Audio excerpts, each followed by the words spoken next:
Hello, hello, hello. Test, test, 1, 2, 3. Can you hear me? And now, can you see me? On this May 25th, 2024, it is currently 4:48 Eastern, 3:48 Central, 20:48 Z. This is a live stream going over some more severe weather. We've got another significant severe weather outbreak happening today, potentially a tornado outbreak, as we do have a moderate risk of severe weather today from the Storm Prediction Center, driven by wind, hail, and big-time tornado risk, okay? So we are going to dive right into that right here in a second. But first, I don't know why I did this, but I started the stream sitting down, so let's stand up. I'll see you guys up there. Give me just a second. Just 1 second. New information. This tornado warning has been upgraded. See? We got to be standing for this one. All right. Okay, we're good. We're good. All right, so we've got a moderate risk of tornadoes, 15% hatch risk of tornadoes today. I'm going to get into all that right here in a second. We got a lot of graphics to show you and stuff, but I think it's important that we kind of dive in here to that warning that we just saw go across our screen here. We've got an observed tornado now in Taylor, Runnels, Callahan, and Coleman counties in Texas.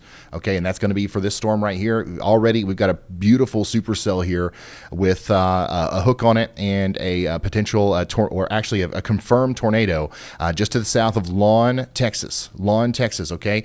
So if you are in Novice or Silver Valley or Goldsboro in Texas, you need to be taking shelter right now. Let's go ahead and read about that. How is this confirmed? Weather spotters confirmed a tornado once again near Lawn, Texas, south of Lawn. The tornado is going to cross Highway 84 between Lawn and Novice here within the next little bit. I am going to pull up the mesoscale information, as much of it as I can here, and just kind of give you guys a little bit more of a pinpointed idea as to where I estimate the tornado to be based off of radar. And then we're going to try to find hopefully a storm chaser somewhere that has a visual on this. Hopefully our team is working on that right now. Okay, so we've got, once again, Lawn, Texas down here. That's the closest town that this storm is near right now. But more specifically, Ash Wonder Farm. Ash Wonder Farm is about where the tornado is. Once again, we're about to see another scan here, but if the tornado moves in the direction that it's been going, it'll cross Highway 84 near Ash Wonder Farm here, and then go over towards the Wilk Electric area. So this is pretty rural. Hopefully it stays in a mostly rural area, but this could eventually make it all the way over there towards the Joplin Dance Hall and the Joplin Cemetery over there, where Highway 604 kind of curves up to the north. Okay, so if you're from this area near Lake Coleman, you know what I'm talking about. We've got a tornado on the ground right now, and we need you to take shelter, especially if you are in Taylor, Runnels, Callahan, or Coleman counties in Texas. Now, that's not the only tornado warning that we have right now. This is just our first confirmed one.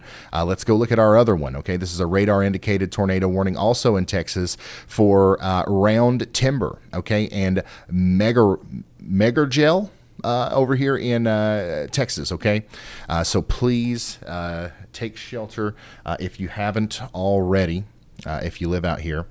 I'm going to try to get a better handle on that communication, or that pronunciation, because I feel like we're gonna need that. We're gonna be talking about this town a little bit. 1 second. Hey, I am looking at a map of Texas right now. There's a town called Megargel, Megargel. What's the correct way to pronounce that? Megargel is pronounced. Megargel? I don't even think she knows. Megargel. Okay, so that's what we're going to go with. But you guys need to be thinking about getting into your safe spot soon. You're not quite in that warning polygon yet, but you're going to be there, okay, if the storm continues to rotate in the way that it has been. We've got a lot of other storms going on as well. And the good news is today is we have a bunch of storm chasers helping us out. Okay, we have a bunch of storm chasers helping us out. There's, I think, 40 or 50 today that we have the ability to, pull from. Right now, we've got 6 on the screen. We've got Mike near Vernon, Texas, who is probably going to be giving us a view of that storm that's near Megargel. Megargel right now in Texas. And we've also got Hunter Hurley out there in Oklahoma. He's with meteorologist Andy Hill, by the way, who is still on vacation. He's going to be giving us a view of those storms up there. We've got Riley Dibble, of course, Bryce Shelton, Ryan Scholl, and Nick Gorman all helping us out today with our tornado coverage. So if you know anybody in the affected areas, please let them know what's going on. Obviously, we've got a tornado on the ground right now, so I don't want to get too far away from that, but it's important that we continue to reiterate that above my head here, that large area in the orange, the red, and the yellow, everybody in that zone could see severe weather today. We're not just talking about Texas, okay? So everybody all the way through the midnight hour tonight into the early morning hours tomorrow needs to be paying very close attention to the weather if you're in especially the red up there. But as you can see, we've got a tornado on the ground right now, way down, honestly, not even in the red. So everybody around that also needs to be paying attention. Once again, we got a tornado down, observed tornado by weather spotters down, going across Highway 84 right now near Lawn and Novice in Texas, moving over towards the Joplin Dance Hall. Okay, so you guys need to be taking shelter over there if you haven't gotten there already.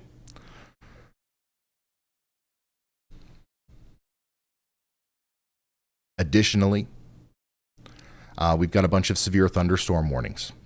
Okay, let me show you some of the more potent ones that we have right now. We've got golf ball size hail associated with this severe thunderstorm warning up here in Texas near south of Vernon. Okay, so that's the view that you're getting there from Mike Pendergrast near Vernon, Texas. This is that storm, capable of producing 70-mile-per-hour winds and lime-size hail. All right, let's go back to our observed tornado warning here, because this continues to look quite concerning. I don't know. I still don't know if we have any storm chasers on this specific storm. Which makes sense. All of our storm chasers are in Oklahoma right now, because that's the epicenter of our tornado risk today. So we're already seeing tornadoes far outside of the area of greatest impact, at least as far as predictions go. Look at this. Right over Goldsboro right now, the tornado. As it moves off to the east, once again, towards the Joplin Dance Hall. Eventually, this might make it all the way over there towards Highway 283 as well. If you know anybody over here, or if you're in the path of this storm near Highway 283, south of the Firebase Libby McCurry University in Texas here, near the Silver Fire Ranch, you got a big tornado on the way. This is the classic supercell, y'all. This is a classic supercell. Let me show you some stuff. If you're new here, you haven't heard us talk about this before, this is what we call the hook.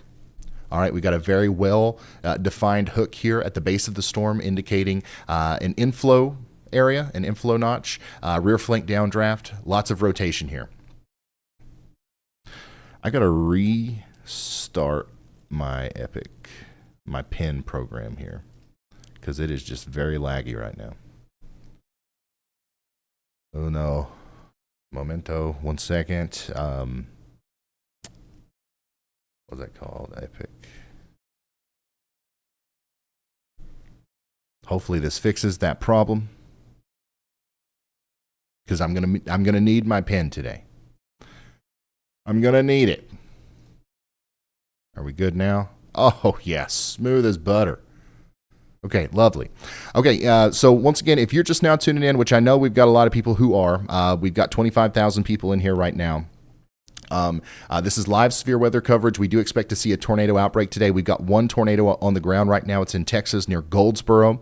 It's going to be moving up towards Highway 283 on its way. It's going to pass between Lake Coleman and the Joplin Dance Hall up there towards the Firebase Libby McCurry University and Silver Fire Ranch. All right. So if you know anybody in those areas, or if you're in those areas, you need to be taking shelter. You want to get into the most interior room of your home with as many walls between you and the outside world as possible, preferably in a basement or something underground like a storm cellar.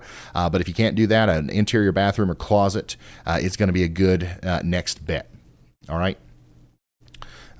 Just whichever one of those has the least amount of glass, pretty much.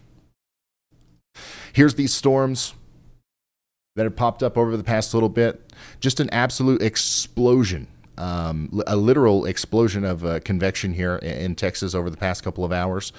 These storms are going to continue to grow, and it looks to me like at least a few of them are going to remain discrete, and that's just going to increase the tornado probabilities tonight. So keep that in mind. The storm that we're looking at right now near Abilene is quite discreet. There's nothing down here that is going to stop this thing from continuing to grow and potentially produce a big tornado. Here is our SPC risk. Moderate risk of severe weather today for portions of Missouri, Kansas, Oklahoma, and Texas. Enhanced just outside of that. Slight goes up to Iowa and down into central Texas. But once again, we're really concerned about areas in the yellow and red here for tornadoes tonight. That's a hatched risk. That's we could see tornadoes in that hatched area where the dotted lines are that produce damage around EF2 or greater.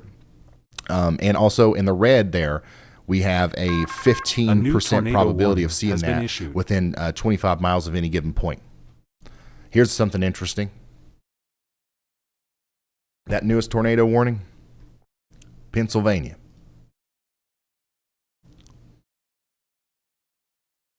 Because why not? Let's fly over there. Let's see what's going on in Pennsylvania here. Beaver, Allegheny, and Washington counties in Pennsylvania, you are under a tornado warning. Let's see what's going on over here. Okay. Radar indicated tornado warning for Robinson, Frankfort Springs, Murdochsville, Harshaville, and Mechanicsburg. This is in Pennsylvania over here, just to the west of Moon Township. This is radar indicated, okay? I'm not seeing a whole lot of rotation on radar. But this is certainly a storm that it has some characteristics that are consistent with storms that produce tornadoes. So, let's take shelter if we're over here in Clinton and Harshaville, Pennsylvania, y'all. And by the way, look at this. Pennsylvania has a zero, essentially, outlook from the Storm Prediction Center. So that just goes to show you that if you're experiencing a storm today, a storm, period, you should probably be paying attention to the weather, as we do have, tornado warnings that can occur even over here towards Pittsburgh, which, by the way, over here in Pennsylvania, if you're watching near Pennsylvania, you're probably hearing the thunder, the lightning, you're hearing the rain and everything. We got quite a few big storms moving through over here. In my opinion, the main threat with these is definitely going to be the hail and the wind. The tornado threat's abysmally low with these storms, but obviously it's not zero, so we've got to make sure we take shelter anytime something like this happens. Now, let's go back to our confirmed tornado in Texas. This is back over here in Coleman County, Texas. Tornado still on the ground potentially as this storm is continuing to move east. It's now getting closer to Joplin. All right. So once again, tornado right now just passed over Goldsburg. It's probably pretty close to Lake Coleman right now, moving over the Joplin Dance Hall area, moving up towards Highway 283. I don't know if it'll make it to Joplin. There's essentially two paths that the tornado could take. If it's still down right here, it's either going to continue to go east and follow the direction of the parent supercell here, which is this, or it could occlude into the parent supercell, which would take it a little bit more into the north and east, which might take it towards Joplin. So Joplin, you're not currently in that tornado warning, so that's why it's important for me to say this right now. You're not out of the woods here. If you're in Joplin, in Texas, you should definitely be watching this, as an occlusion could occur at any time. But if it doesn't, more than likely, it's going to continue to go past 283 towards Cross Plains, and you guys need to be paying attention to that as well.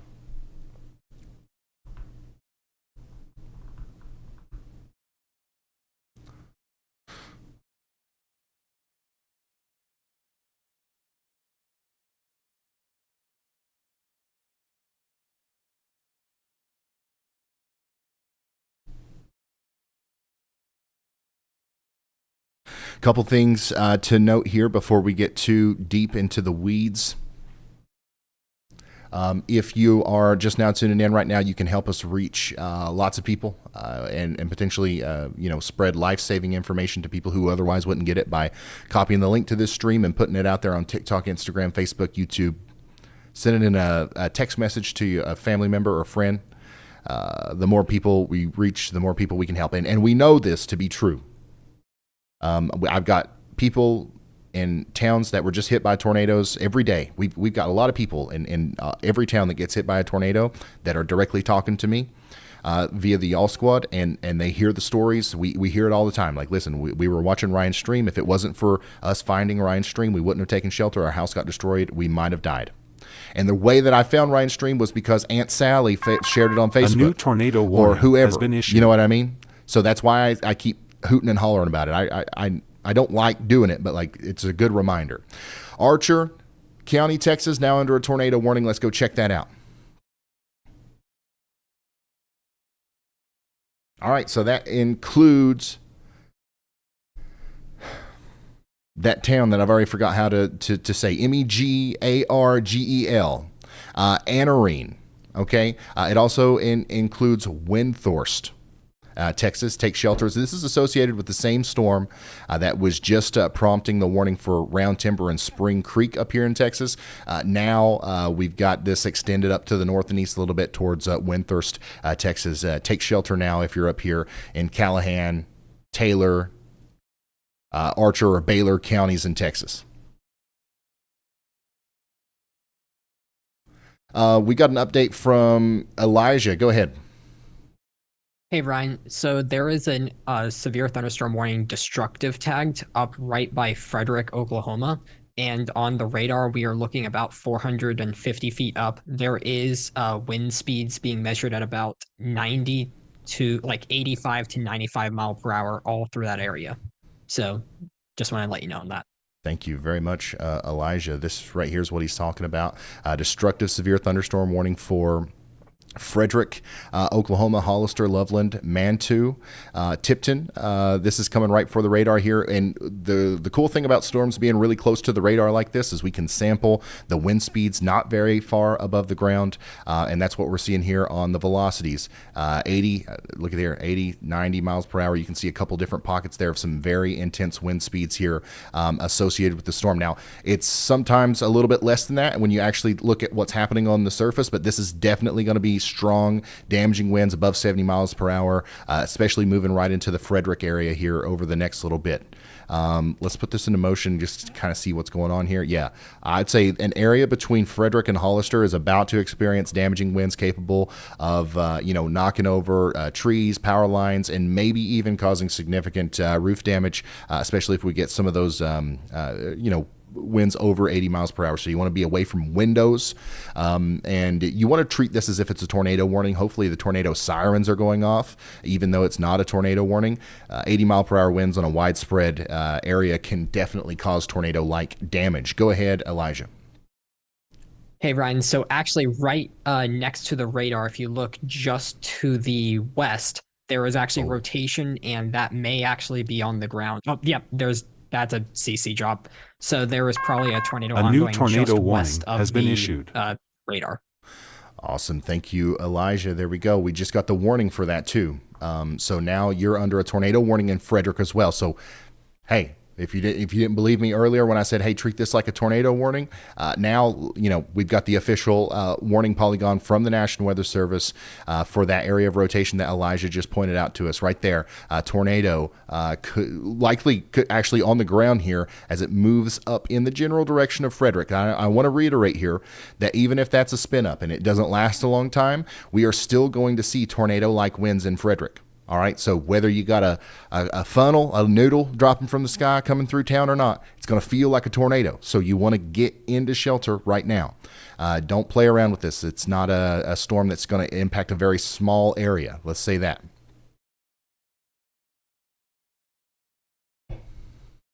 Everybody, I've already seen it all over chat. Andy is still on vacation. He is storm chasing today. We will probably see him at some point. He's out there with Hunter Hurley. So, he's not at the desk and he's not chiming in like he normally does. But he'll be back sooner than later. But he's on vacation. All right, let's check back in on the storm with the observed tornado warning down here near Lawn, Texas. This is still a strong storm, likely still on the ground. It does look to me like a little bit of that occlusion motion is happening here. So it's got a little bit more of that northern and northeasterly motion to it. So I'm still concerned about Joplin, which once again, Joplin, Texas, and areas between Lawn and Joplin, Texas along Highway 604 in Texas are not included in this tornado warning. However, I do believe that you are also in the path of it because the tornado, if it's still down on the ground, is not following the motion of the parent supercell. It's occluding into it. So, definitely, if you're in Joplin, you're not under a tornado warning, take shelter anyways, and hopefully this will be over here before too long, and hopefully we get a new tornado warning polygon from the National Weather Service. Okay, so Michael Beard is in the Texas for that other tornado warning. Let's see what's going on there. Definitely, we got something going on. Something is, something's happening there with that storm. Let me come over here and look at the radar again. We've got a big lowering. I see lots of motion. I don't know if I see lots of spinning motion. I see lots of rising motion. So this is certainly the base of the storm here, moving over between Olney and the Highway 2178 corridor. So that is definitely the part of the storm that is going to try to produce a tornado. However, as you can see there, it's not necessarily close just yet. So it's got a little bit of strengthening to do before it gets there. But you're still under a tornado warning over here in Anarene, Texas, and Windthorst, and you're ahead of that. So you guys should definitely be taking shelter if you haven't gotten there already, okay?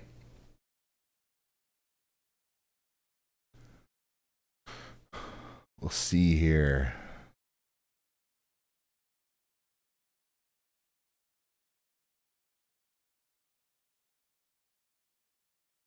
Yeah, so I'm seeing a lot of photos and some videos out there of the storm near Lawn, Texas, and definitely we still have something that could be causing damage, tornado damage here associated with this storm. So hopefully everybody in Joplin is still in their safe spots, and hopefully once again we get a new warning with that. But once the storm completely occludes here, we might see a decrease in the velocities. We might see, the original tornado disappear.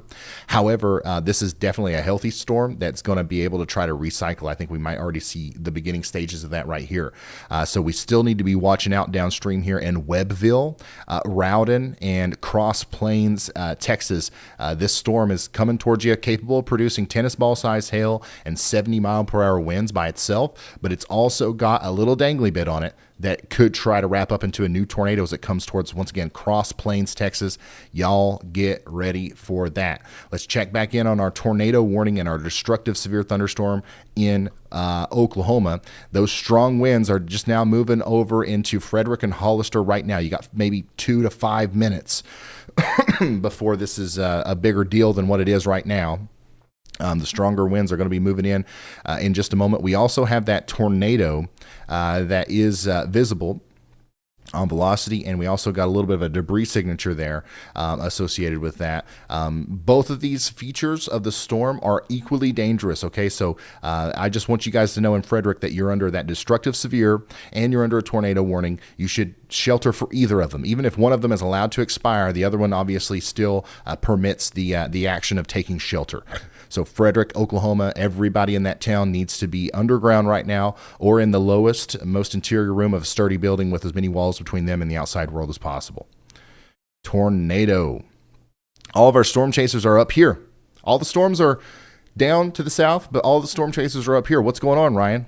Well, it is our belief and the storm chasers' belief that more storms are going to form over here in West Oklahoma and become big deals and probably become our main event over the next several hours. And they're going to move into central Oklahoma and south central Kansas. Okay, so some of our biggest storms today may actually not exist yet. So that's what's happening with that, okay? We're in the very beginning stages of this. We've got some early convection down here in Texas, and that's what we're looking at right now. But more storms are coming. Once again, this is our target area today, essentially, where we expect the biggest tornadoes and the biggest tornado threat in that yellow and red zone that you see on your map. So honestly, most of our tornado warnings right now are not even in that. We're getting close on the southern side, but you see what I'm talking about. We got a lot of real estate to cover here with new storms that have yet to form.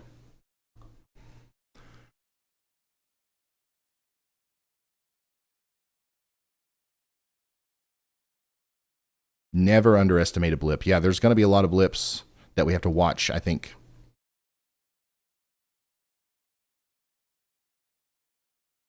These are, yeah, I would definitely watch these blips, but I would probably be more keen.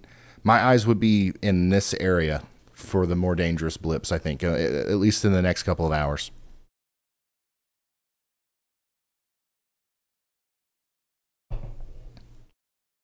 All right.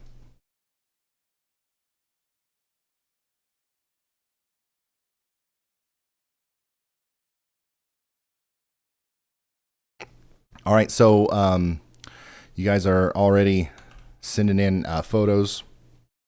This is from Henry Duff. Massive hail in Novice. So this is associated with that big storm down there near Novice, Texas. That is still promoting that tornado warning. So hopefully everybody over here near Joplin, Texas is still taking shelter. And remember, even if you're not in that tornado warning and you're up there in the forward flank of the storm where we currently have a tornado possible, considerable severe thunderstorm warning, that's moving over towards Cross Plains. This is what you can expect in terms of hail. Okay, large hail up to tennis ball size.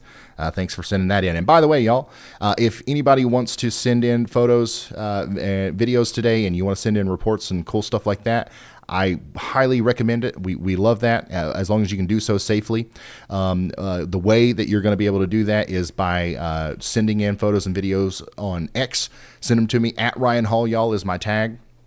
Or a new tornado pics warning at has been issued. ryanhallyall.com. That's an email address that you can send them to if you don't like social media. And of course, we've got Facebook and Instagram as well. But pics, P-I-C-S at ryanhallyall.com. All right, latest tornado warning here is finally including Joplin, Texas. So this is kind of like what we were talking about. Hopefully they issue a new warning. This one's oriented more toward the north and east to kind of make up for that occlusion motion. I guess there's some good news here. The warning seems a little bit out of place now because the occlusion is almost finished. Because, I think that tornado is probably about to dissipate. However, like I said earlier, this storm is capable of producing a new tornado very quickly.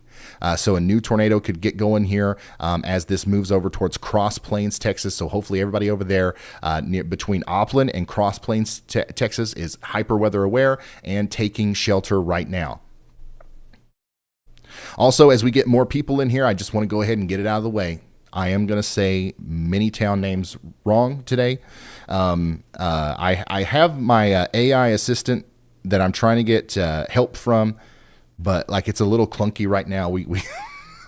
We're going to try to make that a little bit better. But as long as you know generally what I'm talking about, that's my goal. Okay, I'm not. We cover weather around the whole United States on a hyper local level.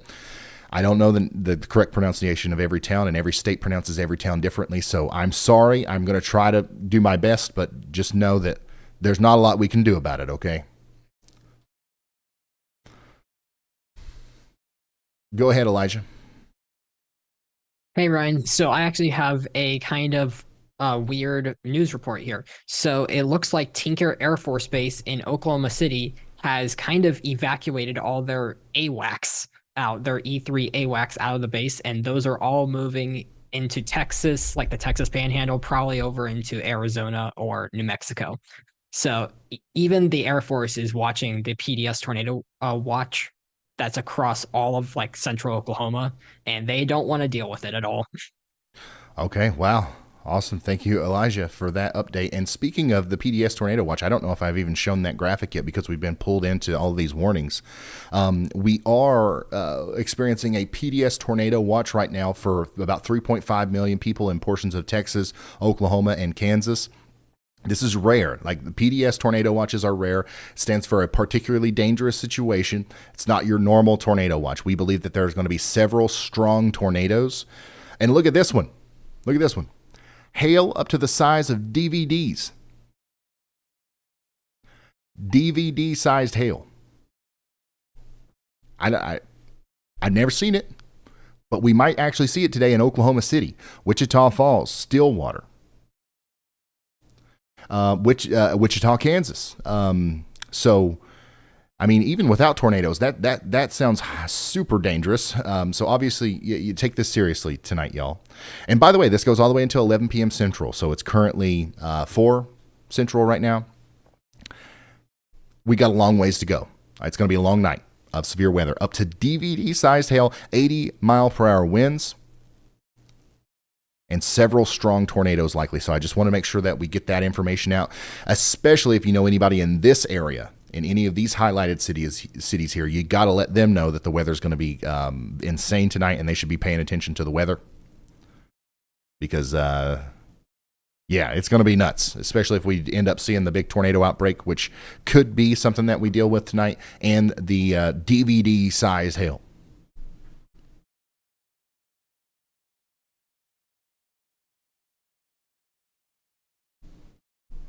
Five inches in diameter. 5 inches, that's a DVD size. So it's quite a bit bigger than even softball size hail.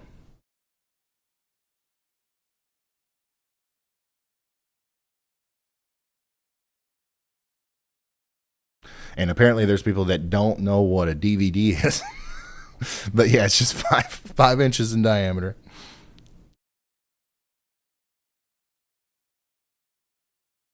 That's nuts.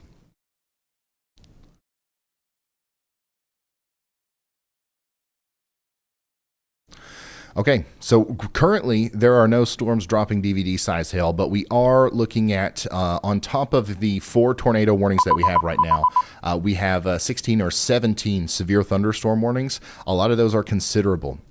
So some of the larger hail that we're seeing right now is about golf ball sized, especially up here in Archer County, Texas. Golf ball sized hail, or possible over the next hour or so, all the way over there towards Scotland and Windthorst. This is associated with that same storm that's prompted the tornado warning for Anarene, Texas, and Windthorst as well. So that's some large hail that we're going to be dealing with over there.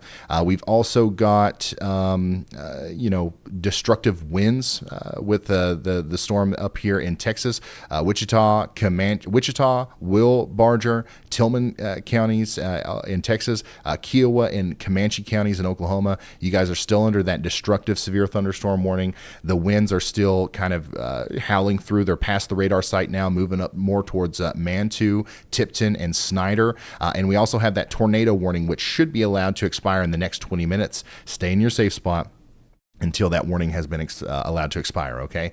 But these storms are going to continue to cause strong winds and potentially more tornadoes as they move up towards Cache, Snyder, Medicine Park, and Elgin and Lawton, Oklahoma. Everybody in Lawton, Oklahoma needs to be ready over the next 45 minutes to maybe hour and a half or so as these storms are slowly but surely coming right up towards you. Additionally, we've got golf ball sized hail over here coming into Holiday and Iowa Park. Okay, that's 1.75 inches in diameter. Hail coming right for you here in several of these storms, even up there towards Electra, Texas. This is all between Vernon and Wichita Falls. The main storm there is going to make it into Wichita Falls. I don't know if it'll still be capable of producing golf ball size hail by then.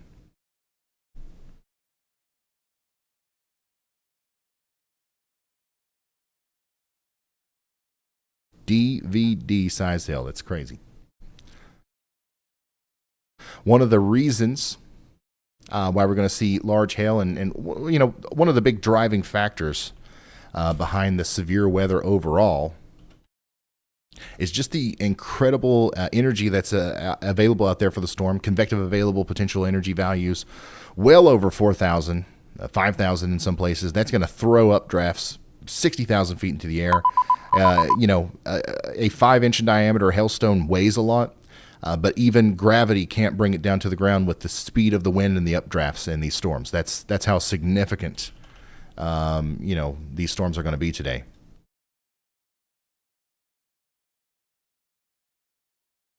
Trying to see what we've got right now. Yeah, we've already got an area of, it looks like 6,500 joules per kilogram of surface-based convective available potential energy right now where these storms are near Wichita Falls.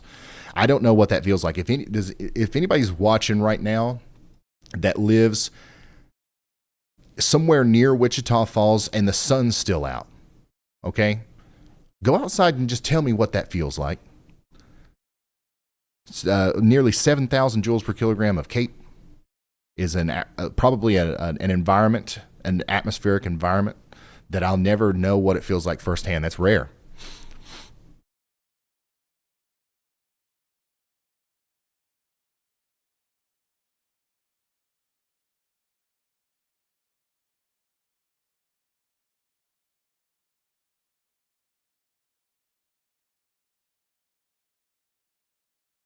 All right, we've got a new graphic from Norman, Oklahoma Weather Forecast Office.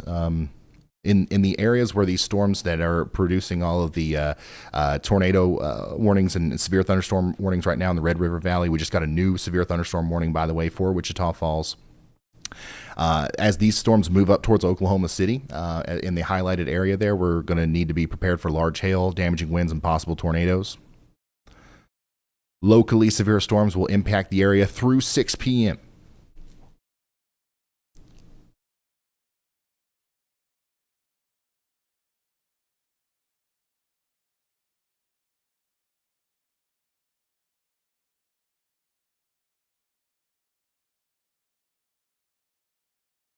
So that's what's going on there.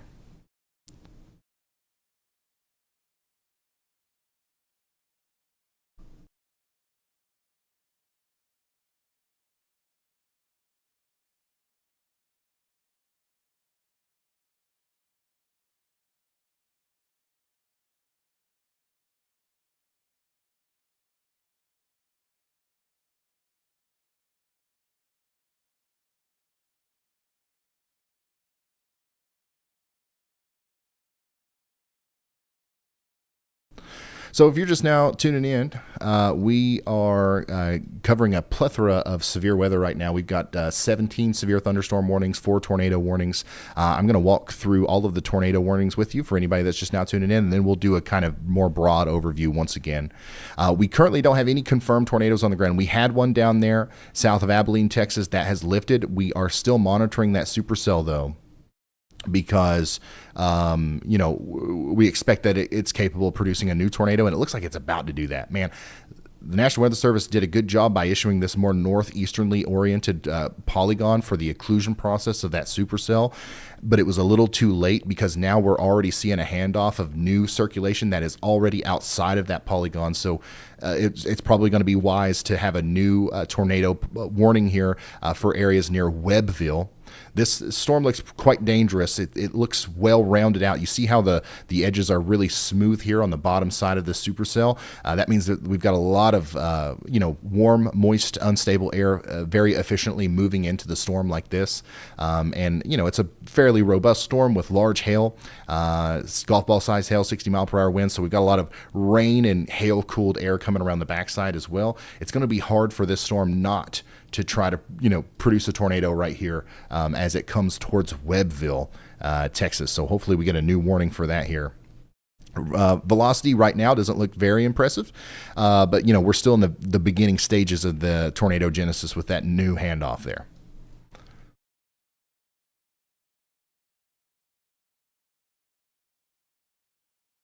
Okay, the other tornado warning that we're watching extremely closely right now is up here near Olney, Texas.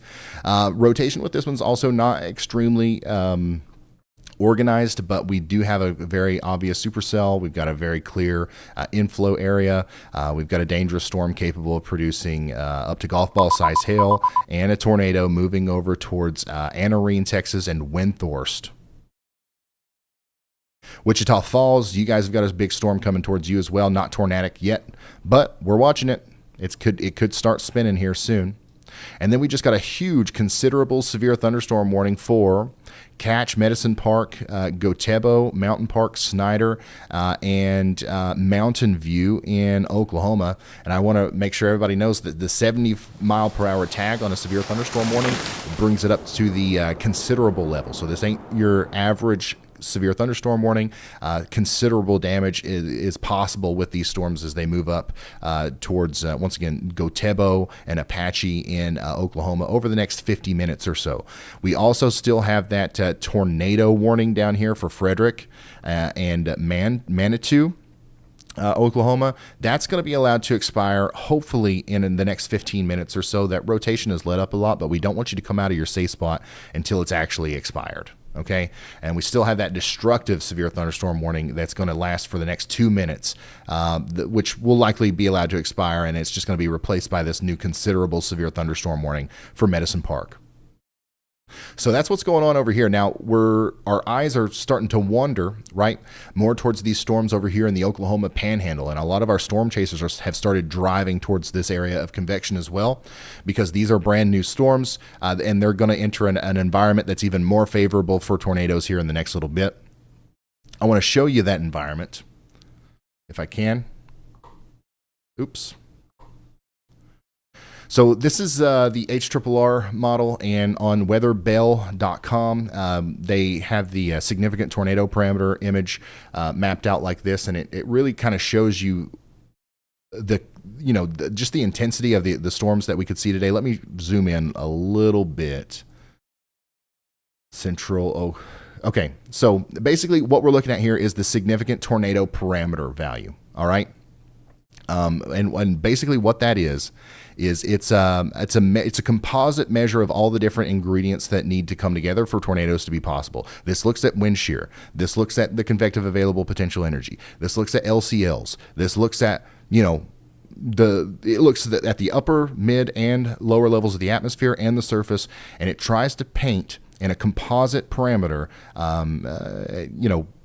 blobs of areas where tornadoes are more possible than other areas. It's not perfect. It's not the only thing that you should look at when you're tornado forecasting, but I like it because today it's doing a really good job of showing how quickly the environment's going to become more favorable for tornadoes. We've already seen a couple tornadoes today, right? Look at the time there. It's currently 5:30 local time, and by 5 p.m. we're expected to have a couple of pockets of significant tornado parameter values in the 5 to 6 range. Okay, so that's what we're dealing with right now.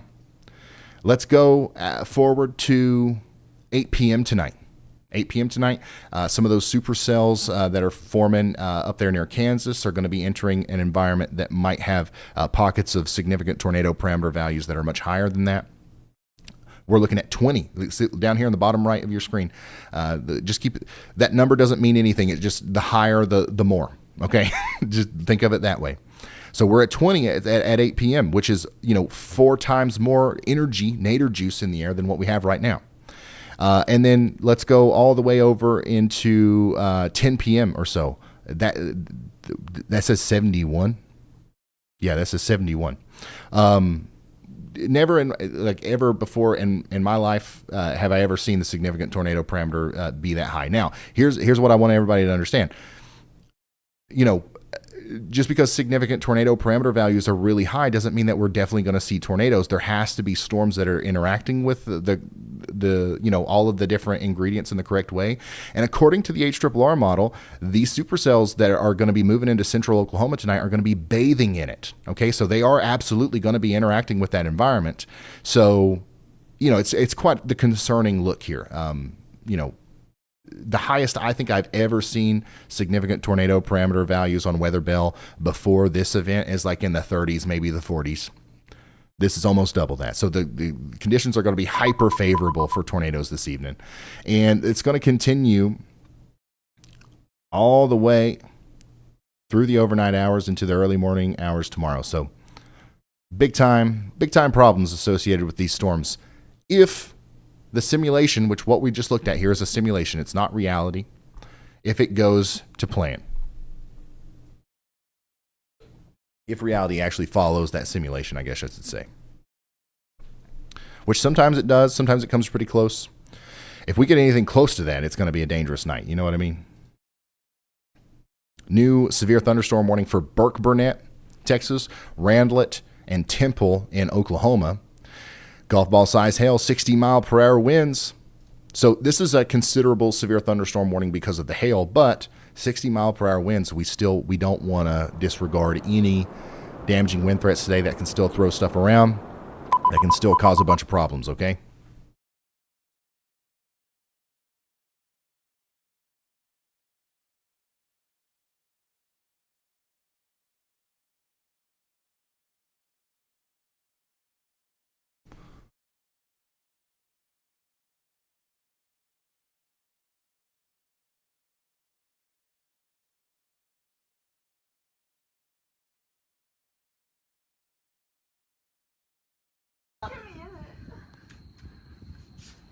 All right, sun's still out. The sun is not still out. I mean, basically, we got some. This All right, is from sun's still Broad out. Still Arrow. out. Oops. The sun is not. I mean, basically, we got some clouds over here. This is to the south. This is Emergency call. We've got some people. west, I see what's going on here. This is from Broad Arrow, and we're not far from Wichita Falls. Wichita Falls, Texas. We've got some front porch weather watchers this evening. I appreciate y'all. Thank you for sending that in. I appreciate y'all. Once again, if you want to send in pictures, videos, reports, anything like that, Twitter's the best way to do it, at Ryan Hall Y'all. Okay? But pics at ryanhallyall.com. That's a good email to send them to, and that's pics at ryanhallyall.com. Go ahead, Elijah. Hey Ryan, so there is actually a baseball-sized hail reported near Roosevelt, Oklahoma, associated with that storm. Just before I came on the air, they just issued a new severe thunderstorm warning and warned it for tennis ball-sized hail.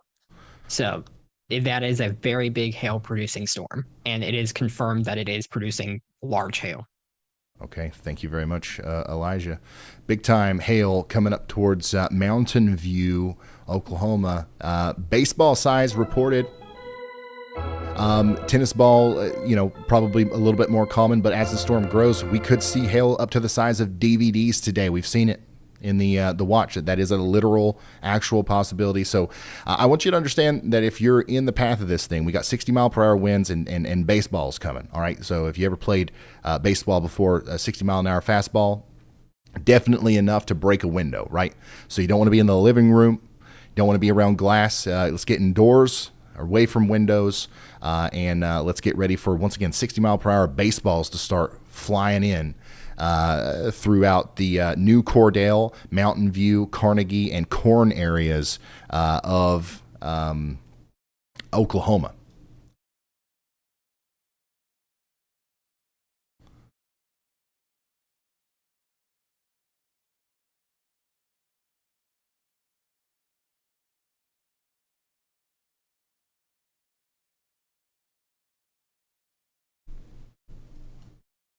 And of course, we've got all of our storm chasers out here as well.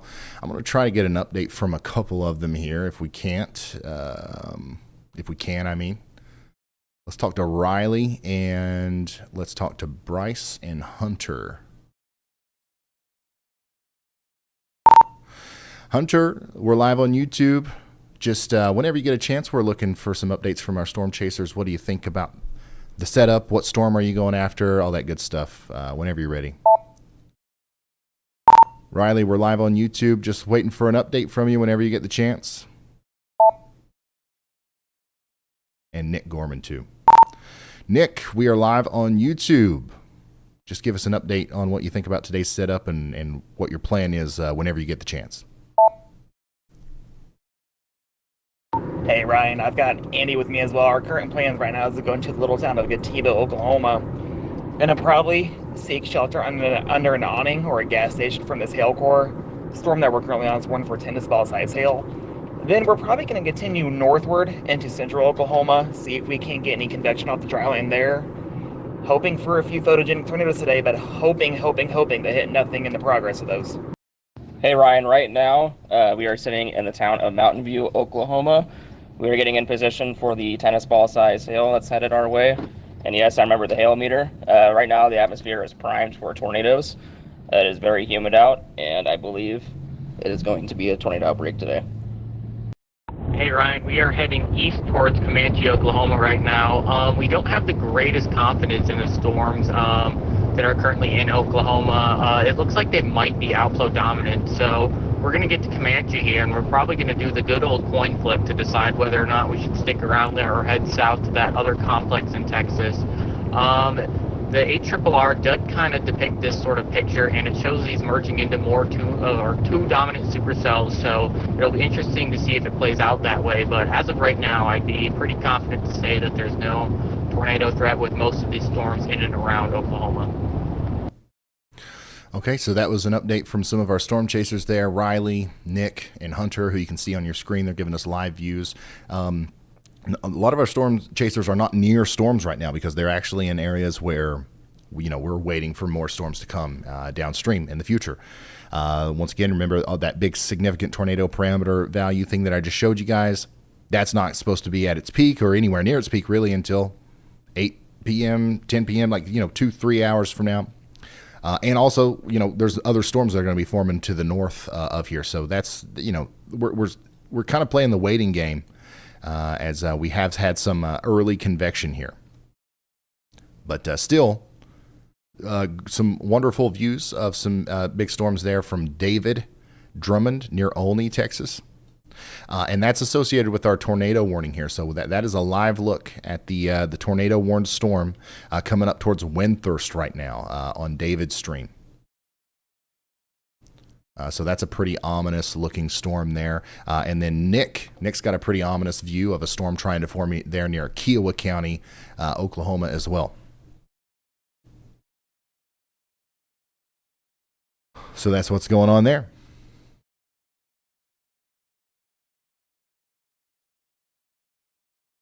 For anybody that didn't see it just a few moments ago, we do have a PDS tornado watch. 3.5 million people under the gun today for several strong tornadoes, DVD-sized hail, 80-mile-per-hour winds. That includes Wichita Falls, Oklahoma City, Wichita, Kansas, just about over there to Bartlesville and Tulsa, Oklahoma. And it does include Ardmore and Ada and Chickasha and Lawton and Altus. So, most of Oklahoma, except for the eastern part over there and the little frying panhandle back there, are under that PDS tornado watch.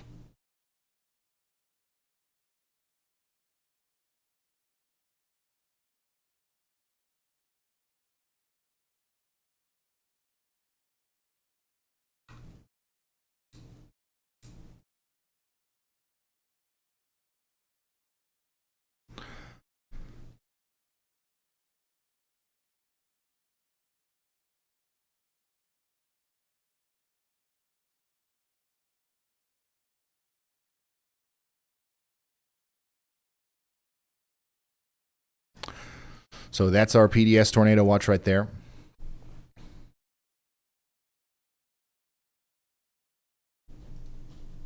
Oops. Thank you. The only tornado warnings that we have right now, y'all, is Archer County, Texas, and Callahan County, Texas. Both of those are radar indicated, so we don't have an observed tornado down right now. But we do have a really suspicious looking storm with a little bit more convergence kind of coming together now to the south and west of Cross Plains, Texas. A new tornado warning has been issued. So, yeah, I think we just got a new warning for the storm just to the north and east of that near Wichita Falls, actually. This is for Scotland, Windthorst, and Deer Creek in Texas. So new tornado warning for that storm. The rotation with this one is not quite as, it's not very evident via radar, but you can see the feature here where the tornado would form near Anarene. That's going to be moving up towards Windthorst once again, and Deer Creek and Blue Grove in Oklahoma over the next 48 minutes. So y'all take shelter.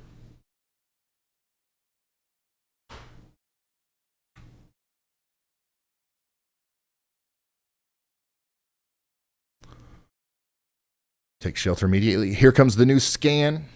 New feature, by the way, on Radar Omega.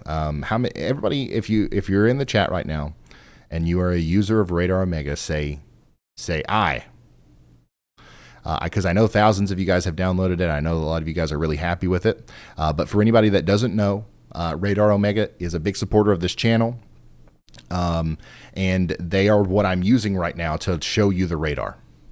Look at this. Look at this. Lots of people. Lots of people using Radar Omega. It's good. It's very good. Big time supporters. There's a link in the top of the description. iOS or Android. Download it. It costs money. All right, it does. People always are upset about that. Me too. I wish everything was free.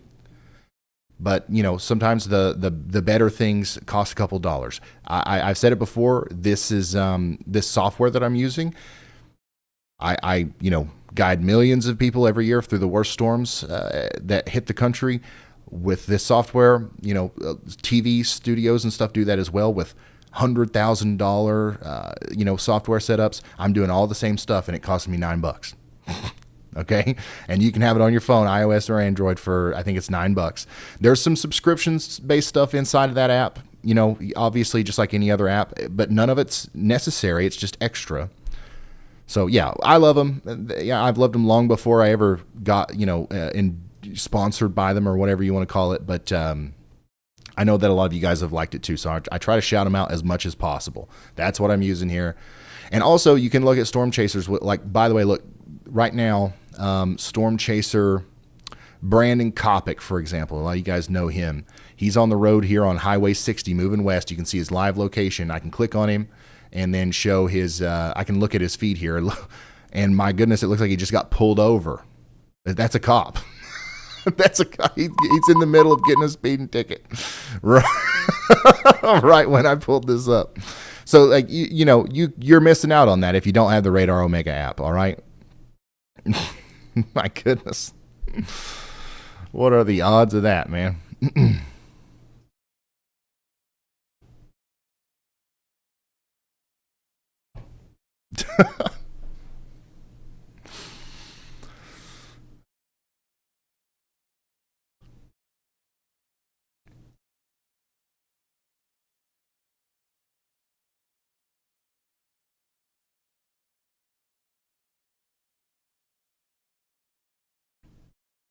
I can't believe that.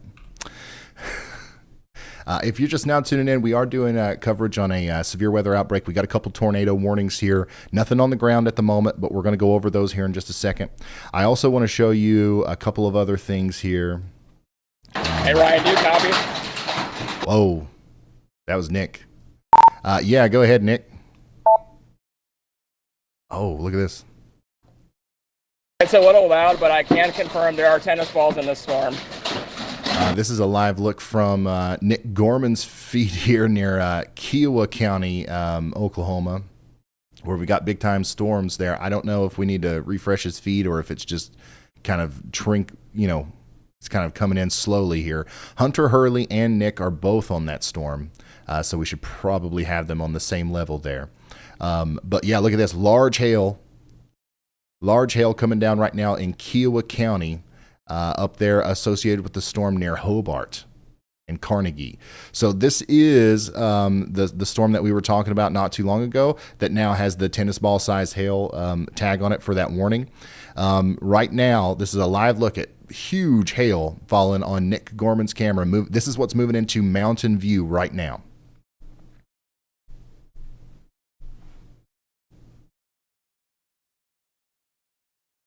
And Nick Gorman does have the hailometer.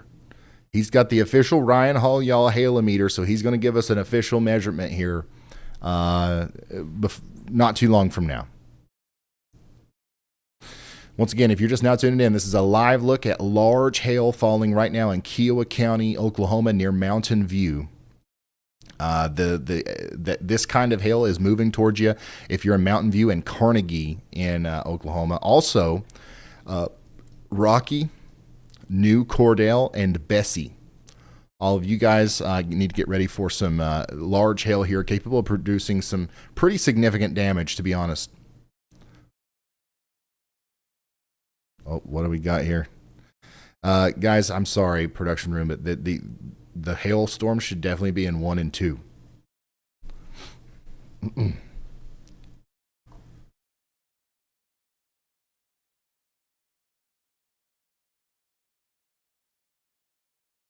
So I think we just saw Hunter or Andy one run out of the vehicle to go grab a hailstone. I think it was Hunter.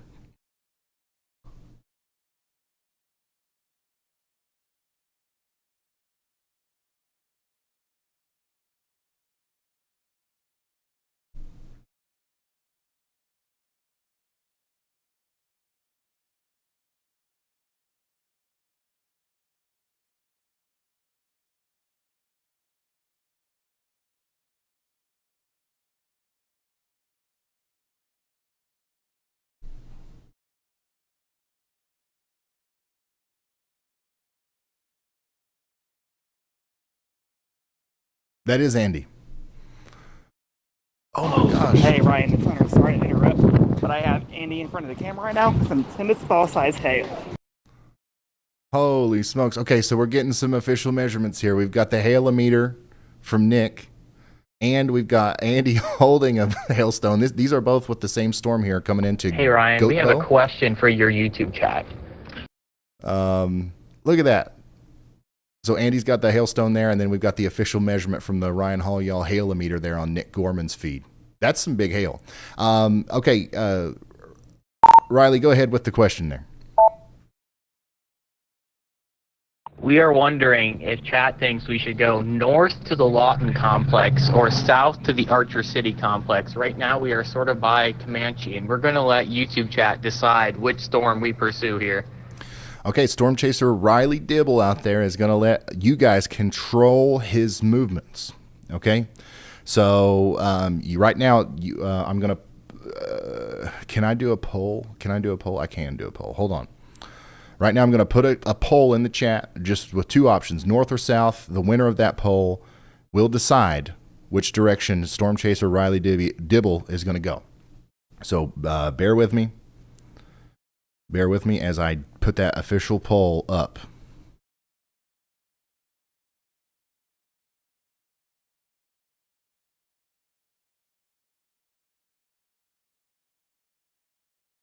Okay, I think I remember how to do this. Start a poll. Which way should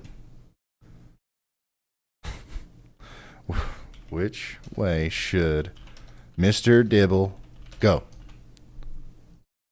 North or south? Okay, I say we're going to end it at 5,000 votes. Unless it's just like crazy off. Like if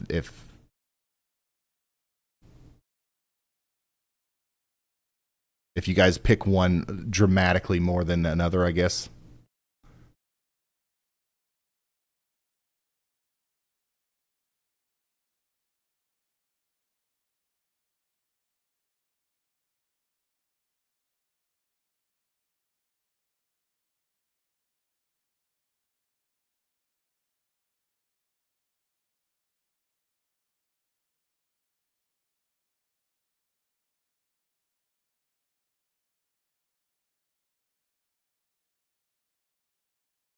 North is winning by like a lot. So I think North has won. What do you guys think? We've gotten already 6,000 votes. That was a lot faster than I thought. North has got 77% and South has got 23%. Looks like you're going North.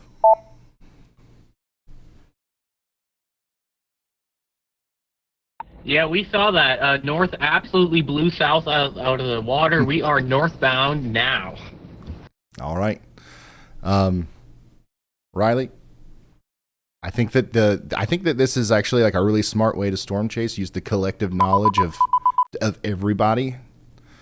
So next time you've got a decision to make, just let me know. We'll do another poll. It's kind of like AI, but with real people. You know what I'm saying? Go ahead, Elijah. Hey, Ryan. So around the Frederick Country Club, there is some actual damage that has occurred. Now, I went back on radar because there was also a funnel cloud reported at the time. And I don't know, there is a chance that maybe it was tornadic damage, or maybe it was just the straight line wind damage, because Frederick also got hit with the destructive severe thunderstorm that went through with 70 to 80 mile per hour winds. But there actually is an outbuilding that is pretty much like the roof is completely blown off of it. Some of the exterior walls were also collapsed on it as well. So, and it looked like a decently, it was wood. It wasn't like a metal outbuilding. It was actually a wooden outbuilding. So I don't know exactly what happened there, but there is some damage right around the country club. Okay. Wow. Thank you, Elijah. Already getting some damage reports associated with the storm that we've been covering here. Once again, still producing very large hail too. You got damaging winds that went through the Frederick area, up to past Mountain Park, Snyder, and now that same storm is kind of prompting more of a considerable hail risk with what we just saw there with the baseballs falling from the sky coming up towards New Cordell, Colony, and Corn, but we still could see 60 mile per hour winds associated with that storm as well. So let's check back in on our tornado warnings, okay? Because we right now, we still don't have a tornado on the ground anywhere. When we started the stream, we did. We're kind of in this period where we're watching new storms form and we're waiting for them to mature. But we do have a radar-indicated precautionary tornado warning for Windthorst, Archer City, Scotland, and places like Deer Creek in Texas. This is a dangerous storm. It's a supercell, obviously, and it's trying its best to, put something down there on the surface. It just hasn't been able to so far. So take shelter just in case a tornado can form very quickly with a storm like that. And actually, we just got one tornado warning now. The tornado warning associated with the storm coming into Cross Plains has been allowed to expire, but we will have to watch that one very closely, as it does look like it's going to be capable of maybe trying to produce another one over the next little bit.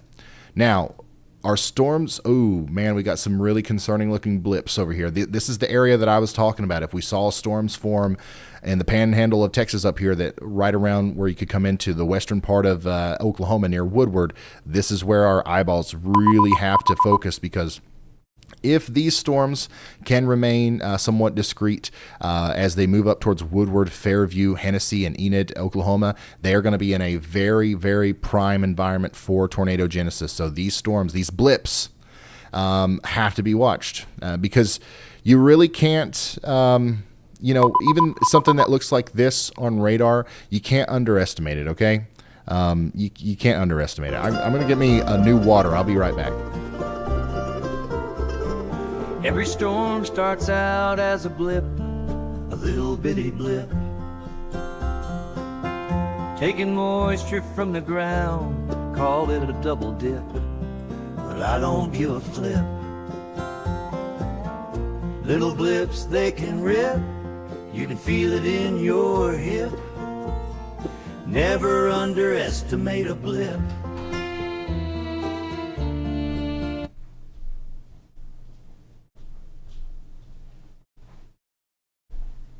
Okay, I've got all of the essentials here.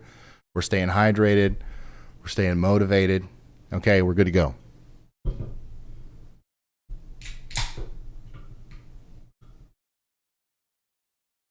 Of course, we've got liquid IV. A new tornado warning has been issued. Ready to go. All right, Archer County, Baylor County, Wichita County, Texas. New tornado warning there. Let's go check it out. Okay. This is on a different storm here on the backside of the storm that we were watching coming up towards Windthorst. The rotation on this one does look a little bit more robust. So right here, we've got a pretty decent velocity couplet. Okay, if you're new here, that's where those reds and greens kind of interact with each other near the base of the storm, indicating that we've got winds going towards and away from the radar in a counterclockwise fashion, indicating that we might have a tornado trying to form there. The blocky appearance here is maybe an indication that this is a little bit contaminated, a little bit side-lobed. However, we definitely have a rotating mesocyclone there, and we've got to get to shelter if we live in Fulda, Dundee, Black Flat, and maybe all the way up there towards Mankins and Holiday in Texas. All right, this storm will eventually make it up to Wichita Falls, so people in Wichita Falls should be aware of that and understanding that this could be a pretty significant storm for them as well.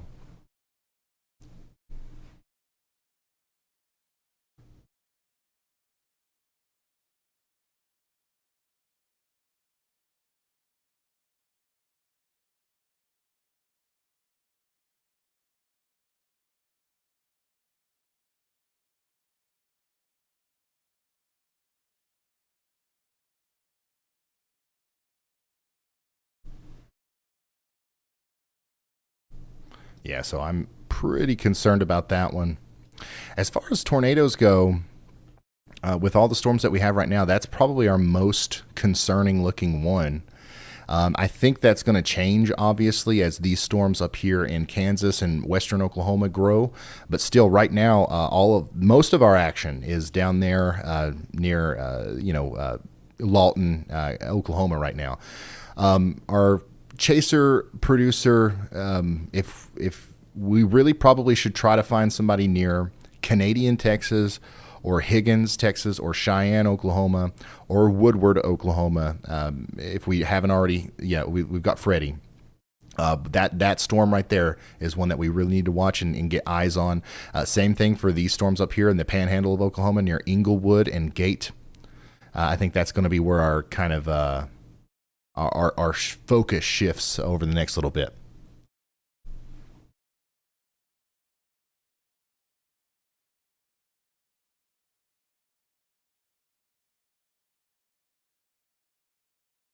Sophia says, I'll never get that blip song out of my head now. Well, good. It's a constant reminder that you should never underestimate a blip. We've seen too many blips go on to do, things that, you wouldn't think they would do when you first see them. Every storm starts off as a blip. It's important to remember that. If you're just now tuning in, I know we still got people pouring in right now, y'all. And for those of you who have been watching the whole time, I'm sorry for repeating myself, but this is very important. Particularly dangerous situation. Tornado watch is in effect until 11 p.m. Central tonight. 3.5 million people are under the gun for several strong tornadoes, widespread hail up to DVD size, and scattered gusts up to 80 miles per hour, wind gusts. All right, so long night of significant severe weather. We expect this to be a tornado outbreak if conditions are if conditions go the way we think they will. At the very least, this is going to be a widespread, considerably damaging, severe weather outbreak just from the hail. All right, we got a new considerable severe thunderstorm warning here. South and east of Wichita Falls. This is for golf ball size hail, 60 mile per hour winds. This is going to be for Henrietta, Texas.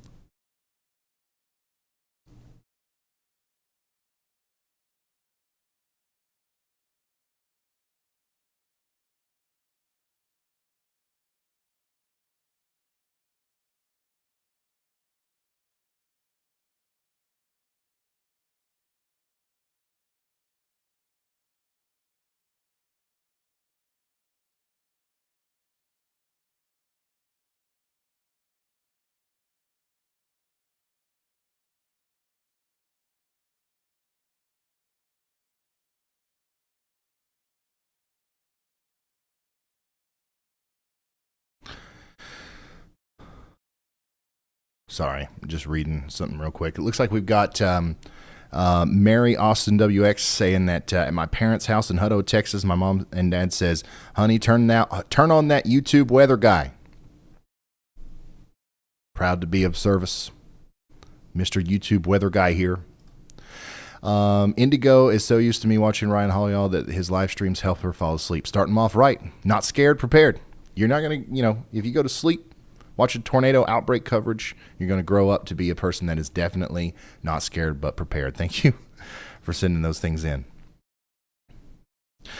We do have a couple of storms that are looking quite scary at the moment. Doesn't mean that we should be scared. It's just, something to point out here. We got a lot of rotation trying to kind of kick up with these storms in Texas as they come up towards Wichita Falls. So far, no contact with the ground, no actual tornadoes, but we do have tornado-like winds associated with some of these storms, and just a rapidly developing supercell that continues to rotate more and more. And we've got to watch out for the very real threat of tornadoes with those. Not much of a tornado threat in the Carnegie, Oklahoma area, points north towards Weatherford, but a big-time hail threat and a potentially damaging wind threat for Corn and Colony and Weatherford over the next 30 to 45 minutes. Okay, so y'all get ready for that. Additionally, this big storm right here was a blip not too long ago. They just now put a severe thunderstorm warning out there for it. Golf ball size hail and 60-mile-per-hour winds. This is a storm that we have to watch very closely, as it is likely going to be one of our big tornado producers later this evening, this afternoon. We got a considerable severe thunderstorm warning for Ashland, Kansas, as well, for 2-inch in diameter hail. That's lime-sized hail and 60-mile-per-hour winds as well. No, not joking. Some places could see DVD-sized hail today. We also have storms up there in Ohio and Pennsylvania. We had a tornado warning earlier in Pennsylvania. Thankfully, that's been allowed to expire. We're not really seeing anything with that right now. But that's the dark green there, the marginal risk. We also have a little bit of a marginal risk of severe weather all the way down there into Florida and portions of the Carolinas. But obviously, our focus today is going to be right there in the middle of the country. The bullseye is the red and the orange and the yellow, where we expect to see significant damaging winds, large hail, and the threat for intense tornadoes, maybe producing EF2 damage or greater on a widespread scale, especially in those yellow and red areas there, where we have a up to 15% probability of seeing a tornado within any given point in the red. That's high. That's really high. So some of our biggest tornadoes that we've covered on this channel have happened on 15% hatch risk days. The Mayfield tornado, and several other this year. So keep that in mind. Is just because we don't have the high risk today from the SPC, we've got that moderate risk of 4 out of 5. It could still be just as high of an impact day as any other high risk. So I just want to make sure that is known. Not saying any of that to scare you or anything. Just making sure we're correctly communicating the potential risks. Go ahead, Elijah. Hey, Ryan. So Oklahoma Governor Stitt just posted something 2 minutes ago saying the State Emergency Operations Center is now activated across Oklahoma due to the weather. So the State Emergency Operations Center in Oklahoma was just activated. Okay, wow. Thank you, Elijah. Elijah is going to continue to update us on stuff like that. Hopefully we don't hear from him a lot tonight in the form of sad damage reports and stuff like that, which is unfortunately been a big part of his contribution to the stream here as of late, because we've covered some pretty nasty tornado outbreaks. But we're going to continue to deliver not only the radar analysis and the storm chaser coverage, but also the news here on this channel, as I think that's a very important part of the whole coverage thing that we're trying to do here. Wichita Falls, Texas, you're not under a tornado warning right now, but you've got a tornado-warned storm coming towards you. If that continues to rotate, I wouldn't be surprised to see a new tornado warning issued for Wichita Falls within the next 30 to 45 minutes. So just keep that in mind. The sirens, if they're not already going off in Wichita Falls, they might start going off at some point here.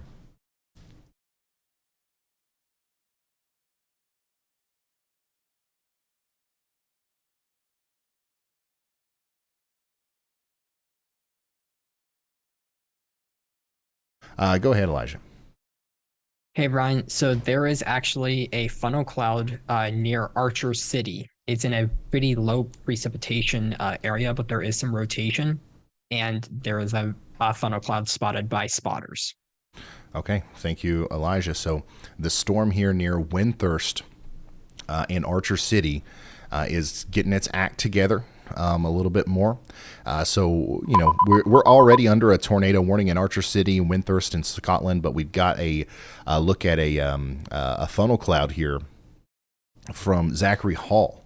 By the way, Zach Hall is one of our storm chasers, production room. We should probably try to get him up. He does have a funnel cloud there, and I'll try to make sure that we retweet that as well, so you guys can see that photo.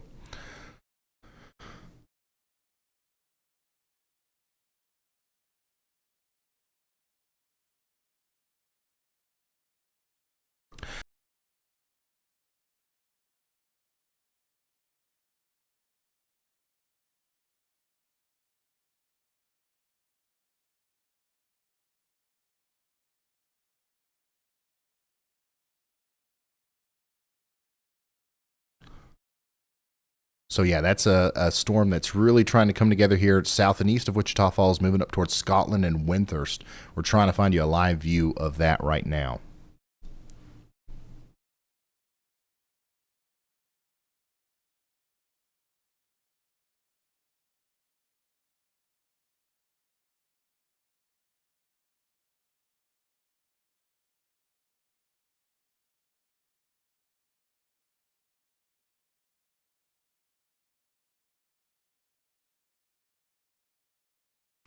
Here's a look at that hail that we saw near Gotebo or Gotebo, Oklahoma earlier on the official Ryan Hall y'all hail-o-meter.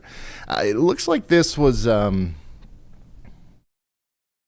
this is definitely baseball size. Not quite softball, but this is not the best photo to see like how you do the measurements here, but we've got like different radial measurements that shows you exactly how big your hailstone is, and this one looks to be within the confines of or just outside of the baseball size there. So large hail associated with that storm that is now still producing large hail and moving up towards Weatherford, Oklahoma. So get ready for that in Weatherford, Oklahoma. It is coming.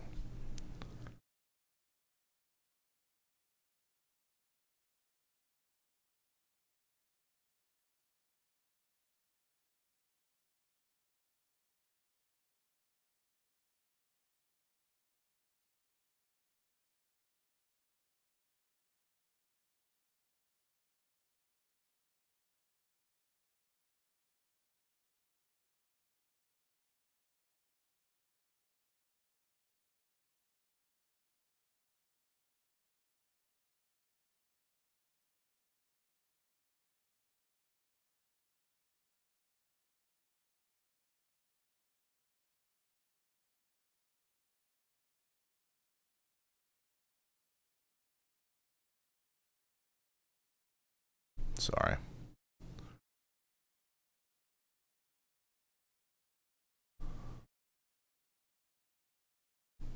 All these storms are closing in on the Oklahoma City area. They're going to be there sooner than you think. I would say 45 minutes, hour. We'll start seeing action on the southwest side of town. Right now, it looks like the biggest deal for Oklahoma City, and at least with this first round of storms here, or with these initial storms, it looks like the biggest thing's going to be hail and wind.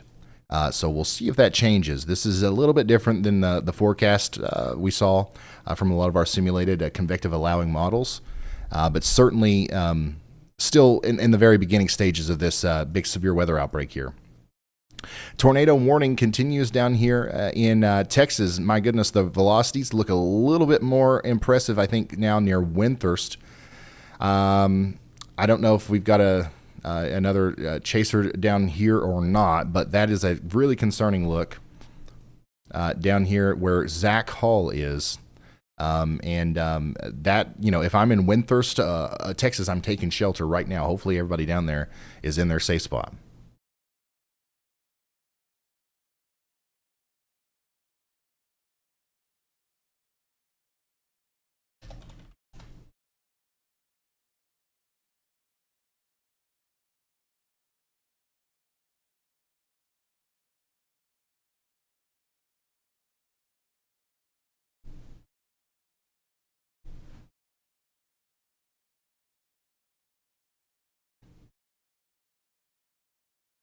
So yeah, if this produces a tornado, it will be right near Windthorst, and then it would be moving towards Deer Creek and Blue Grove. You guys have been under a tornado warning for a significant amount of time. So I really hope that everybody's already in their safe spots there. But that is a rapidly developing storm. We've definitely seen a couple of confirmed funnel clouds with this. Don't know if we've got anything on the ground at this exact moment, but we should know soon.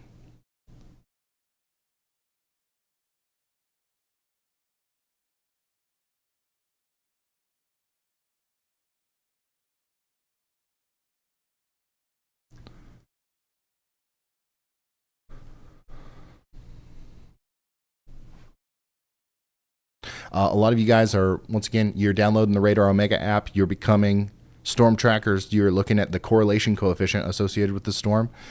There is what seems to be maybe some debris noted on correlation coefficient here, but if you flip back and forth between that and the reflectivity, you can see that most of that is happening in the inflow of the storm. So whenever we look at correlation coefficient, obviously we're looking for different sized things, right? In a field of raindrops, if you've got shingles, that sometimes can, that's debris, so that drops the correlation coefficient. But also in a field of raindrops and large hailstones, when you insert a lot of clear air, that's also different sides, right? So that also is going to drop the correlation coefficient a bit sometimes as well. So I think what we're seeing with a lot of the debris, that some people are mistakenly thinking they're seeing with this storm right here, is clear air coming into the storm in the inflow notch there.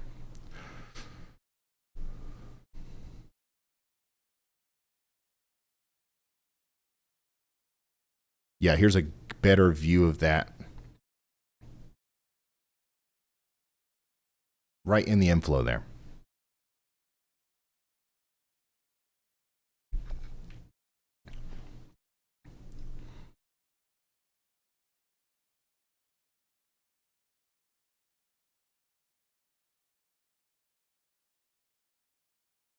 Yeah, we've had multiple different people report funnel clouds on this one. But nothing more than that just yet.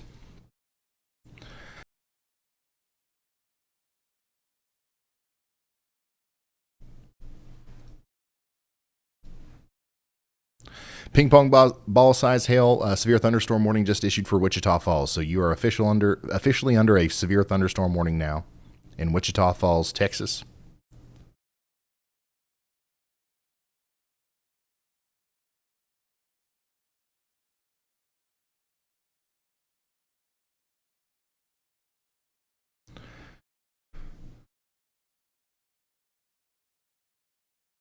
All right. And speaking of that storm in Texas, Storm Chaser Zach Hall, we should have him up soon. So just so we can keep an eye on it in the live view form, that should definitely be in one of the top 3 whenever we get it up.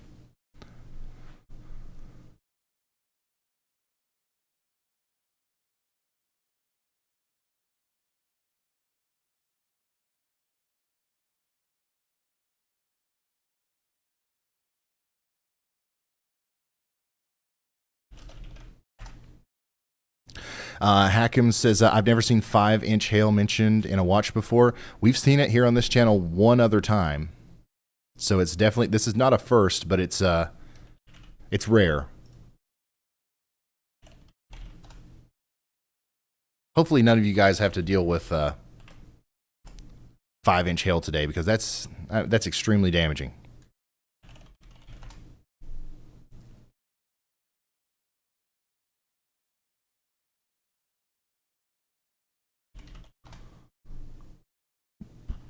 All right, we just got a new tornado warning. A new tornado warning for our has storm been issued. that we're tracking here, and we're waiting on getting Zach's feed for. It's for Bellevue, okay, and that's in Clay County, Texas. So that new flashing polygon there, that's our newest tornado warning in Texas. And honestly, this is our most convincing signature that we have on radar right now. This is either producing a tornado or just about to, according to what I can see from velocity here. So take shelter now if you're in Bellevue, Texas.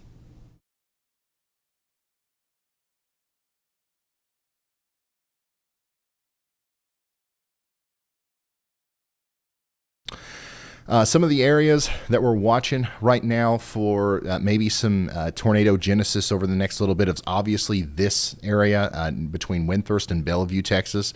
Also, there's a storm down there south and east of Abilene, Texas that continues to show signs of rotation. It's not great, so we're not too worried about that right now, but we're continuing to watch it. There's a slight chance that some of these storms that have moved past Lawton, Oklahoma, and are moving a little bit closer up there towards Anadarko and Weatherford, Milford. There's a slight chance that those are going to try to, rotate a little bit more than they are right now, but those are mostly outflow dominant at the very moment. The best chance of a near-term supercell producing a tornado is either going to be the one that we're looking at here right now in Texas, or that newest storm that has just popped up over here in western Oklahoma near Arnett. So we're keeping a very close eye on that one. Go ahead, Elijah. Hey, Ryan, we do have a tornado on the ground near Windthorst right now. Okay. All right, thank you very much. So we have a tornado ongoing right now near Windthorst, Texas, and we're hopefully still we're still working on getting Zach Hall up on the screen here because he is on this. But even without him, we can kind of show you a little bit more here information on the mesoscale. There you go. We got a confirmed tornado.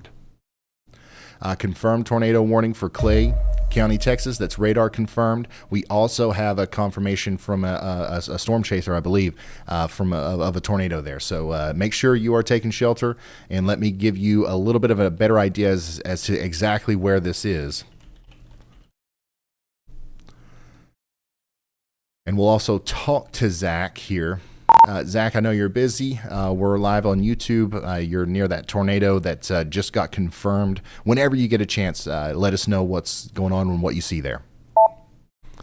All right. New information. This tornado warning has been upgraded. Okay, so Archer County and Clay County, Texas, that warning's been upgraded. So that's just another... this is all for the same storm right here. We've got a strong tornado coming together here near Windthorst, Texas, moving up towards Deer Creek. All right. The exact location of the tornado we will learn, I think, from Zach here soon as he positions into a better spot. But I believe, just based off of radar, that the tornado is going to be near Windthorst, obviously, or Cobb Road, and it's going to be moving up towards the. Let me get a direction vector here. Okay, it's going to be moving up towards the Deer Creek area, specifically in the bend where Deer Creek Cemetery is, within the next 5 minutes or so. All right, from there it's going to continue. It's going to continue to try to go on up towards places like Blue Grove and eventually Bellevue. But in the near term, I think that we've got to be more concerned in the Blue Grove area. If you guys know where Bailey's Boards and Baked Goods is, that's one of these stores that's kind of in the direct path here along Highway 148 before the storm makes it towards Highway 287 near Bellevue. This is in Texas. This is our first... since the beginning of the stream, this is our first big time velocity signature that is downright concerning looking, and we also have a confirmed tornado on the ground via a storm chaser, and it's radar indicated. So take shelter now if you haven't already in Deer Creek, Texas, and Joy. If you're in the community of Joy, Texas, you're also... Hey, Ryan, do you have a copy? Yeah, go ahead.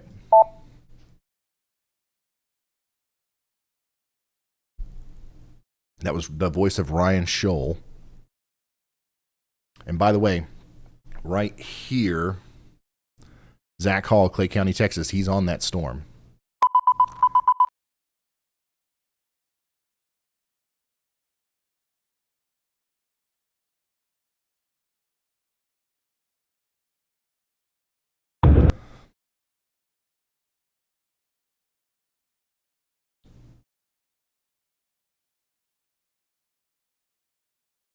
So hopefully we get a good shot of it here in just a moment. And we're also waiting to hear back from Ryan Scholl. New information. Okay, so now we've got an update on this warning. It's a PDS tornado warning. This is a particularly dangerous situation. We've got a large, damaging tornado on the ground right now near Windthorst, Texas, and it's moving towards Deer Creek. Once again, a large, damaging tornado is on the ground right now, moving towards Windthorst. Zach, just checking in whenever you get a chance. We want you to take shelter. The best thing that you can do in this kind of situation is, if you're in the path of this thing, you want to put as many walls between you and the outside world as possible, or preferably get underground. Okay. You know, if you can get into a storm cellar, that's great as well. If you can't, you want to get into that interior closet or bathroom and whatever sturdy shelter you're in, and potentially maybe even wear a helmet, as that is going to protect your head in an event where falling debris is trying to injure you. Okay.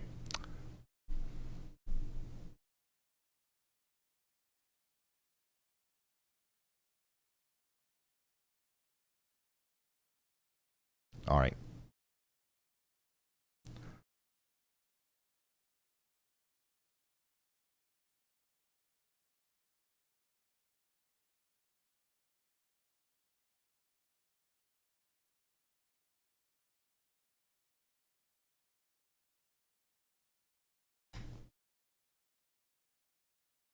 Where can I find that, Carly? Like where on YouTube?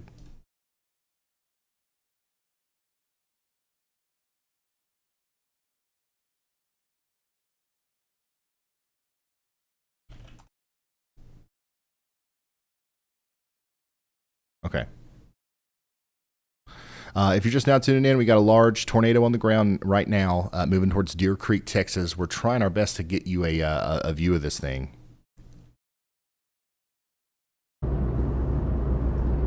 Okay, that's not okay. 1 second, y'all.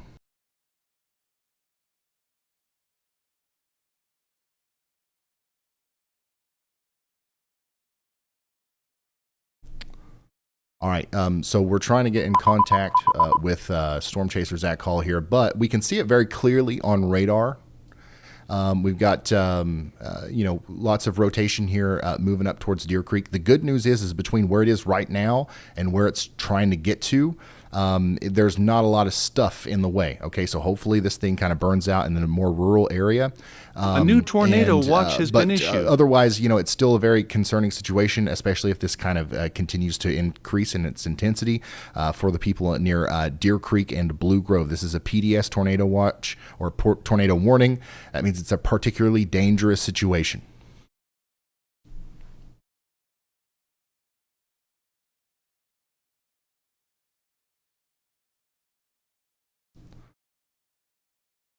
All right, and there's another storm chaser, Nick Busby, who is near this thing as it comes up towards Deer Creek as well. We're trying to get that feed on the screen for you.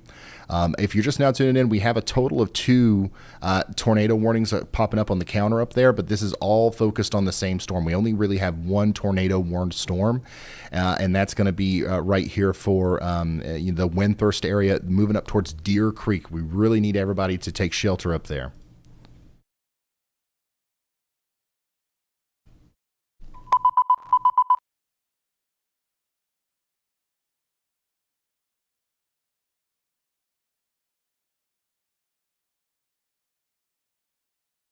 And here it is, a live look from Nick Busby in near Windthorst, Texas, of a tornado on the ground right now. You can see it there. I don't know if, obviously I see the condensed funnel. I don't know if we have a confirmation that that's doing damage on the ground, but right there it is. Okay, so yes, it is doing damage on the ground right now, and it is moving towards Deer Creek.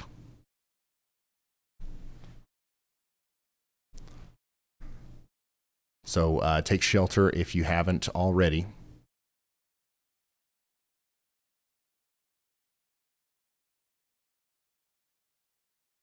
The in between where it is right now in Deer Creek, some of the landmarks that is popping up for me is honestly there's not a lot. There's small lakes like Barrand Lake or Bernard Lake.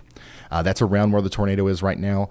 We're really just kind of focusing on what's going to happen here once this thing makes it up there closer to the Deer Creek Cemetery. Then we get into a little bit of a higher, populated area there between Midwest or Midway ISD, Old Joy Shannon, and of course Bailey's Baked Goods. If you know where those places are, that's kind of in the direction of where the tornado's going right now.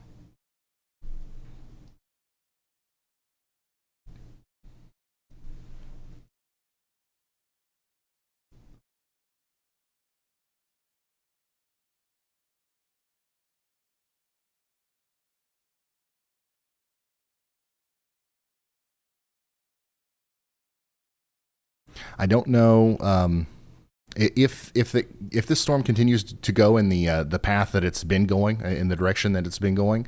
It's going to go right up towards Deer Creek and Blue Grove. But we just saw a storm in a similar environment down there in Texas not too long ago do something where it occluded at this point of its evolution with the supercell. So that's something that we might have to watch out for as well. I don't think that we're as close to that, but I would not let my guard down in Hallsell and places like Henrietta, Texas here, because this is going to be a strong storm for you regardless, but the tornado part is also something that could eventually impact you guys, even though you're outside of the warning polygon there. But most immediately, we're concerned about our residents here in Deer Creek and Blue Grove in Texas, as we do have a PDS tornado warning, radar confirmed, and also chaser confirmed.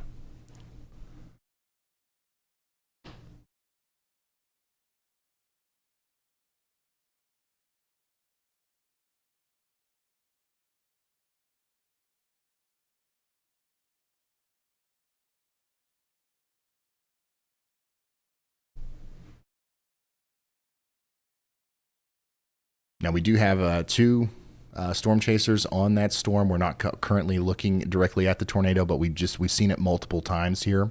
But basically, our storm chasers are on Highway 174, and the tornado is going to be to the west of them, out the driver's side window there.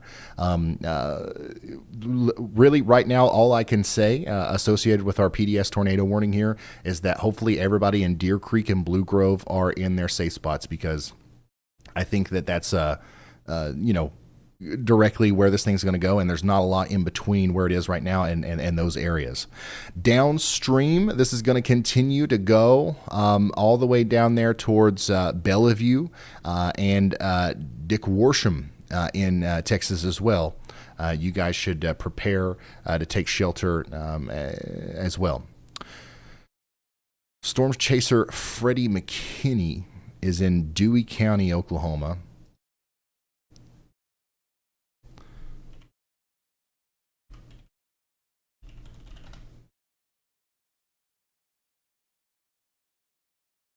And that's associated with the big storm that's causing golf ball size hail right now near Weatherford.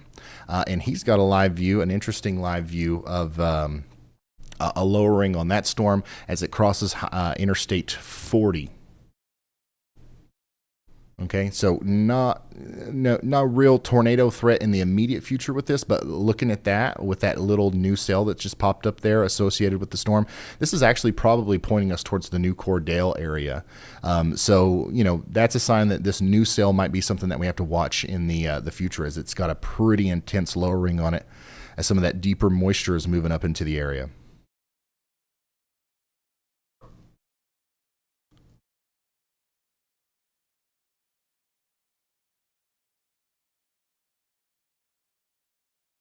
Yeah, we've had, so the tornado that's associated with our PDS tornado warning that's moving towards Deer Creek, Texas right now, started off as a funnel, is a touchdown. It's a big tornado.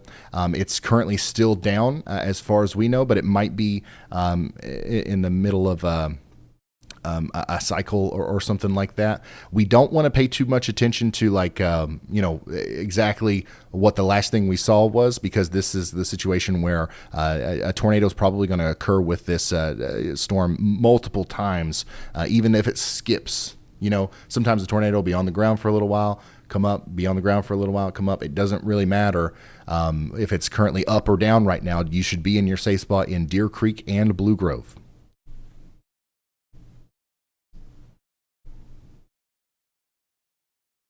Go ahead, Elijah. Hey, Ryan. So we actually do have damage reports coming in from the tornado, and we have to assume it is still on the ground. There is damage around Windthorst to homes, as well as trees being knocked down. Okay, thank you very much, Elijah. Damage reports coming in from Windthorst, Texas. Obviously, I think that we definitely expected that based off of what we've seen from radar and from their storm chasers. We have to assume that same tornado is still causing damage now as it comes into the Deer Creek and Blue Grove area of Texas. Take shelter immediately. Yeah.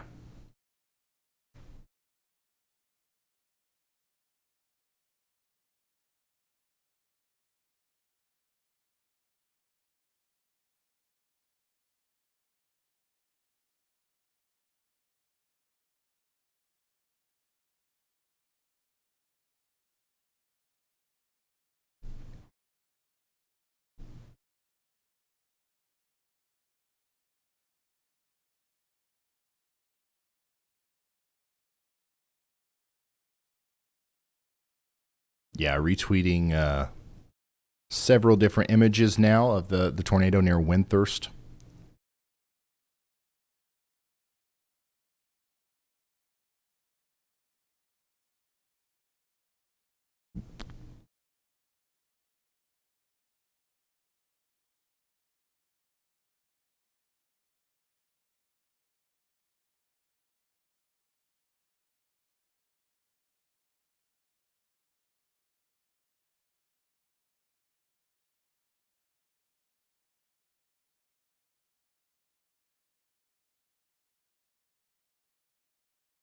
Quite the photogenic tornado.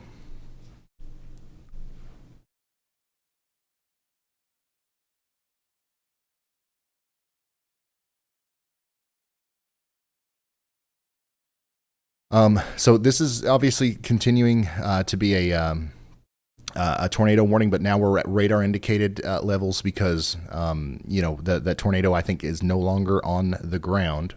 However, the storm is very capable of producing a new tornado here soon, so we're not going to abandon this. I do want to take us over to Oklahoma though, because interesting things are happening over here with these storms around Weatherford. We're looking at that live view from Freddie McKinney down there, and we're seeing, a couple of these smaller storms that have just popped up have very well-defined mesos, and, we're starting to see that a little bit more apparently on radar as well. So I would say it wouldn't be out of the realm of possibility for some of these storms that are popping up between Hobart, New Cordell, and Weatherford over here to the west of Oklahoma City. It wouldn't be crazy if those started getting some tornado warnings with them as they start to get stronger. Also, honestly kind of surprised that we haven't seen a tornado warning come out of one of these storms yet over here in western Oklahoma near Woodward. The mesocyclones on these storms are strengthening with every new frame update. And also they're in a very prime atmosphere for tornadoes. Also look at this one up here in Kansas. Go ahead, Elijah. Hey, Ryan. So speaking of warning western has been Oklahoma, issued. there is actually a reported rotating wall cloud around Barnett, Oklahoma. All right. Thank you very much, Elijah. That's definitely going to be associated with with our storm here that is honestly looking to me like it should prompt a tornado warning at some point here for the areas near Woodward to the east of Arnett. Also, I'm thinking the same thing, honestly, about our storm up here in Kansas. If we go up higher in the atmosphere, we can see that the mesocyclone is really starting to come together with this storm. Closer to the surface, not so much, but we do see some broad rotation here. This is a storm that I am extremely concerned about now that's moving up here towards Buttermilk, Kansas. You guys should definitely be getting to your safe spot over there if you haven't already. Greensburg, Kansas. You guys also have a pretty significant storm coming towards you, capable of producing tennis ball size hail and a potential tornado. These are our big time supercells, I think, that are going to be our troublemakers today. Everybody in front of these supercells. This is it. This is our main event. Okay. So I'm extremely concerned about Woodward, Waynoka, Cherokee, and Enid in Oklahoma. Go ahead, Elijah. Hey, Ryan. I think we have a tornado new ongoing tornado in warning Texas, has been issued. actually right next or right around the KDYX radar. That just wrapped around really quick, and there is a correlation coefficient drop right there. Wow. Okay, thank you, Elijah, bringing us back down to Texas here, where very quickly this supercell that we've been tracking for a while now has kind of wrapped up here near Cross Plains and Rising Star in Texas. This is a very concerning signature on radar here. You've got a very well-defined hook. New warning includes Union Center, Mountaintop, Carbon, and Gorman, Texas.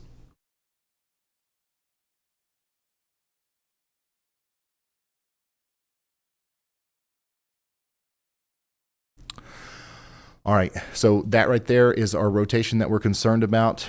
We also believe that we're already seeing maybe some debris associated with that came out of Cross Plains. So this is the kind of storm that could produce a pretty big tornado. So hopefully everybody in Pioneer, Texas, is in their safe spots right now, because that is a very dangerous storm. And look at how fast this came together. It kind of came out of nowhere. But thankfully, we've been talking about Cross Plains for quite some time. They were under a tornado warning, and now we've got that new tornado warning that was just issued for Union Center and all the way out there towards Gorman, Texas. So take shelter immediately if you are in those places. I want to go back and check in on our storm that our storm chasers were giving us a view of near Windthorst, Texas. That tornado is no longer on the ground as it comes into Deer Creek, but it's still a rotating cyclone, mesocyclone, that has the capability of producing a new tornado very soon. So hopefully everybody is still in their safe spots in Deer Creek and Blue Grove, Texas. This is a strong storm, extremely capable of producing a new tornado here soon. Get to shelter immediately. I think that we're going to start seeing tornado warnings popping out of these storms up here in northwest Oklahoma and Kansas like crazy. I think, it's all going to happen at once. We're going to see probably 3 or 4 new warnings here. So get ready for that. Right now, though, we're mostly dealing with considerable severe thunderstorm warnings associated with the potential golf ball sized hail and 60-mile-per-hour winds. Actually, they just upgraded this one for Woodward, Oklahoma to destructive. Large apple-sized hail. Look at this, large apple-sized hail and 60-mile-per-hour winds coming into the areas between Fort Supply and Woodward, Oklahoma right now. And you see this? You see this right here? That's a hail spike. So huge hail coming out of the storm. Go ahead, Elijah. Hey, Ryan, we have another, that tornado is still on the ground near Windthorst, and it just created a new CC drop on radar. So it is back on the ground, and there is law enforcement confirmation on that. All right, thank you very much, Elijah. The supercell continues to look incredibly healthy. Not surprised at all that we've got a cycle here, a new tornado that has just touched down with our storm. New information in this Clay tornado County, Texas. warning So we just has got been another upgraded. confirmed tornado warning out of that. It's a confirmed tornado on the ground near Deer Creek. This is exactly why we've been hooting and hollering about Deer Creek and Blue Grove for a long time now. Hopefully you guys are still in your safe spots. A tornado is on the ground. It's going to go through. It's going to produce damage between Deer Creek and Blue Grove, and then it's going to go up towards Bellevue and Dick Worsham in Texas. All right. I know that we have I don't know if we still have Nick Busby, but we need to probably make sure that we're watching him just in case he's got something, because he's still on this storm down here. But Bob Pack there is giving us a live view of the storm near Windthorst right now.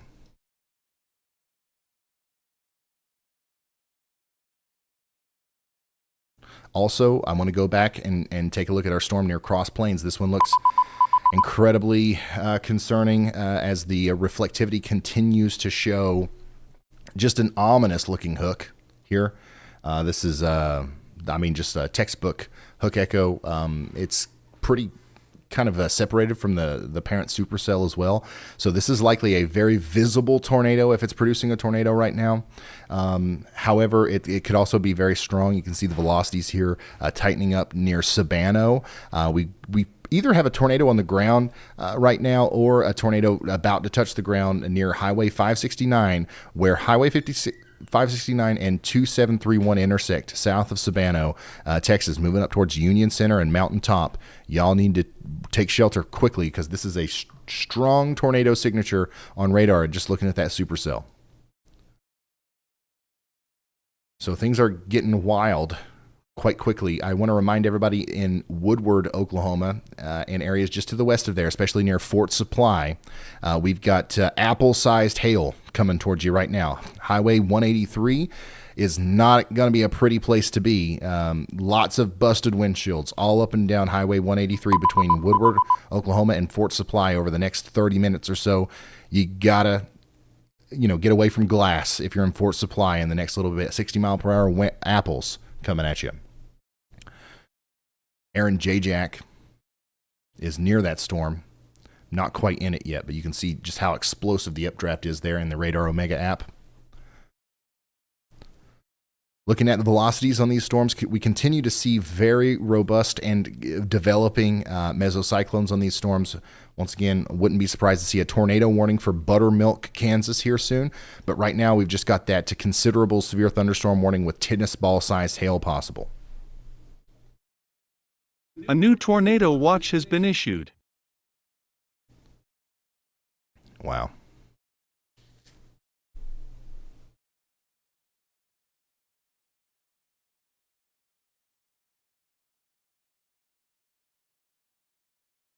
So our two most southern storms are our most impressive ones right now. We've got a tornado down on the ground here near Deer Creek in Blue Grove, Texas, moving over towards Bellevue. We've been hooting and hollering about that one forever. Hopefully everybody's in their safe spot. A little bit more of a newer situation is developing over here near Cross Plains, and I'm just very surprised that we don't have a confirmed warning for this yet, as that looks like a tornado if I've ever seen one on radar right now. Go ahead, Elijah. Hey, Ryan, I was about to mention that there actually is a CC drop with that. That is most likely on the ground. All right, thank you, Elijah. Yeah, absolutely. You can see it right there. Debris lines up pretty well with our velocity couplet. In fact, it's perfectly aligned. And also our hook. So it checks all three boxes for a radar confirmed tornado. And that's what we're dealing with here near Sabano, Texas, just to the east of Cross Plains. We were talking about Cross Plains literally well over an hour ago. Okay, as you know, we watched this supercell near Abilene produce a tornado near Lawn. This is a spin-off of that storm, a left split of that storm, I believe, that is now causing a new tornado near Cross Plains, Texas. So take shelter over here near Mountaintop and Union Center, okay?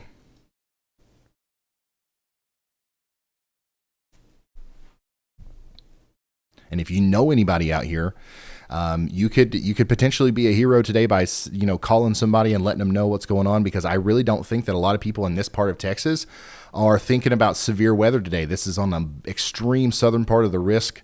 The big tornadoes were not expected this far south, according to a lot of your traditional weather forecasts.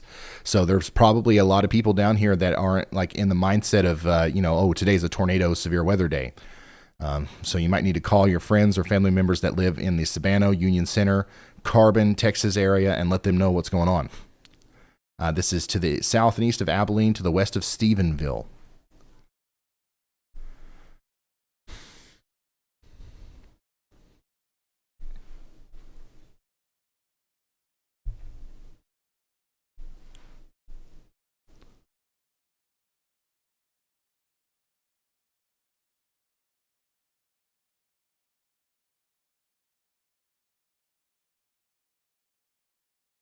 And here's that tornado that we saw earlier near Windthorst,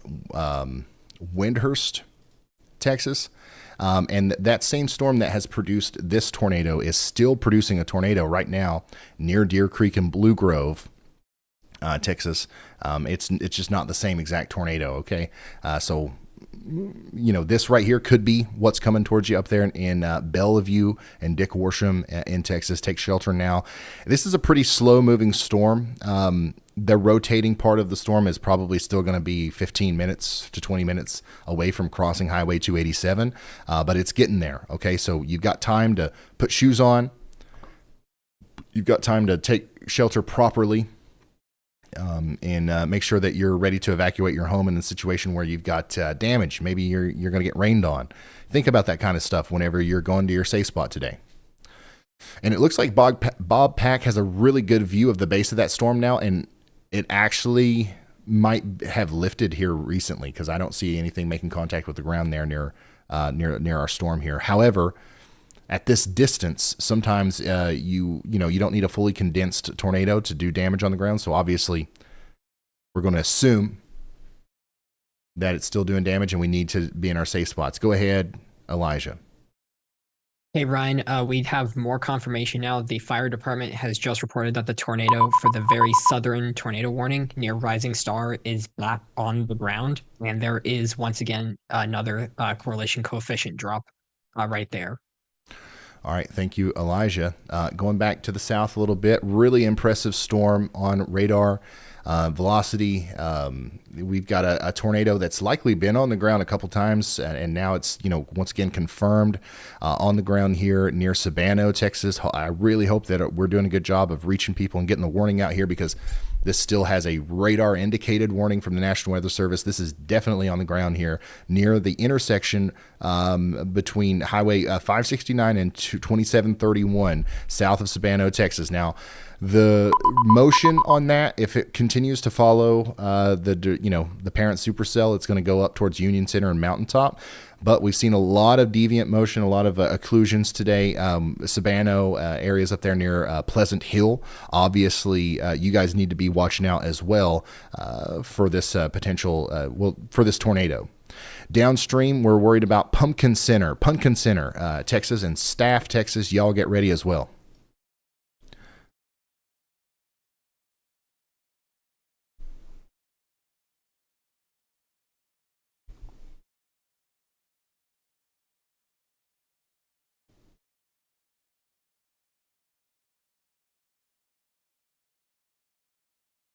Hey Ryan, this is Andy, if you got a second. Look at that. New information, this tornado warning has been upgraded. Go ahead, Andy.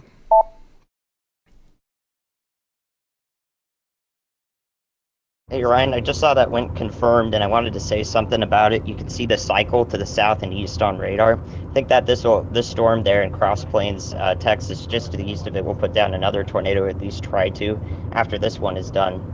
I also wanted to tell you that we're going north, Hunter and I, right now, to that storm that is 2 split supercells near Woodward. And the right split is right on the Cape tongue, also Theta U tongue. It looks like it's in a great environment, especially when the LLJ, or our nadir juice, gets going after sunset. So I think that that's going to be our target. We're going to be in Saline, Oklahoma, or Sealing, however you pronounce that, in about 20 minutes. All right, so that's the voice of meteorologist Andy Hill, even while he's on vacation, directing our attention back to a storm down here that's looking a little bit more impressive. We had a tornado here near Sabano. That original rotation and tornado is likely occluding.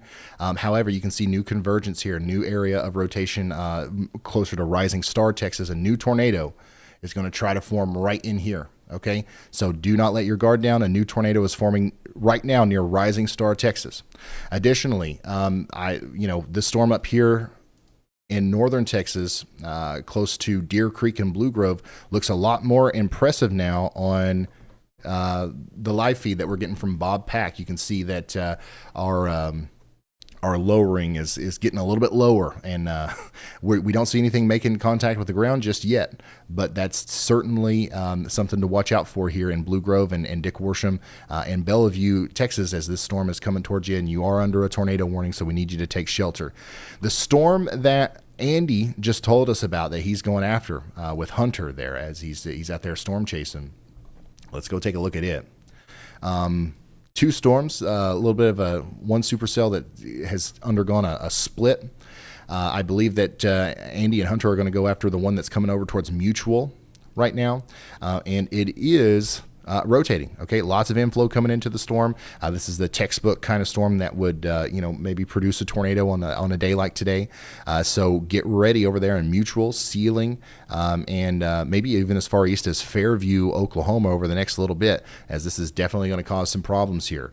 The left split of that same storm is continuing to cause lime-sized hail and considerable severe thunderstorm damage as it comes up towards Freedom, Oklahoma. And then up here a little bit farther to the north, there's a very strong supercell producing, lime-sized hail near Buttermilk, Kansas, that's also rotating a lot. Like, we have to watch out for this one potentially producing a tornado as it goes over towards Aetna, Kansas. And then there's several other supercells farther up into Kansas that are forming that we have to watch as we go forward. Right now, just severe thunderstorm warnings for hail and wind associated with these.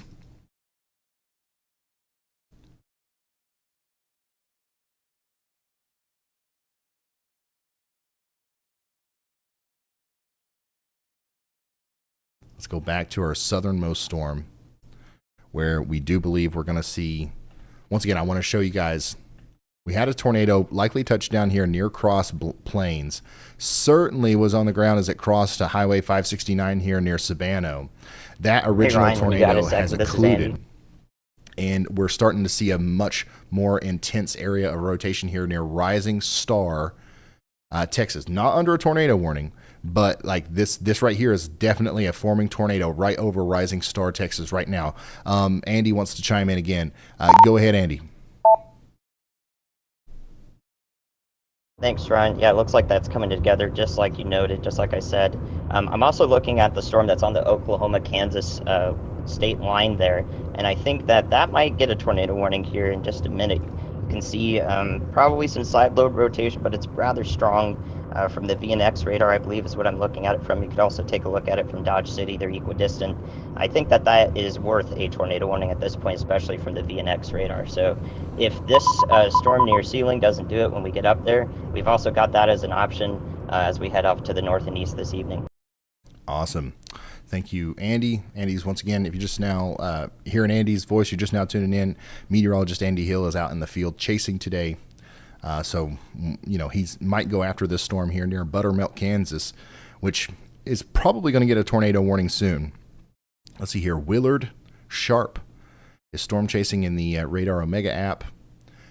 He's pretty close to that storm. I don't see anything yet, but I don't think he's pointing us right directly towards that the base of the storm yet. But definitely lots of rotation, especially higher up in the atmosphere, and that's coming together. And I really do think that Aetna, Kansas at some point here might be under a tornado warning, and so does Andy. So we're watching that very closely. Let's continue to look at these storms here near Sharon and Mutual, Oklahoma. Golf ball size hail is going to be the biggest threat right now. And honestly, our most robust storms at this very moment are still in Texas. We're obviously watching Bob Pack's feed down there very closely for the storm down here near Henrietta. Not currently producing a tornado, but it looks kind of looks like it could try to here again soon. A little bit more impressive, I guess you could say, is the storm near Rising Star, where we had a tornado back there closer to Cross Plains, Texas, not too long ago, and now we've got a new mesocyclone forming here right over Rising Star, where a new tornado might be trying to form. It's not happened yet, I don't think, but this signature right here is not a good sign. It's definitely primed to try to produce a new tornado right in this area. So that's what we've got going on right now. Several severe thunderstorm warnings, 2 tornado warnings. Both of our tornado warnings are either, we've got a confirmed tornado with one of them, and we've also got a really close to being confirmed tornado with the other one. Both of them in Texas. Go ahead, Elijah. Hey, Ryan. So Andy did a really good job calling that as well with the Rising Star, like the appendage that it shot out. A new tornado after it warning occluded. has been issued. This fire department scanner is actually reporting that there might be twin tornadoes on the ground right now. The original one still on the ground, plus a brand new one between Rising Star and Cross Plains. So there might actually be 2 tornadoes on the ground right there. All right, that's big time.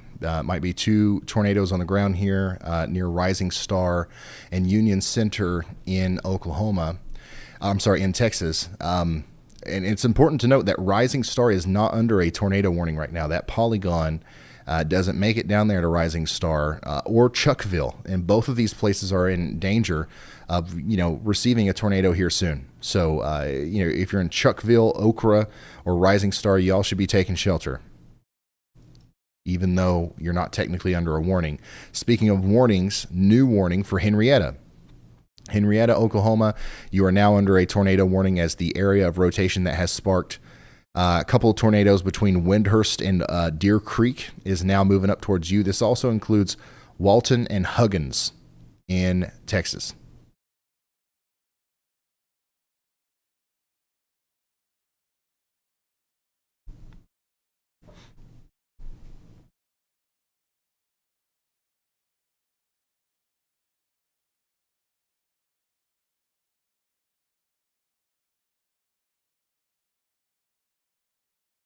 We do continue to have a PDS tornado watch until 11 p.m. for Oklahoma City, Wichita, Kansas, Ardmore. So we're kind of just now getting into the thick of things.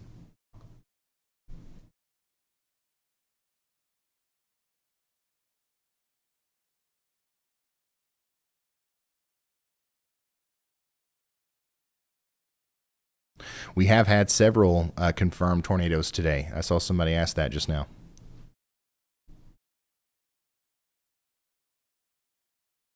Go ahead, Elijah.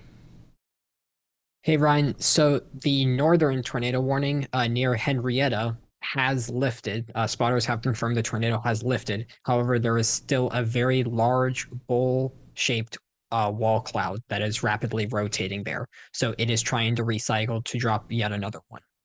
All right. Thank you. Thank you, Elijah. Bob Pack, I think, has given us a pretty good view of that. He is still on that storm there, as he's pretty much in Henrietta now. So we are going to keep a very close eye on Bob's feed.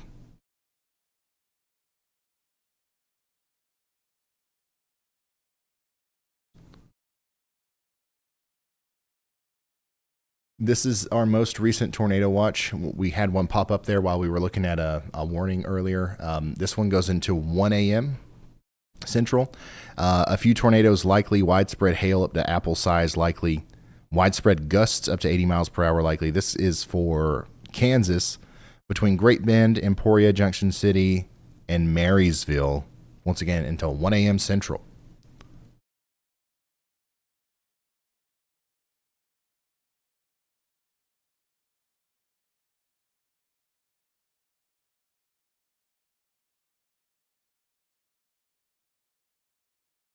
Still haven't gotten any tornado warnings on our storms up here in western Oklahoma or southwestern Kansas or south central Kansas.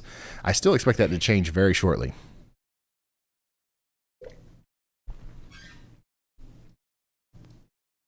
And we're also watching these storms, these smaller storms that have popped up back here between Clinton and Magnum and Altus. As this new convection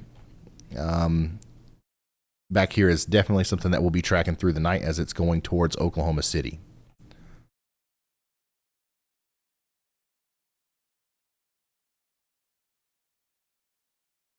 Henrietta, Texas, hopefully you guys are still in your safe spots.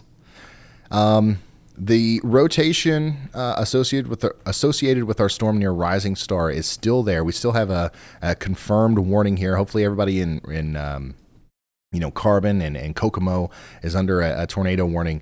The most intense rotation, or the area of greatest interest, at least for me, because that original tornado, even though it was down moments ago, it looks to me like it's occluded, is outside of the warning box.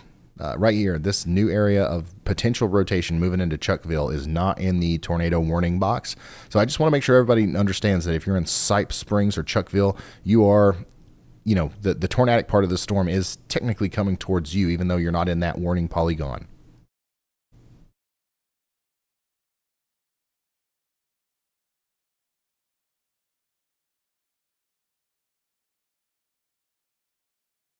We don't have any we don't have any destructive. Hey Ryan, this is Andy when you got a second. Warnings. But that storm does have the biggest hail qualifier on it right now. Tennis ball size hail possible in Carbon and Gorman. Andy's got another update for us. Yeah, go ahead, Andy. Hi Ryan, we're watching this storm intensify near Sealing, Oklahoma and Tologa. We're just north of Tologa now, I believe, heading into some mountainous terrain or hilly terrain right here. We're going to watch this storm take on multiple mergers and see if it turns hard southeast, especially maybe the supercell and the updraft out in front, the eastern half of the storm. If that consolidates, we'll be right on it. It does look like it's favorable, maybe intensifying in the near term. All right, that was meteorologist Andy Hill somewhere along Highway 33 here as he's coming up into Sealing, watching this storm near Sharon, also watching these new blips that have formed here. These could definitely, any one of these could root with the environment and cause a tornado. As we are officially at 7 p.m., 6 Central, we are entering the period of rapid, increase in those favorable, tornado parameters tonight. So far today, we've already seen a bunch of tornadoes, but we haven't even stepped foot into the air mass that was responsible for the moderate risk of severe weather today.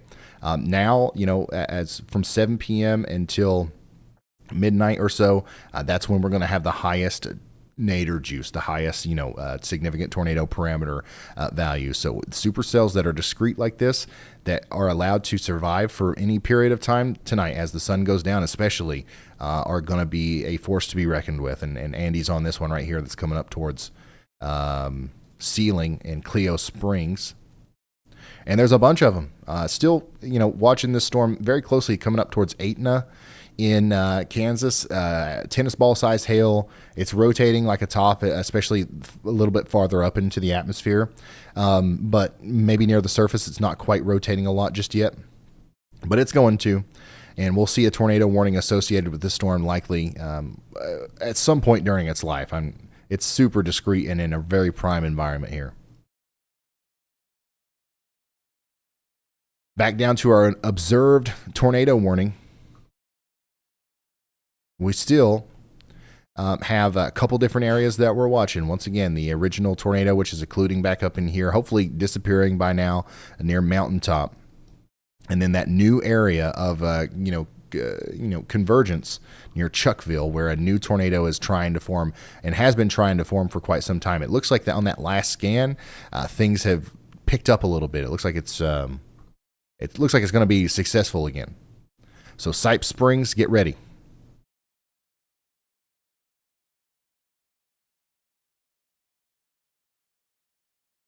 Will you guys be live for the overnight hours? Yeah, so we're going to be live until we don't think we're needed anymore. There's going to be a period of time over the next, I'd say 3 or 4 hours, where things are rapidly increasing, right? We're going to see a lot more supercells, a lot more tornado warnings and stuff. And then there's going to be a period of time right after that where things go down. Things are not as active. At some point during that downhill period, we'll end the stream, but that does not mean that the severe weather threat's over. It's going to carry well into the early morning hours. It's just not going to be quite as intense. And it's also going to move north. A lot of these supercells. Hey Ryan, this is Andy when you got a second. Are going to dissipate. Go ahead, Andy. Hey Ryan, I'm watching that storm on the Oklahoma-Kansas state line again. I don't really, a little bit of feedback there. I don't really know how that's not tornado warned right now. If you take a look at the couplet from VNX, that is absolutely wild looking. I expect a tornado warning for that storm for sure at this point. I think Dodge City's being a little conservative, holding off on it. That's totally fine. I do think it deserves one now, though, of all time. Absolutely. I agree, Andy. And this is a look at that velocity there as it comes towards Etna, Kansas.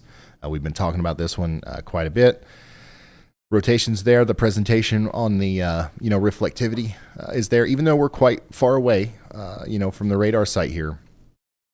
Definitely, we've seen warnings for a lot less. That's for sure.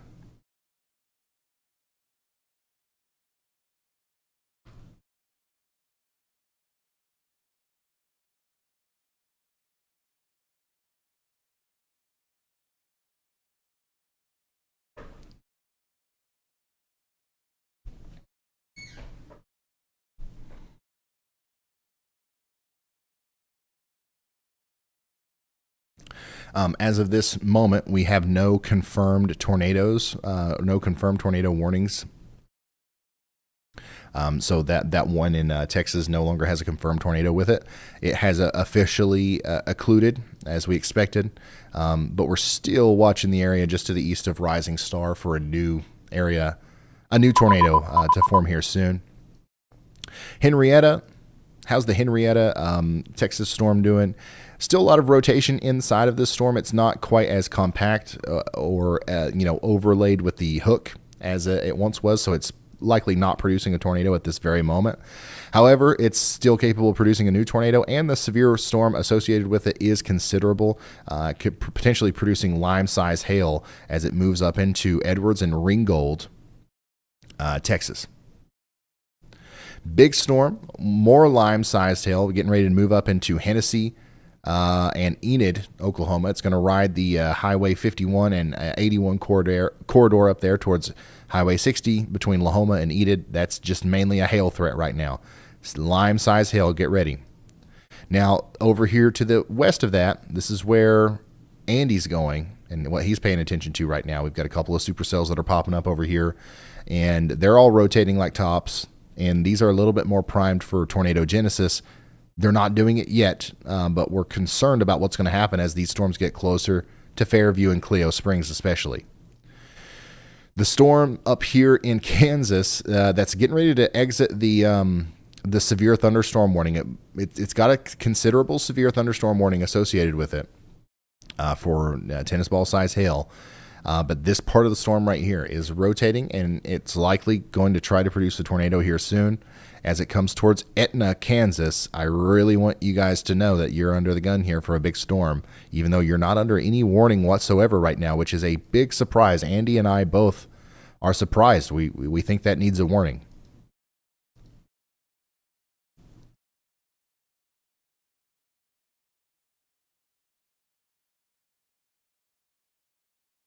Lots going on here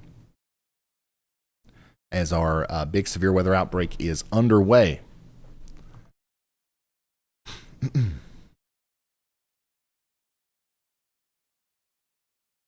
Remember, if you have any pictures or videos or reports that you want to send in, the best way to do that is on Twitter at Ryan Hall Y'all, or pics at RyanHallYall.com. That email, you can send an email there to pics at RyanHallYall.com. Obviously, if you get DVD-sized hail today, we don't want you to go outside while the hail is falling to take a picture of it. But when things are safe and you come out of your safe spot, we definitely want you to send us a photo of your DVD-sized hailstone today, which is absolutely possible with these huge storms.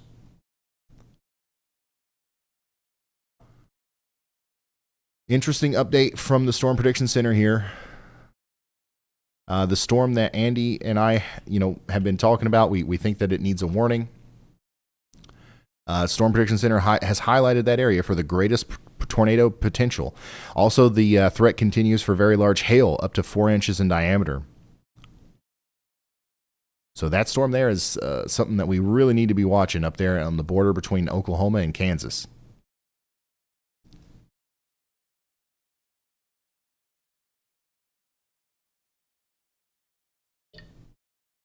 And by the way, Storm Chaser Andy Hill, he's Storm Chaser Andy Hill today, is with Hunter Hurley currently, and this is a live look from their location.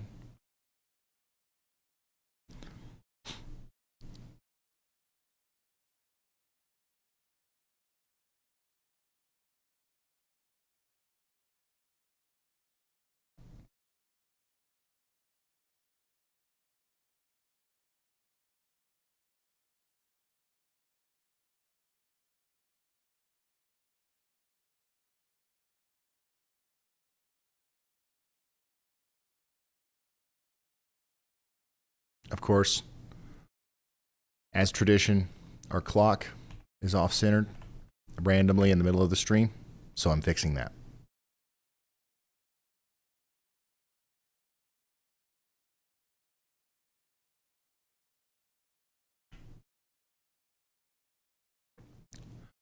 Quite unfortunate that I have to do it one at a time, but hey, it's YouTube, baby. Live production on the fly.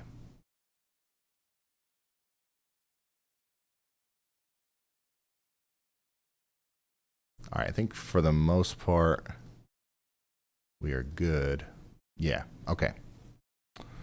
All right, just in time for a new tornado warning has been Eastland issued. and Comanche County in Texas. New tornado warning. Let's fly to it. This is associated with our new circulation that was popping up near Rising Star that we've been talking about. Oh my gosh.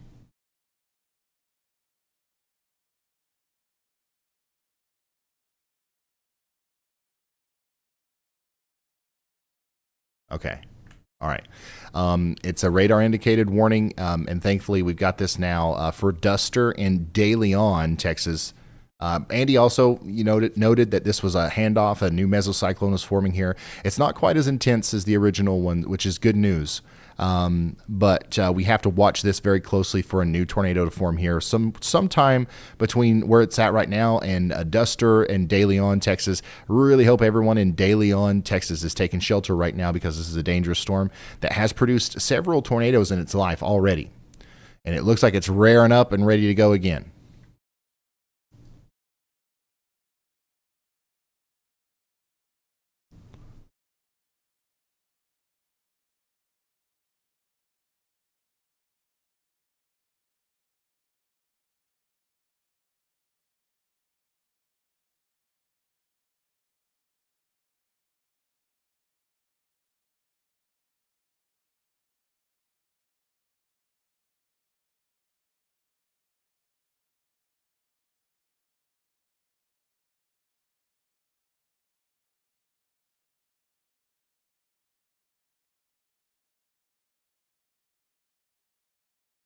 Am I saying that right, De Leon?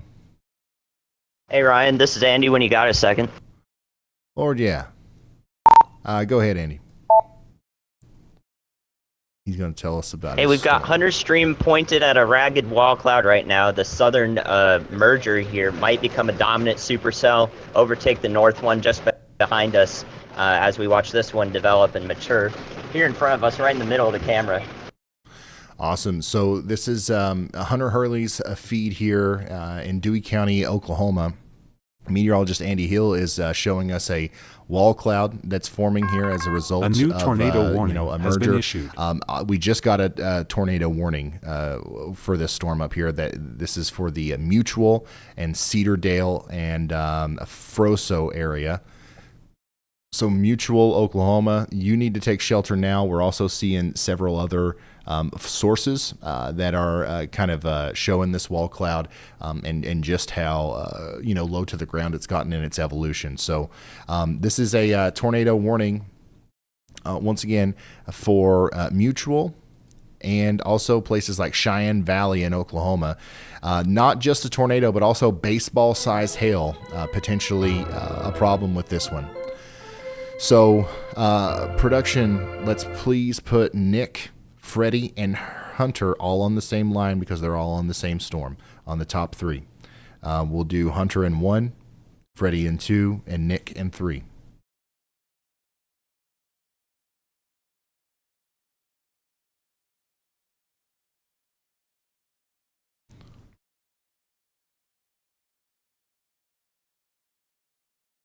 Yeah, it's super awesome to have Andy in the field.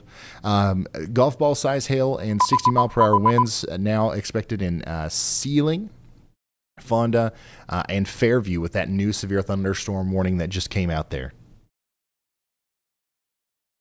Freddie McKinney has another look at this wall cloud that we're watching from several different angles now.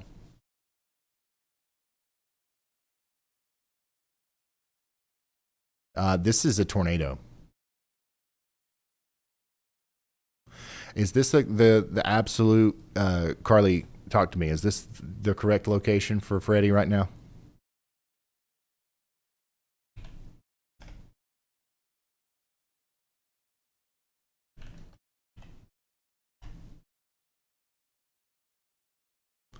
Okay, can we get a more specific town name? All right. So what you're looking at here is a live look at a tornado that's forming on Storm Chaser Freddie McKinney's feed here.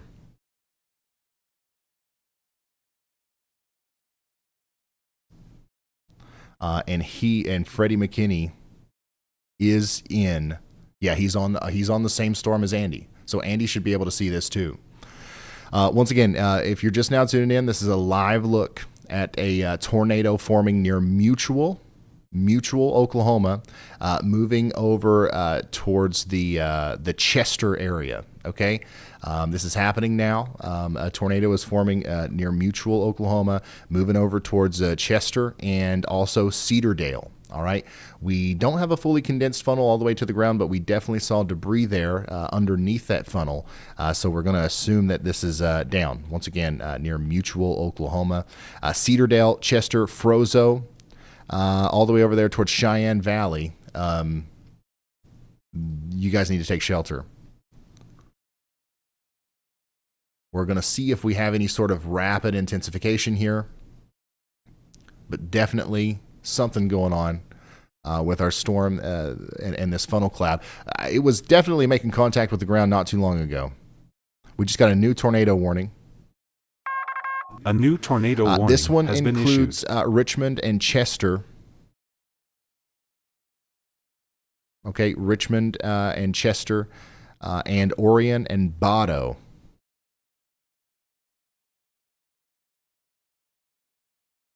I want to pull up Freddie's exact location here so we don't get it twisted. This is a tornado going on right now between Mutual and Chester.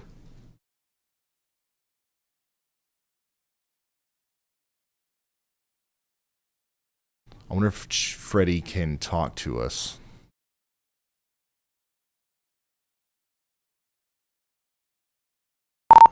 Freddie, we're live on YouTube. We see the feature that you've got on your stream here. Just wondering if we're pointed more towards Chester or Mutual right now. There's a couple different areas of rotation on radar. Just want to confirm which one you're pointing us at, or if you know.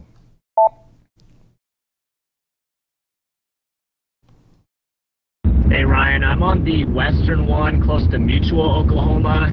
It looks like it might be roping out right now. Okay, so that's what I thought. This is the area of rotation near Mutual, but there's also another area of rotation that could try to do the same thing just to the west of Chester, which is a really frustrating, part. It's a frustrating thing when you're trying to communicate the risks of a tornado warning. We've got two areas that could potentially produce a tornado very close to each other going in the same direction. But what we just saw there, that funnel was from Freddie McKinney, and that was near Mutual. I think that we're going to see another tornado here near Chester as well. So we've got to really be in our safe spots in Chester, Oklahoma right now.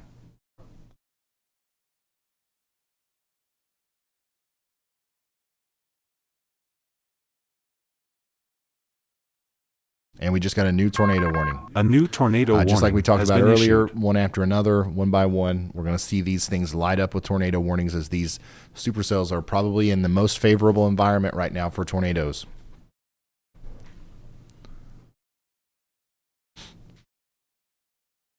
That latest tornado warning is for the area of rotation just to the south and east of Sealing now. Sealing, Oklahoma. Moving towards Fonda. And Longdale and Homestead and Fairview, Oklahoma. So we've got a huge conglomeration now of tornado-warned storms moving in the general direction of Clio Springs, Oklahoma. It absolutely is popping off, yep. You can see pretty clearly through Freddie's feed there the two separate areas of rotation that we're looking at. You can literally see the dangly bits in their cloud formations.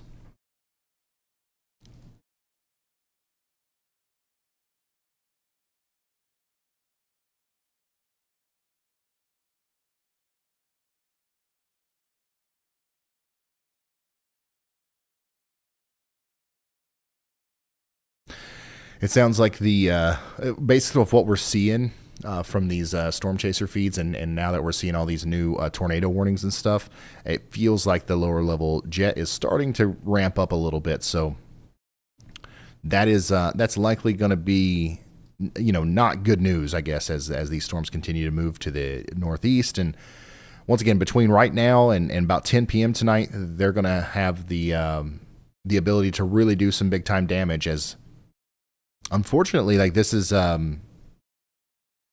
this is when the HRRR and a lot of our convective allowing models were starting to show the outbreak beginning earlier today. So we're just now entering that area of greatest threat, I guess you could say.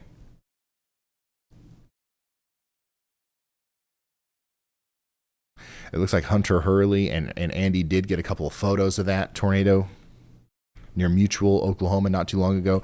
This tornado is no longer with us. However, the storm that produced it is, and it's about to do it again, as we can see here through Storm Chaser Freddie McKinney's feed. Still near Mutual, Oklahoma. I want everybody to know, too, like if you're downstream here in Togo, Oklahoma, Cheyenne Valley, Fairview, if the tornadic part of the storm doesn't directly affect you, this storm is capable of producing baseball-sized hail, so make sure you're ready for that.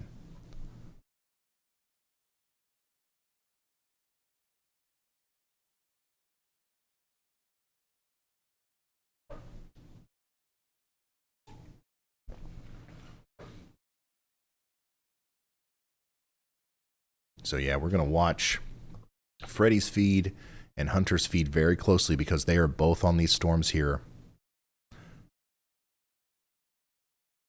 that are, I think, are probably going to be candidates for our storms of the day as the low-level jet continues to increase. Of course, meteorologist Andy Hill has positioned himself in the perfect spot to intercept a big tornado today. If you're just now tuning in, obviously we are looking at, developing tornadoes and stuff, but our goal today is to spread, potentially life-saving information far and wide. So if you know anybody out here in these places that might not be paying attention to the weather, let them know that this is a significant kind of day where we think that, we're definitely going to see some big tornadoes, and it's really starting right now. So they should definitely pay attention to the weather, and maybe you calling them and saying that is the stimulus that they need to really take it seriously,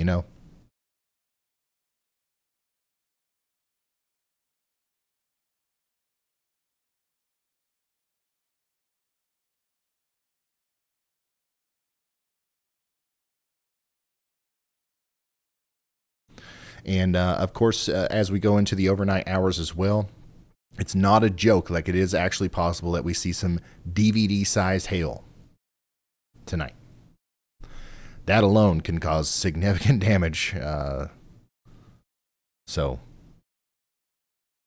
keep that in mind.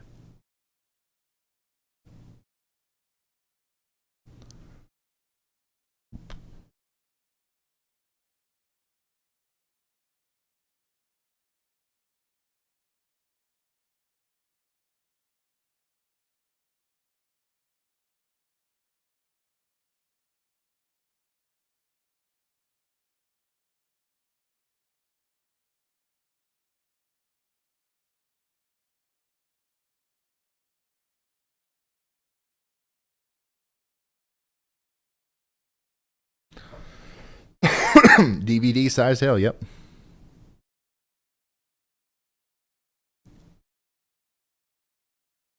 No kidding.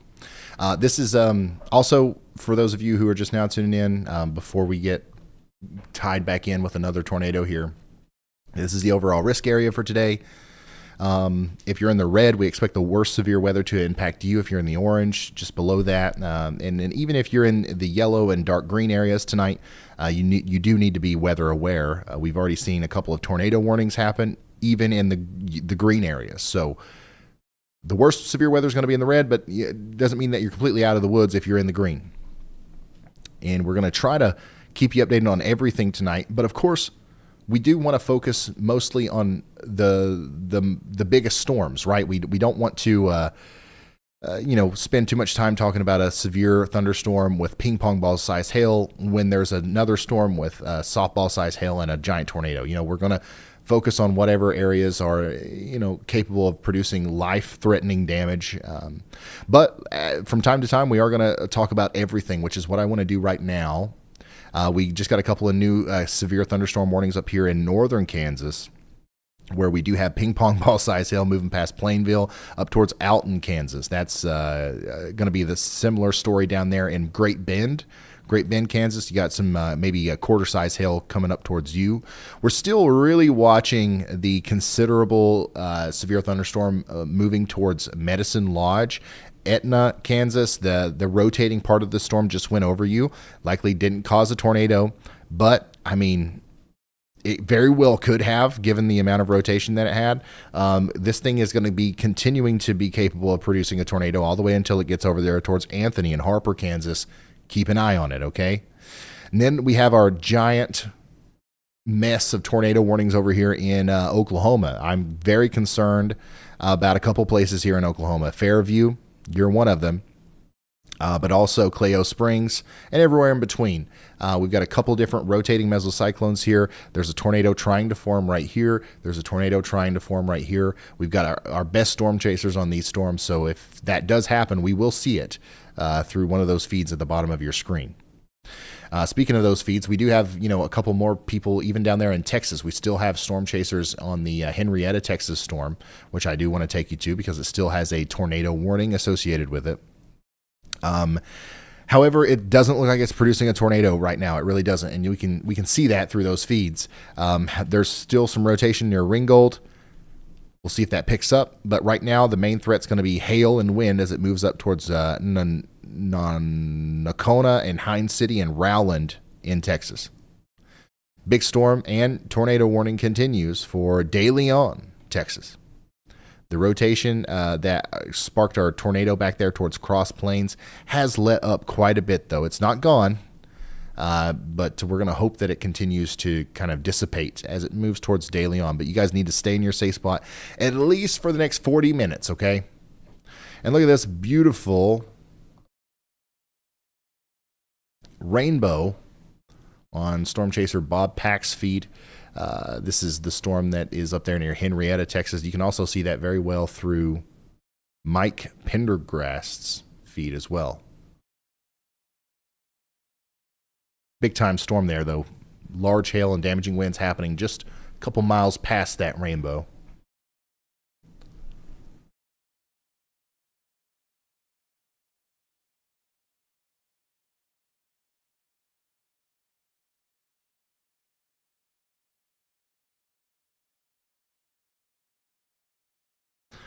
The tornado threat is increasing for places between Woodward and Enid, Oklahoma. Between now and 8 p.m., have multiple ways to receive warnings. Have a plan if a warning is issued. Seek shelter in an interior room or the lowest level of a building. A mobile home resident should consider finding a more sturdy structure to shelter in. It's a good idea. If you live in Enid, Oklahoma, I'm telling you early, man. Like you're not going to get an early warning like this in a lot of situations. But like, there's some big storms coming. There's probably going to be some tornadoes. We don't know if there's going to be a tornado that goes right through Enid, obviously. But if there is, and you're in a mobile home, you have time right now to maybe try to find a more sturdy shelter to get to for the night. All right, and I would actually consider that. Go ahead, Elijah. Hey, Ryan. So a National Severe Storms Laboratory employee has reported a tornado north of Chester, Oklahoma right now. All right. Thank you, Elijah. North of Chester, Oklahoma right now. A tornado likely associated with this area of rotation here. Good news is we've got Nick, Hunter, and Freddie all on this storm, so they should be able to see it soon. But if we've got a tornado right now, it's going to be near Highway 281. New information. This tornado warning has been upgraded. It's going over Highway 281 right now.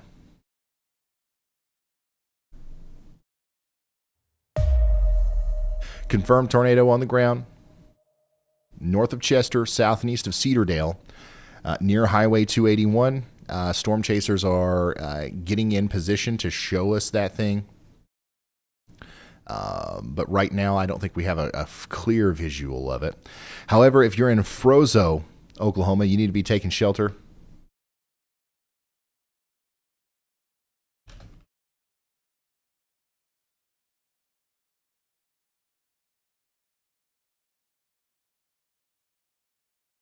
What's Nick got here? Nick is on that storm too, I think. This is Major County, Oklahoma here. Yeah, Nick Gorman's got us a view of right into the storm here. Here he comes over the air. Quick visual of that tornado. Okay, so a little bit of a service interruption there, but I think he's got us a visual of this tornado right now as he is on the road that comes out of Chester here, Highway 281. Yep, there you go. We got a tornado getting ready to cross Highway 281 right in front of Nick Gorman here. And we should also be able to see that through Freddie's feed here in just a moment. Yeah, look at that. Screenshot that. There it is, a tornado. And you can see it. He's getting ready to be on the northbound side of 281. And you can see just how close it is to crossing 281 at this moment. So this is right now crossing over Highway 281 near the Elm Grove Church Road. Okay? And it's going to be moving, if it continues to move in the way that it's been moving. It's going to be moving towards Frozo, in the Mount Zion Cemetery, the Antioch Cemetery, the Lone Star Cemetery. If you guys know what I'm talking about here, you know what I'm talking about. Like all those areas are where this tornado is going to go over the next 15 minutes or so. If you can drive to the Mount Zion or Antioch Cemetery right now, like it's not that far away from you, you're probably very close to this, and you want to make sure you're getting to your safe spot. Let's make sure we put Nick in 1. Actually, you know what? Let's put Nick in 2.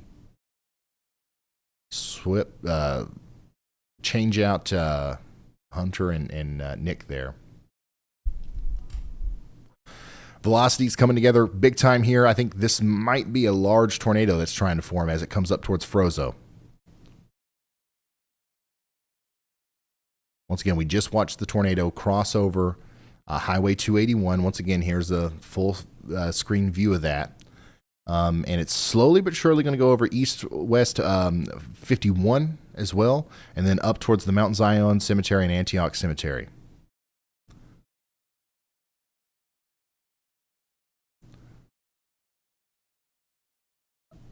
Yeah.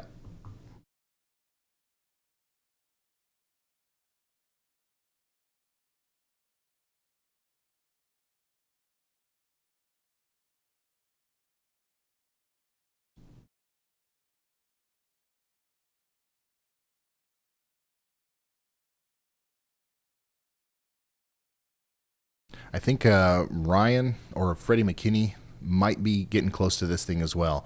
If you're just now tuning in, we this is a live look at a tornado that is in the middle of developing, or actually on the ground right now. We just saw it on the ground not too long ago, but it's near Chester, Oklahoma. It just crossed over Highway 281, moving towards Frozo, Oklahoma, more specifically the Mount Zion Cemetery and the Antioch Cemetery.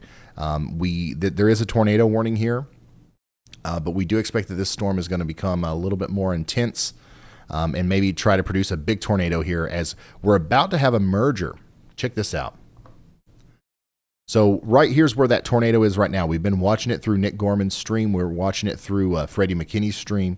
And not too long ago, we had this little blip pop up that has now turned into a full-fledged independent supercell. And it's going to go right up into the forward flank of this storm. Okay, so that's going to interrupt tornado genesis for a moment. But after that merge has happened, honestly, this looks like it has the very real possibility of being a constructive merger that leads to a big tornado here that eventually comes up towards Clio Springs. So hopefully everybody in Clio Springs, Oklahoma is in their safe spots. Go ahead, Elijah.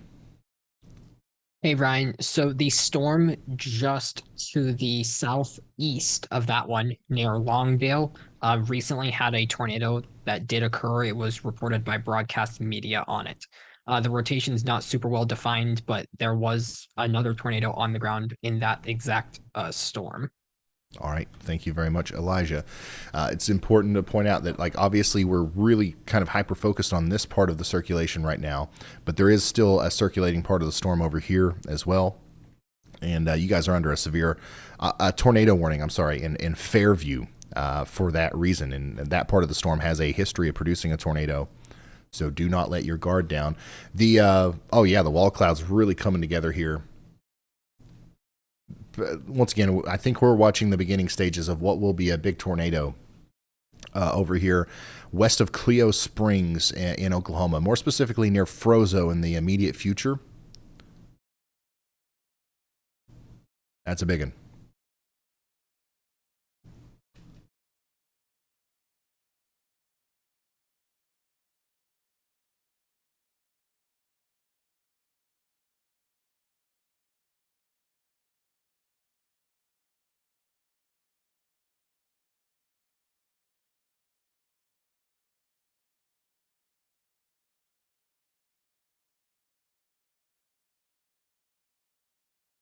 Once again, whenever this little cell right here bucks into the bigger one, it'll be interesting to see what happens next. It's called a merger. It's either going to be destructive or constructive, and we'll let you know.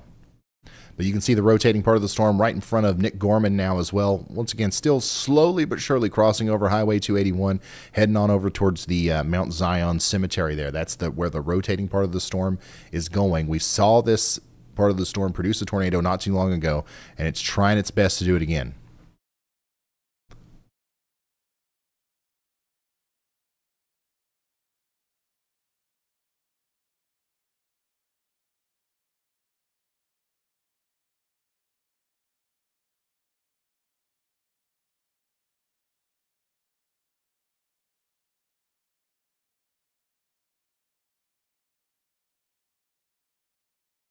Lots of good tornado media out there on the Twitters or X. I'm retweeting a bunch of that stuff right now. Once again, if you guys want to see some of the stuff that I'm sharing on social media, tornado warning has been some issued. of the stuff I can't share on the air because we want to protect the copyright of the the storm chasers out there that aren't directly working with us. But you can go see all that stuff over on my Twitter feed there at Ryan Hall, y'all. And also, if you want to send in photos and videos to me, and if you can do so safely, do that over there on that website as well. Or you can send stuff to pics@ryanhallyall.com, PICS at ryanhallyall.com. You guys have sent in a lot of hail pictures today. And that really does help us tell the story of exactly what's going on.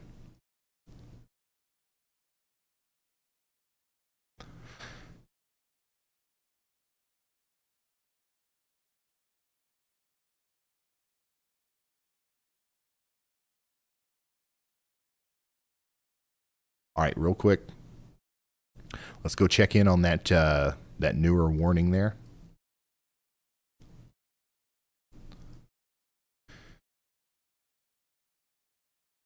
Actually, let's go through the tornado warnings from top to bottom, just so everybody's on the same page here. We've got a developing tornado we're about to show you live on the air from a storm chaser. But before we get there, we might have a couple of other tornadoes as well. We got a tornado warning, obviously, for Cheyenne Valley, Oklahoma, and Fairview, Oklahoma. We've got a bunch of storm chasers on these storms, so we'll be able to tell you exactly what's going on with that. There is also a tornado warning down here in Oklahoma, just past the Red River. It's weird. It was issued very oddly, but it is technically for Hines City, Spanish Fort, and Courtney. Take shelter now if you're down there between Texas and Oklahoma.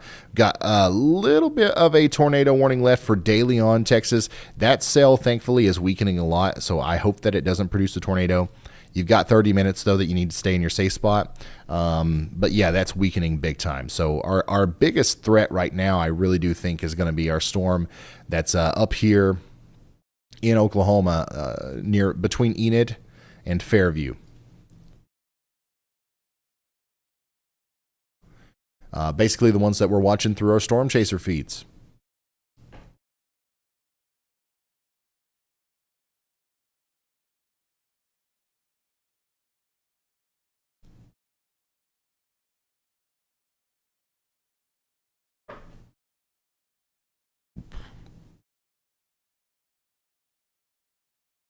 Yeah, and whenever the warnings look really weird like this, it's obviously because there's two different National Weather Service offices here. It's still weird, and it's still seemingly, in my mind, unnecessary, and I think that's something that we should work on.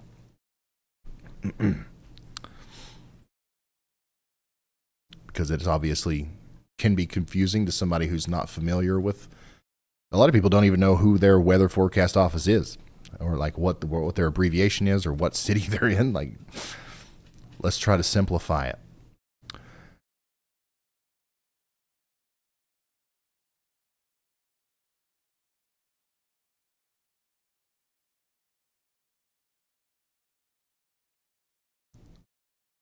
Huge shout out to Gene. Says, I'm in Ontario, Canada, but my daughter's in Oklahoma. I watch your channel consistently for the updates. Thanks for all you do. Gene, thank you for that. I'm glad I can help. Julie, thank you. Mama Moo Moo says, can't begin to thank you and your team members enough for your tireless efforts to keep us all safe. Hey, no problem. Thank you guys for the support. How many people do we have here right now? Let's see in the chat. How many people do we have here right now from either Oklahoma, Kansas, or Texas? Hopefully we've got a lot. I know that a lot of you are also watching from outside of that area. There's probably a lot of people watching right now in Canada, in Alaska even, because, this is interesting stuff. I if I wasn't here right now doing this, I would be watching it too. But hopefully we've got a lot of people in the affected areas watching, and it looks like we do.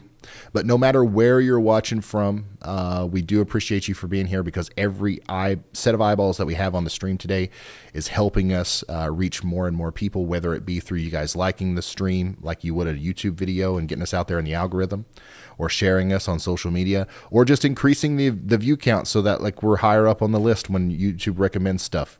Everybody's playing a part here to help us reach as many people as possible, and we know that it's working. We talk to, every time a tornado hits a town, we go talk to those people, and they tell us that it's working. So thank you for helping us do that.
Just looking at some different information here.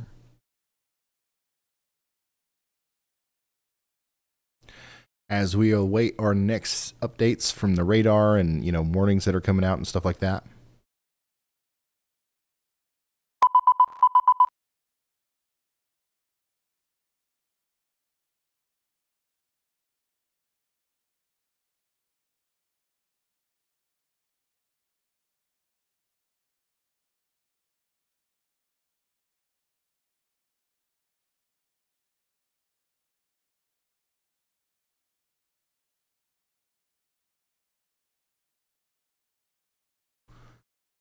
It looks to me like our biggest area of concern right now, as far as like where are the most favorable conditions currently for tornado genesis, it's going to be southwest Oklahoma, which is interesting. This is just according to the SPC mesoanalysis site. There's a couple different things here that's keeping that from being quite the case, but still. We've got some surface, instability out here. We've got some vorticity out here. We've got some new storms that are forming. So interestingly, I think we're also going to have to really watch these storms that are forming right back and through here as well as they go towards Oklahoma City. So just, yeah, lots of really interesting stuff occurring with our storm system today. Very off the wall, very not anything like what was forecast, honestly, by some of the convective allowing models. So once again, another learning lesson. We don't pay too much attention to those convective allowing models, which we've learned that.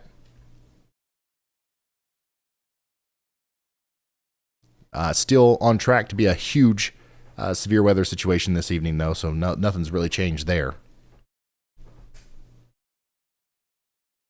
Henry Murphy, super huge shout out to you. You're the best for keeping us safe. I've been watching for a while. Thanks for all you do. You guys are too nice. I appreciate it, though. Thank you.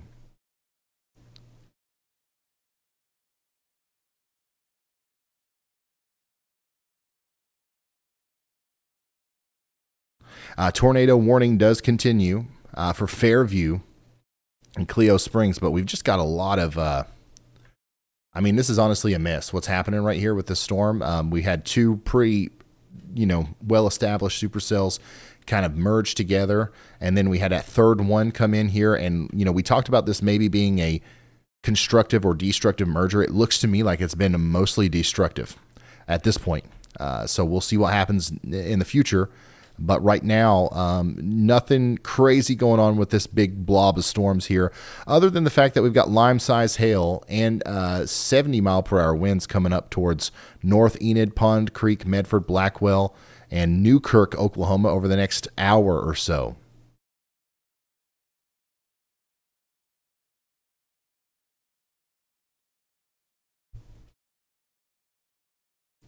Go ahead, Elijah.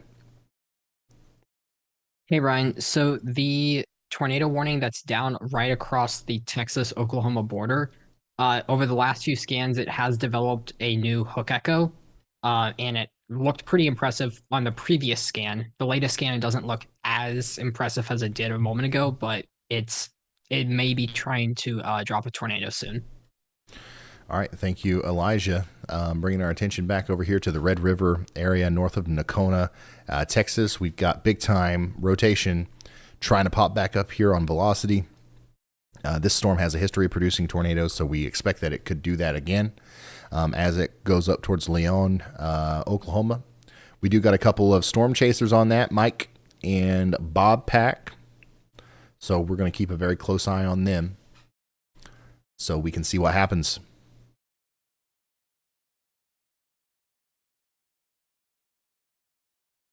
Lori McGuire says, thanks to the All Squad for keeping us safe. Lori, thank you. Notorious Diz, thank you. And Stephen Har with, I think that's 40 gifted memberships. Everybody say thank you to Stephen. That's big. We did do our members only live stream today before things started popping off, when there was no, big bunch of tornado warnings and stuff. And that was pretty fun. We've been doing those successfully before every stream for the past month or so, and we're going to keep doing them. So congratulations to all the new members.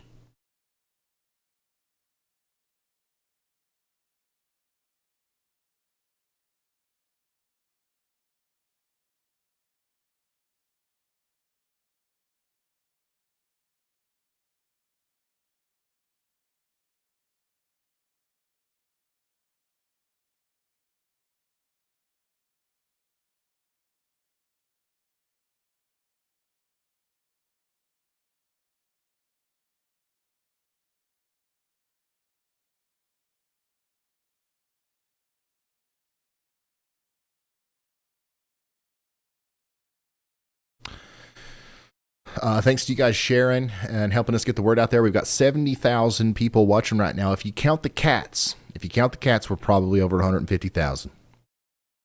Jennifer, thank you for sending that in. And thank you guys for helping us reach so many people on a day like today. These storms are certainly life-threatening, and we want to make sure that we reach as many people as possible with the information that's coming out here. Thankfully, right now at this very second, it feels like we're in a little bit of a lull. So hopefully that continues. But if not, we're obviously ready to dive back into these cells here. The most interesting one still is the one that Elijah most recently drew our attention to, is this big area of rotation that's kind of popping back up here near Nocona. So I'm pretty concerned about Illinois Bend and Corinth, Texas, right before you get to the Red River there.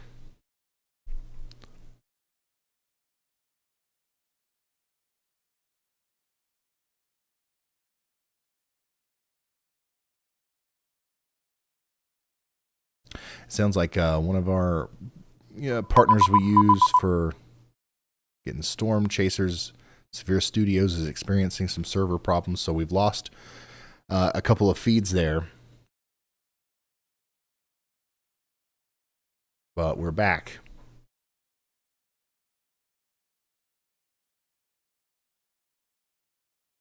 I haven't heard from Barry Bones in a little while. I'm sure he's fine. I don't know that for sure, but I haven't heard from Barry Bones. I would love to hear from Barry Bones again.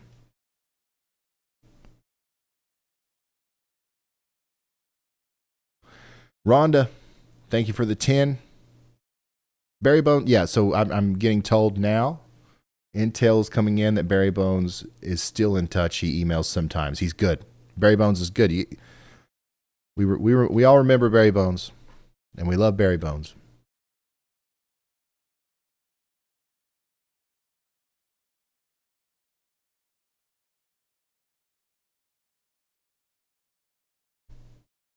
He's just enjoying retirement, I guess. I don't know.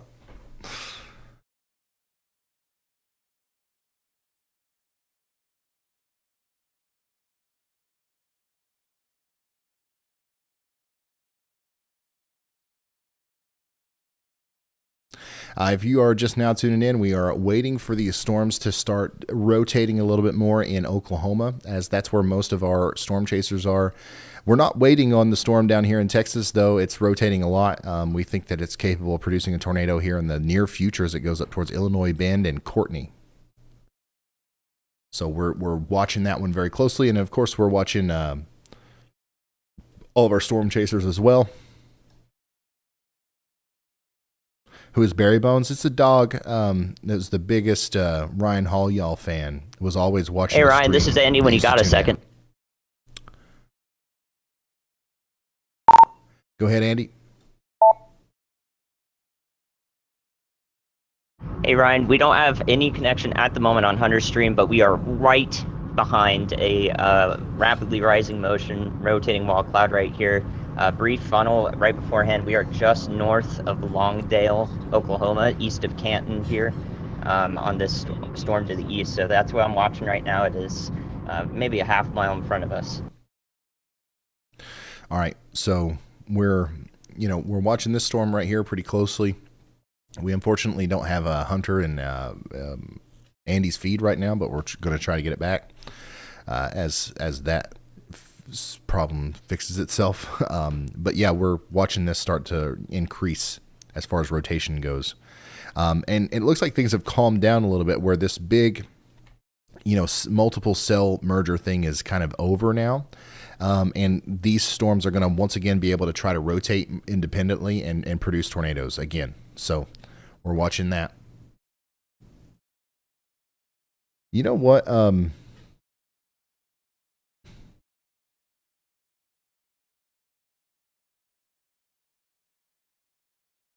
As we wait for the new tornado to happen, I'm hungry. Production room, are you hungry?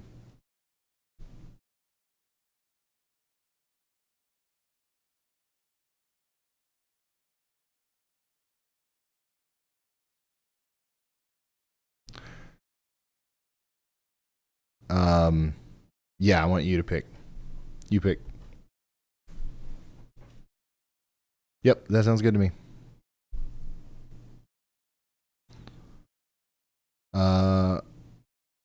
I'll text it.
All right, where's the link?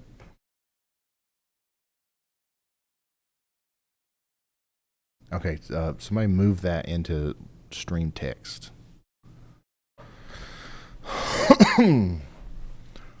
All right, so if you're just now tuning in, I'm just having a little bit of a conversation with our production team here. We're trying to get dinner because we do think we are, kind of buckled in for the night, as these storms are going to continue to cause problems for several hours. So we're just trying to get settled here before we get locked back into following tornadoes.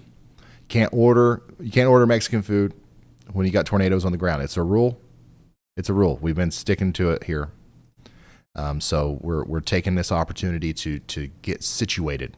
You know what I'm saying?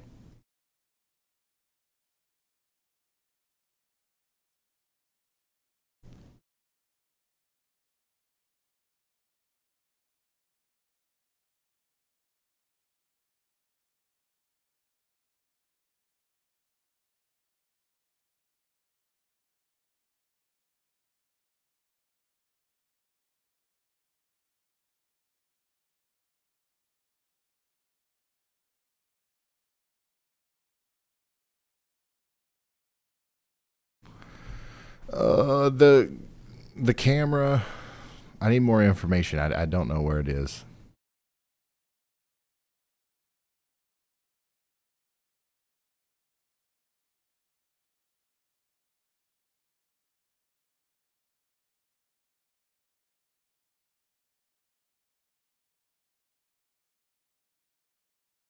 We got some live action here. Got storm chasers standing in front of the storm.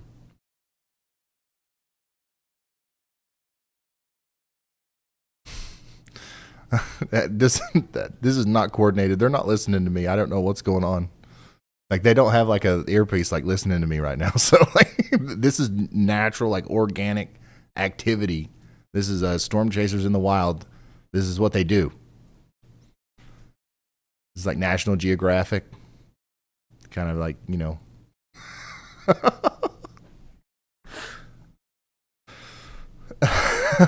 I don't know what in the world's going on there, but I mean, hey, we love it. We support it.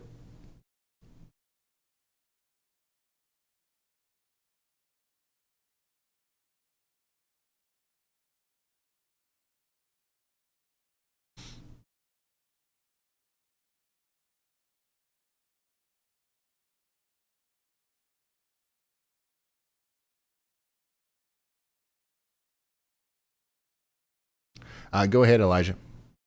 Hey, Ryan, you got a copy? So we do have a damage report which has come in from one of the tornadoes that recently occurred a few minutes ago.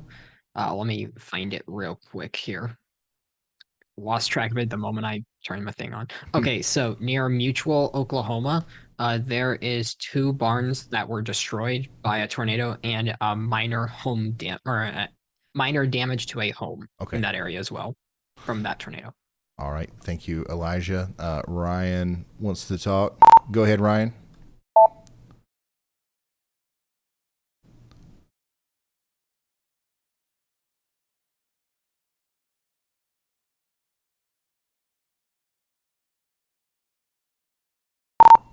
Whenever you're ready, Ryan.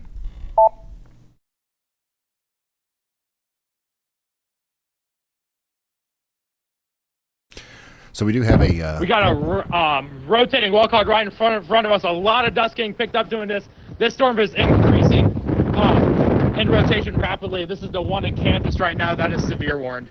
Okay. All right. So Ryan Scholl is talking to us about the severe warned storm in Kansas that we've been watching so closely for quite some time. We've been waiting for this one to get a tornado warning.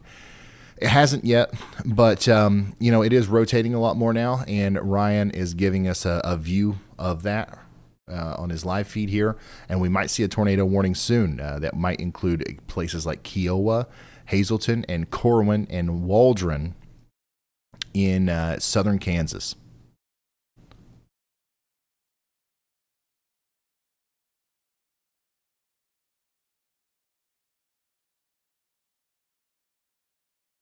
So, yeah. We're going to keep a very close eye on that. We also have a, this storm down here that's getting ready to cross up towards Blackwell.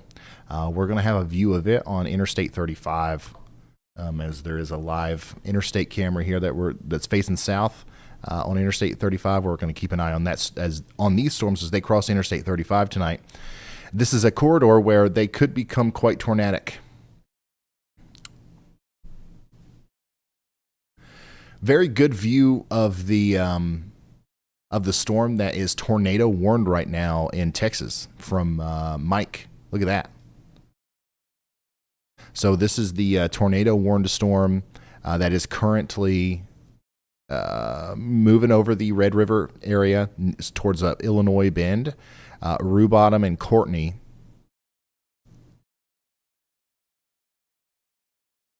So production room, the location needs to be updated on this. That's way off. He's probably closer to Hines City right now.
Oh, is it Kiowa down there? Okay. All right. I see now. Let's go back up to our storms up here in Oklahoma. We have had multiple tornadoes associated with these storms today. Here recently, over the past, just a little bit, like we've seen a little bit of a lull in activity with some of the rotation, but it's starting to pick up again. So we are watching these storms as they go up towards Oklahoma. Also, Bob Pack has a really good view of that storm that just crossed the Red River as well. That's trying to produce a tornado down there in extreme southern Oklahoma, south of Oklahoma City, coming up towards Marietta and Leon. I don't see anything making contact with the ground yet, but this is definitely a very textbook view of a storm that's capable of producing a tornado. You can see the rotation, the broad rotation that kind of increases a little bit towards the surface there with that wall cloud that you can see.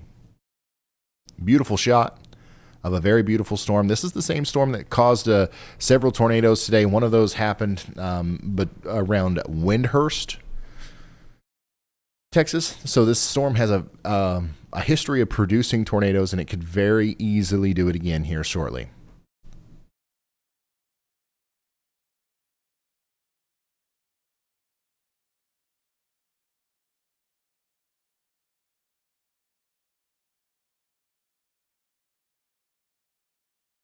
But yeah, big time rotation with this thing. Look at that. This is not sped up or anything. Beautiful shot there from Bob Pack near Nocona, Texas right now, showing the storm as it goes over the Red River near Illinois Bend.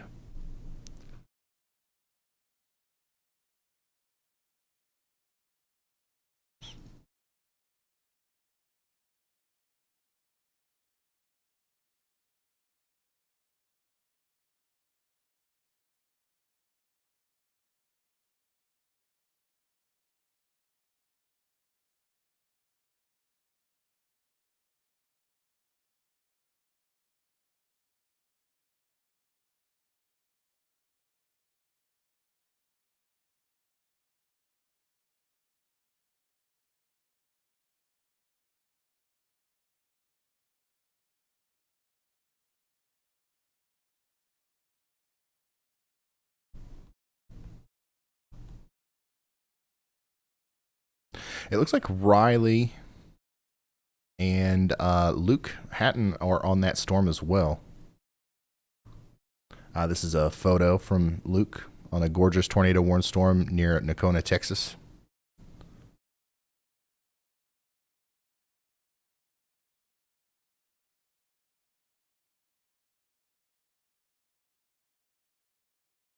Yeah.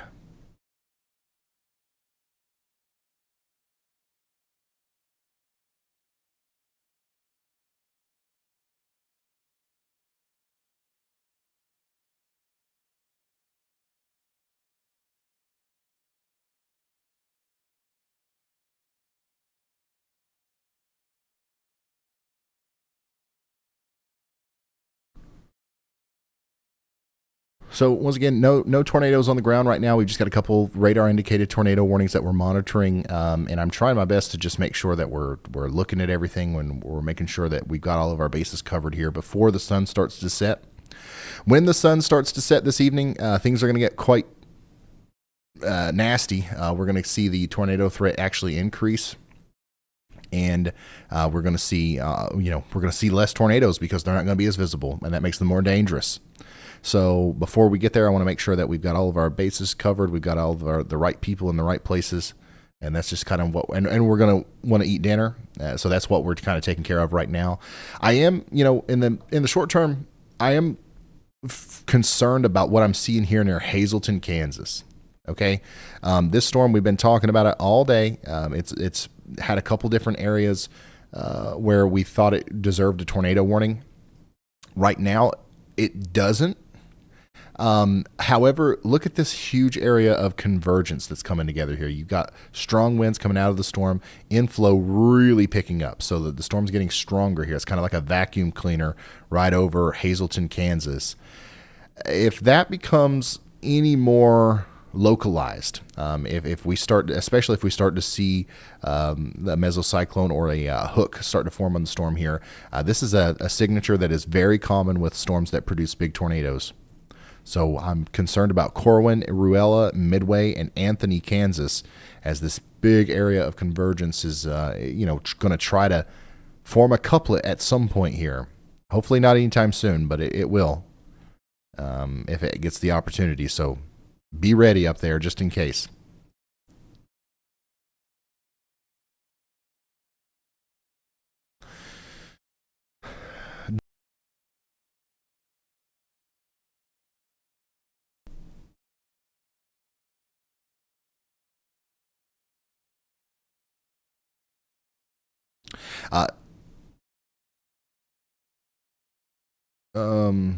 We are looking at the Kansas storm mostly right now. Let's see here. 5.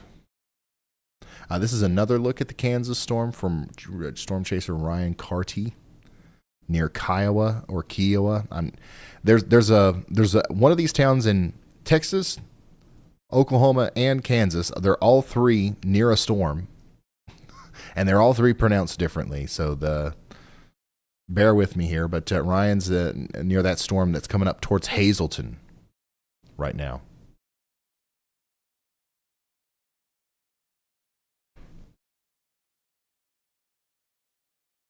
And then storm chaser Michael Beard has a fire. I don't know. As far as I know, we don't know any details about what the cause of the fire is, but I'm assuming it's.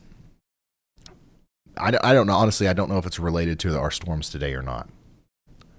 But this is near Henrietta, Texas.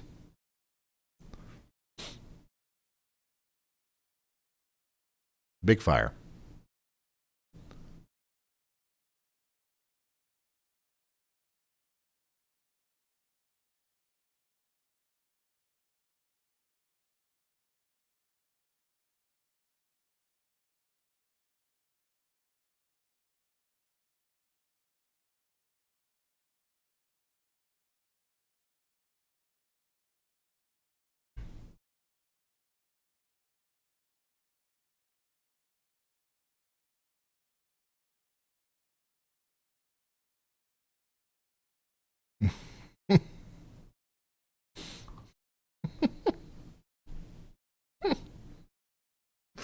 That's a good one.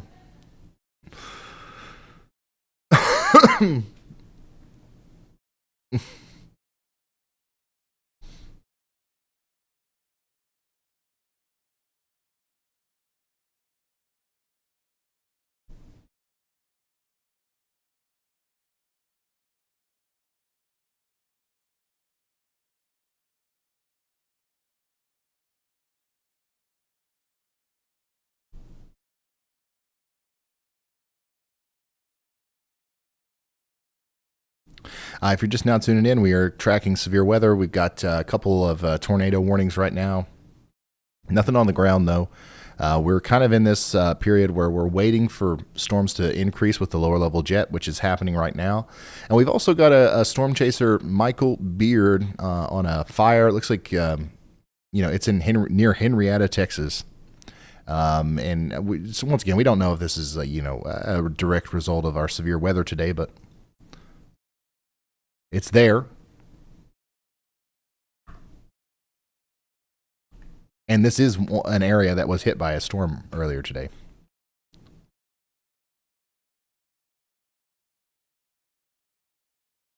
That storm, by the way, is now moving into Oklahoma across the Red River near Rue Bottom.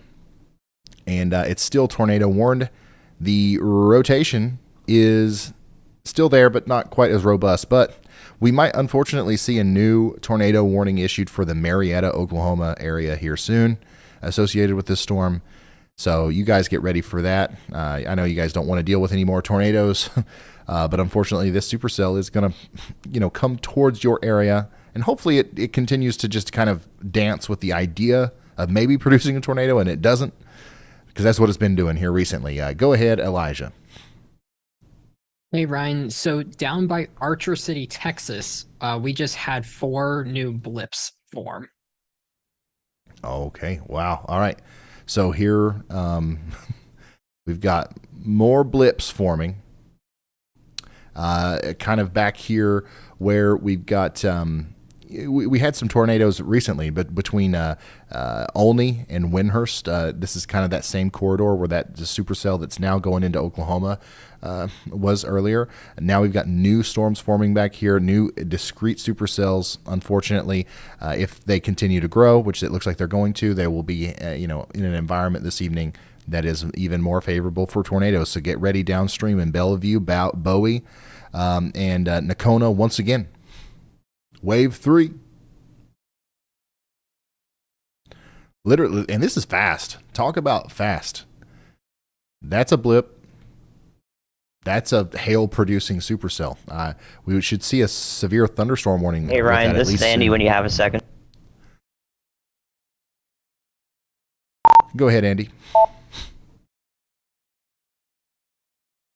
Hey, Ryan, 2 things. We got hail accumulation on the side of the road here on Hunter Stream. Quite a bit of it, too. We're passing right through the core.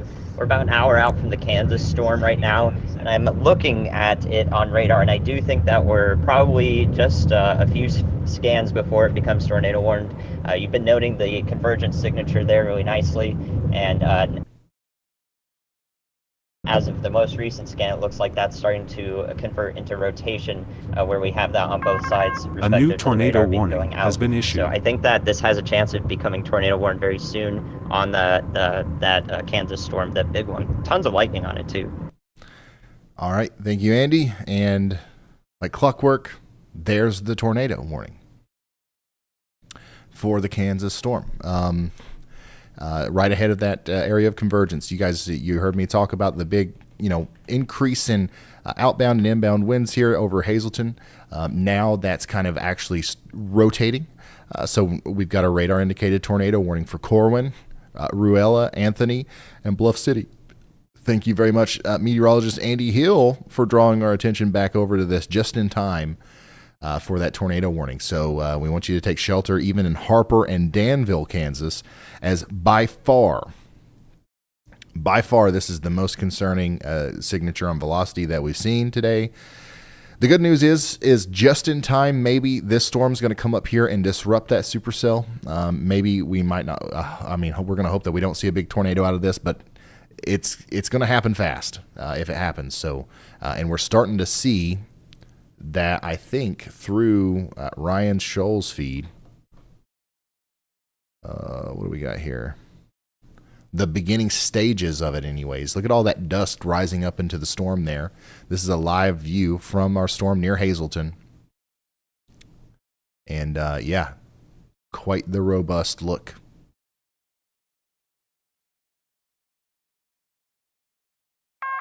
A new tornado warning has been issued. New tornado warning now also includes Hazelton. This is just, it's for the same storm.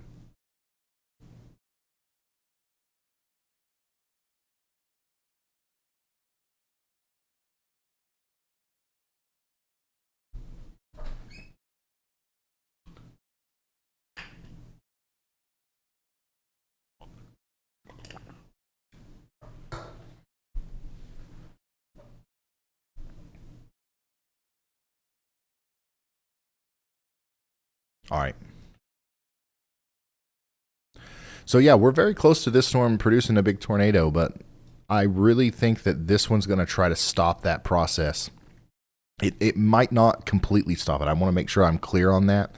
There's plenty of there's plenty of juice here for the storm to work with. Even if we do get a sort of destructive merger, this is still going to produce a tornado.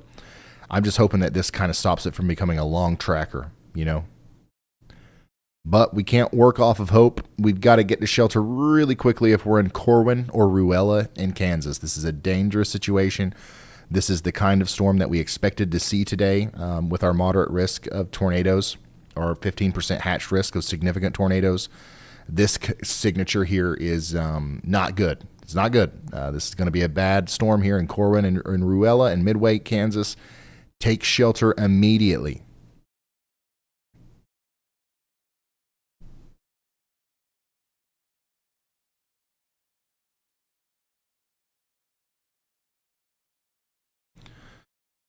Starting to see the hook a little bit more apparent there.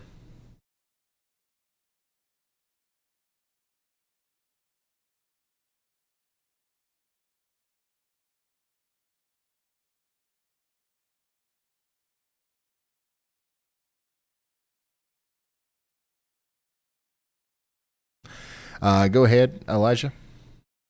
Hey, Ryan, a storm chaser has a tornado on the ground near Hazelton right now. All right, we got a storm chaser that has a tornado on the ground near Hazelton right now. Not a surprise at all. This is definitely coming together quickly here, and hopefully we've got everybody in Corwin in their safe spots. Corwin, Kansas is in the direct path of a tornado. You got to get there. Let's see here. What chasers do we have on this? Ryan Scholl. Ryan Scholl's close. Storm Runner Media is another one, production room. You guys got to get him up. And then of course the other guys that we're already working with there. Tornado is forming right now near Ryan Scholl's location, moving over towards Corwin. I want to pull up the mesoscale because I think this is going to be a big tornado, y'all. This is going to be a huge tornado.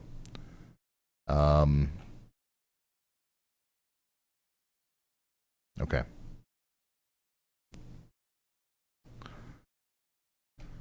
Let's see here.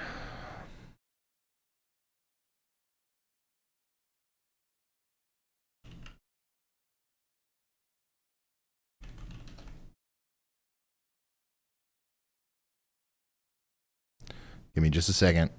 If everything continues to come together the way that we're seeing it come together here, once again, I want to make it very clear that I think that we've got a big tornado forming right now. It's likely on the ground already, or we've got a report of that, and it's going to continue to move towards Corwin.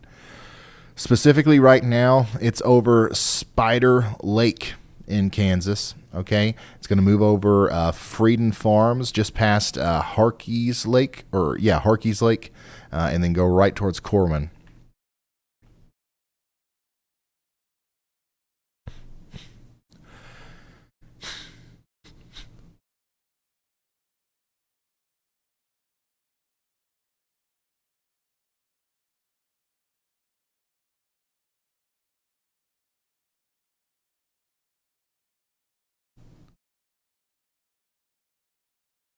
So watch Ryan Scholl's feed there. He should be pretty close to this thing. If it's still on the ground, he should be able to see it.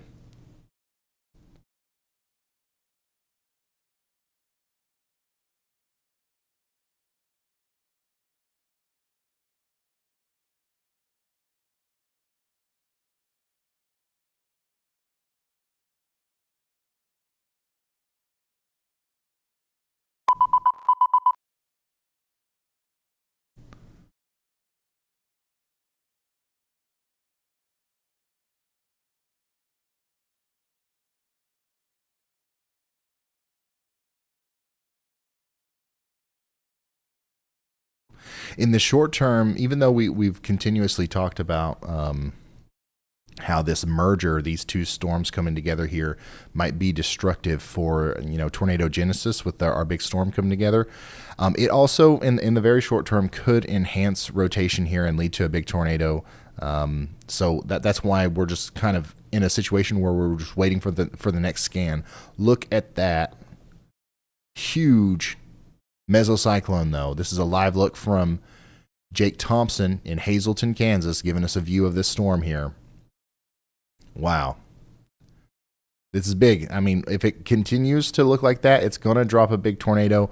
The only thing that's going to stop it is that, the storm merger to the south. But we can't rely on that. We got to get into our safe spots in Corwin, Midway, and Ruella. This is big.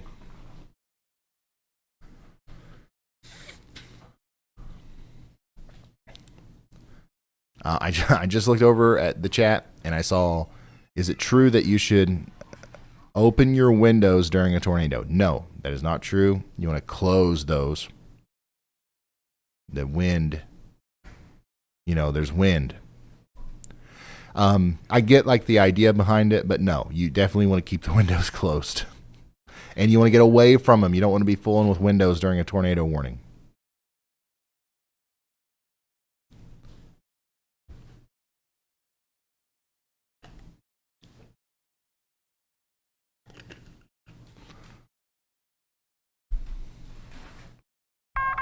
A new tornado warning has been issued. All right, we got ourselves a new tornado warning in Oklahoma, and that's going to be associated with our other storm that we've been watching that just crossed the Red River. Hopefully, we still have somebody watching that storm through Bob Pack's feed and Michael's feed and those guys, because we might need to, keep up with the storm as well. But Marietta, Oklahoma, you are under a tornado warning, okay? I know you guys just got hit by a big tornado. This is hopefully not going to be like that. So, just take shelter, take me with you, and I'll let you know when it's time to come out, which hopefully won't be too long from now. Now, up a little bit farther to the north in Kansas, we've got a tornado developing right now near Hazelton, just to the east of Hazelton, Kansas. This is a live look from Brian, who's on that storm, of what looks to me like a little bit of a funnel cloud. We've also got we got a couple different views of this, but nothing great right now. Everybody's still trying to get into position. You know what I mean? So we're going to go back to the 3 view here. Rotation continues to look quite impressive on velocity. Once again, the only thing stopping this thing from being a huge tornado already is that merger, and that's either going to constructively influence the tornado to rotate more, or it's going to destruct or destroy the cyclogenesis that's happening at the surface there. Right now, I would say that a tornado is imminent, and we need to be in our safe spots in Ruella and Midway, especially in Corwin in Kansas. This is an extremely dangerous storm. Ryan Scholl is really close there. It looks like he's probably in the RFD.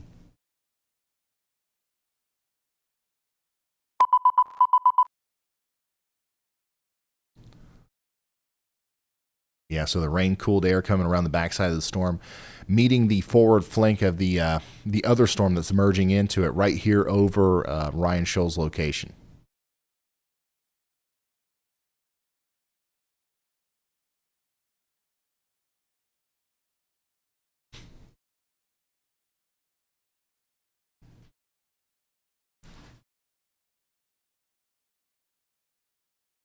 Lots of storm chasers out there today. You can see all the tornado tourists on the side of the road.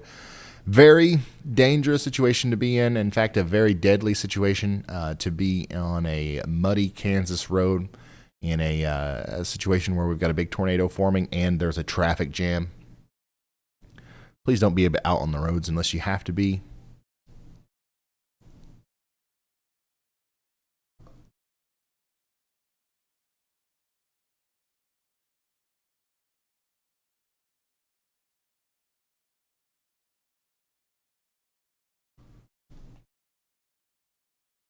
Rotation continues to look more and more impressive right here around Corwin. How many of you guys have the Radar Omega app? If you go to the sidebar and you turn on Cyclone Port Networks, you'll be able to see Connor Croft's live feed here. There's 1,000 of you guys watching right now, his feed. Doesn't look like you can see anything from his location. But yeah, once again, you guys can see Connor's feed within the Radar Omega app right there. And you can download that in the link in the description if you haven't already. I know a lot of you have.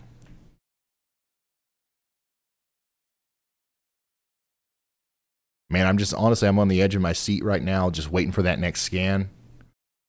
Carl has an insane view from inside of the storm. The service is not great. Like, we're having a hard time keeping a consistent feed from people inside of the storm, which is probably just a sign of that it's a very strong storm.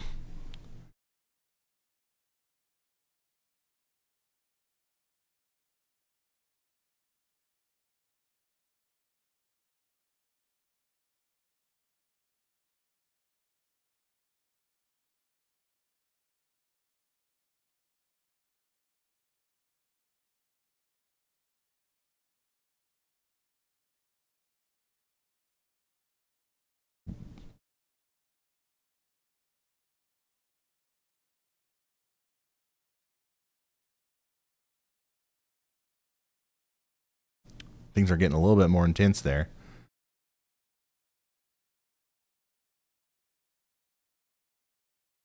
Ugh.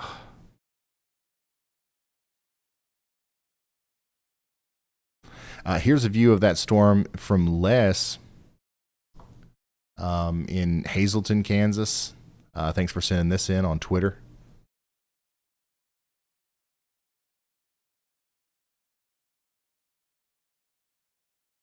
But a little bit more of an up close and personal look from both of our Ryans here. Man, how crazy is it that we have a team of Halls? We got, Chris Hall, Jordan Hall, Zach Hall, just so many Halls. And they're not related. And we've also just got a huge gaggle of Ryans. There's something about Ryan and Hall. These people love weather, man. I don't know what it is. But yeah, Ryan and Ryan there, both in the middle of our storm that's trying its best to produce a tornado here. And I don't know if it's been necessarily successful yet, but if it is, it's wrapped in rain, man. We're not going to be able to see it. That's quite unfortunate, but we need you to stay in your safe spot if you're in Anthony, Kansas, because this is coming right for you.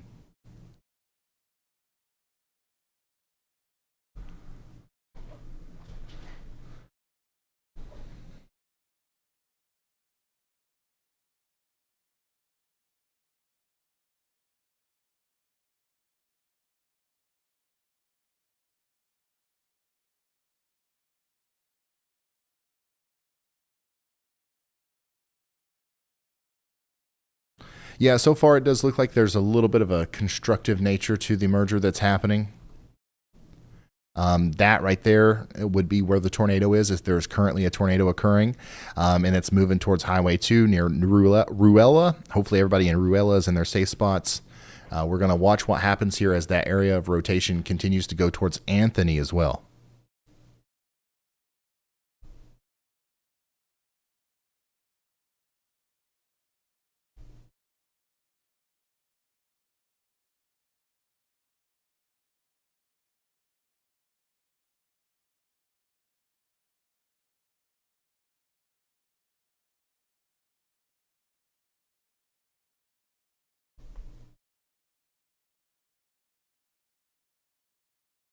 It's just a waiting game at this point, waiting for the next scan. I do want to take you back down to our other tornado warning, which exists down here in more southern portions of Oklahoma. Moving towards Marietta, we do have a supercell capable of producing a tornado moving up towards Marietta, Oklahoma. Okay, this is also going to pass over Burneyville Oklahoma. And the good news is we do have a live view of this storm. So Jason Cooley has a live view of this storm near Burneyville, Oklahoma. It doesn't look like it's currently producing a tornado, but it's certainly capable of it. So get ready in Marietta, Oklahoma. Take shelter now. I was with y'all, not too long ago during your big tornado. This doesn't look like that, but it is obviously a supercell capable of producing a tornado. So we want to get into the most interior room of our home with as many walls between us and the outside world as possible. And we want to, bring a charged tablet or phone with us. So just in case we have the ability to contact people and watch this stream as for updates after the storm has passed, which hopefully will happen soon. And you won't need me.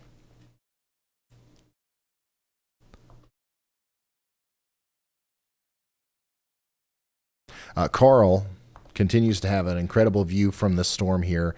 Carl's currently near Ruella, Kansas. So if we can get that location updated. Carl's near Ruella, Kansas, and he's right in the middle of this thing where the tornado would be trying to occur. But as of this moment, I'm not confident that we have anything on the ground, but the rotation is certainly there. And here's a better view of the rotating part of that storm near Burneyville, Oklahoma. This is what's coming over towards Marietta, Oklahoma. You guys are under a tornado warning. Take shelter now.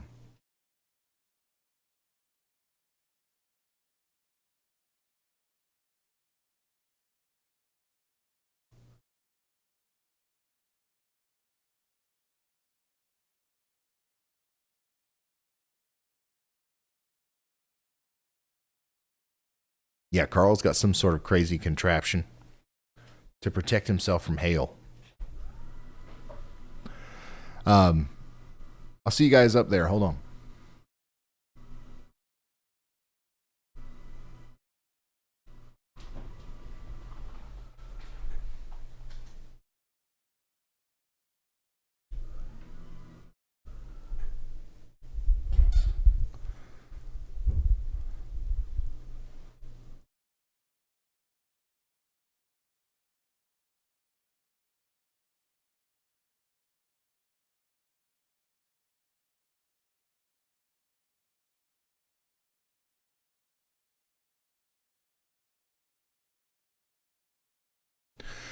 What you're looking at here is a live view of a severe thunderstorm moving into Anthony, Kansas. This is capable of producing a tornado.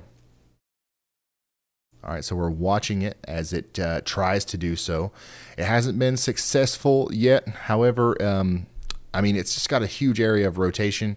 And we thought we were pretty close to seeing it produce a big tornado, but there's just been a not so constructive cell merger that's been going on. So we'll see what happens once that's complete.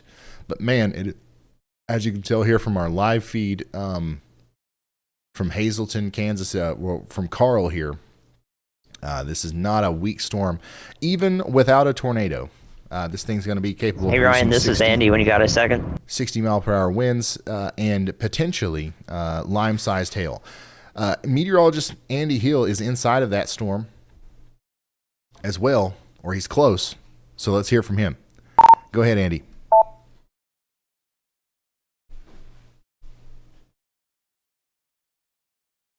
Yeah, Ryan, I'm watching that storm in Kansas, and I think if you look at velocity, you might see some actual vortices that are feeding in that inflow band into there's small little couplets there, and several, or a couple of them, at least two, that are in that inflow band into where that tornado would be near the velocity couplet. So that might be really interesting if there's some tours that are kind of feeding into it, or just vortices. They might be funnel clouds. So a very weird feature for this storm. Yeah, lots of vorticity out there, lots of spin. You can see that apparent here in the very large area of rotation, with little embedded areas of circulation inside of that. So yeah, very interesting feature there, and just another reason to be hyper focused on taking shelter and taking this storm seriously. If we live in Anthony, Kansas, that feature is coming right up to you right now. It doesn't look to me like we have one big tornado on the ground like we could have had without that merger. But we still have this huge meso cyclone here. We've got potentially satellite tornadoes associated with that. And then we also still have the ability for this big, broad circulation to kind of tighten up here as it goes towards Anthony, Kansas, which it does look like it's going to try to do. So rain-wrapped tornado potentially on its way towards the general Anthony, Kansas area. Please take shelter immediately. Also, above my head there, you're watching the storm kind of get its act together that's going towards Marietta, Oklahoma. Okay, not producing a tornado at this very moment, but it honestly looks like it might be trying to here soon. So Marietta, Oklahoma, Dunbar, Turner, Burneyville, take shelter. You're under a tornado warning, and we're watching it form right now.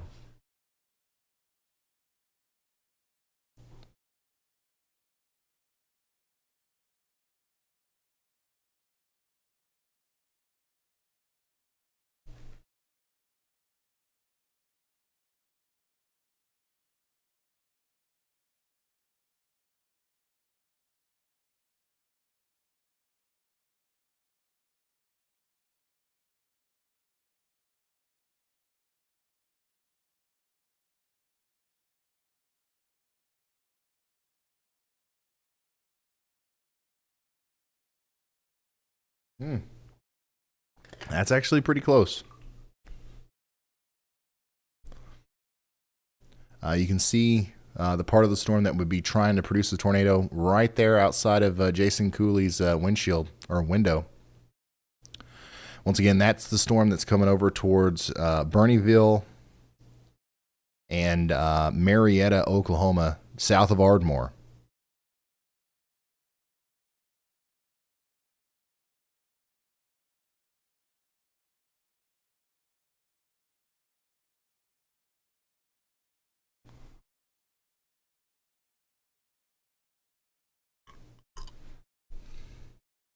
The other storm that we're watching in Kansas has very strong but broad rotation.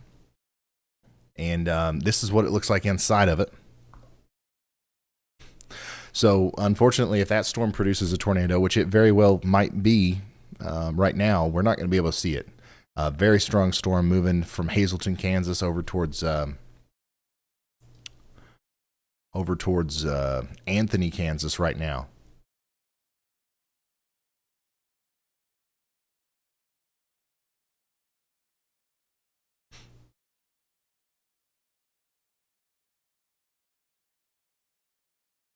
Go ahead, Elijah.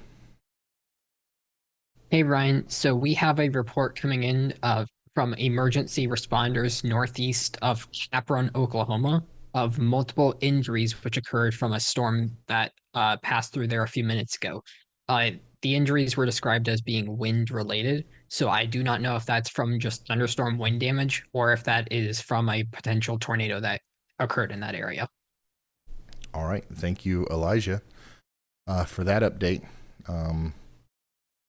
So the biggest threats with tonight's storms are going to continue to be wind, hail, and tornadoes. And I think it's important that we note that, a lot of times we get hyper focused on the tornado aspect. But on a day like today, we've seen multiple instances of baseball size hail and lots of wind.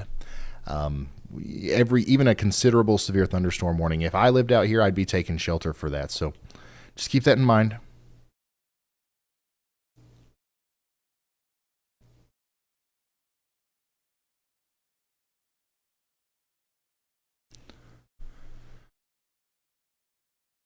If you're just now tuning in, we have two storms that are very, very close to producing tornadoes.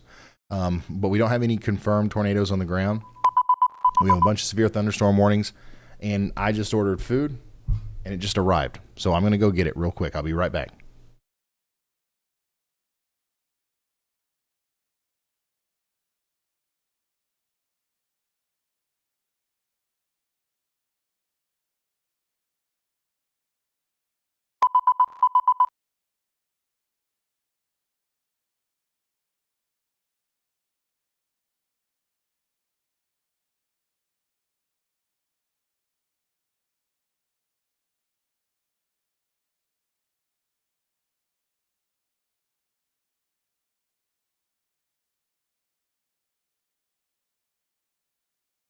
All right, anybody want to guess what it is?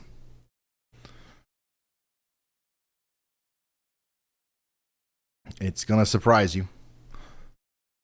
I think for the past couple of months, you guys have only seen me eat hamburger patties. Well, we're going wild today.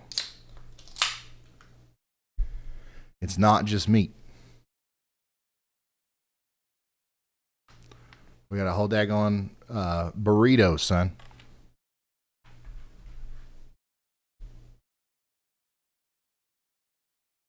It's a burrito kind of night. We've got severe weather lasting for several more hours. We need a burrito. You know what I'm saying?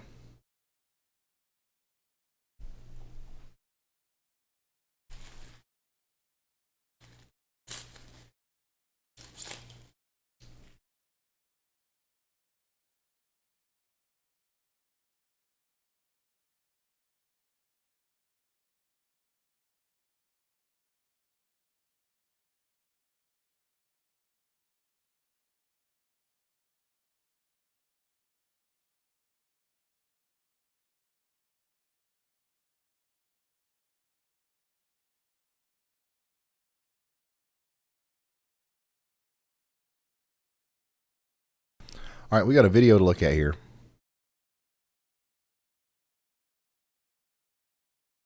Dangly bit right here.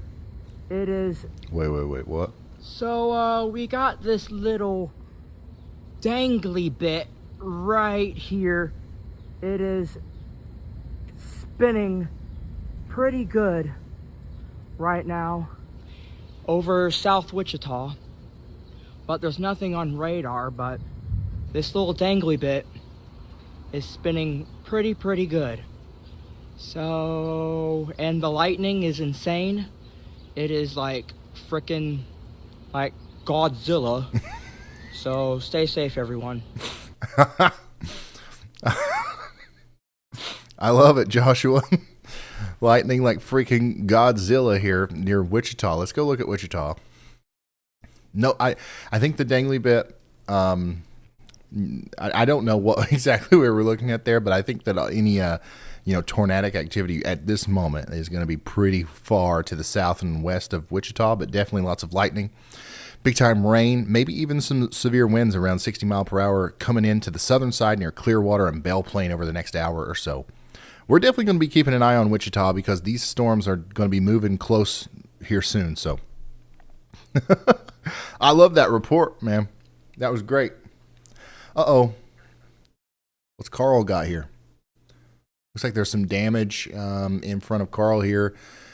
Down tree, maybe? Yeah, this is near the storm that's coming in. This is near Anthony now. Hey, Ryan, when you have a second. Kansas, where some really strong winds, very strong winds, it looks like it's caused some damage here along Highway 2 or on a road near Highway 2. All right, let's go ahead and get an update from Andy. Go ahead, Andy. Oh, there's some significant damage to that house, too. Hey, we just drove through some hail fog. That was really interesting. And also a rainbow warning off to my east. Very pretty rainbow off to the east. Driving through this hailstorm. Still about 40 minutes out from seeing the Kansas storm. I'm seeing that damage now. Hopefully everybody is okay in that house.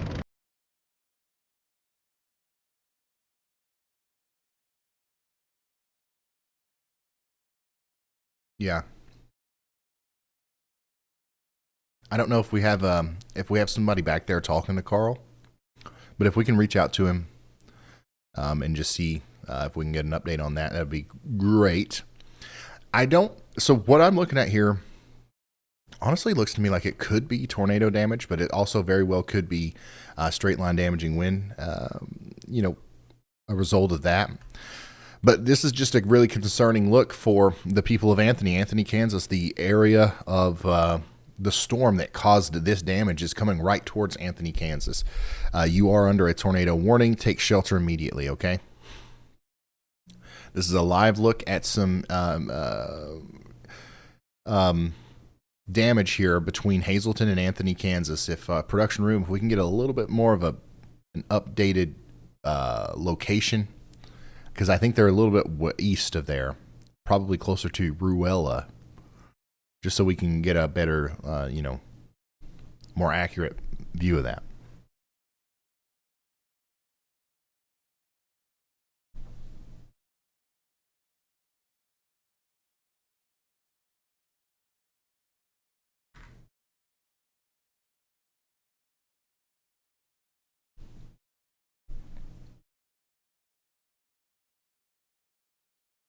This guy's window is still cracked, even with the big the hail guard there. There's not much you can do in storms like these.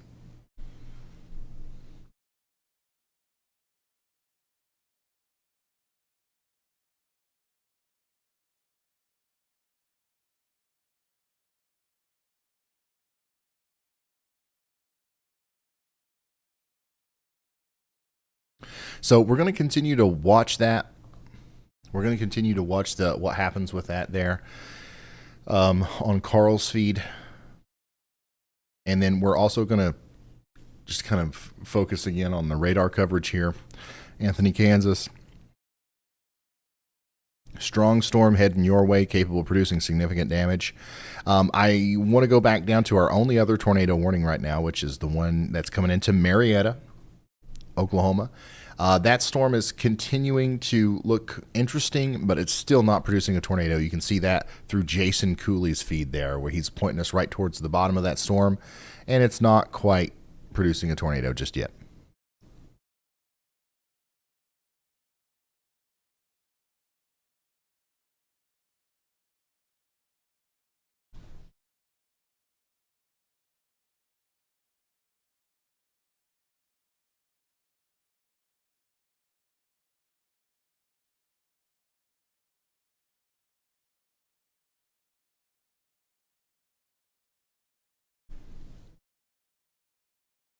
It's close, though. Got a couple different dangly bits.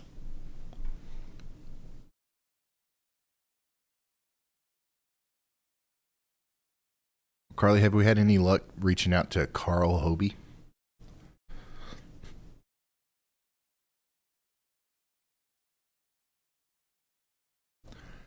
All right, go ahead, Elijah.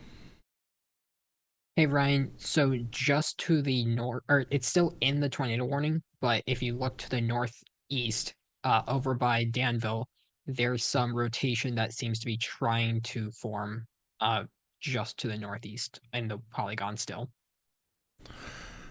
Okay, let's come over to the radar here, and I'll show you that, what what Elijah just drew our attention to. Big mesocyclone here. This is what we were concerned about. This is what has likely caused some of the damage that you just saw. And if we play this out, notice how there's some other rotation trying to come together up here near Danville. It's still very broad at this moment, but this is certainly another hotspot, another area that we need to watch. You're already under a tornado warning in Danville, but I would also be watching out in Aragonia, maybe all the way up there towards Conway Springs, as that rotation continues to come together. Storms are producing considerable hail in Oklahoma, golf ball sized hail for Wakamas and Fairmont and Enid and Douglas in Oklahoma. Oklahoma City has so far not seen much in the way of severe weather tonight. However, there is a lone cell on its way to maybe bring some hail and some wind to the area. This is also something that needs to be watched for further development, but so far it's been pretty tame here near Binger, Oklahoma. That storm will eventually go towards Oklahoma City, okay? Dallas, you got storms to your west. We're going to watch those closely as they try to make it over towards the DFW region, but they might not make it.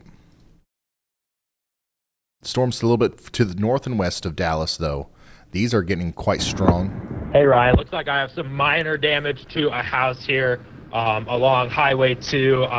Not sure my exact location right now. The roof caved in. Looks like no one was home or we can't reach them at the time. Looks like we should be good.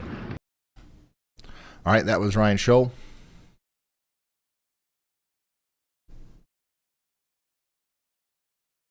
Talking about some damage. I don't know if he's looking at the same thing that Carl was looking at, because we don't currently have him pulled up.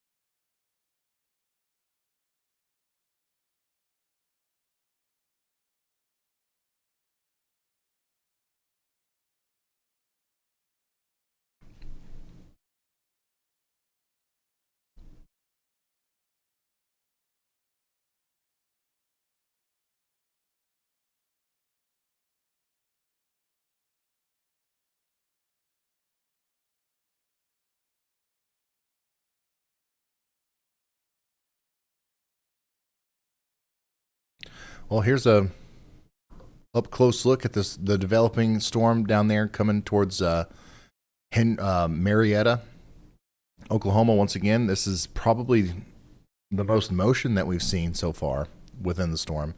Certainly rotating, and that actually might be a tornado trying to form right there. I think we've got a tornado developing right now, just to the west of Marietta, Oklahoma, with this tornado warned storm that we've been tracking for a while. It's currently near Dunbar, Oklahoma. Please, production room, let's update that location to Dunbar, Oklahoma, and then right after that, Marietta, once it gets a little bit farther down Highway 32. This is a once again a tornado that is forming right now. This is live, and if it continues on the path that it's been on and that it's going right now, it will probably, unfortunately, make it towards Marietta. So it's going to straddle Highway 32, cross I-35 near Marietta. So take shelter. Unfortunately, guys, take shelter if you're in Marietta. Hopefully you're already there. You've been under a tornado warning for a while. Also continuing to see more damage with our storm up there near Anthony, Kansas. This is a live look at some damage cleanup from. We don't know for sure if this is straight line damaging wind or tornado damage just yet, but certainly some significant damage in and around the Anthony, Kansas area being cleaned up now. Let's go back. Hey Ryan, we have a tornado. No, not. Let's go back and look at our storm coming into Marietta, Oklahoma right now, which is producing a tornado. Riley's got it, and so does Jason Cooley. So we're looking at both of their streams now. As hopefully we're getting the word out there, and everybody in Marietta is taking shelter. Coming together quite quickly.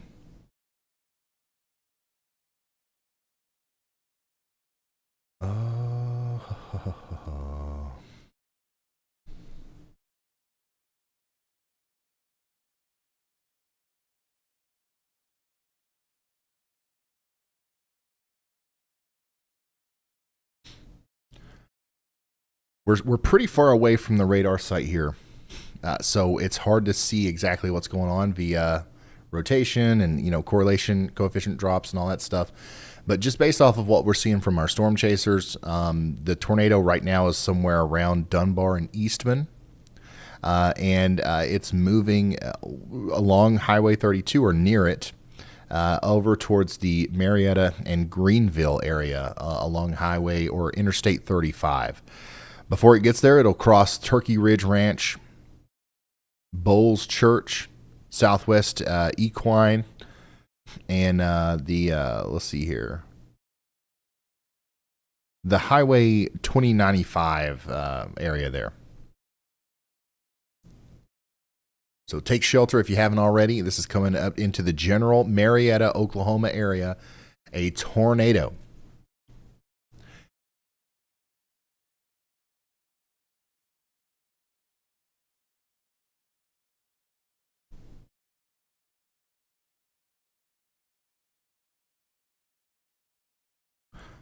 Other places that would be in the path of this if it continues to try to produce is going to be Hawksbar, Evil, Enville, and Lebanon and Tyler, Oklahoma.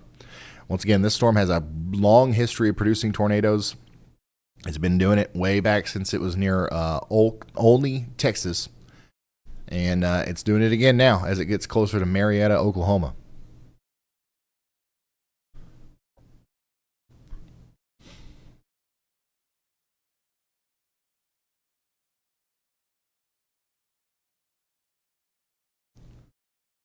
Marietta, Oklahoma was hit by a strong tornado not too long ago, an EF4.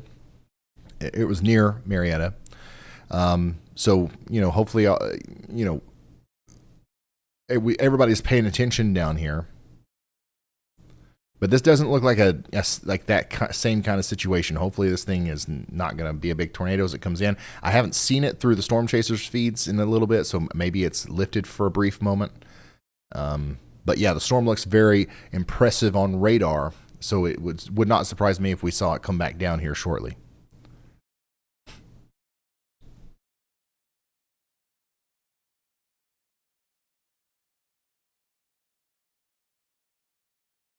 Go ahead, Elijah. Hey, Ryan. So I have three things. First of all, Reed is reporting the tornado also on the ground still, with the South Oklahoma tornado warning, the Marietta one. Secondly, we do have damage reports from Anthony, Kansas on Highway 2. There was a damaged house and a destroyed structure. Trees were also downed as well. That's what we were seeing on the stream earlier from one of the chasers. And the third damage report is the windmill turbine, like one of the props of it, was actually bent backwards near ceiling after one of the storms came through.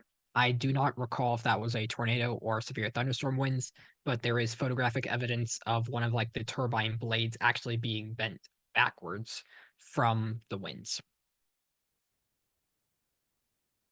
Wow. Thank you, Elijah.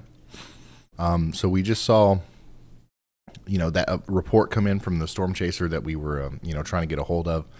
And we're still going to try to update you on anything else that we learn about that going forward. And now, once again, we're kind of focused in on the storm here that's coming in towards Greenville, Overbrook, and Marietta in Oklahoma. Reed Timmer is potentially still seeing this tornado. So we don't want to assume that it's lifted.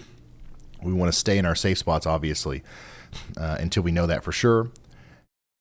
And then, we're probably going to see a new tornado warning here at some point if this continues for Kingston, Oklahoma. I know I've seen a lot of people in the chat ask about Kingston, Oklahoma. Yeah, Kingston is in the path of this storm. You're not under a tornado warning yet, but you very well could be if this continues to move in the way that it's been moving.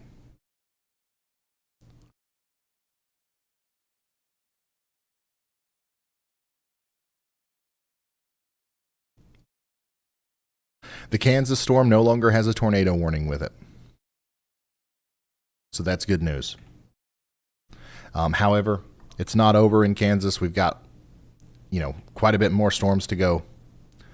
So we're going to keep you updated on that.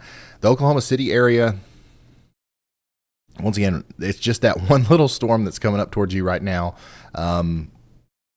It's below severe limits for the most part right now. So that hopefully that continues to be the case.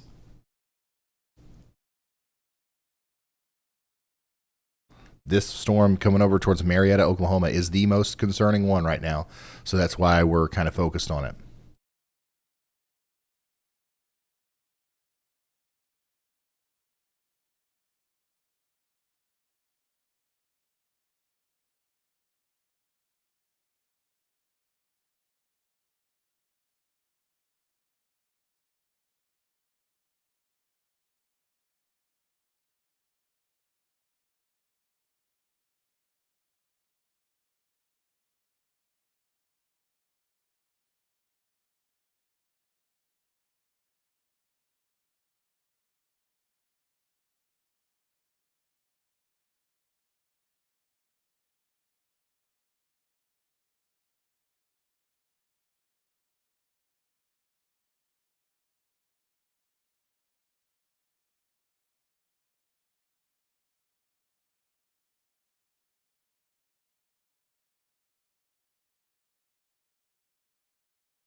Yeah, we.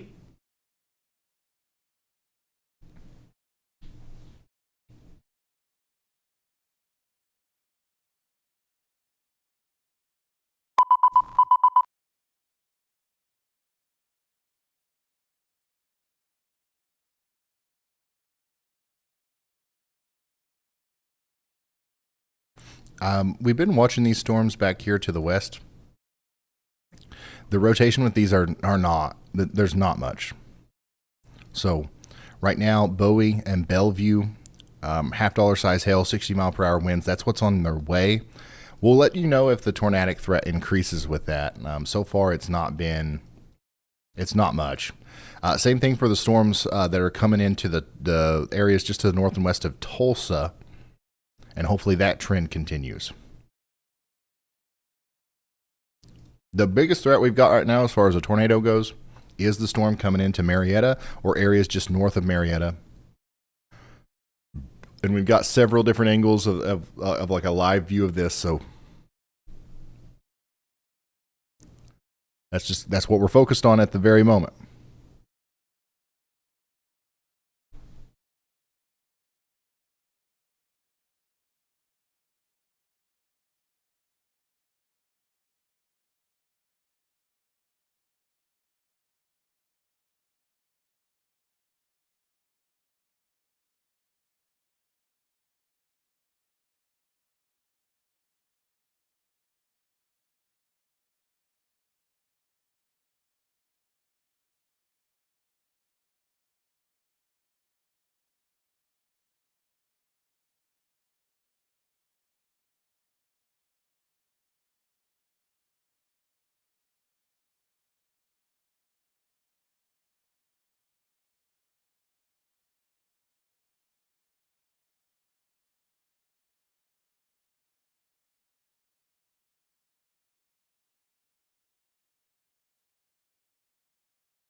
A new tornado warning has been issued.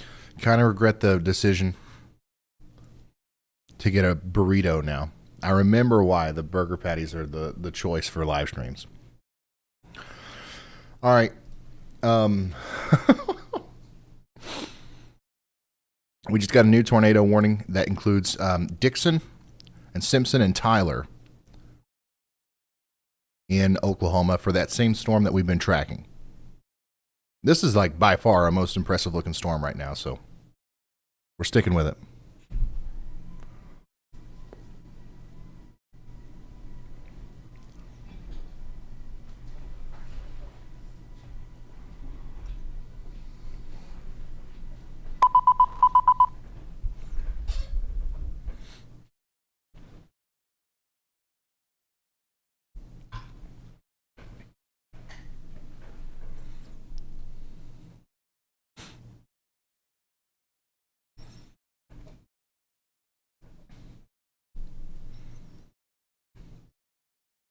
They also issued a significant or a considerable severe thunderstorm warning with golf ball sized hail possible with that as well.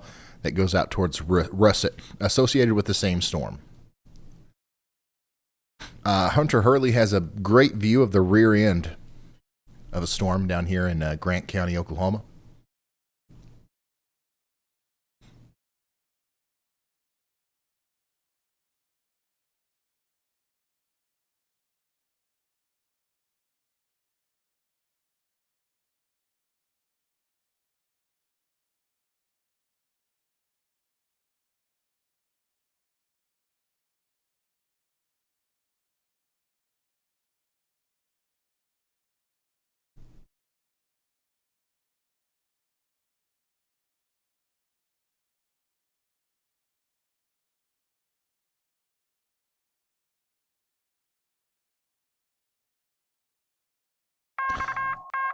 New information, this tornado warning has been Confirmed upgraded. warning now for Carter, Johnston, Love, and Marshall counties in Oklahoma.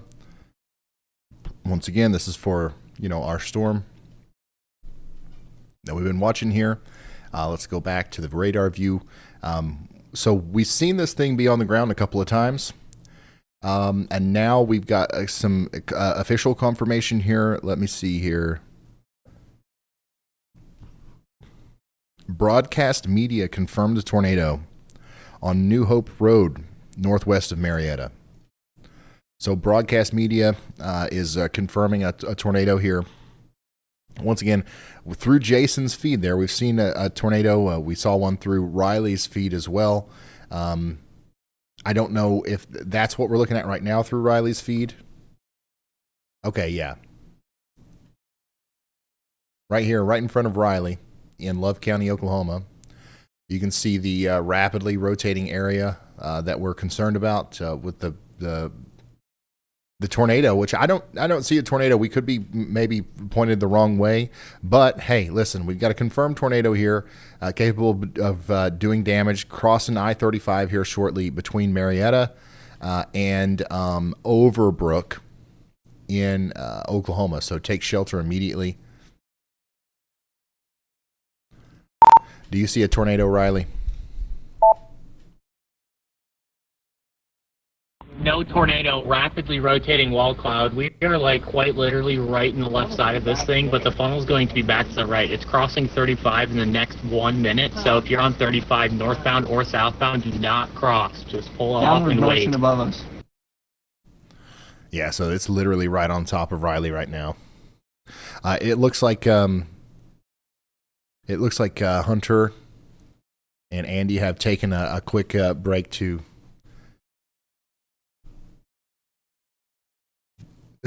meet a pet. Who is that? Was that somebody? Was that Andy's biggest fan? I don't know what. I flipped it over and I saw a dog. This is Riley Dibble's feed is gone now. But we were just looking at a pretty solid area of rotation above Riley. There he is. We have a tornado trying to develop here between Marietta and Overbrook. But we don't have any confirmation of anything being on the ground, but it's very close. So Lake Murray and Hawksbar in Oklahoma, you guys need to be in your safe spot if you haven't gotten there already, obviously.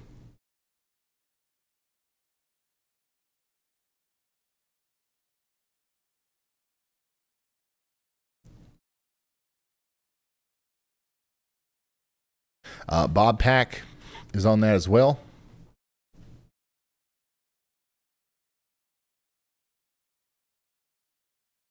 Let's get Nick, Bob. Hey Ryan, it's definitely not going to produce on this cycle. The wall cloud's rapidly ripping itself apart. However, it is probably going to cycle. We're just going to. Okay. Looks like all of our storm chasers are pretty much on this storm at this point. So we're going to show them all.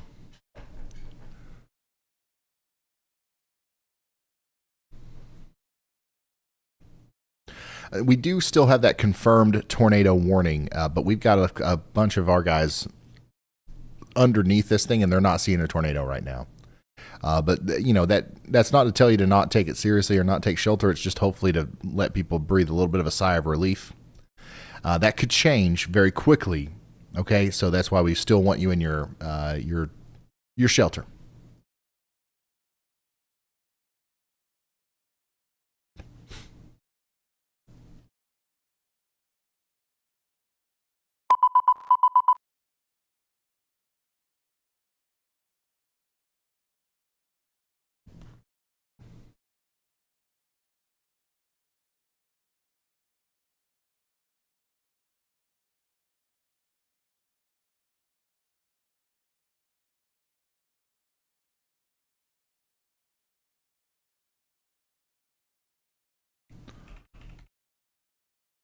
Yes, it's much harder to eat beans and rice in between tornado warnings. than a hamburger patty. So it's been a nice learning experience. You guys have been here for that.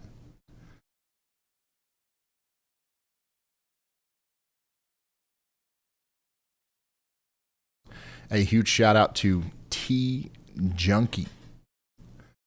Hook and rotation in Osborne. I could be very wrong, but it looks concerning to me. Hey, let's go check it out for you, bub.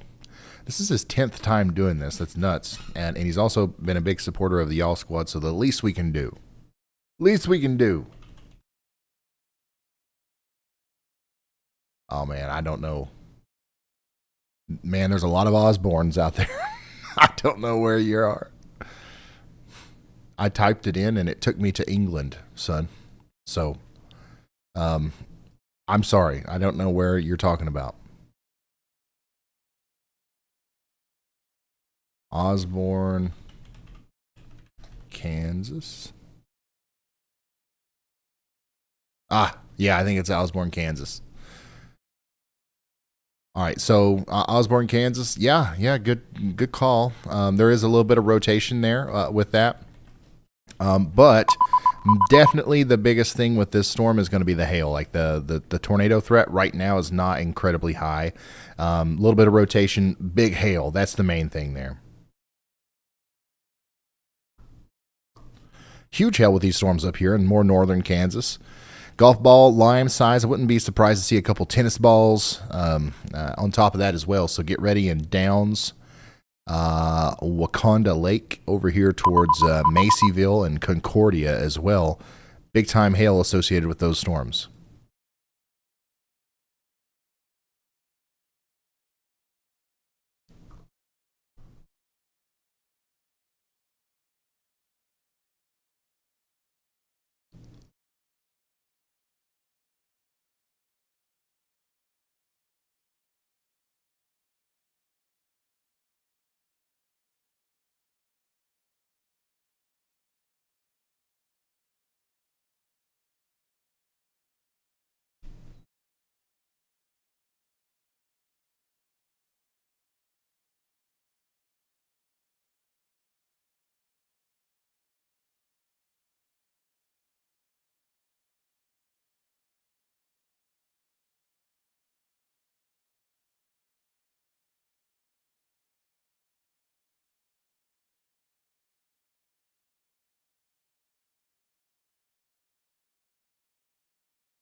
Sorry, y'all. Still reading, looking, and waiting on radar scans. Like that one. We just got one. Nothing new. Nothing new that I can tell you from that.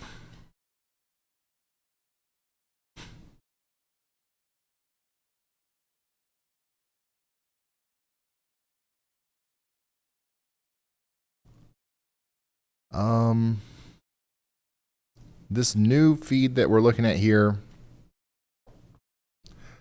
very dark. I do believe this is just the exposure. I don't think that it's actually that dark.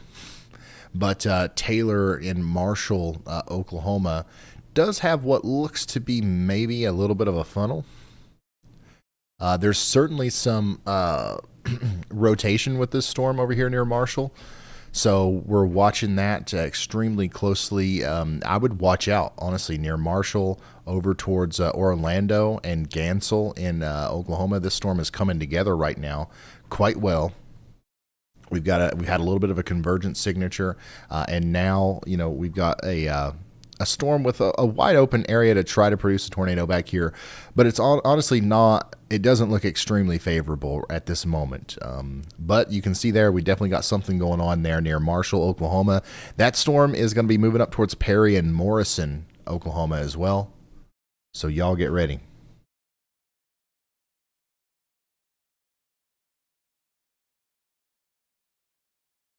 Go ahead, Elijah. Hey, Ryan. So broadcast media is still or as of 5 minutes ago, still said that tornado was on the ground near Overbrook. So you are not going to be able to see any like correlation coefficient drop with it, because currently the rotation is looking almost 8,000 feet up. Like the radar is scanning the storm 8,000 feet up. So we're not going to see really anything on radar in terms of like a correlation coefficient drop unless it was a significant tornado. This is also marked at moving at 25 miles per hour, which is a little slower than the average tornado. Average tornado speed is about 30 miles per hour, according to the National Weather Service. Okay. All right. Thank you, Elijah. He's talking about the storm down there coming up towards Dixon and Mansville and Medill. Still got a tornado, down with this, according to several different sources. So we need you in your safe spot. Okay. Providence, Tyler, Simpson, Mansville, Oklahoma. Take shelter immediately. And we're also continuing to look at all of this, this rising scud and rotating scud coming into this storm over here near Marshall, Oklahoma. This is definitely the kind of storm that could very quickly produce a tornado here, but I don't think that's what that's not what we're looking at the moment.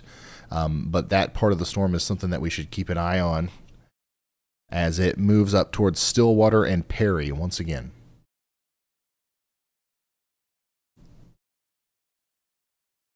Also, another really good look at the base of the storm near Overbrook, Oklahoma. This is a clear view of, I don't see anything making contact with the ground there, but we still need to be in our safe spots. But wow, that's an amazing view of the base of that storm there as it moves out of the way quickly.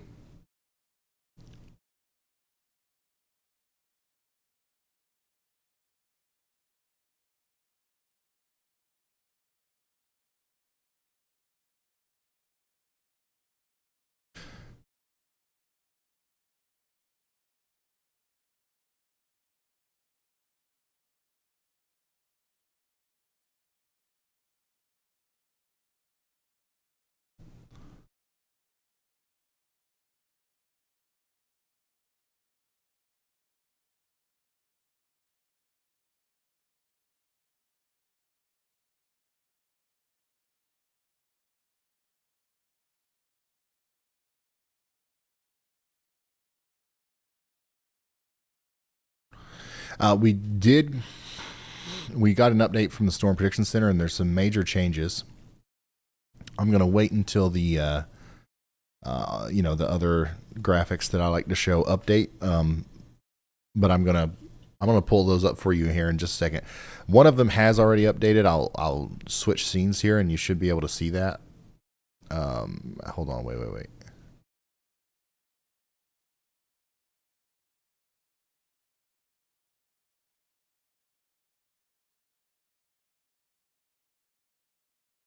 Okay, yeah. You can see the new SPC outlook above my head there. Let's come over to here.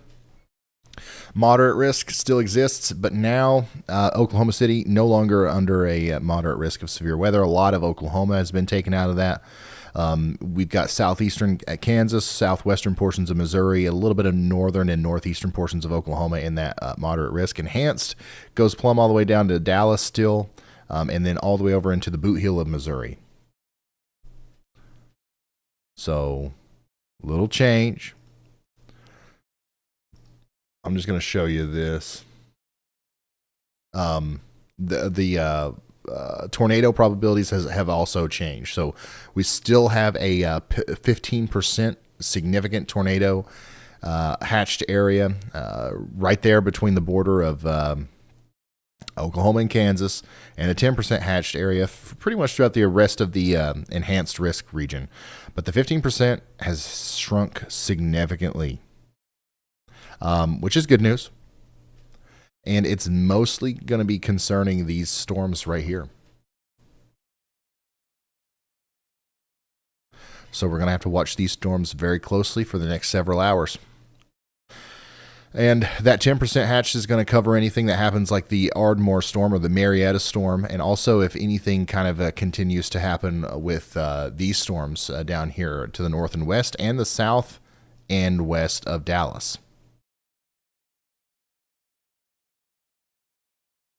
So, yeah, quite the change there from our latest Storm Prediction Center outlook. We still got a high end, or, you know, the moderate risk is kind of driven by the tornado threat and the wind threat. We got a big hail and wind threat still carrying for portions of Kansas and Missouri as well. I want to make sure that we mention that.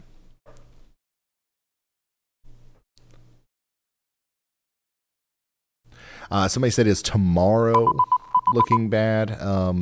I'll show you that. So this is tomorrow's overall categorical outlook from the Storm Prediction Center. Big enhanced risk there from Missouri over into Kentucky, Indiana down into Tennessee. That's mostly driven by a hail and wind threat as well, but there is a 10% hatched risk of tornadoes in western Kentucky, southeast Missouri, southern Illinois, and northwest Tennessee. So I will be live tomorrow for this as long as that is maintained. So yeah, it looks like we're going to have some strong storms in this area tomorrow. Today's storms have went a little bit different than what was originally forecast. That's for sure. We have seen multiple tornadoes today. We're still in the middle of this thing where we've got a tornado likely still on the ground, or at least trying to, you know, come back near Hawks Bar and Dixon in Oklahoma. But yeah, this part of Oklahoma, I think, has really dodged a bullet here. Right around Oklahoma City.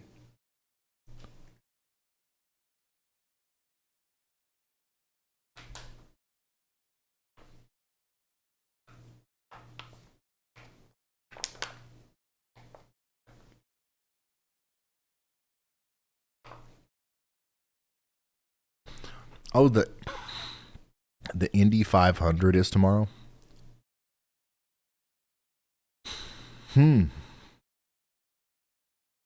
That's like a lot of people. Yeah. That's interesting.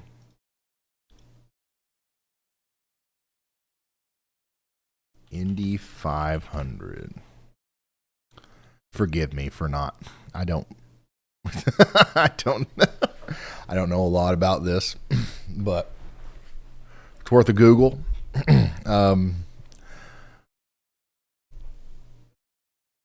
Okay.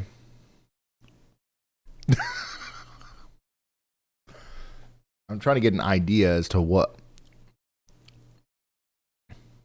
For some reason, I was thinking about NASCAR and like how like people would gather around in tents and stuff. Is that happening? Is that something, or do people stay in hotels for the Indy 500? I do know that the audience capacity is huge. If they try to load the bleachers and stuff, you know, that's going to be a nightmare if there's a big storm that comes through.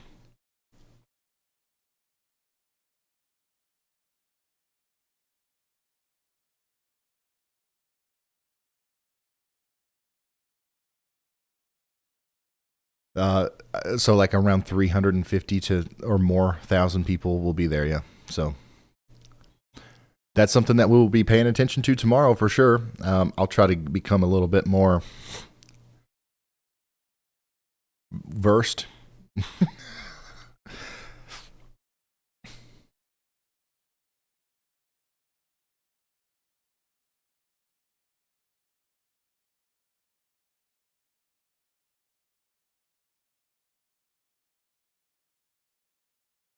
Well, it doesn't look like. Hold on.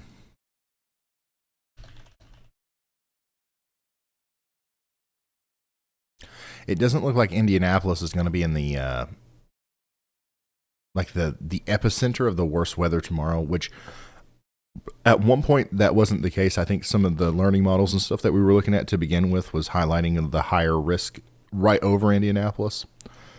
So that's good news. Let me show you. Let me show you just the latest HRRR, just so we can get an idea of what tomorrow might look like. But as we know from today, you know, things can change. things can change. Keep that in mind.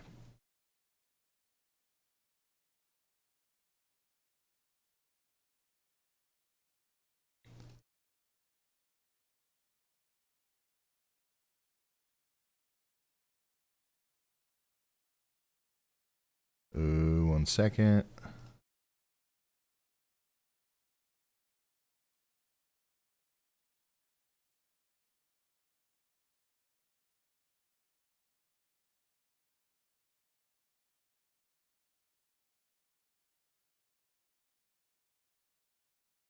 All right, so early tomorrow,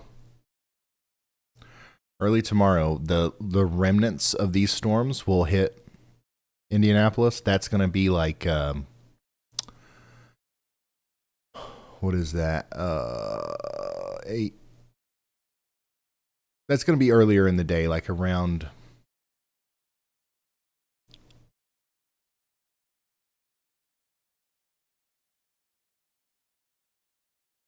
I'm trying to figure out, like, honestly, the best chance of rain and storms at all tomorrow is going to be that initial round of rain that comes through closer to like the early part of the day, like around noon. The bigger storms are going to be forming later than that, closer to 5 to 8 p.m. But it looks like the majority of those stay to the south of Indianapolis. Now there's still going to be some rain, but that could change as well. By the way, it looks like some of these storms back here in Missouri are going to be in a fairly favorable environment for tornadoes.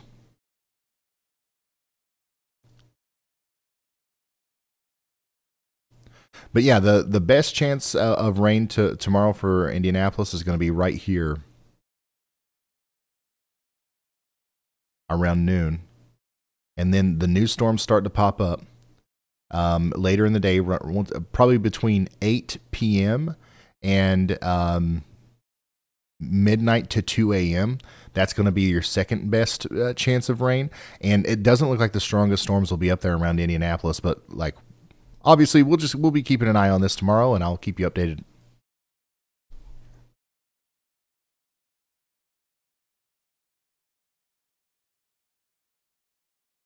The race starts at noon.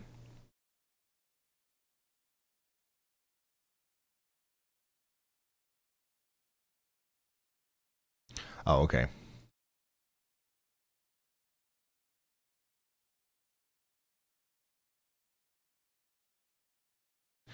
This is just one model, so I just want to, the timing and exact placement of everything is not exact.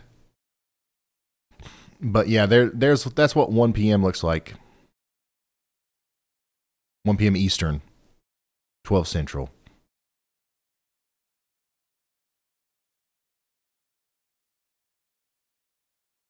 So kind of unfortunate timing there for that first big band of rain to come through. And then those secondary storms mostly stay south of Indianapolis, but we can't guarantee that.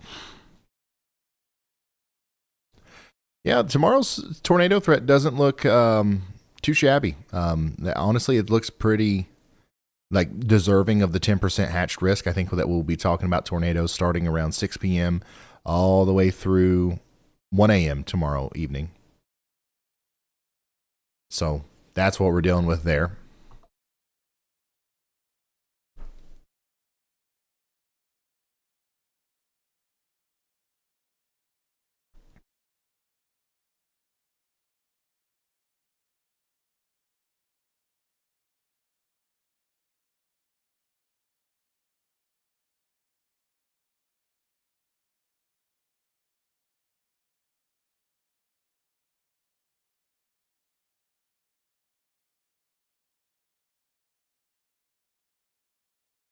Yeah, so the gates are going to be open from 6 a.m. to 4 p.m. And then right around race start time is when probably some of the larger storms will come through.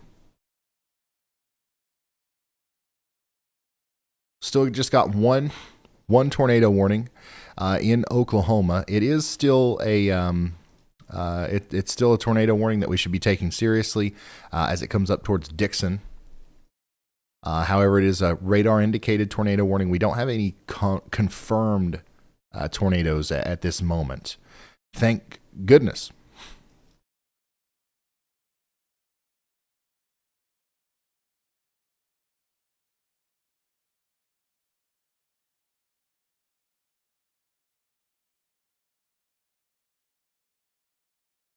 Let's go over to West Virginia and just see what's going on over here, because there is a severe thunderstorm warning near New Martinsville and Sardis in Ohio. We've got 60 mile per hour winds getting ready to come into Marion. Most of these storms are below severe limits, and nothing to really be concerned about. But there is some small hail and some gusty winds coming into Reeder and Pine Grove over the next little bit.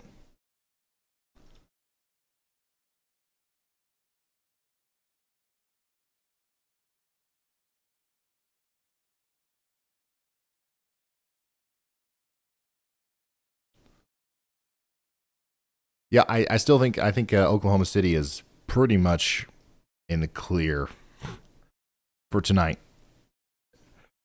Those storms that popped up. So what was supposed to happen today, according to some of the convective allowing models, was the supercells that we saw pop up here. That was supposed to also occur down here at that same time. But about 2 or 3 hours early, we had convection down here in Texas that kind of produced a lot of cloud cover and, just kind of dampened the environment for this entire area right and through here. So thankfully that happened, and we didn't get the kind of initiation right in this area, which would have been the heart of the best ingredients for tornadoes. But, we still have the continued threat for tornadoes. It's not over. It's pretty much over for Oklahoma City specifically.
Okay. Yeah, go ahead, Elijah.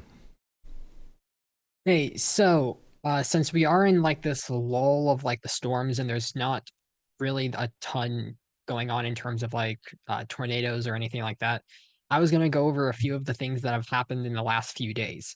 So starting on May 19th, we started a period of basically continuous tornadic activity. So we have now had like a tornado outbreak sequence from May 19th now through today, May 25th. Unfortunately, when we did the stream the other day for Greenfield, we did have 5 fatalities from that specific tornado. So far, we also had 35 injuries from the various tornadoes over the last few days. The highest of those tornadoes is obviously the Greenfield tornado. The National Weather Service rated the tornado EF4 preliminary with winds between 175 and 185 miles per hour. At least when I did the update for this early this morning, we had 104 tornado reports, 1,410 wind reports, and 775 hail reports just since May 19th. And those stats do not include today at all. This was done at basically midnight this morning.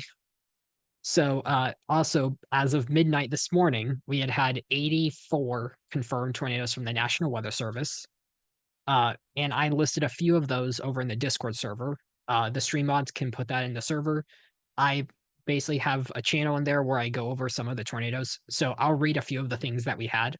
So if you remember back to the last stream, the Greenfield tornado, it damaged or destroyed approximately 15 to 20% of the town.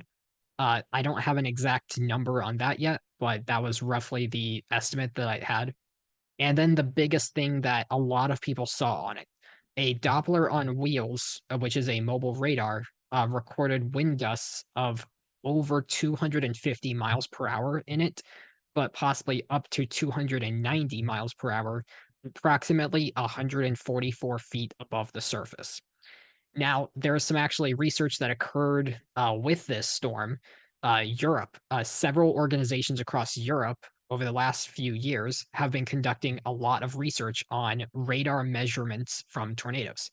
And they determined that anything measured under 66 yards in height, or about 60 meters in height, is basically classified as potentially damaging winds. And that means it's not a guarantee, but it may reach the surface. So while we don't know if it actually reached the surface or not, research showed that it was measured in the range that technically, in theory, could have reached the surface, in wind speed at least. So with that being said, let's move on to the EF3 tornadoes we've had confirmed this year. We had an EF3 tornado confirmed near Stanton, Iowa, and that tornado had winds of about 150 miles per hour. Its maximum width was 1,300 yards. And then there was a few other things. We had two separate EF2 tornadoes in just the last few days that have actually been kind of shocking. So we had one that hit near Zeering, Iowa. That was that racing tornado we had. It had a forward speed across its whole path length of 70 miles per hour. I'm still pretty sure that between at least 2 or 3 of the scans, it had a forward speed of 80 some miles per hour at least. But the official forward speed of its average was 70 miles per hour. And then a few days later, near Lakeview, Nebraska, we had one of the slowest tornadoes in history that moved at an average forward speed of 6 miles per hour. And that one had winds of 130 miles per hour.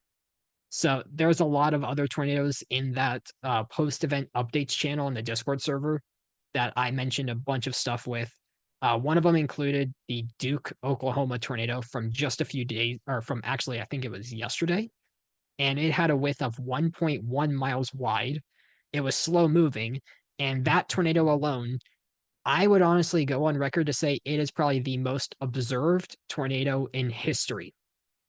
There was, as far as I'm aware, 7 mobile radars viewing that one singular tornado. There was also a research project that flew 3 drones into the tornado and collected scientific data from inside the tornado. So there's a lot of research that's going on with that specific tornado as well. But if you want to go check out the other tornadoes I've posted in there, you can go to the Discord and check that out.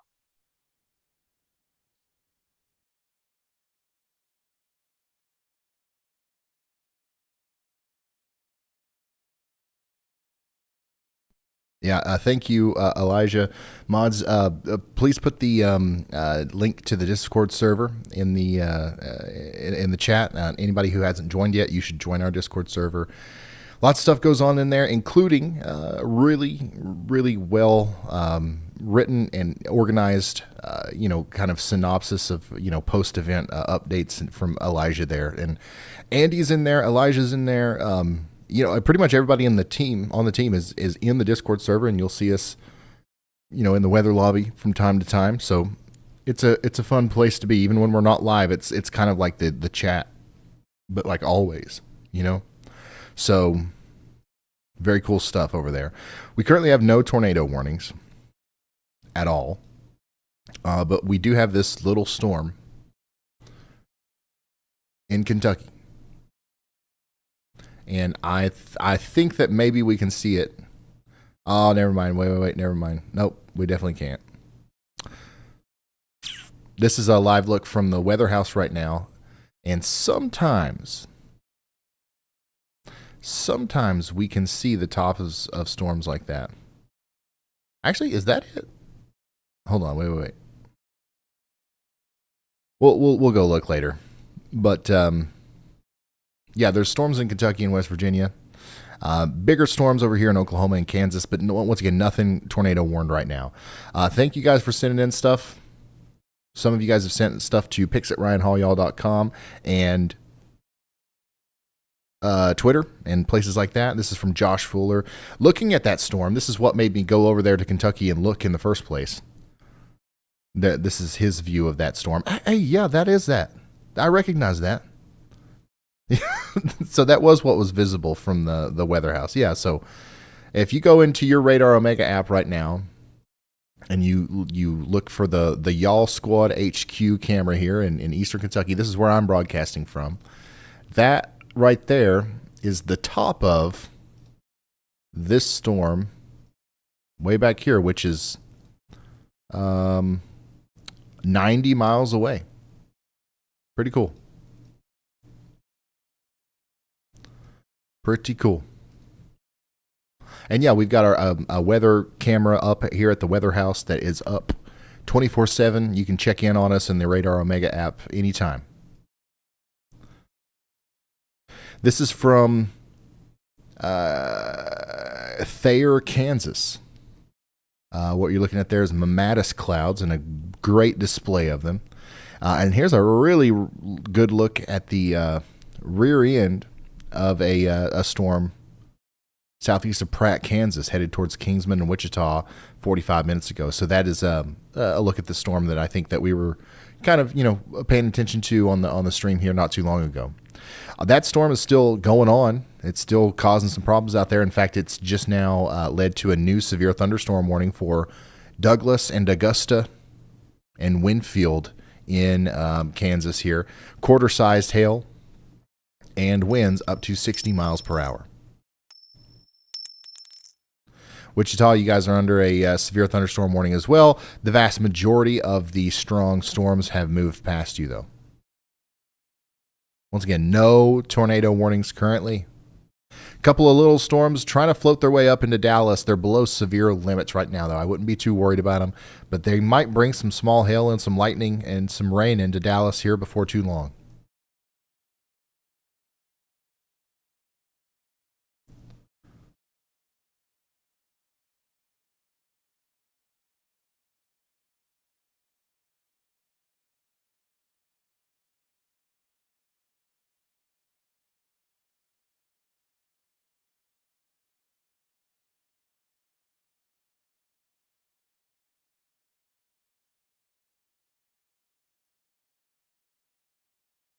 Here's an interesting video from Thomas in Ark City, Kansas. He sent this in, looks like on maybe Twitter, of some winds moving into the Ark City, Kansas area. And this looks like it's actually associated with an outflow boundary or a gust front out in front of a storm, because you don't see any rain or anything here, but just a really strong sudden gust of wind there that actually knocks down a tree or just a very large limb. You see that right there? So yeah, that's why a lot of times too, even before it starts raining, it's important to be away from windows and stuff like that. Thanks for sending that in.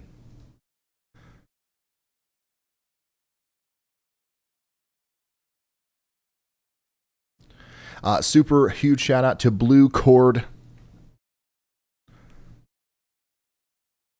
Blue Cord Deville says, here's some change to get you and your team some more Red Bull and Liquid IV. Thanks again for all you do. Hello from Zanesville, Ohio.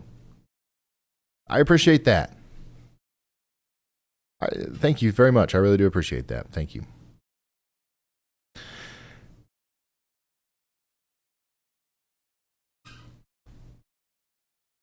Lots of damaging wind reports from around Wichita. We still got that considerable severe thunderstorm warning for Wichita. But the vast majority of the storm has passed Wichita now. But we're starting to see some of those damage reports coming in. Power lines down. 8-inch in diameter tree snapped into vehicles. 70-mile-per-hour wind gust there near the National Weather Service. So pretty intense storm just went through Kansas, Wichita, Kansas. That same thing's coming up towards Newton and Whitewater now.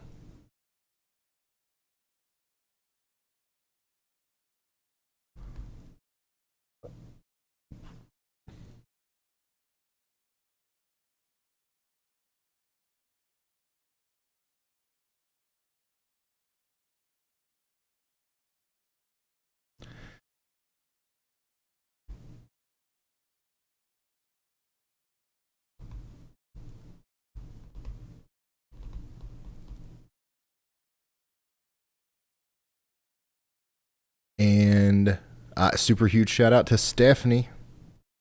That's my wife. At it again with 20 more gifted subs. That's probably like 500 gifted subs this month. I'm not even kidding.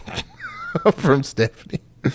Everybody say thank you to the Weather Wife for being awesome and giving out so many memberships and also allowing me to do this. This is a pretty nice job. I'm not going to lie. I like doing what I do. This is my dream job, but it also is, it's a lot sometimes, and I wouldn't be able to do it without Steph, who is currently at a wedding that I was supposed to be at. But we've got to be here whenever there's a 10% hatch risk of tornadoes. That's the commitment that I've made, and that's what we're going to do. But I want to show you guys something real cool. Real cute. My son got married. I missed his wedding today. No, I'm just joking. He was in the wedding. But look at him. Look at him in his little suit. Love that.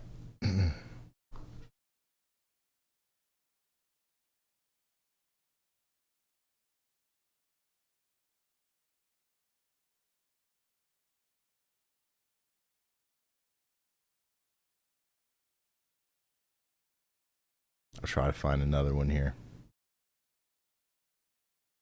And then I'm going to show one more because this is adorable. And then we'll let Elijah take it away. Go ahead, Elijah. Hey, Ryan. So actually, speaking of post-event updates real quick, we actually just got a new damage survey that just came in from the National Weather Service. And this is one that a lot of people are going to be interested in. So yesterday, there was a tornado emergency that happened. And you retweeted that when it was ongoing and stuff like that. A lot of people were thinking, it was a mistake by the National Weather Service. I saw that on Twitter so much. They've confirmed an EF1 tornado did occur. So it was not a mistake. There was a tornado on the ground with that tornado emergency, which occurred in Texas. It was Bowie County, Texas. So I just wanted to kind of put that out there that they have confirmed a tornado from that. Awesome.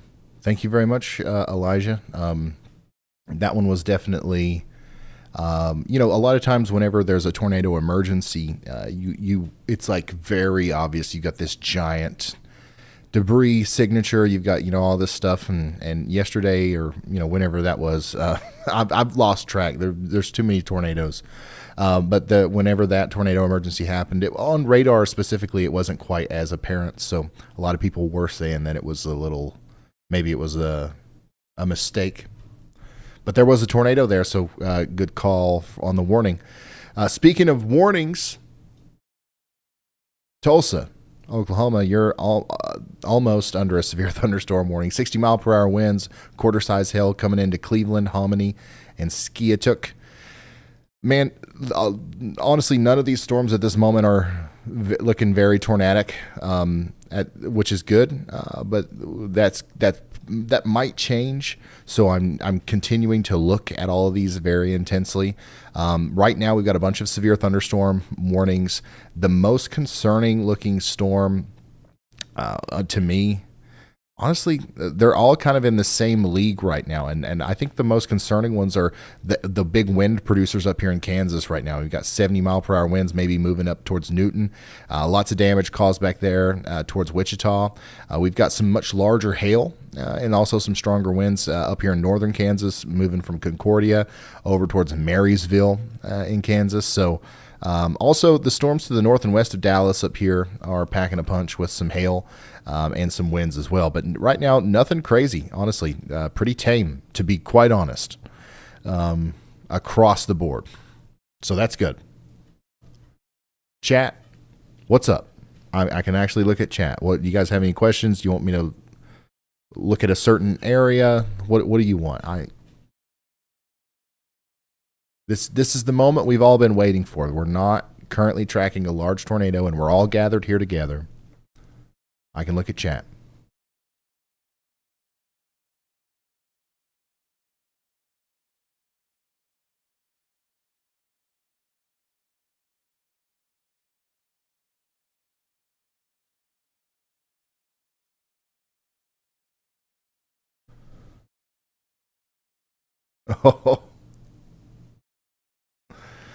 Tulsa, Oklahoma, you're fine. There's a storm coming, but you're not under a warning or anything. In fact, that storm's probably going to miss you to the north.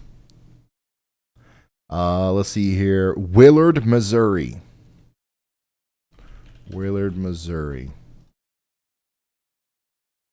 Pro tip, from now on, just say Springfield, bro. Just say Springfield. You're under that, enhanced risk of severe weather. Actually, I think you're in the moderate risk of severe weather tonight. Let me overlay that on this just so you can see what I'm talking about here on the Radar Omega app. Yeah, moderate risk of severe weather tonight, driven mostly by hail, wind, and the little chance of a strong tornado or two. We're going to watch these storms move into your area much later. Okay, we're talking about a couple hours from now. So you're good for the time being, but definitely be weather aware tonight. Have some way of getting warnings.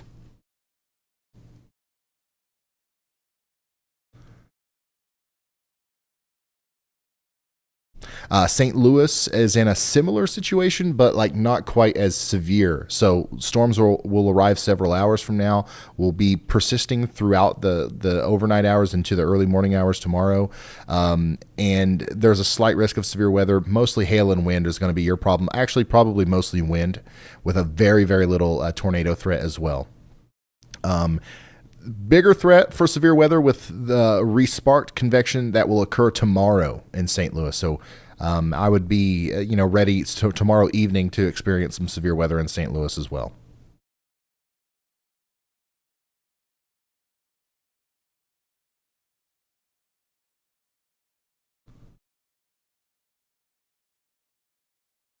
Let's see here. Somebody said, "Hey Ryan, I'm headed westbound, going to I-35 north to I-70. It's looking pretty grim over here in Parsons, Kansas. Should I pull over and be ready to hunker down?"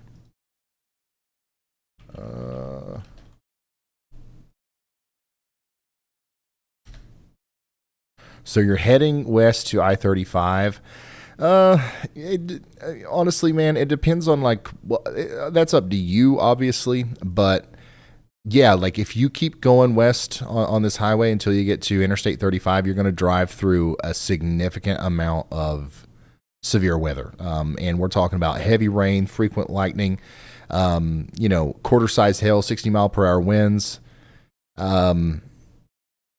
So yeah, I would definitely probably take a break. I wouldn't go through it, but there's a million factors I don't know here. I don't know if you're if you have to get it there by a certain time or what. You know what I mean?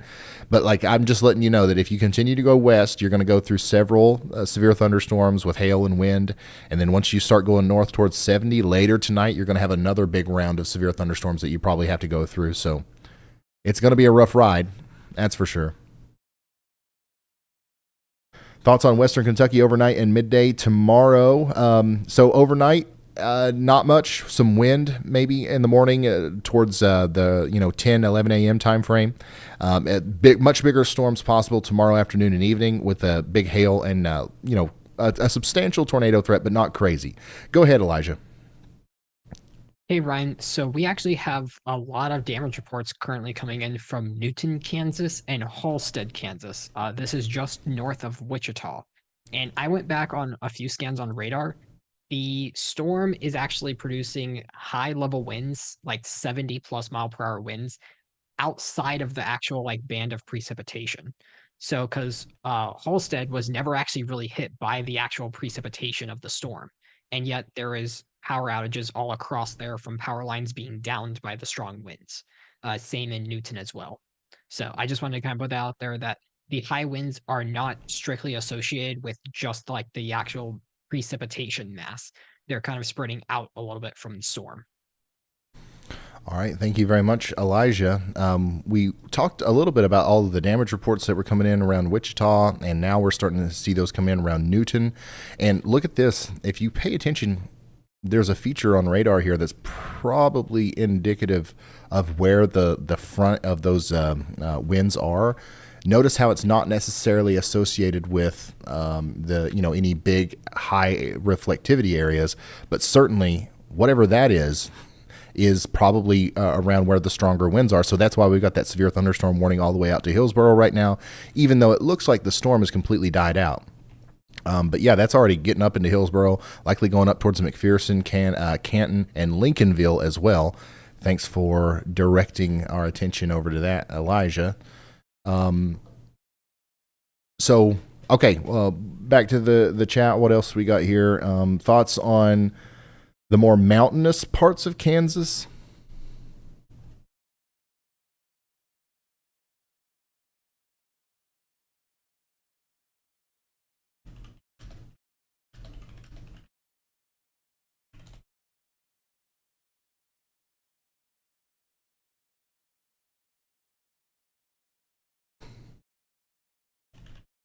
What's the biggest mountain in Kansas?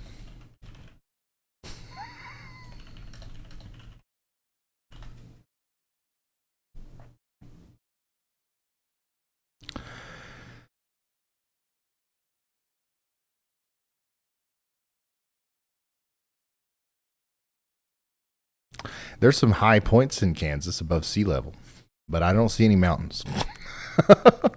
If you are, if you're talking about more western portions of Kansas, just generally Kansas. Let me show you all of Kansas real quick. Here's the outlook for tonight. We got a slight risk for the eastern side. We've got a moderate risk for the southeastern side. Western side of Kansas, back towards Dodge City and Goodland, you're fine. You're out of the woods tonight. Everything's over. More eastern side, Topeka, down towards Emporia and Pittsburgh. That's where we're kind of concerned about some more significant severe weather tonight. So I would be weather aware for the rest of the evening. Nothing crazy though. Mount Sunflower is the highest point in Kansas, but it's not a mountain.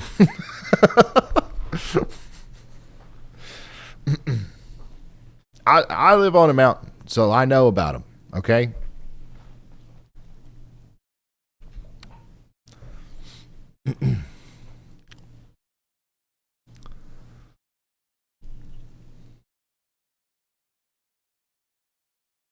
Okay, production room, we can probably go to 3 for the rest of the night.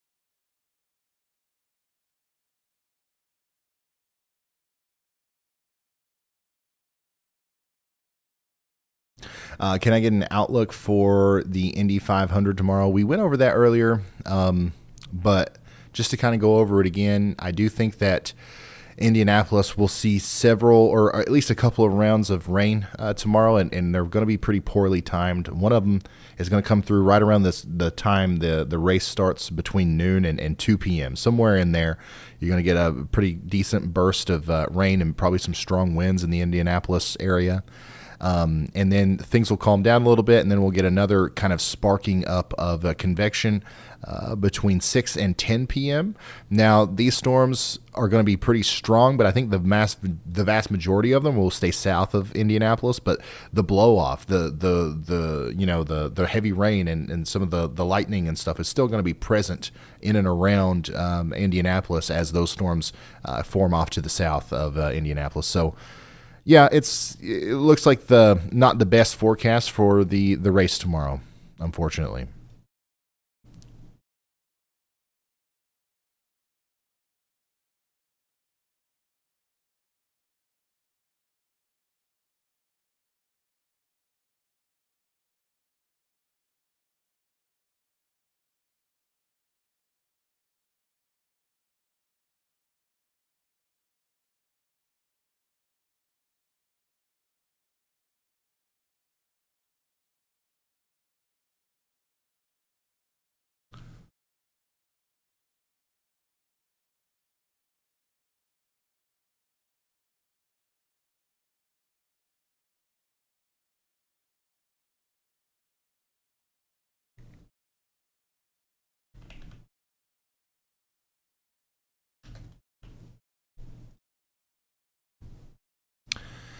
Someone told me to go check on Washington, Kansas. A pretty intense storm coming over the Washington, Kansas area now. Strong winds, a little bit of rotation up here. A new tornado watch has been issued. A little bit of bookend action maybe on the top end of that, coming up towards Spence and Hollenberg, Kansas.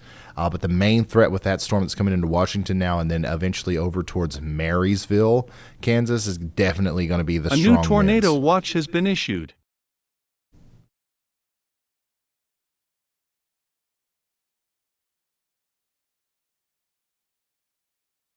Is there a potential tornado risk in Joplin, Missouri tonight? Yes. It's not incredibly high or anything, but it exists. So you should definitely make sure that you have some way of getting warnings tonight. Couple different ways to do that. Obviously, stay tuned to this stream as long as we are live. Stay tuned to your local media outlets as long as they are live. Stay tuned to the National Weather Service. There's a million different ways that you can do that. But if you need to go to sleep tonight, which apparently that's something that people do, they sleep at night. If you need to do that, and then have your phone situated to where it can wake you up if there's a warning, or have a NOAA weather radio. That's your number one line of defense against tornadoes. Honestly, if you want to sleep soundly tonight and know that if there's a warning, you're going to be woken up and you're not going to be blindsided by it, the NOAA weather radio is the best way to do that. You can get them at Target. You can get them at Walmart, I think. You can get them on Amazon. You can get them on you can get them just about anywhere, but you can also get them from me over at shopryanhall.com. You don't have to, though.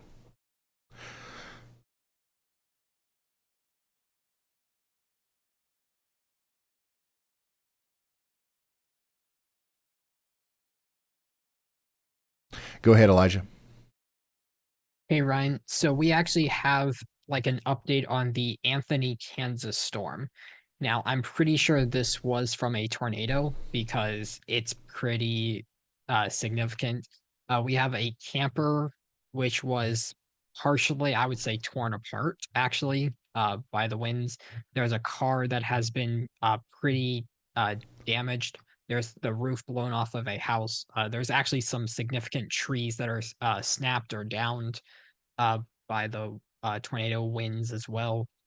There's just a lot of damage, it looks like, in a very small area to the west of Anthony, Kansas.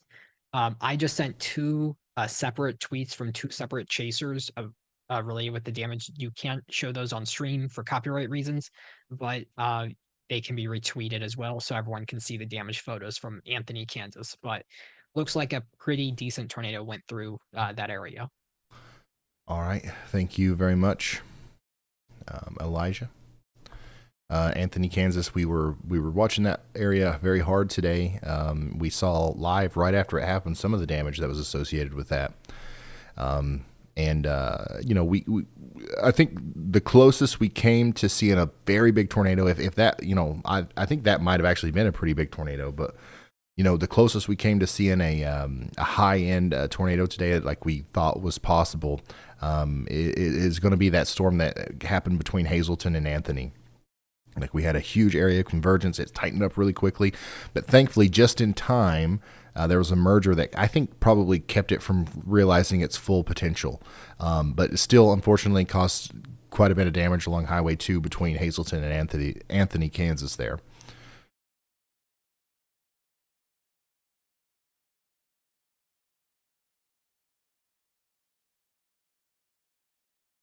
Dodged, I think a big part of Oklahoma, you know, dodged a pretty big bullet tonight, which is good. I mean, how many, you know, deadly tornado outbreaks have we had this year?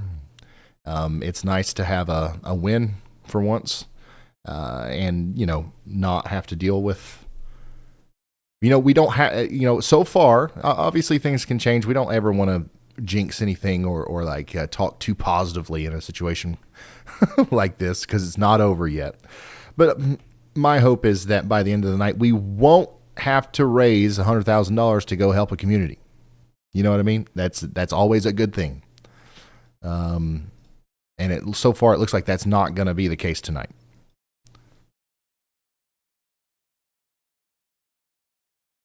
We're not going to have to do that, is what I'm trying to say.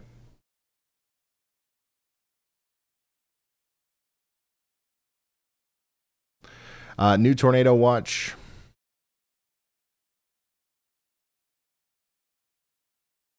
Till 5 a.m.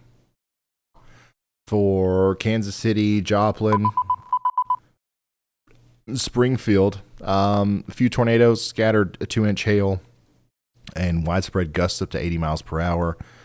5.3 million people under that watch there. So once again, big time population now under the gun for potential tornadoes. A few tornadoes tonight through 5 a.m. So we're certainly not going to be live here on this channel through 5 a.m. So make sure you have some way of getting warnings there if you're in that. Hayes Block says, hey, why do we need a NOAA weather radio if there is a NOAA app? Well, the app works off of internet, and the internet goes off when there's a tornado a lot of times. And power, right? You know, so like the NOAA weather radio can run off of batteries, and it can run independently from the internet. It uses a radio signal from a transmitter at your local National Weather Service office, and it works 99% of the time, even if the power's out and the cell service is down.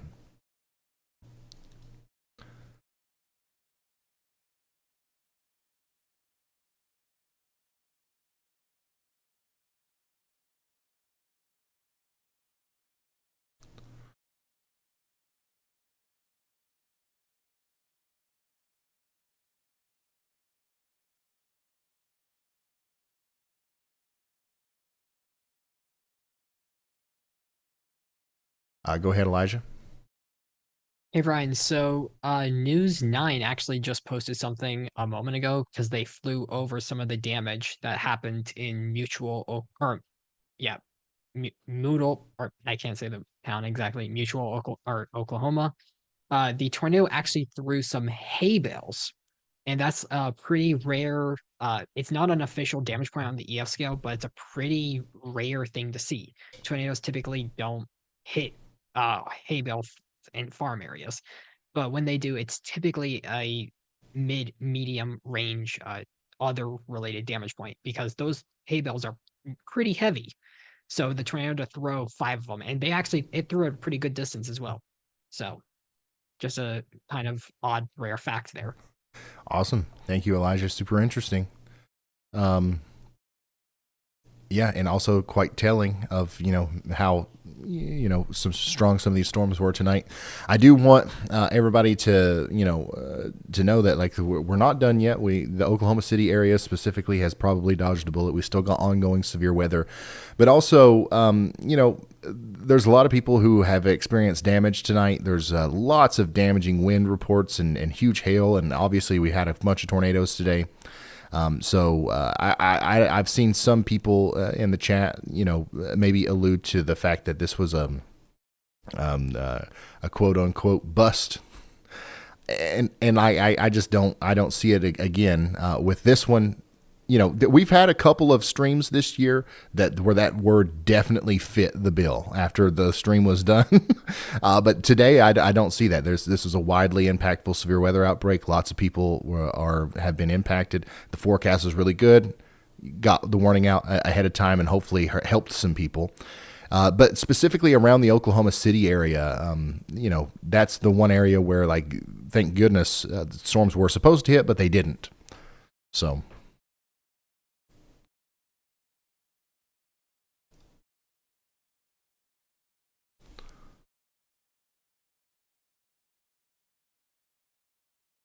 Yeah, there's been quite a few tornadoes today.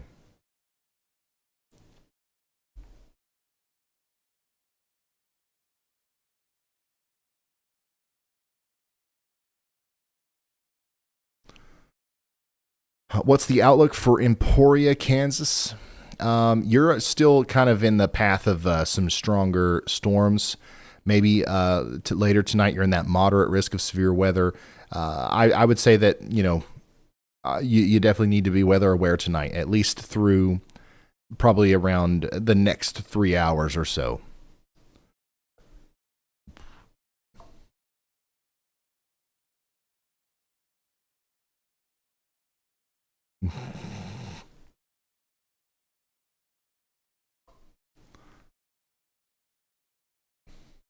Dylan says, how can I send videos into Ryan? The best way to do it's on Twitter. My handle is @RyanHall, Second best way to do it is through email, pics@ryanhallyall.com.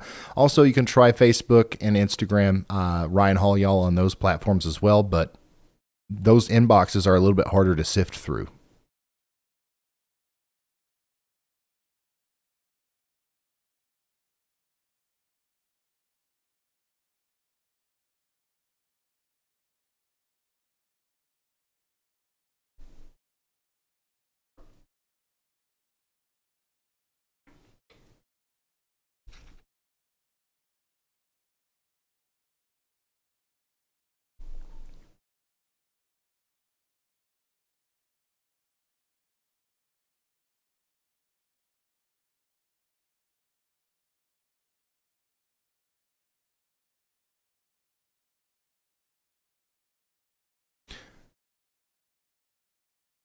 Go ahead, Elijah. Hey, Ryan. I saw several people in chat kind of asking about the hay bales specifically because I just mentioned them. So the typical weight is somewhere between 800 pounds to 1,500 pounds for the hay bales. And they were thrown. So those are kind of like small to medium-sized cars that it threw, equivalent in terms of weight. And there were 5 of them that were thrown, probably ballparking maybe 100 feet for like the farthest one. So not super far, but that's still like an incredible feat for a tornado to do in a rural area. Absolutely. Fun fact, I did not know that hay bales weighed that much. I guess I kind of assumed that they would maybe be heavy, but you don't think of up to 1,500 pounds when you think of a hay bale. So that's interesting. And they've been thrown away or thrown around today by our storms. And thankfully, though, I think that, the vast majority of the rest of the night, the tornado threat is slowly going to kind of not diminish, but decrease. But the damaging wind threat is still kind of a big deal, especially with these storms up here that are kind of getting going near southern Nebraska down into Kansas. We just got a new tornado warning in Oklahoma. So let's go look at that.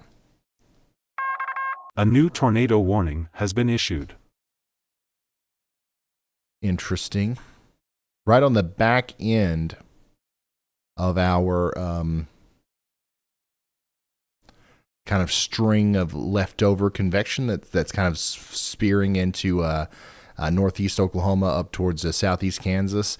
We do have a little bit of rotation with the storm near Billings, moving over towards Red Rock and Marland, and that is prompting a tornado warning now from the National Weather Service. Radar indicated, not very convincing if you ask me. However, it is certainly still a storm that we have to watch and take shelter for if we're in Red Rock and Marland. And I do want to make sure everybody understands that we're going to see a lot more of these tonight. We're going to see a lot of tornado warnings. You know, it's just part of it. You know what I mean?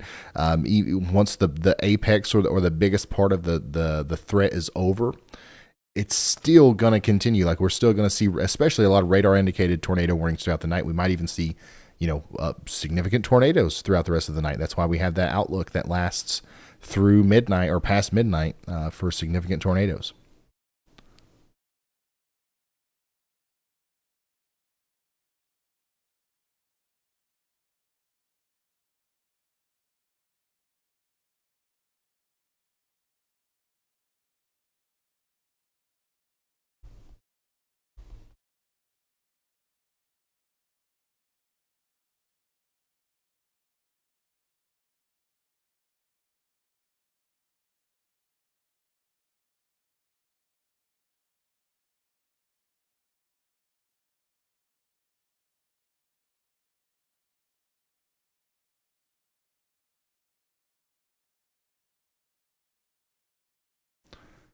So we do have a tornado warning.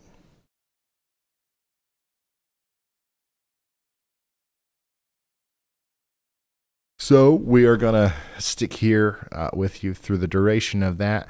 And we're going to keep going I can't talk. I'm already getting to the point where I can't talk. At the very least, we're going to keep going here for another 30 minutes. All right. We could go even much longer than that, but let's just assume that if this tornado warning is allowed to expire, once it is allowed to expire, if there's nothing else pertinent that's immediately interesting and that we need to continue to track, we'll probably call it right then and then go ahead and start getting ready for tomorrow. We will be back tomorrow. But right now, we're live for the duration of this tornado warning, as we continue to try to keep you updated. And I'm still watching chat, by the way. If anybody has any other questions, feel free to relay them. Chris says, I drove my show car to work today and currently have it parked at the shop, and I'm going to go home. It looks like the Hellcore died on Radar Omega. Well, good luck, man. I don't know. You didn't include a location, so I don't know exactly where you are. But I'm sorry you have to deal with that. Chloe says, will you be live tomorrow as well? Yes. Jennifer, thank you for that. Susanna says, I bought the biggest mountain. Oh, okay. All right. Thank you. East Kentucky tomorrow, just some wind, especially around 5, 6 o'clock. I think we're going to get some wind here, some strong winds.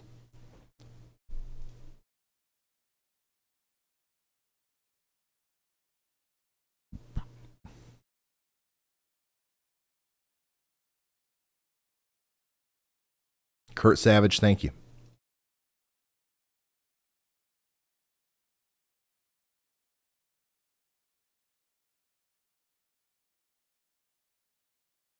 Michael Wilbur says, why do you guys go off the air every single time that comes close to Kansas City? We don't, man. I know it feels that way, but the fact of the matter is the threat isn't going to be as intense or as potentially life-threatening once it gets there. Now, that's not to diminish the severity of the situation or, obviously we care about the people of Kansas City, and the storms very well could be strong by the time they get there. But I'm one person. We are one team here. We can't be live 24/7. We have to pick and choose when we go live, and we've picked and chose when the life-threatening tornado outbreak was supposed to happen, and that's not the case whenever it gets to Kansas City. So I'm sorry. I hate having to say this every time we go live, but it is true. Like it's a good thing. It is a good thing when we don't talk about your town.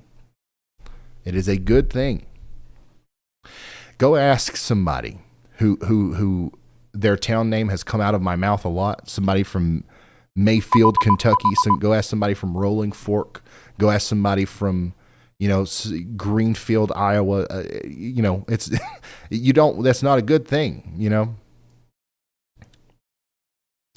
Considerable severe thunderstorm warning, golf ball size hail, 60 mile per hour winds for Fairfax and Ralston. This storm back here, continues to look interesting. It looks like it's trying to get its act together even more as it rears up, as it comes towards Red Rock. Make sure you're taking shelter in Red Rock. This might be a tornado producer trying to come together here.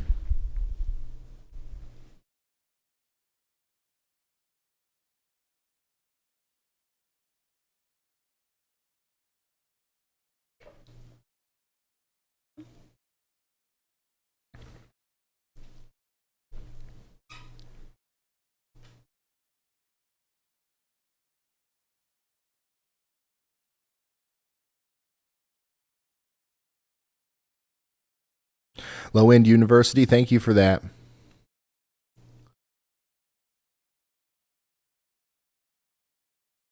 Keith, thanks.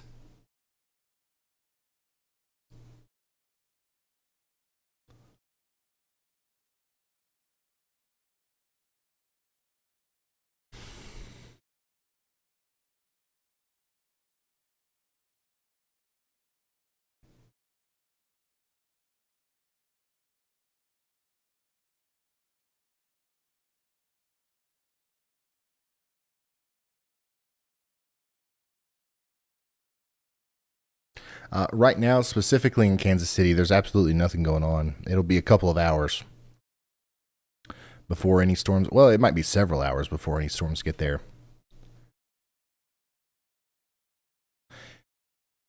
Enhanced risk of severe weather tonight. Mostly a wind and hail problem for you guys.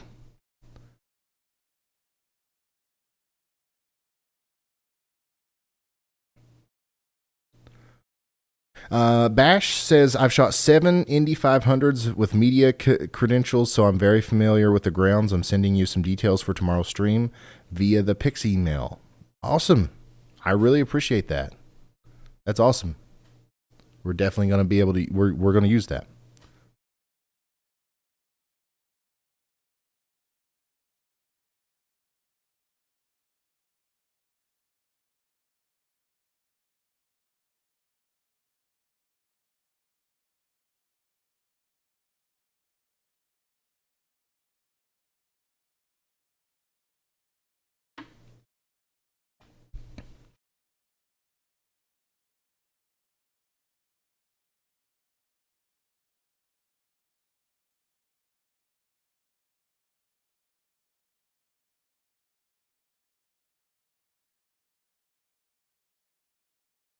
Hey Ryan, do you copy? Yeah, go ahead, Nick.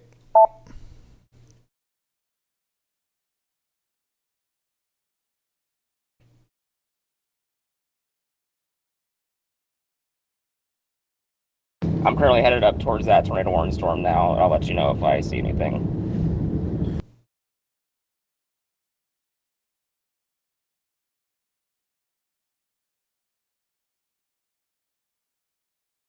So Nick's on it. Nick's going to try to give us a view of the tornado, if there is a tornado.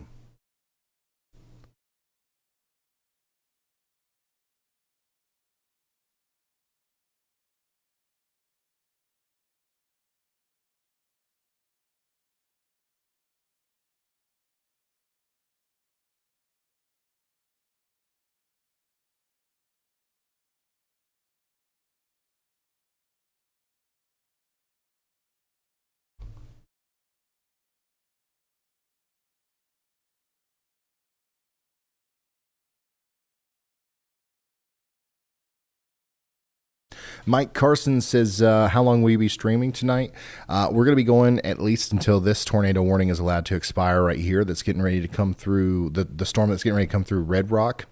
And, I don't know, honestly. We're just, it seems like things are calming down. Storms are going to continue throughout the night. But at some point, we do want to end the stream so we can go ahead and prepare for tomorrow. Likely a more significant severe weather threat is going to spark back up tomorrow afternoon. So we certainly don't want to be, streaming tonight until 5 a.m. and then not be, ready for that tomorrow, shortly after.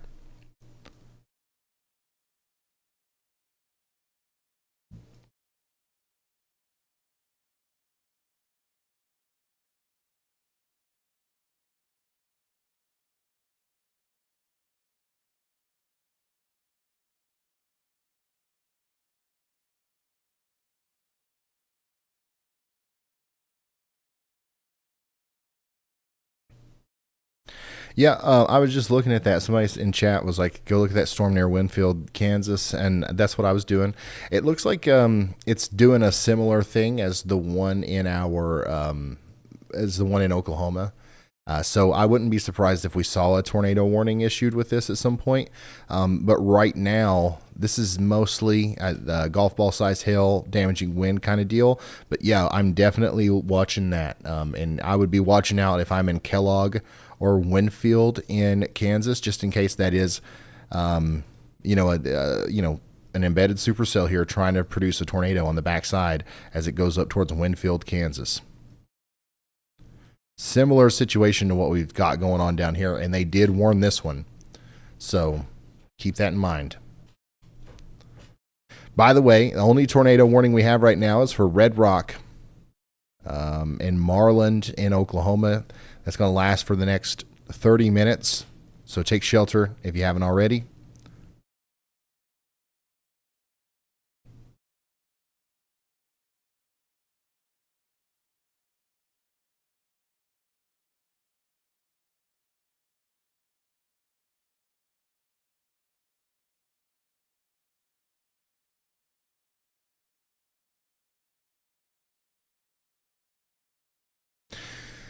Doug, thank you for the very nice comment. It says, Ryan and team, y'all never have to defend yourselves or explain when or why you live stream. You're doing an incredible service to everyone, and so many of us truly appreciate all of you. Thank you, Doug. Thank you, Doug. Appreciate that. I do sometimes feel like we do need to defend, why we're not live 24/7, because I feel bad that we can't be. And I know that a lot of people wish that we were. Honestly, I kind of wish that we were too, but we do have to draw the line somewhere. I learned that a long time ago, and it's done nothing but help us reach more people.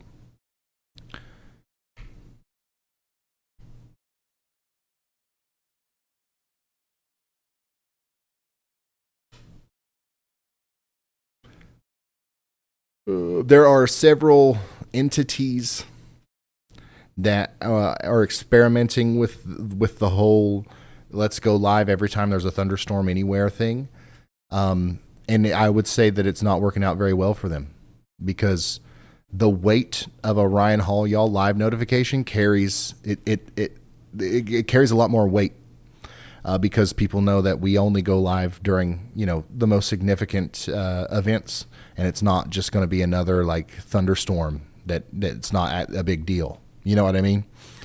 So I think it's very important that we set criterias for when we go live, and we set time limits and all that kind of stuff.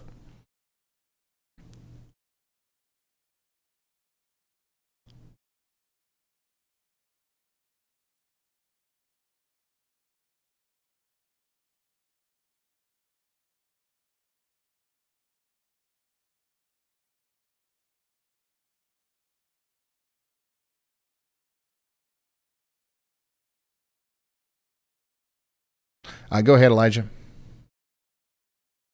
Hey Ryan, so I got actually yet another post-event updates thing. So the storms yesterday in Iowa and Illinois have actually been officially declared a derecho.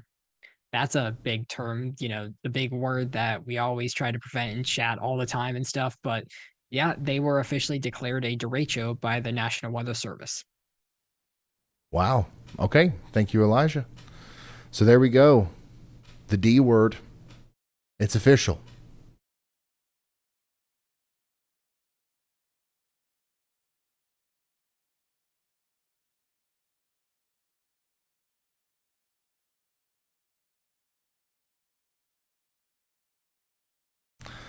Somebody says, is the National Weather Service just having fun with their polygon shapes today? No. Anytime you see something like this, it's always because there's a border usually between two different forecast offices. So there's the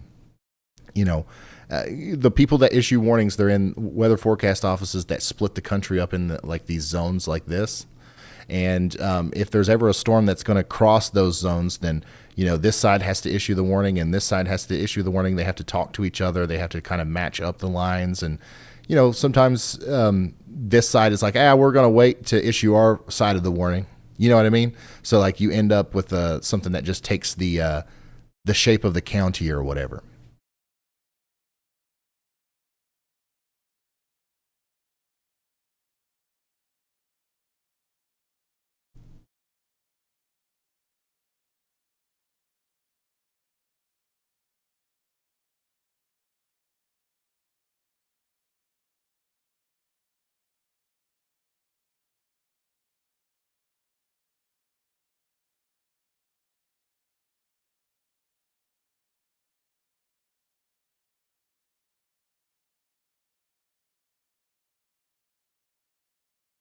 Oh, here's a cool map showing all of those weather forecast offices.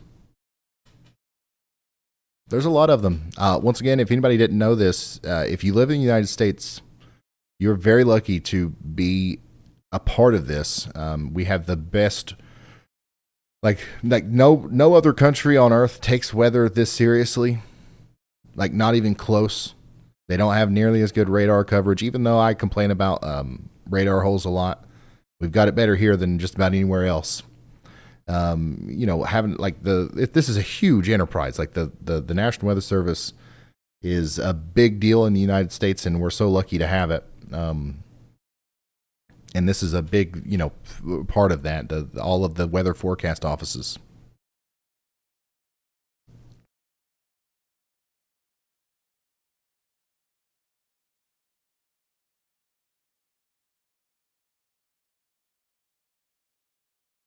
And yeah, there are countries out there that certainly do have, just as bad of weather as we do, if not worse in some cases. Maybe not specifically in the form of tornadoes, but yeah, I see a lot of comments. It's do other countries need to worry about the weather? Yeah, yeah, we go above and beyond here, and it's good. It's probably saved countless lives. The National Weather Service and the seriousness that we focus, the energy that we focus around the weather here in this country.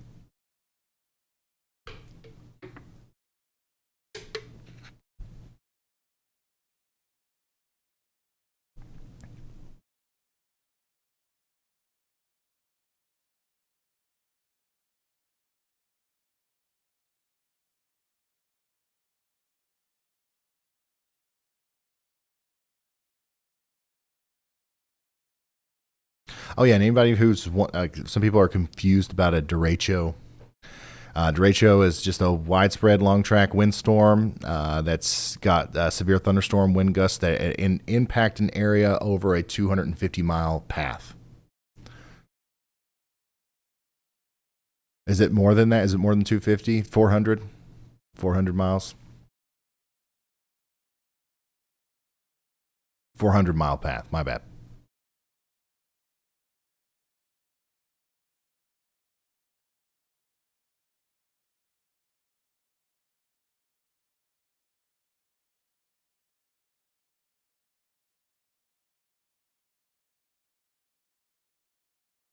It's basically a bag of wind.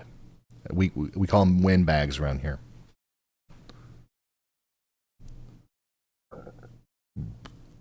And yeah, several well-separated 75 mile per hour or greater wind gusts. Going more than 400 miles, wind gusts of at least 58 miles per hour along most of its length. So it's actually not very common that you get that. You know, not every squall line, not every MCS is a derecho. It's pretty uncommon that you see that consistent of wind reports with a storm for that long. So, you know, pretty intense storm necessary to make that happen.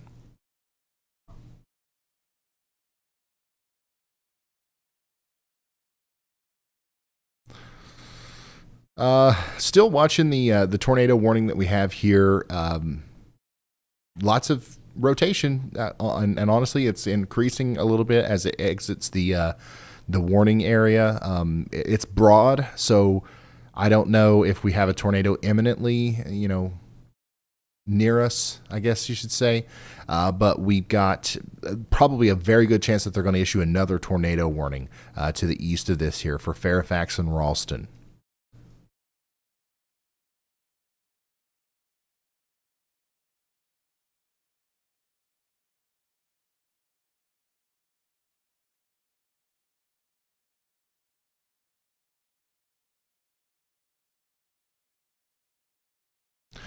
Man, I don't know what's been going on with fires today, but here's another big fire.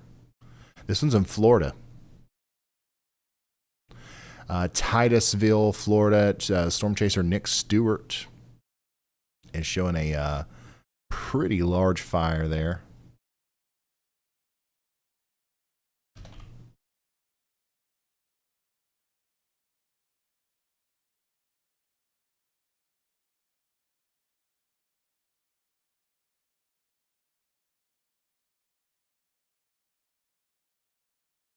Go ahead, Elijah. Never fear, I am here. I actually have information now on that wildfire. So that is the Indian River Trail wildfire, and it started at 5:45 p.m.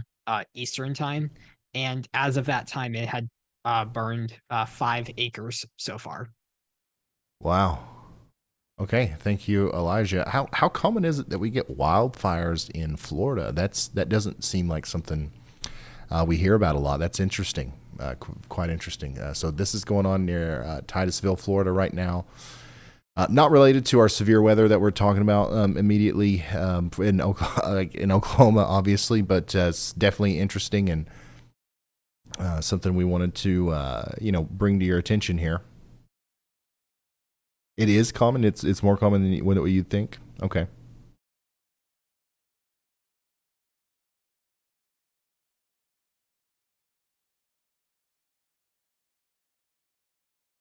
A lot of people are asking about Bartlesville, Oklahoma. A new tornado warning has been issued. Bartlesville, Oklahoma, you guys are in line to receive that big storm that is prompting the tornado warning right now. It'll eventually get to you.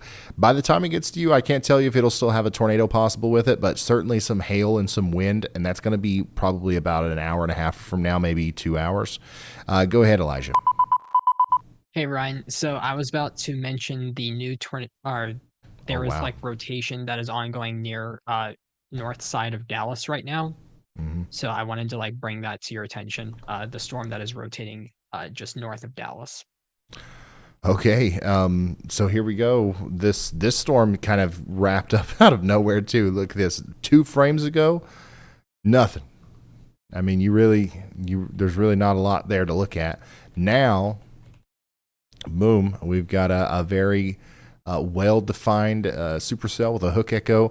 Velocities are a little hard to discern right now, given the angle and like I do think there's a little bit of contamination there. I don't think that we're looking at the reality of the way the winds are moving right there. However, certainly something to watch here, as this is obviously a supercell rotating big mesocyclone there. If it tightens up enough, that could produce a tornado imminently between Salina, Dry Valley, and Forestburg in Texas. So yeah, look at how quickly things can change here. Boom. Boring thunderstorm, classic supercell with potential big tornado within minutes.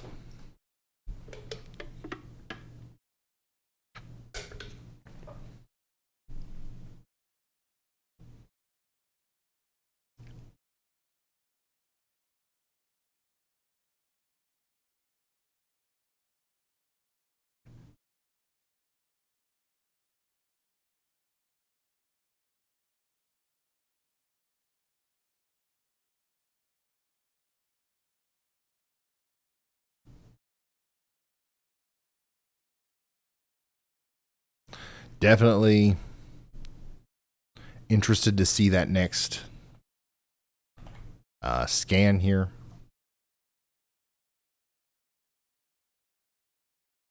Got a new mesoscale discussion from the Storm Prediction Center.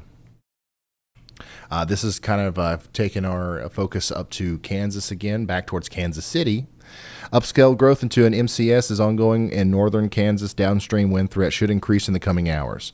Essentially, what they're saying is that these storms up here in Kansas are going to turn into a wind bag, not necessarily a derecho. Okay, I don't want you guys to get those two mixed up, but a strong line of winds and storms is going to move down into the Kansas City region over the next couple of hours. So right now they're moving pretty slow. Once that upscale growth really gets going and we see this organized more into a line like that, the storms will get faster and faster as they approach Kansas City. So that's what you guys can expect tonight. More than likely, that'll be the main feature of this severe weather event for you, is the potential damaging winds that are associated with that. Back to this storm in Texas, which is just looking downright menacing on radar. This definitely looks like it could be producing a tornado. Once again, it's hard to tell exactly what's going on from velocities right now. If the reflectivity is accurate, and like we do see a tightly rotating velocity couplet or a mesocyclone underneath that hook there, then this is the perfect candidate for a tornado producing storm. The only thing we're missing is a debris signature on the correlation coefficient, and then we've got ourselves a radar indicated or radar confirmed tornado. We're not there yet. However, I would definitely be in my safe spot if I'm in Forestburg, Dry Valley, Mallard, or Fremont in Texas. This is a dangerous storm. That most recent scan just continues to, promote the idea that this is a very dangerous storm, and we need everybody to take shelter immediately.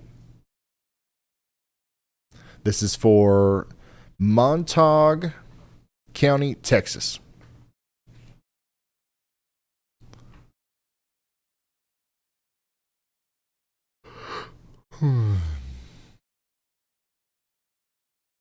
Tony, no, you're good.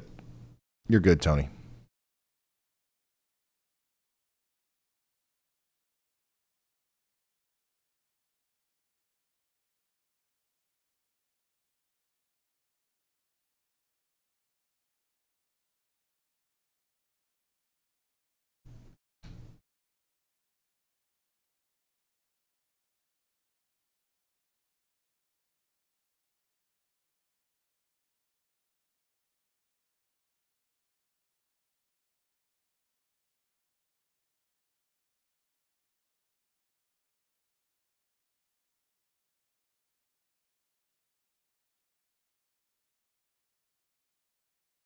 Every frame here just continues to be more and more convincing of, we've got something, coming together here near Dry Valley, Texas. I really hope that we've got everybody getting in their safe spots in Forestburg, Texas right now. This is a dangerous storm, and it does look like a tornado is underway or about to happen here.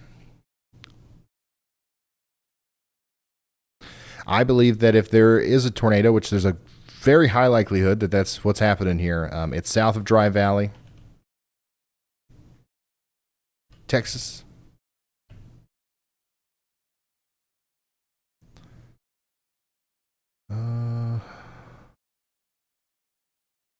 South and east of Salina. Hold on, let me get my bearings straight here.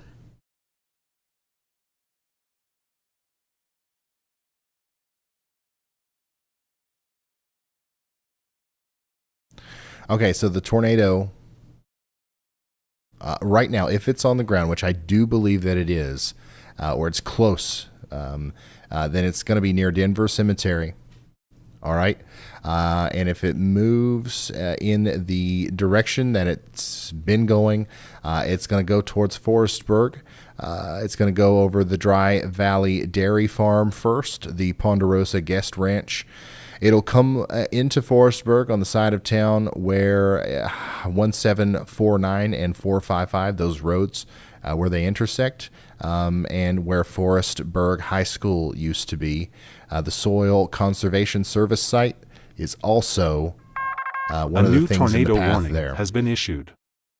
New tornado warning for Osage and Pawnee counties in Oklahoma.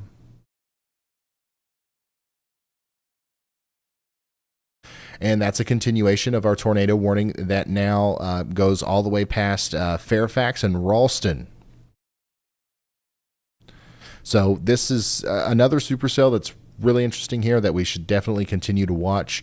However, it's not currently producing a tornado. It's close. And we need you to get to your safe spot in Ralston just in case it goes the extra mile there and decides to produce. This storm over here in Texas is closer. In fact, I still believe that it's very possibly producing a tornado right now. And it's coming into Forestburg. So Forestburg, Texas, please take shelter if you haven't already. You want to get to the most interior room of your home with as many walls between you and the outside world as possible. And you want to, bring me with you, charge phone, tablet, put on a pair of shoes, put on a raincoat. Assume that you might have to walk over some splintered wood and maybe out in the rain, just in case there's some damage and you need to evacuate your home. And assume that you're going to need to call somebody. Go ahead, Elijah. Hey, Ryan, that is probably a tornado on the ground. There is a TDS up to 18,000 feet if that is actually on the ground. All right. Thank you, Elijah. So once again, we're in a little bit of a radar, not necessarily a radar hole. We're just in a weird spot here where it's hard to sample the storm correctly and look at velocity and everything. But if what we're seeing is correct and like everything else, especially if you just look at reflectivity here, it all lines up pretty well. If what we're seeing is correct, that it does look like this storm is likely producing a tornado that is maybe even a strong tornado, and it is on the ground and it is moving towards Forestburg, Fremont, and those areas right now. So please take shelter. This is not a confirmed warning from the National Weather Service. As you know, they're having the same kind of difficulties that we are of trying to observe what's going on inside of that storm. But you know, from what we can see, it's a pretty concerning signature here.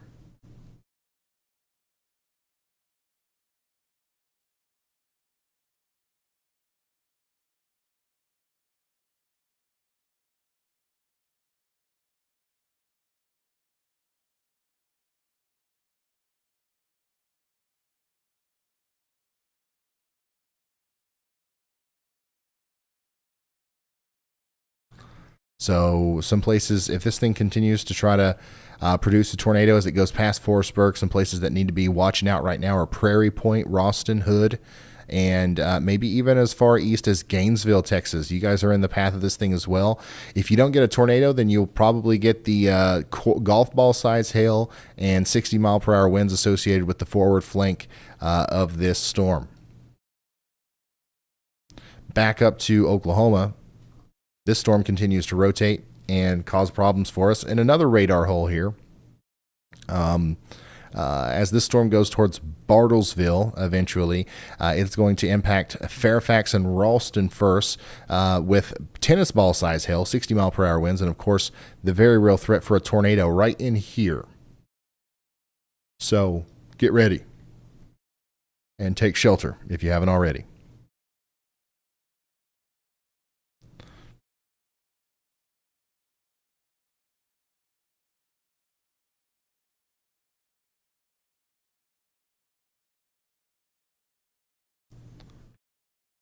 Latest scans on our storm here in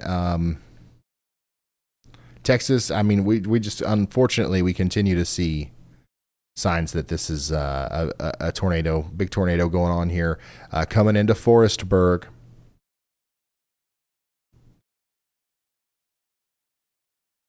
Wow.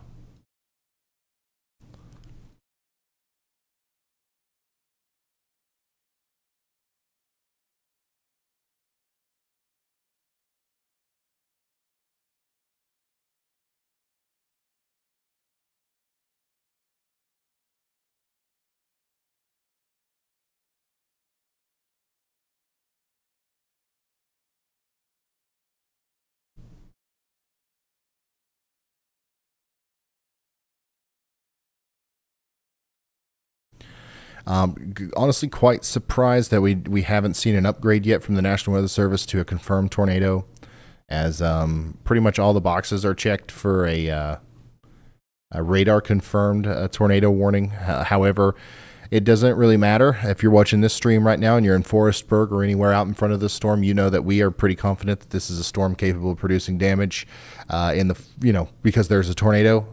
So please take shelter now. Strong rotation. We can't see the storm perfectly, so that's probably why we haven't seen any confident upgrades in the warning yet from the National Weather Service. But there's a good chance that there's a tornado here, so it's better to be safe than sorry.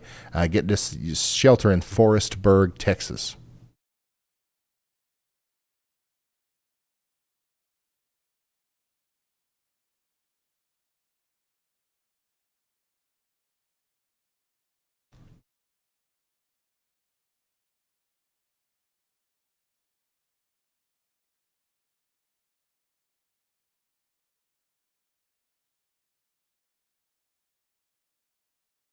Wow.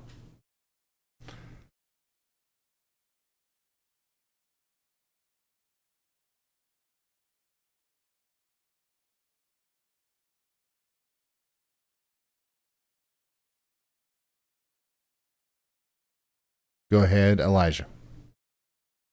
Hey, Brian. So there's just like a lot of confusion with the storm, as you said. Like there's some parts that are contaminated, some parts that seem like they might not be. But in the latest continuation of the radar indicated warning, the National Weather Service actually put in that Frostburg is in the path of this tornado. They did continue it as radar indicated, but the wording was slightly different than a typical radar indicated warning. So I'm wondering if the National Weather Service is kind of as confused as we are. I don't know if they know there's even I don't think we know there's a tornado on the ground or if it's pure contamination. I think at that point, right, it's either like a strong tornado or contamination. Yep, absolutely, Elijah. And unfortunately, even though we do have the best radar coverage on Earth, like as we were just talking about, we still end up in moments like this where I'm pretty confident that whatever we're looking at here is certainly like if I lived out here, I would not be like, you know what, maybe I'm going to sit here in the living room because I don't think that that's a tornado. No, like I'm taking shelter because there's definitely enough evidence to support the idea that there's a tornado here. We're just not 100% sure, like we would a lot of times be in a situation where there's a tornado, because there's a lot of different things that we can look at via these radar products. So regardless, Forestburg, let's just go ahead and assume that you're in the path of a big tornado and you need to take shelter, and hopefully you've already gotten there. But yeah, like even if you just zoom out and just take a look at the behavior of the supercell as a whole, this just looks like a storm that is producing a tornado. Like we've seen a lot of them here. A new tornado warning has been issued. Yeah, they just extended that warning out to Gainesville now, still radar indicated. Gainesville, Texas, you're under a tornado warning now for the next hour or so. Radar indicated rotation. This tornadic thunderstorm is going to, once again, Gainesville, take shelter. Gainesville is a pretty large area in Texas, north of Dallas. So I know there's going to be a lot of people hearing the sirens and stuff. This is a very dangerous storm. There's a chance that this thing has a big tornado on it right now.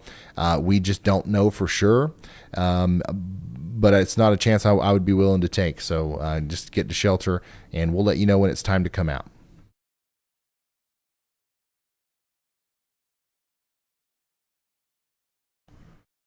Going back up here to our other tornado warning in Oklahoma, a little bit of a better view of the rotation with this storm, but still kind of contaminated, not the best. But this one I'm less convinced by, but still, it's a tornado warning.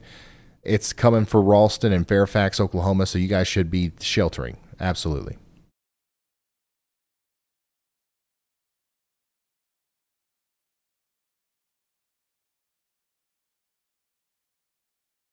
And then our mesoscale convective system is really starting to come together now in northern Kansas.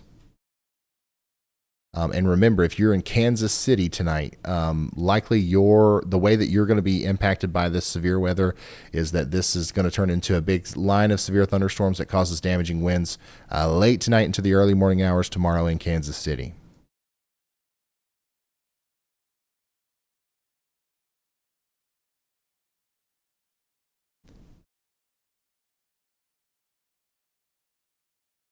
Oh, look, Michael Beard. I actually just realized that Storm Chaser Michael Beard is in Forestburg, Texas. So we have a live camera there. We have a live view from Forestburg.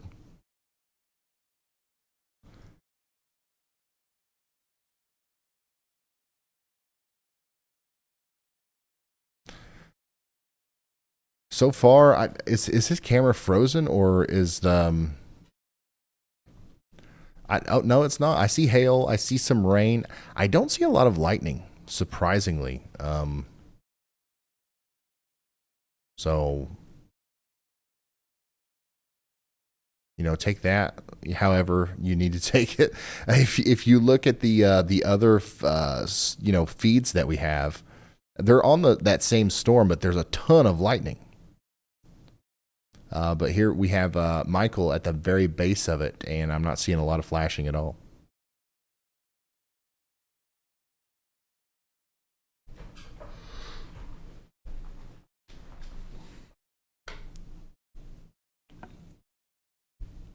Tornado threat in Kansas City tonight's not high.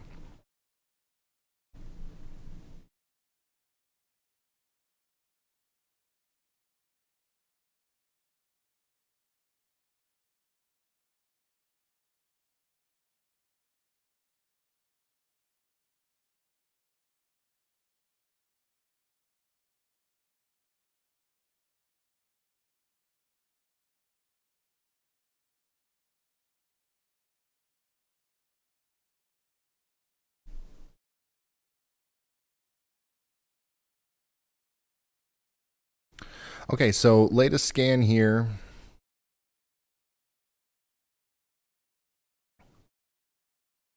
Man, there's just so many weird things with this storm. It's very hard to understand exactly what's going on. Latest scan here takes the original hook that we were looking at and kind of does a situation where it looks like it's occluding into the storm, but there might be a mesoscale or a mesocyclone handoff happening here to the south of Forestburg that lines up pretty well with the new area of increased rotation apparent from the velocities. So yeah, I don't know. I'm just going to be completely honest with y'all. This radar imagery might be playing tricks with us. So we don't know exactly what's going on, but what we do know is that the appearance here on radar for the most part is related to big tornadoes that we've covered in the past. It looks similar. So we're going to assume that this is a tornado, and we're going to take shelter if we're in Prairie Point, Ralston, Hood, Leo, Era, and Valley View in Texas. And we're going to stay in our safe spots at least for the next 58 minutes because that's how long the tornado warning lasts.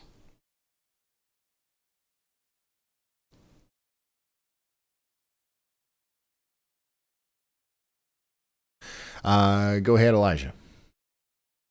Hey, Ryan. So on the latest radar scan, there actually does appear to be a little bit of a clearer TDS or tornadic debris signature that's not as noisy data.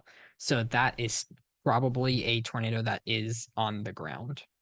All right. I had to take a guess. All right. Thank you very much, Elijah. Likely at the National Weather Service right now, they're having these same exact conversations. They're looking at this in a similar way. That's why we haven't seen an upgrade to the warning yet, is because there's not a confident moment where we've seen like, oh yeah, sure, that's a tornado. But I'm telling you right now, just off of just looking at the motion of the supercell as a whole, like if you play this loop right here, it just acts like a supercell that produces a tornado. So, and also this is a very common thing right here with the mesocyclone handoff. Everything is looking like it's there. So like I'm assuming that the tornado's down and we're getting into our safe spots and Prairie Point, because that's where it's going next.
Clay says, I might have missed this, but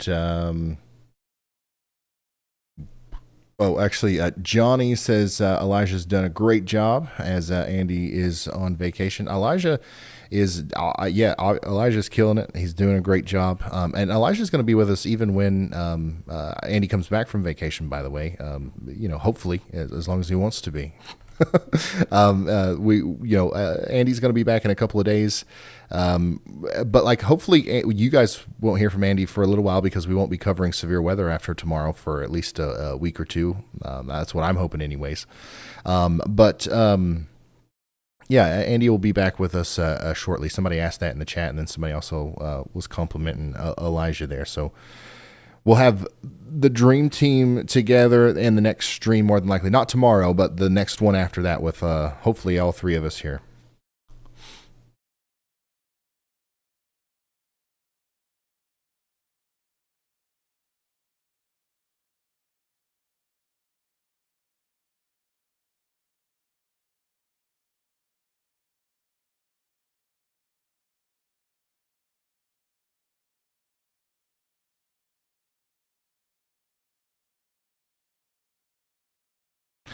Still pretty confident that a tornado is ongoing down here between Forestburg and Prairie Point in Texas. Okay, so Prairie Point and Ralston, you guys need to be in your safe spots if you haven't gotten there already. Got a pretty good indication that we've got debris being lofted into the air here. We've got a pretty tight velocity couplet, a hook evident on radar. Classic supercell on reflectivity. So this is something that we need to take very seriously as we see this storm move over Ralston towards Hood, Era, and Valley View. That's where it's going next. This is a tornado that very well could be on the ground right now.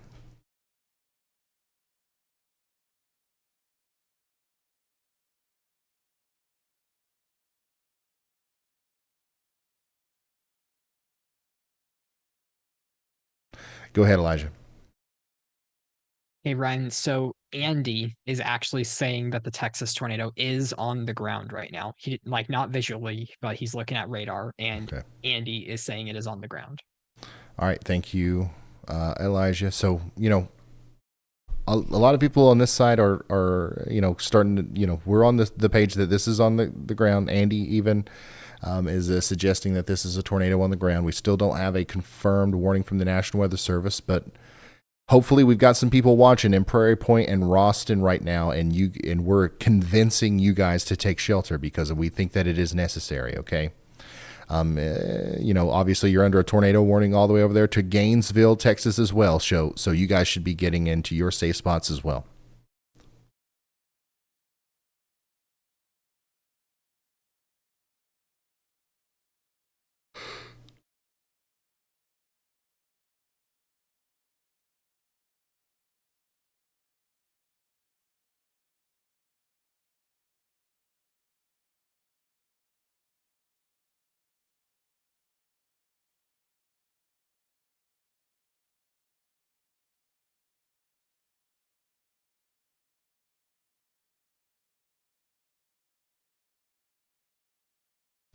Oh wow! If you switch over to the terminal radar here, north of Dallas, near the Colony in Texas, you can see the thing very, very apparently on even on that. So that tells me that there's a little bit, there's quite a bit of convincing data here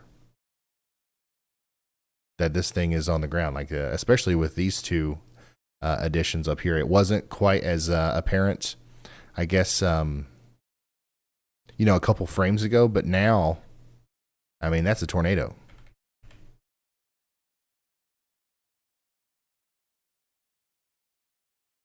So yeah, once again, we do believe, we're quite confident that this is a big tornado on the ground here between Forestburg and Ralston.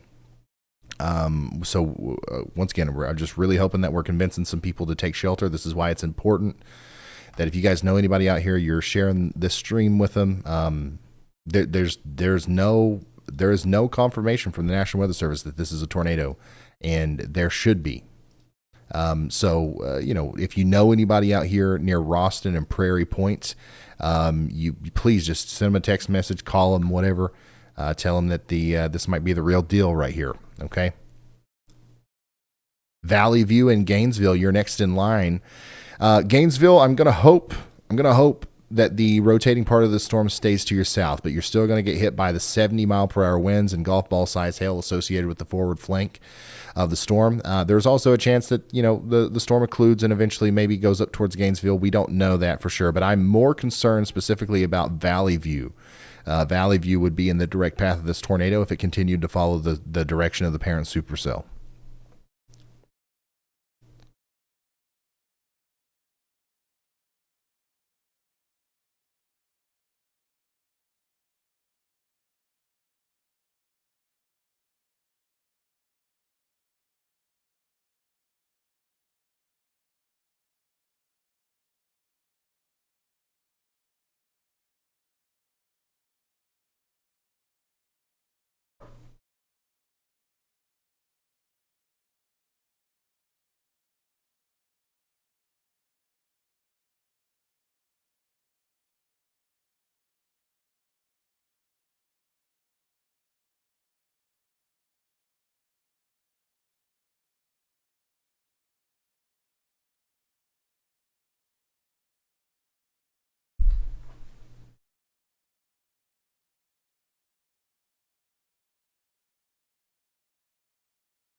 Once again, just waiting. We see what we see. We said what we could say. I'm just waiting on the next scan and also waiting on hopefully some sort of clarification, an update from the National Weather Service here. So if you are just now tuning in, we are watching very closely this tornado that is occurring up here near Leo and Era in Oklahoma. I'm sorry, in Texas, sorry. We believe that this has been with us for a while. It's probably produced a couple of tornadoes. It's currently doing it again near Leo, and we've got a big supercell here capable of producing several tornadoes as it continues to move east towards Valley View. So Valley View, take shelter if you haven't already. Velocity is just, everything about this just continues to look more and more convincing here. So just doing our job to try to convince people to take shelter.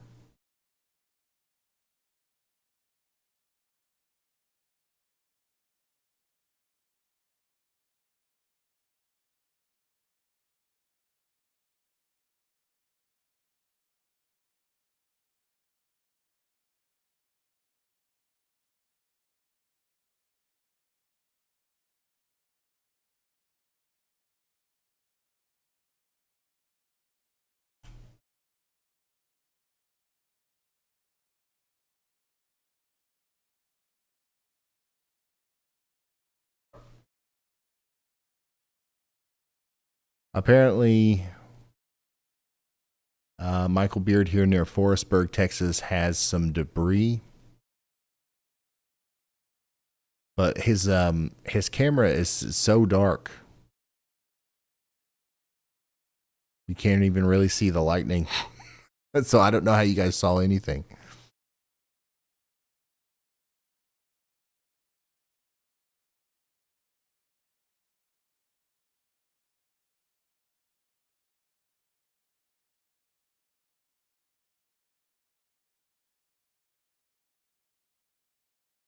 If you're just now tuning in, we've got a tornado here near Ralston, Texas, moving east towards Valley View, and we're pretty confident that it's there, and we're just trying to influence people to take shelter out here in Leo era, Lois, Hood, and Valley View.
So we are hearing some damage reports now coming out of the Forestburg area, at least from the what we saw from Michael Beard's stream. So there's definitely damage being done by this. I don't know. I don't know what else we can say here, honestly. Like there's a tornado here, and we need people to take shelter as it approaches Valley View. Yeah, that's about it. It's going to cross Highway 51 where it intersects with 922 before it makes it over there towards Valley View. Hopefully it doesn't make it all the way to Valley View, but this has been a pretty healthy supercell for quite some time now. And there's not a lot of anything telling me that it's going to, kind of, weaken out here anytime soon. So Valley View, I would definitely be getting ready for a potentially large storm capable of producing a very big tornado as it comes towards you.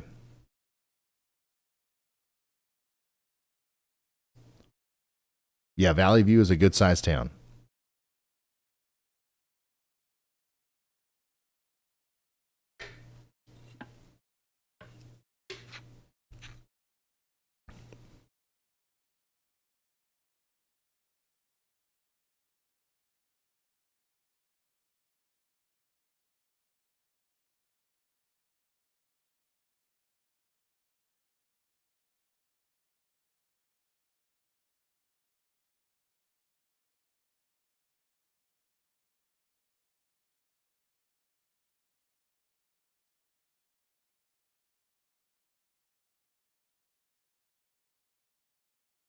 Go ahead, Elijah. Hey, Ryan. So I'm going to bring your attention to the Oklahoma tornado warning storm. The rotation on it can now be seen by the terminal radar up there as well. So just wanted to let you know that it may be trying to strengthen up a little bit. All right. Thank you very much, Elijah. This one is another one that we've been watching for quite some time, and it looks like another tornado warning will be issued here for Hominy, more than likely, as that rotation is coming together quite nicely. As it comes out of the warning box here, we need you in your safe spots. We're getting ready to get there in Winona, Hominy, and maybe all the way over there towards Skiatook, Oklahoma, as this supercell and the one down there in Texas are just lone supercells. There's nothing really competing with them other than the ever fleeting tornadic ingredients. Like these are really working off of all of the heat. A new tornado warning and convective available potential energy that built up during the day, and they're using it all up. So eventually, they will die out, but probably not before they get to Skiatook. Also, very unfortunately, Barnsdall, Oklahoma, is included in this newest tornado warning that was just issued for this storm. In my opinion, the tornadic portion of the storm will likely stay south of Barnsdall, but we can't say that with any sort of confidence. These things can move around a lot, but there's definitely going to be a strong storm in Barnsdall capable of producing quarter-size hail and damaging winds over the next 41 minutes. Go ahead, Elijah. Hey, Ryan. So the Storm Prediction Center has just put out a rare mesoscale discussion specifically for the Texas storm. Mesogamma discussions are very rare. There's been less than 45 ever issued by the Storm Prediction Center. Okay, wow. Let's take a look at that. This is here we go. An intense supercell capable of producing a strong tornado is expected to persist for at least the next hour. And what they've got overlaid there, it looks to me like at least one of those lines that you see is the significant tornado parameter, which is quite elevated, right around where that supercell is.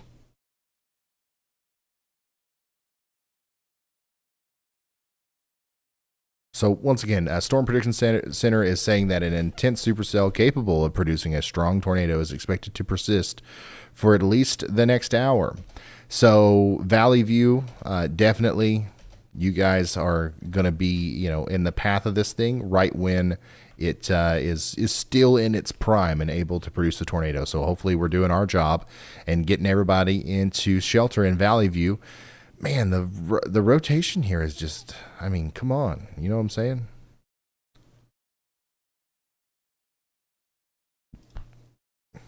Come on. What else do you need here, son? I guess it's good that we haven't seen a whole lot of, I haven't heard of any major widespread damage reports coming out of any of these places yet. So that's good. And it's probably another reason why we're not seeing, any sort of upgrade. But yeah, there's definitely a big rotating storm here, capable of producing a strong tornado moving towards Valley View, Gainesville. Eventually, we got to be worried about you guys in Pilots Point and Collinsville in Texas as well.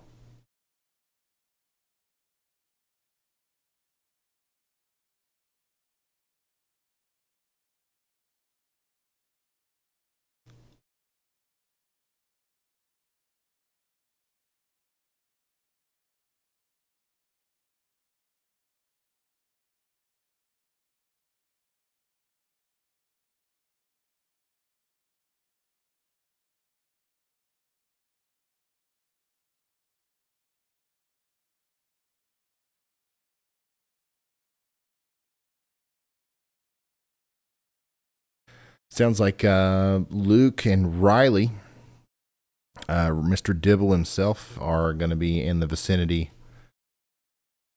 of the tornado producing, or the capable tornado producing supercell near Gainesville here soon.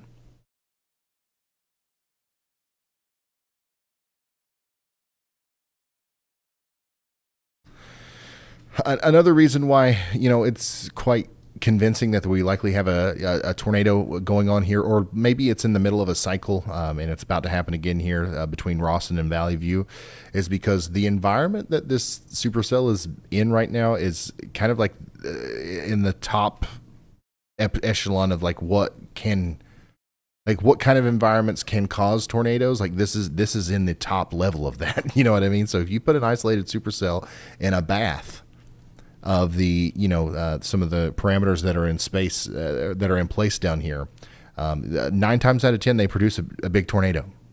So it would be quite amazing if this one wasn't about to. You know what I mean? So huge scary situation for the folks in Valley View. It's nighttime. You can't see the thing coming. We don't have a lot of eyes on it. A couple storm chasers out there. We really can't tell with any sort of major confidence what's going on via radar, but everything vaguely looks like a huge tornado producer. So, I'm treating this as if we know for sure that there's a big mile-wide tornado on the ground. If I'm in Valley View, and I'm treating it as such, which means that I am, taking shelter. And if there's not, what did you lose? You know what I mean? Better safe than sorry. You ever heard that? That's some real stuff, man.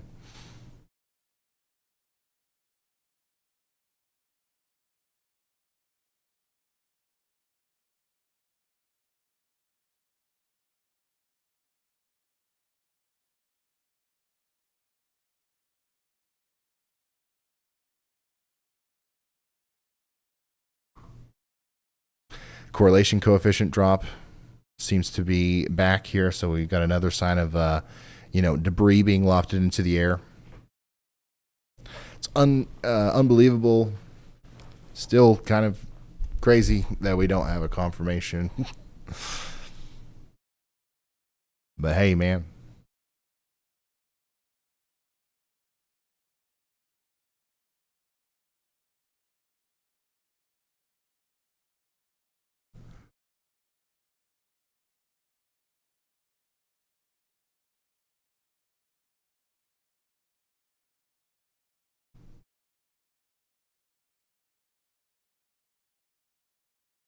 oh my gosh, yeah, there's a tornado here, and it's doing maybe significant damage now. Just to the east of Leo. Getting ready to cross over Highway 51. Highway 51 south of Era, moving towards Lois, and once again, Valley View.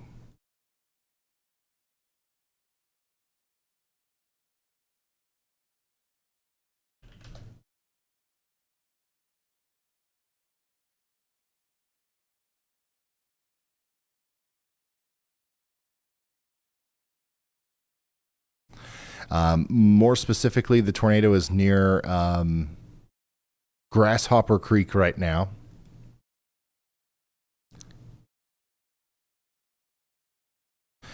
Moving in the general direction of the Tejano Ranch RV Park. Y'all, this is like, this is just as classic, as textbook, as evident as they come. Like this is a big tornado on the ground right now. There's no more confusion. Like it's there. So hopefully we've got everybody running to their safe spots, not walking. And also, very important landmark here, the Tejano Ranch RV Park would be in the direct path of the tornado if it's in the general vicinity of where we think it is based off of radar. We got to get everybody in an RV park to a sturdy shelter, okay? And this is a huge RV park. I'm seeing 1, 2, 3, 4, 5, 6, 7, 8, 80 spots at least for different campers and RVs. There is a huge structure in the middle of that right here. That's where you got to get to, wherever the brick building where the bathrooms are and stuff. If you're in an RV, you don't want to be in an RV when a tornado hits you. Okay, you're much better off in a sturdy shelter. So get there fast.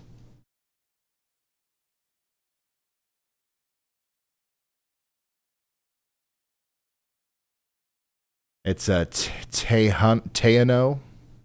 Okay, it's the Tejano RV Park. Tejano. I don't know. You guys know what I'm talking about, though.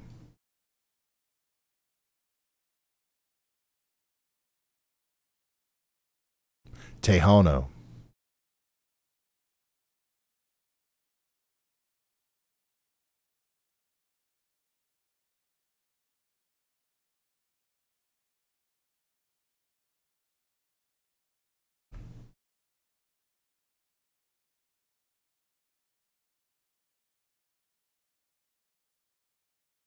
Wow. Look at this thing. Holy smokes, y'all. This is a big deal. This is a huge... If this isn't already a giant tornado, this is like everything is lining up for it to be one. This is nuts. Take a screenshot of that radar presentation right there. That is a monster supercell with the most classic hook echo you've ever seen.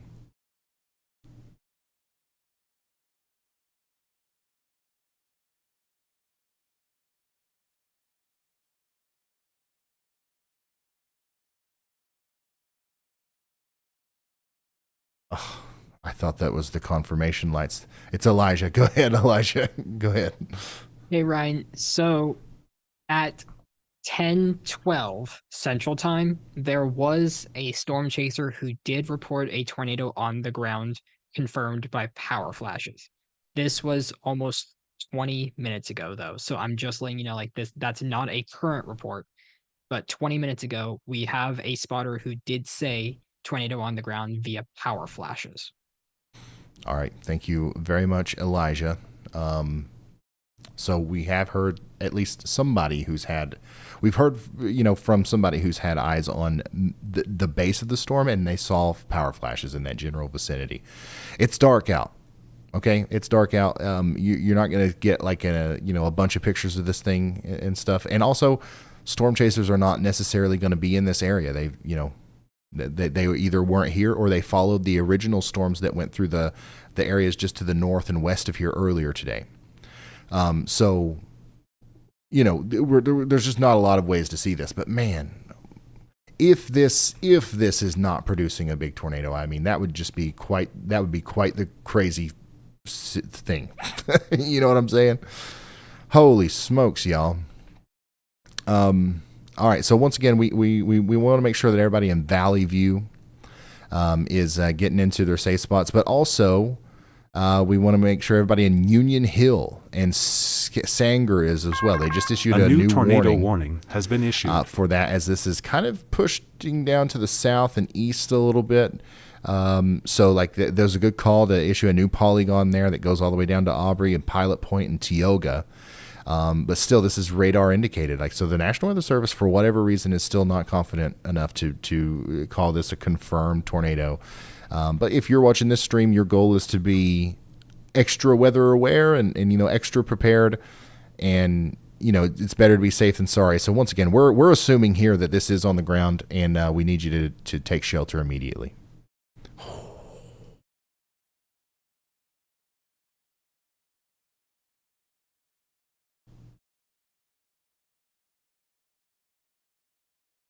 Wow.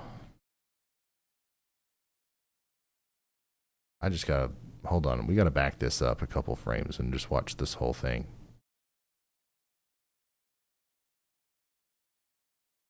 I mean, are you kidding me?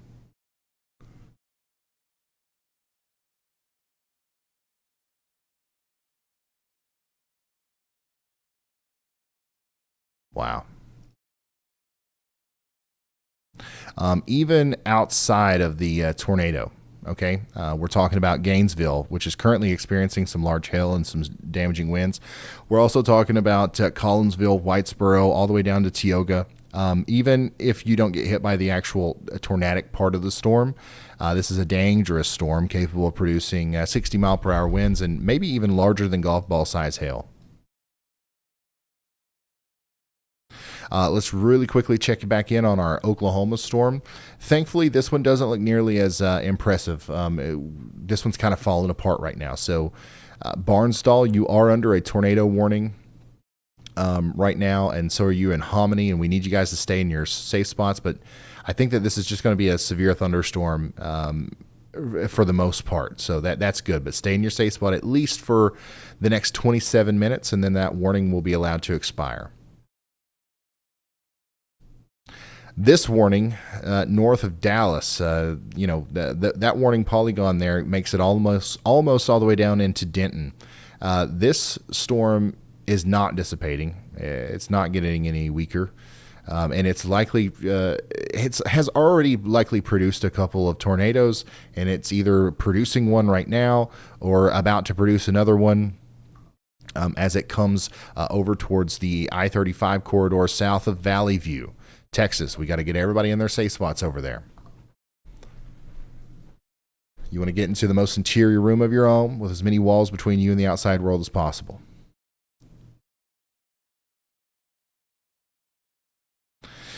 If you have family or friends traveling on Interstate 35 between Sanger and Gainesville, they need to pull off and wait. A large tornado is in progress south of Cook County and should cross the highway within the next couple of minutes. Go ahead, Elijah. Hey, Ryan. So we finally have gotten some damage reports, and it is not good. These are all near Forestburg. So we have a lot of reports that trees are down and power lines are down across 1655 south of Forestburg. We also have a report of a house that was totaled near Forestburg. This is coming straight from the county fire department on the scanner. So there was a tornado on the ground. Okay. All right. Thank you, Elijah. All we can do really is hope that the radar indicated warning was enough of a stimulus to get people to take shelter. Because there definitely has been a tornado. We've been, curious for quite some time. There's been a tornado. It's likely done some big time damage. There's probably still a tornado. But we just had that radar indicated warning. Once again, a reminder, hey, anytime there's a warning, whether it's confirmed, PDS, radar indicated, whatever, just go ahead and take shelter. But good news, I guess, that last scan, the very last scan here on reflectivity looks a lot less organized. So hopefully we see an occlusion here with our original rotation. And then maybe we won't see a recycle. I don't know. But yeah, that was a strong tornado, likely that just went through there. And yeah, once again, hopefully we did a good job of, alerting people out in front of this thing. Do want to remind that I would say that even though we might be seeing an occlusion here, which honestly, if there is a tornado, that would point it closer towards Valley View. If there's still a tornado on the ground, Valley View needs to be underground, needs to be taking shelter right now. But if, this doesn't change anything for what I just said about Interstate 35 between Sanger and Gainesville. Nobody needs to be on that part of the road. If this tornado is still down, it's going to cross Interstate 35 within the next couple of minutes.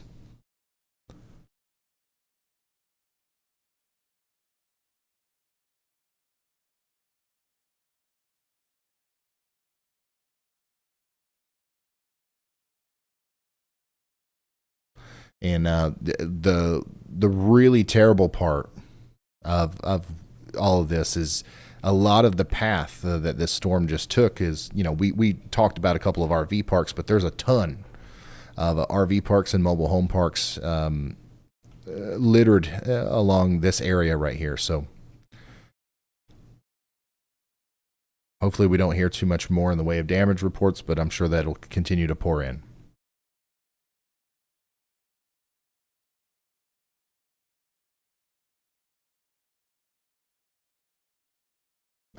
Go ahead, Elijah. Hey, Ryan. So the fire department is now reporting power flashes right now, right next to a Walmart distribution center with that Texas storm. So it is most likely back on the ground based on the fire department, Denton County. All right. Thank you, Elijah. I don't know I don't know what it's going to take, but once again, if you guys are watching this right now, please reach out to anybody that you know that's over here and let them know that there is a tornado on the ground here, moving in the general direction of Valley View, especially along the I-35 corridor between Sanger and Valley View, Texas.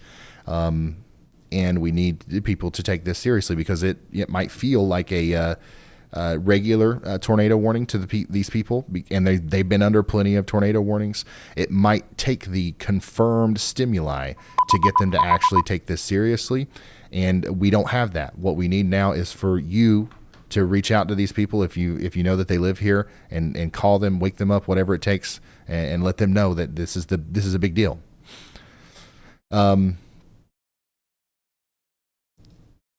All right, so the RV park that I was talking about is still kind of in the general area of where this could be right now.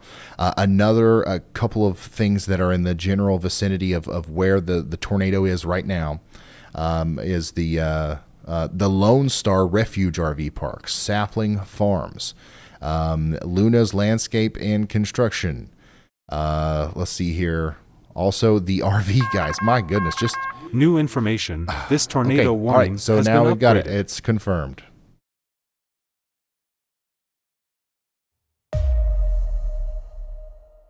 Go ahead, Elijah. Did you have something, or was that just that line? Okay, all right. So we have a confirmed warning. Go ahead, Carly, say that again. What was that? Okay. Okay. Michael Beard continues to show us some damage also. So there's pretty significant damage and a long path behind this thing. This thing has been producing a tornado for a long time. We just now got the confirmed warning from the National Weather Service. So hopefully now that extra level of stimulus is actually convincing people to take shelter, because we still have a big tornado here near Valley View, getting ready to cross Interstate 35. And I'm telling you, this might be the most RV and mobile home populated area on Earth. Like, everywhere you look around this lake here, there's an RV park and a mobile home park. So this is Pond Creek. Pond Creek. If you guys know what I'm talking about here, the tornado's getting dangerously close. And the Lone Oak RV Park, the Lone Star Refuge or Refugee, what is that? Refuge RV Park, Lake Point RV Park, Oak Meadow RV Park, Mount Springs RV Park, Maud Ranch RV Park, Tyson RV Park, Quail Run RV Park, Lone Star Lodge RV Park, Lake Ray RV Park, Noah North Shore RV Park. All of these places are in the direct path of this tornado. All very large RV parks around Lake Ray Roberts.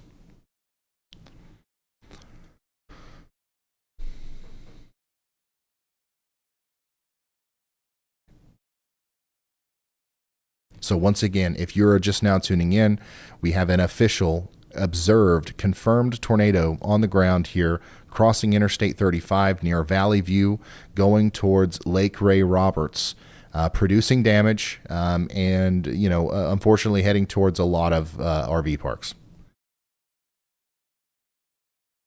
If you find yourself at an RV park, it probably looks something about like this. Okay. You want to abandon the RV and head to a sturdy shelter. A lot of times there's a brick building in the middle that has a little store, some bathrooms. That's going to be much better than your RV.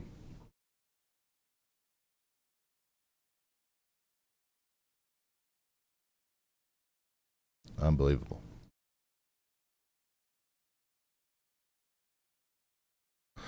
Here's another look at the velocities now. Once again, showing the circulation going over Interstate 35 now. Some, kind of zooming out and not just talking about RV parks here. Some towns and some communities that are also in the path of this thing downstream, because this is a pretty high population area. Hemming, Bloomfield, Pilot Point, Tioga. All of you guys are in the path of this tornado. Take shelter immediately. Go ahead, Elijah. Hey, Ryan. So the Storm Prediction Center issued yet another radar mesogamma discussion specifically for this tornado. All right. Thank you. This is what they've got to say. The threat for 2-inch hail, strong gusts, and a tornado continues. A local extension time for the tornado watch 308 may be needed, specifically for that storm up there in northeast Oklahoma.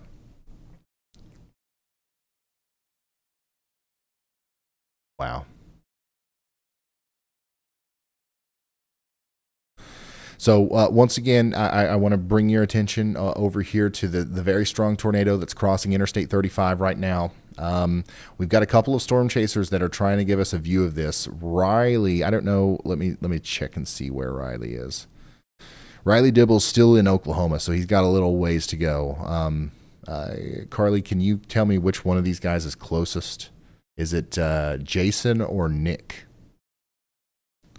It looks like Jason is on Interstate 35. I just don't know if he's closer to that where it's crossing than Nick or what.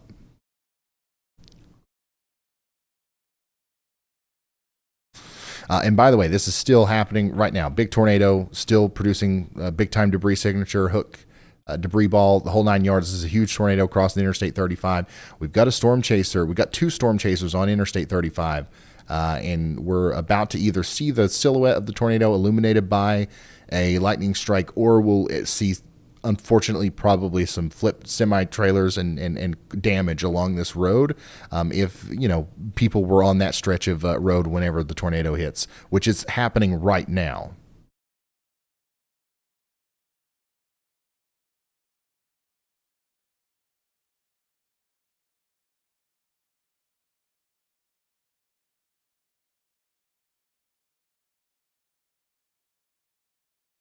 Yeah, so Jason's pretty close.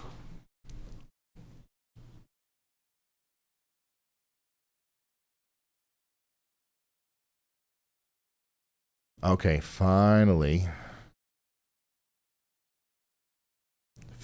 we got an upgrade to a PDS. PDS tornado warning now. Let me read this for you. This is a particularly dangerous situation. Take cover now. Radar confirmed tornado. You're in a life-threatening situation. Flying debris may be deadly to those caught without shelter. Mobile homes will be destroyed. Considerable damage to homes, businesses, and vehicles is likely, and complete destruction is possible.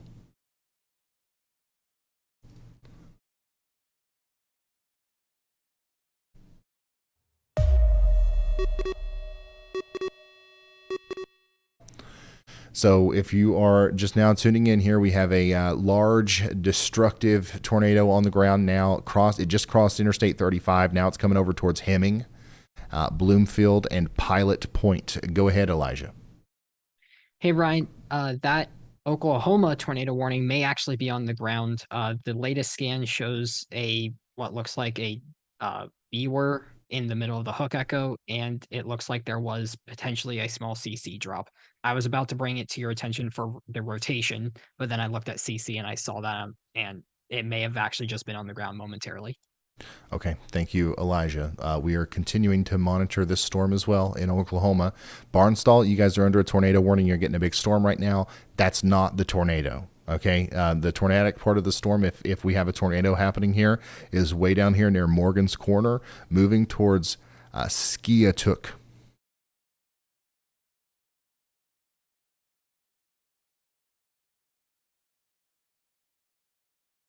Skytook. Gotcha. All right.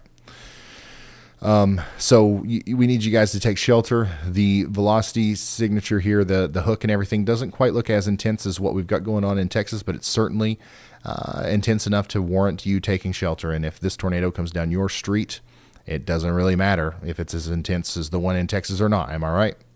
So take shelter now. Going back down to the south, though, to look at our storm in Texas, we are continuing to see quite a robust debris signature, velocity couplet, hook echo. It's all still there as this tornado continues to move towards Pilot Point. Pilot Point is a pretty populated area. Let's see here.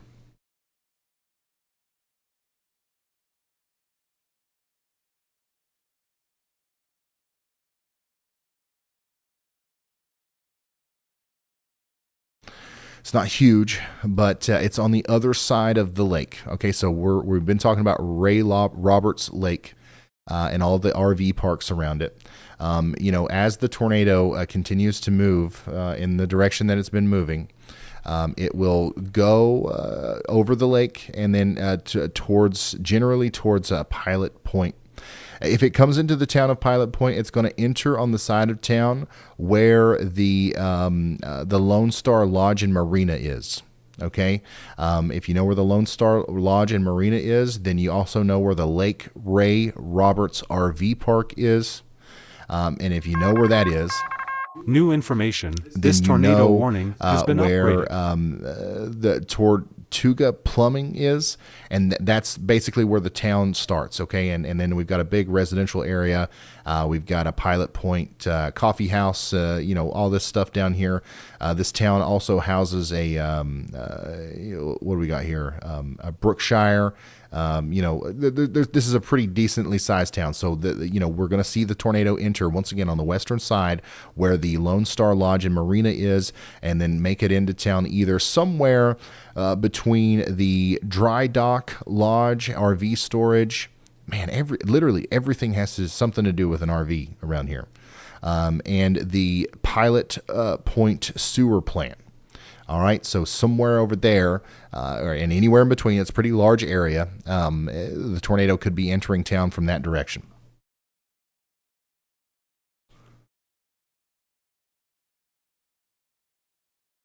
If you're just now tuning in, we've got a nocturnal, big time, nasty tornado. It's a PDS tornado warning now, producing significant damage, moving over Lake Ray Roberts.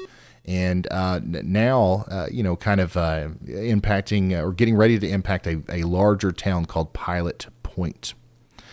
Beyond Pilot Point, if this continues to be a problem for us, the supercell, this might even cause problems in McKinney, Texas, which is an even larger town. McKinney, Howie, Anna, Melissa, Gunter, you guys need to watch out.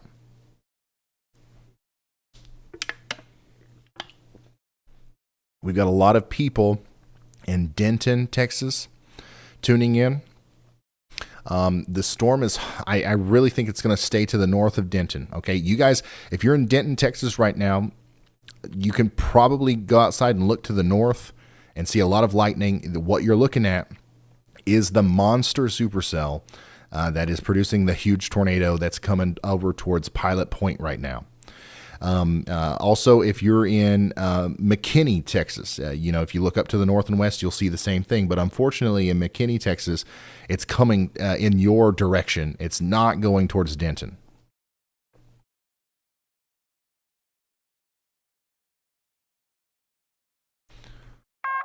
A new tornado warning has been issued. We've got a new tornado warning in Oklahoma. This includes a little bit of Tulsa on the northwest side. And this is going to be associated with, the rotation that we've been watching, that we've been tracking towards Skytook and Sperry and Collinsville. Now this includes Dawson, Catoosa, and Claremore in Oklahoma. Take shelter now. If you're on the northern side of Tulsa, specifically around Dawson, Melrose Place, Lakeview, East Tulsa, Sequoia, McKinley, Mitchell, Douglas, Garnett, any of these places, you need to take shelter, as this part of the storm right here would be the tornadic portion, and it looks like it's going to try to go in this general direction. So specifically around Sperry and Owasso, Oklahoma, you guys are in the path of a very strong storm capable of producing a tornado. Now, that one's not confirmed on the ground. This one in Texas is, and it's big. Okay, it's a big one, big tornado, nasty one, and it's hitting a bunch of RV parks, unfortunately. So next in line, we've got Pilot Point. Please take shelter if you're in Pilot Point. Once again, going to enter Pilot Point on the side of town where we've got the Black Mustang Ranch, Lone Star Lodge and Marina, and the Lake Roberts RV Park.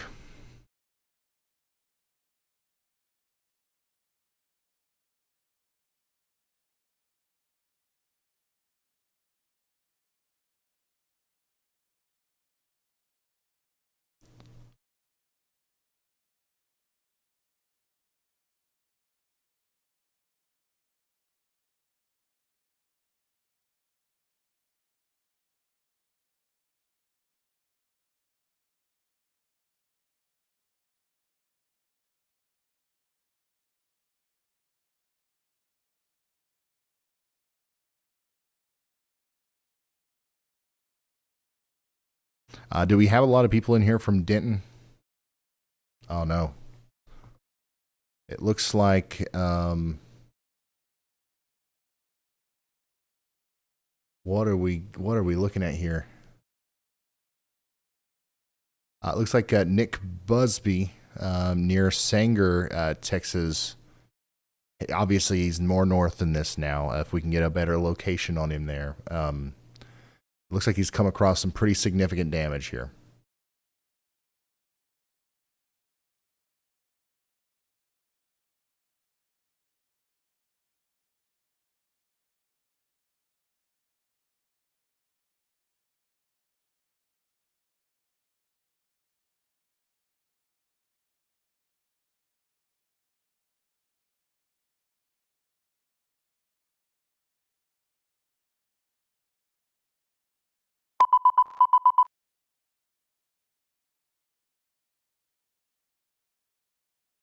This is also a live view of US 169. This is facing to the north. So we've got another view of the road here as the storm comes towards this camera view. Somebody remind me to go back to that whenever it gets closer, please. So I saw a lot of emergency vehicle lights through Jason's camera. He's went past that. Nick has stopped at some sort of significant damage here near Valley View, Texas.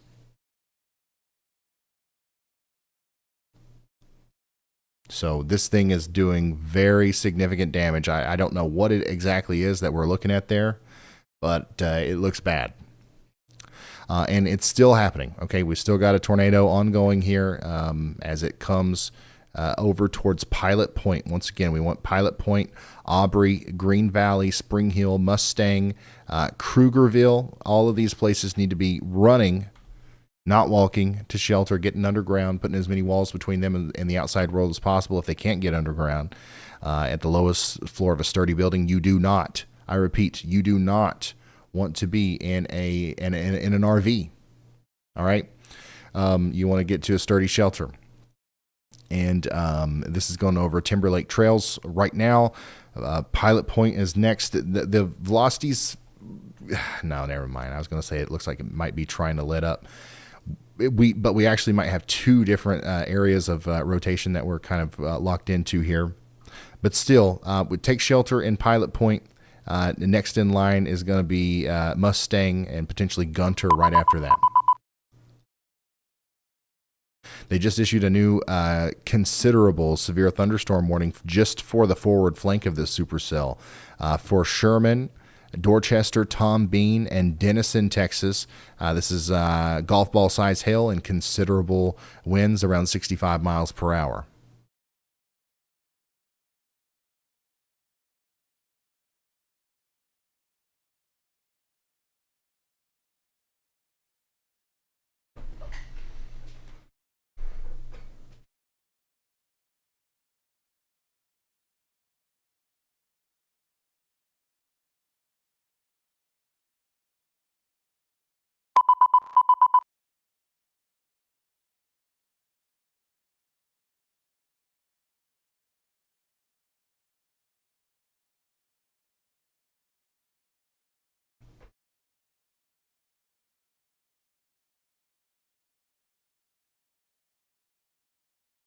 What you're looking at here is a live look at some damage. I still don't know exactly what we're looking at here near Valley View, Texas, where the tornado just went to the south of Valley View not too long ago.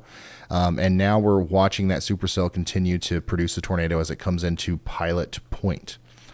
At some point, this thing's going to try to occlude or maybe recycle a little bit. I don't know if that's going to happen anytime soon, or I don't know exactly if that's happening right now.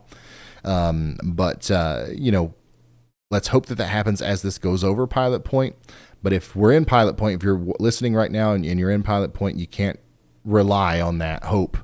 You just got to assume that this thing is still down because it still looks like it's down, still producing a damage signature, velocity couplet, and all that stuff.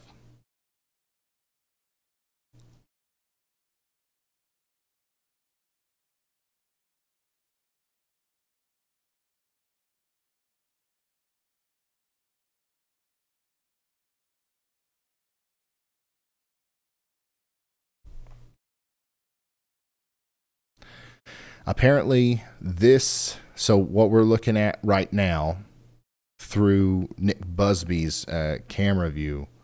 Hey Ryan, do you have a copy? This.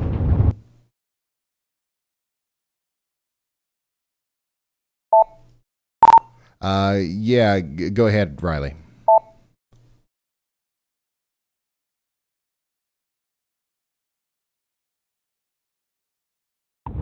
We are just to the north of this monster supercell in Texas. Obviously, we're not going to core punch it because everything is pointing to this storm producing very, very, very large hail.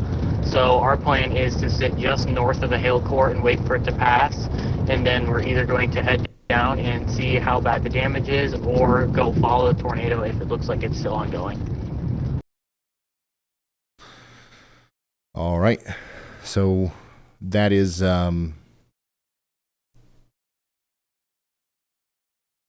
That's that's an update from Riley there, and I'm still trying to just decipher some new information that's coming in here.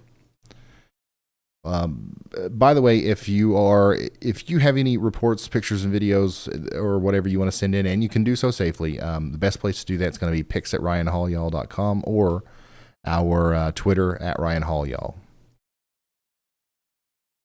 You guys have been a big help today. But only do that if you can do so safely.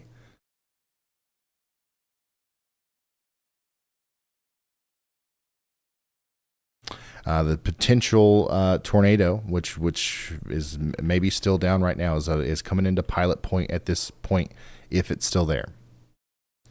And it looks like it very well could be. And we just got a new PDS tornado warning has been issued that kind of confirms that it's still there. For Pilot Point, oh yeah, okay, that most recent scan 100% confirms it. Gunter, Anna, and Melissa, you guys are now under that tornado warning. Unfortunately, I think unless something changes here now, the appearance of the supercell just on reflectivity is looking a little bit less impressive. Okay, we don't see that big hook like we did back here south and west of Valley View. So that's good, but it doesn't change the fact that we still have a tornado down right here, and it's coming into hey Ryan, I have another Pilot Point. update for you. So unfortunately, we might be witnessing within the next couple of minutes the town of Pilot Point taking a direct hit from a tornado. Go ahead, Riley. I'm in the forward flank of the failed left split right now, and we have debris fallout. We're still really, really far away from the tornado, but I just had a piece of insulation fall out of the sky next to me. So Riley is somewhere up in this area. And he's saying that he's seeing debris falling from the sky, which is not uncommon with very powerful tornadoes, which this very well could have been here.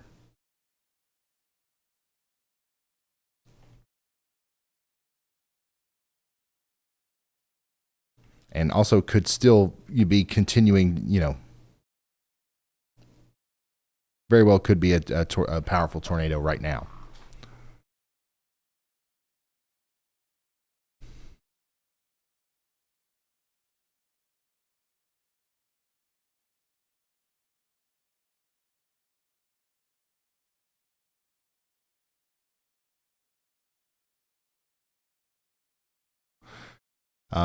Go ahead. Yeah, go ahead, Elijah. Hey, Ryan. So this is just a very quick thing that you should show real quick. They just put the Kansas City Metro under a severe thunderstorm warning. That severe thunderstorm warning included a 1 million population. So there could be a lot of people that are coming into the stream based on that severe thunderstorm warning. Okay, thank you very much, Elijah. Kansas City under a severe thunderstorm warning, 60-mile-per-hour winds. Southeast side of town, Lee Summit, Grain Valley, a little bit stronger winds down there. But this is, once again, 100% a wind ordeal. We're not talking about hail. We're not talking about tornadoes. We're not talking about much rain, honestly. It's strong winds coming in, so just get ready for that. And also know, if you're in Kansas City, this is not the end. We have more storms coming for Kansas in a couple of hours. We got stronger storms actually coming. If you're in Topeka or Kansas, look to your west. That's what we expect later this evening. Tulsa, you're under a tornado warning. The northern side of town still under a tornado warning. Not a tornado on the ground right now. A tornado is trying to form as it goes mostly towards Collinsville and Claremore, but we want everybody to stay in their safe spots here at least for the next 26 minutes. All of our focus is on the PDS tornado warning right now in Texas, though, unfortunately, because we have a life-threatening storm going on here with a big tornado on the ground. I'm seeing several reports now of, there's some bad stuff going on over here near between Valley View and Sanger on the I-35 corridor there, and also over towards Ray Roberts Lake. Just a cursory glance at my Twitter feed, I see multiple storm chasers saying, like, is anybody nearby? We need help dropping pins. One of the pins is near Valley View, Texas right now. So, like, there's, considerable damage. People are needing help right now in the general Valley View area. So there's no question about it at this point. We've got a large, damaging, destructive tornado ongoing here as it now comes through Pilot Point and continues on towards Mustang and eventually down towards Chambersville and Melissa and Aubrey and Salina.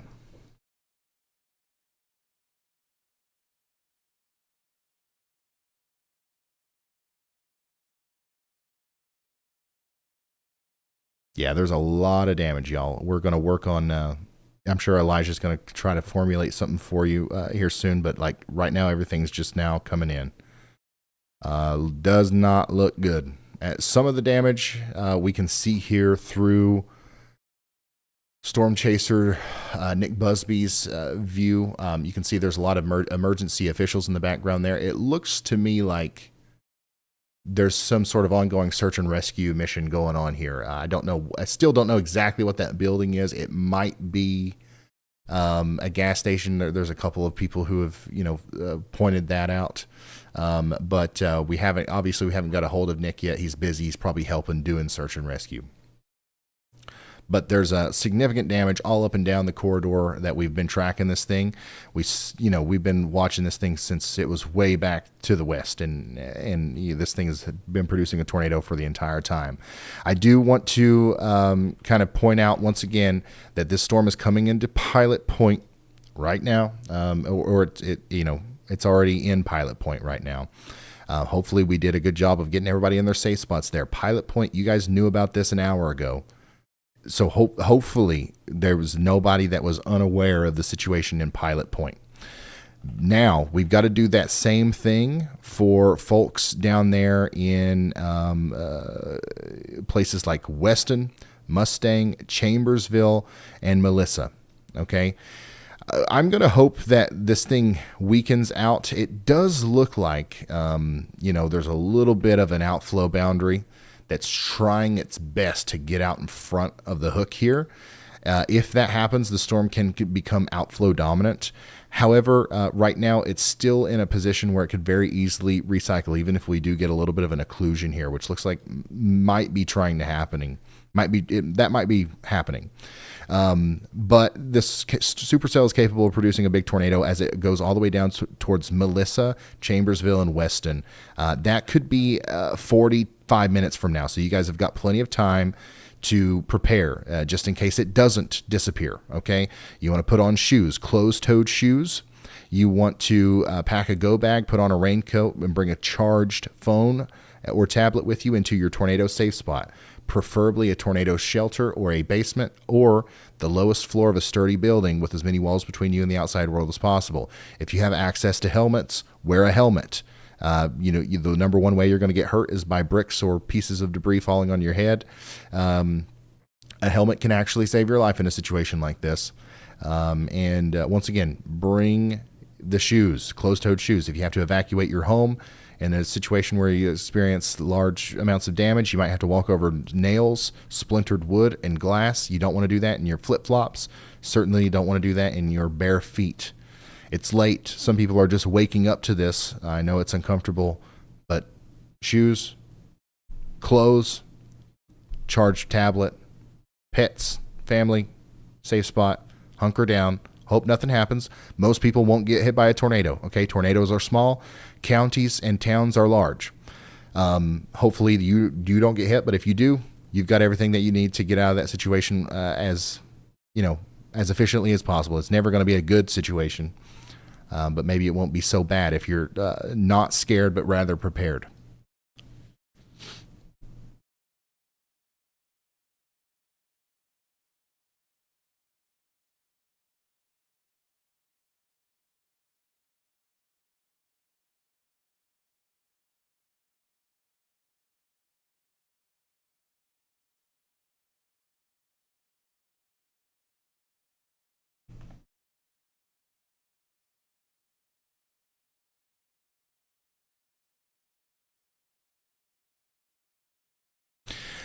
Once again, Storm Chaser Riley is up here, and he reported that he's seen a debris fall from the sky a good 20 miles or more away from the tornado, which is certainly believable. We've seen that happen before, but it only happens with very strong tornadoes. Certainly a search and rescue mission ongoing here near Valley View, Texas, at this structure that has been hit by the tornado. And unfortunately, probably a lot of scenes very similar to this tonight in the stretch between Era, Valley View, and Pilot Point.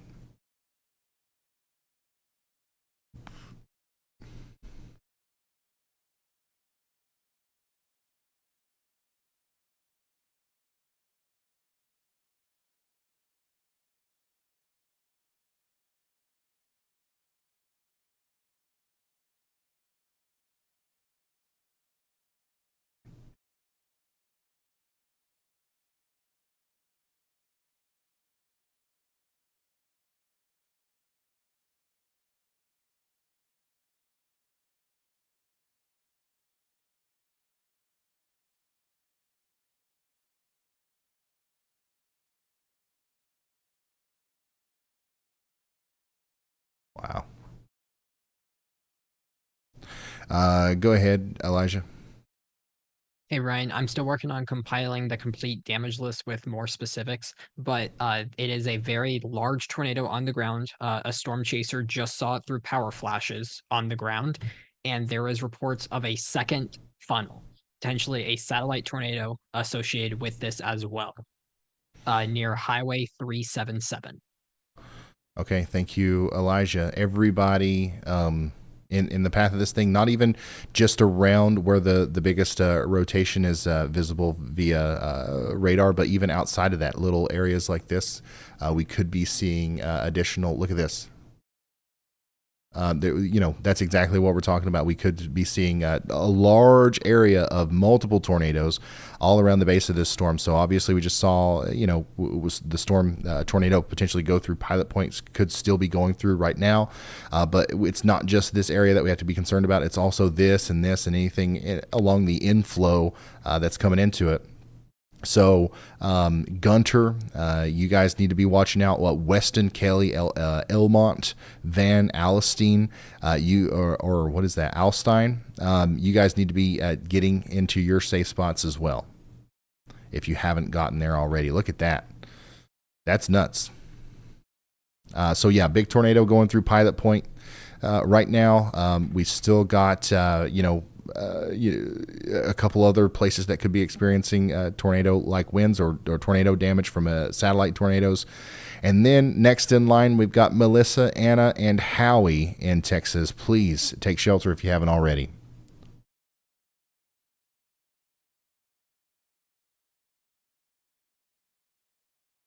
This is likely a very large wedge tornado, and it has been for a while. It's hard to see. Don't go outside trying to look for it. Just get to your safe spot and hunker down.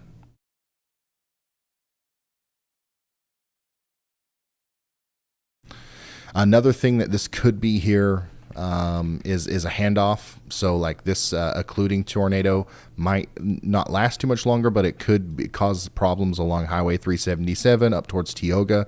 And then maybe a new tornado is going to form over here. They could both be down at the same time for a period of time. But you know, at some point, one of them will become the new dominant circulation. And now we've got another tornado here that we have to be dealing with for who knows how long. I don't know how long this thing's going to go. But it's still going strong right now, and unfortunately, Gunter, Elmont, and Anna, Texas, are all in the path of this extremely dangerous storm.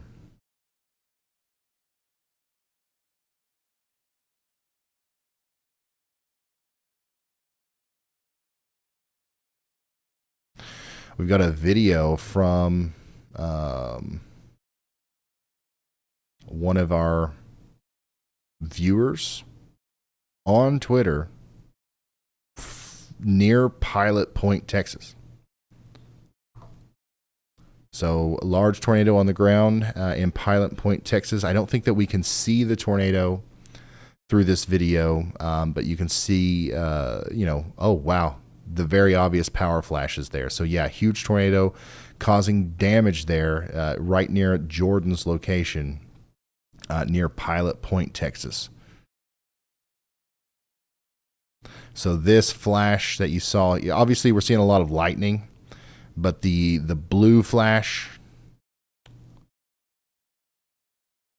was a what we call a power flash, and that's a likely a transformer exploding or something like that, usually associated with really strong winds. So, and there's so I'm going to keep watching here. Oh yeah, a much more, wow. A much bigger one at the end of the video there. You can see that that is a...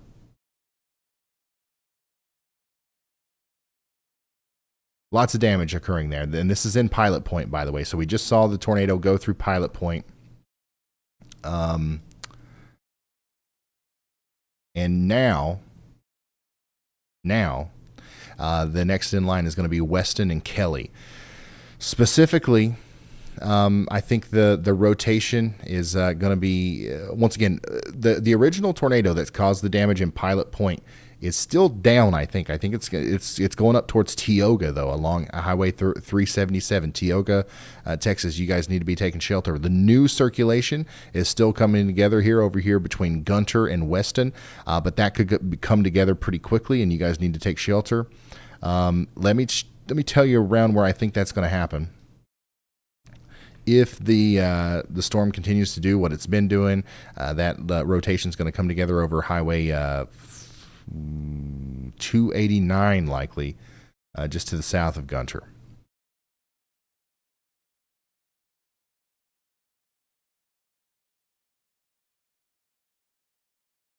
So tornado is probably going to cross the road here near Preston Trail Farms and Marley. Or merrily, however you want to say that. And then go towards, of course, the Good Shepherd RV Park.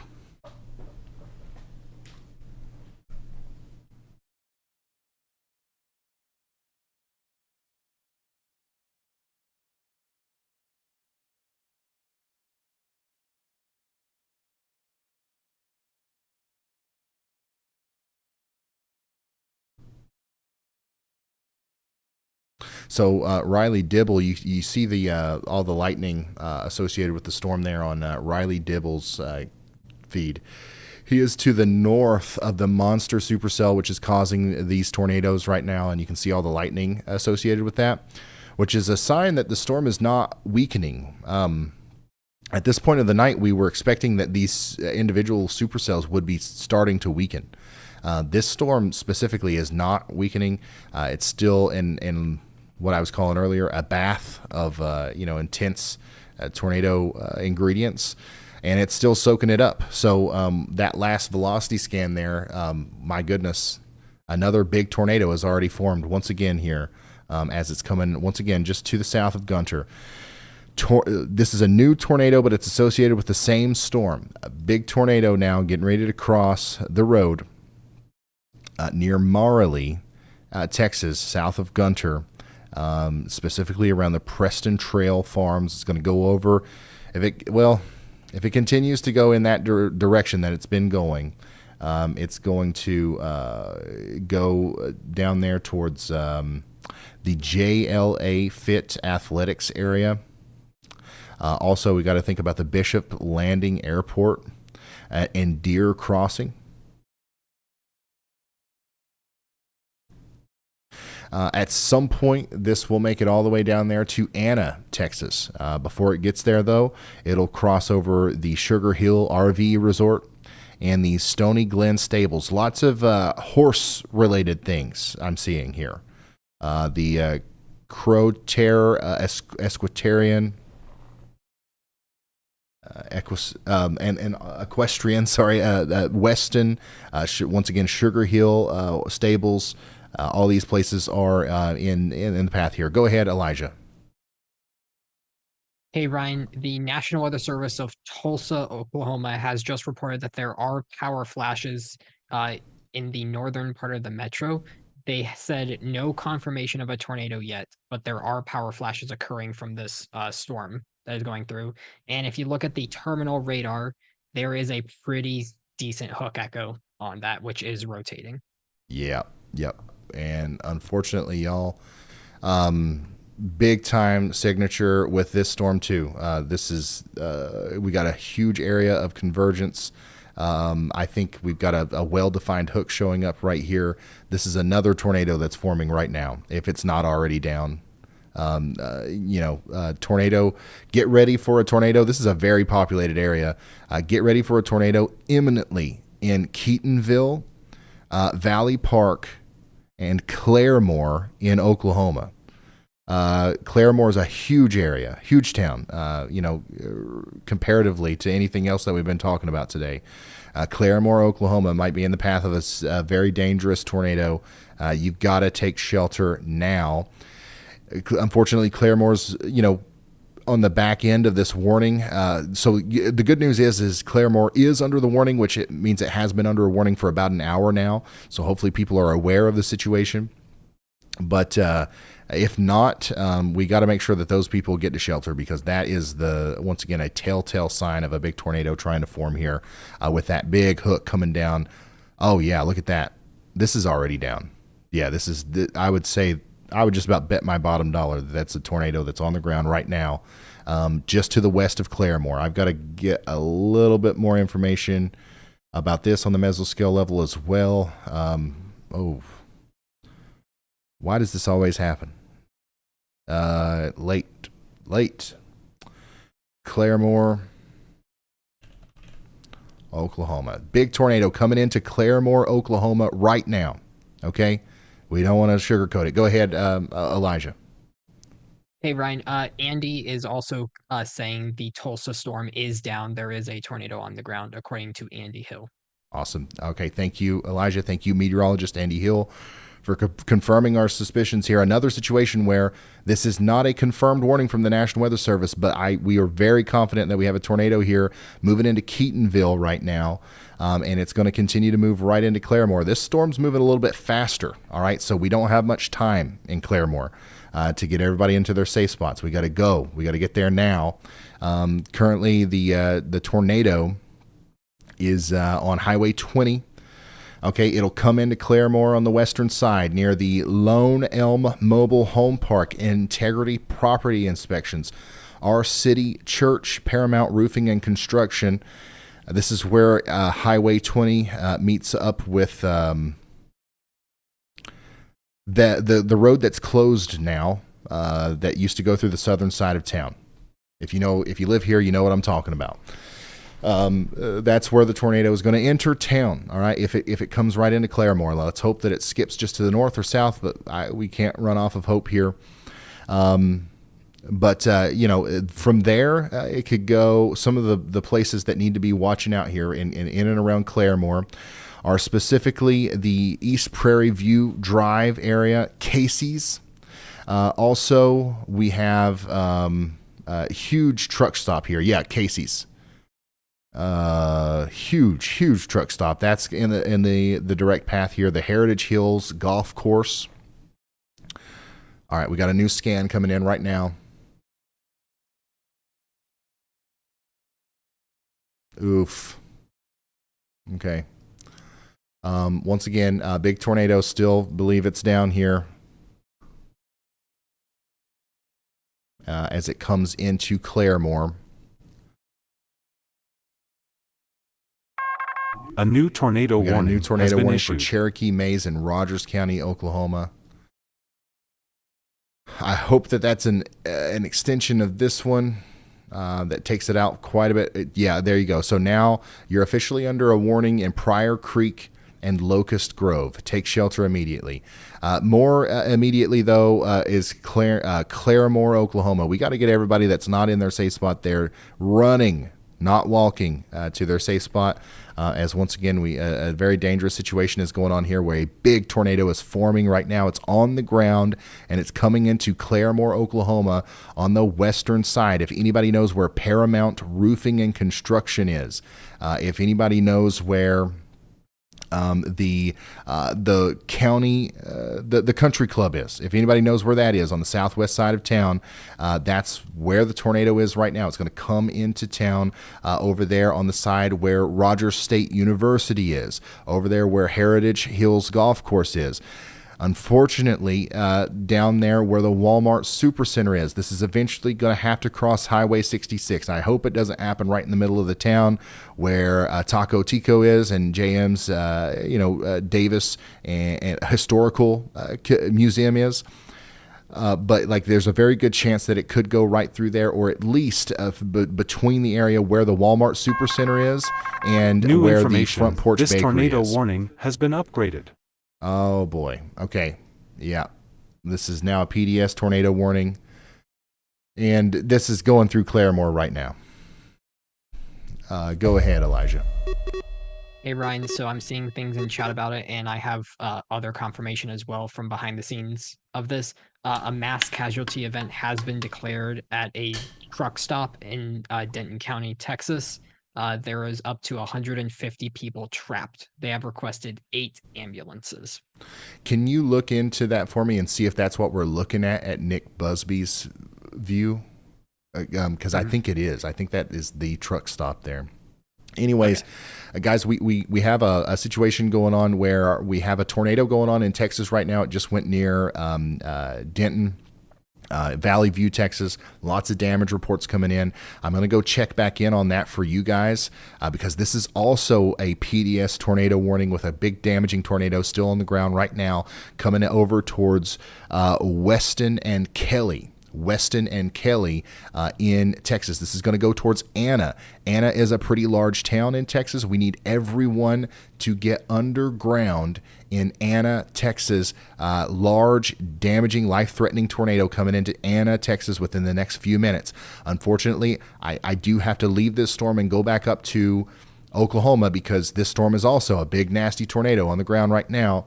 And lots of people are in the path here. As right now, the tornado is going through Claremore. And next in line, it's going to cross Interstate 44 and go towards Harmony Star and Pryor Creek in, holy smokes, in Oklahoma. What was that, Carly? All right, Bryce Shelton, Storm Chaser Bryce Shelton is in Claremore. We've got the power flickering here. Power just went off. And let me go look at his exact location. Up here in just to the north and east of Tulsa. Yeah, Bryce Shelton is in the town of Claremore right now. No, he's not. He's just to the south of the town of Claremore, so we wouldn't know I don't know exactly where the tornado is from his exact location, but he is obviously very close to it. Holy smokes, Bryce. Oh, no, no, no, no, no. That is too close. Holy smokes. Once again, if you're just now tuning in, this is a live look at Claremore, Oklahoma. Right now, Bryce is in the tornado, it seems, as damage is occurring right now in Claremore. We have a big tornado down somewhere in Claremore, likely on the southern side of town, once again, somewhere between where the Walmart Supercenter is and the La Quinta Inn. Bryce is kind of on the northern side of that right now. I think the tornado is right behind him there. And we see that there is damage happening. Power just went out throughout the entire town. The tornado is still doing damage right now somewhere back there around the Tractor Supply and moving over towards the Hathcoth Law Firm PLLC. Okay, so Bryce just got incredibly close to it there. I think it's right behind him, and it's now doing significant damage in the town of Claremore. Oh, wow. That was pretty scary right there. Between the Walmart Supercenter and now the Super 8 by Wyndham. I think he literally got out of there just in time. That was pretty nuts. All right. Anyways, this is happening. That what we just saw there, it was just the outside of a big tornado that is still doing damage in Claremore, now moving up to the east and a little bit to the north and east towards places like Justice and Harmony Star in Oklahoma.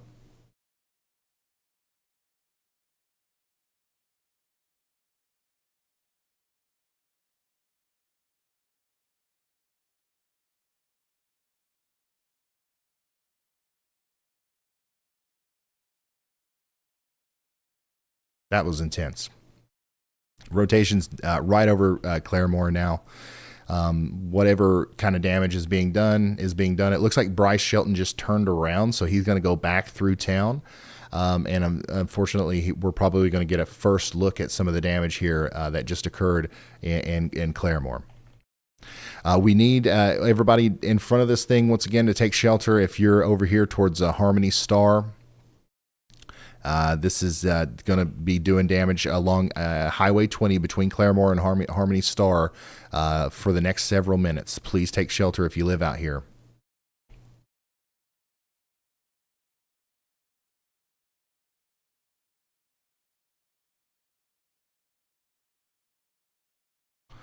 This is another video here from Steven. Multiple semi-trucks flipped and unoccupied cars severely damaged.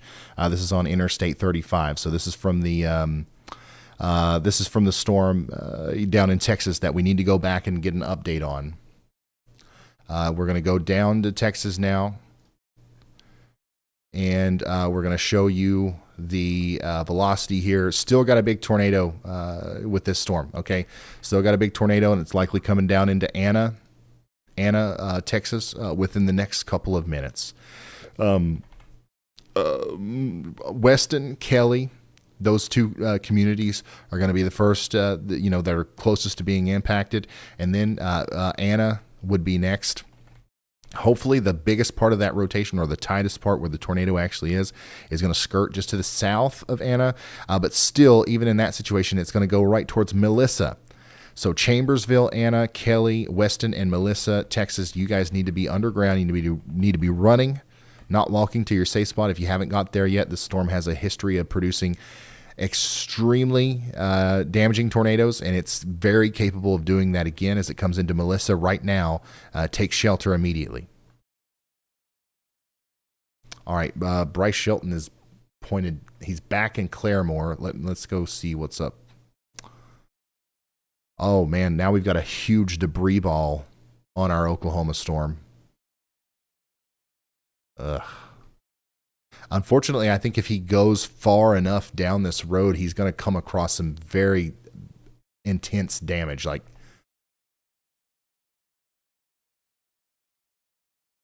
I don't know exactly which part of Claremore. This crossed the road, but we can see now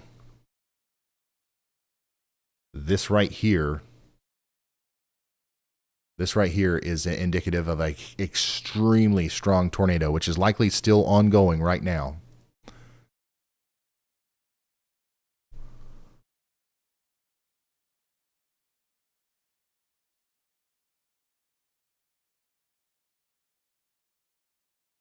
If you're just now tuning in, Storm Chaser Bryce Shelton is in Claremore, Oklahoma, trying to give us a view of the tornado as it's now exiting town near Justice. And it's definitely caused some very significant damage somewhere in Claremore, but we haven't seen it yet. So that's the good news is it doesn't look like the entire town of Claremore was significantly damaged by this tornado. It looks like maybe it's just going to be a part of it. And it looks like we might be seeing a little bit more of that now as he gets farther to the east on this road that he's on here. Bryce Shelton's current location exactly is he's on Highway 20. Yeah, so he's on. Oh, yeah. Big time significant damage now. Ryan, it's Bryce. Do you copy? Yeah. Go ahead, Bryce. Holy smokes, y'all. I am in Claremore, Oklahoma, and we have pretty substantial damage across Highway 20 right now. Possible tornado just went through here. Just FYI. Yeah. Okay, so there you go. I think that even just a couple 100 feet beyond that point, there's even more damage because, I mean, what we see here is only saw with big tornadoes that do a lot of damage. That big debris ball right there. So, unfortunately, we have a huge damaging tornado that just went through. It looks to me like eastern portions of Claremore. Okay, we didn't see anything in downtown Claremore. It wasn't until Bryce got on Highway 20, closer to Justice and the East Will Rogers Boulevard area that we saw significant damage. Go ahead, Elijah. Hey, Ryan, the Claremore fire scanner is now currently offline. We're trying to find other information in the area about it, but the debris ball did hit 60 dBz, which, as you said, is a very indicative thing of a very strong, intense tornado on the ground. And there's also reports of now other injuries coming in from Sanger, Texas, from that previous Texas tornado. All right. Thank you very much, Elijah. Yeah, so this frame right here tells the whole story. Right after the tornado hit this part of Claremore, which once again, I think the damage path is going to look something like that. It wasn't in downtown Claremore. It probably crossed the road to the south. Once again, like I was saying, near the Walmart Supercenter down there. And then went across, didn't go through downtown Claremore, but went across highways, the 88 and East Patty Page Boulevard. And then we saw the damage through Bryce Shelton's feed about right here. So, yeah, very significant damage likely done on this side of Claremore. Once again, some of the places that were just hit or is likely going to be the Walmart Supercenter. Tons of residential zones between that and Highway 20 there. I think the damage that we saw through Bryce Shelton's feed was close to the Super 8 in Windham on Highway 20 there on the east side of Claremore. So, yeah. Unfortunately, on the southeast side of Claremore, lots of damage as a result of a very big tornado. Which that tornado is still there, I think. Yeah, we still got a tornado that's down, and it's crossing highway or Interstate 44 right now. And it's coming into Harmony Star. So now we've got to make sure our friends over here in Harmony Star are in their safe spots. This is going to go really close. A new PDS tornado warning has been issued. All right, we got a new PDS tornado warning.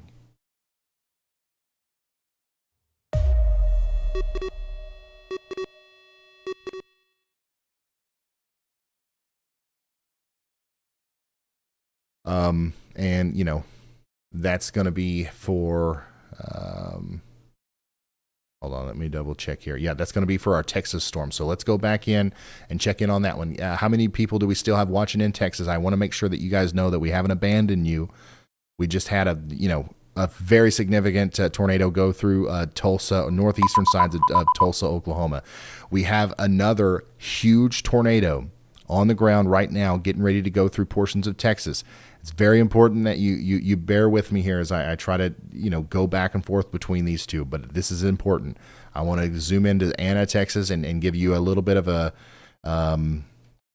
mesoscale update there as well. Okay, so right now, big tornado, damaging tornado on the ground right now near Weston and Chambersville, Texas. Okay, this is still on the ground, and it's coming across Highway 75 here shortly, near the.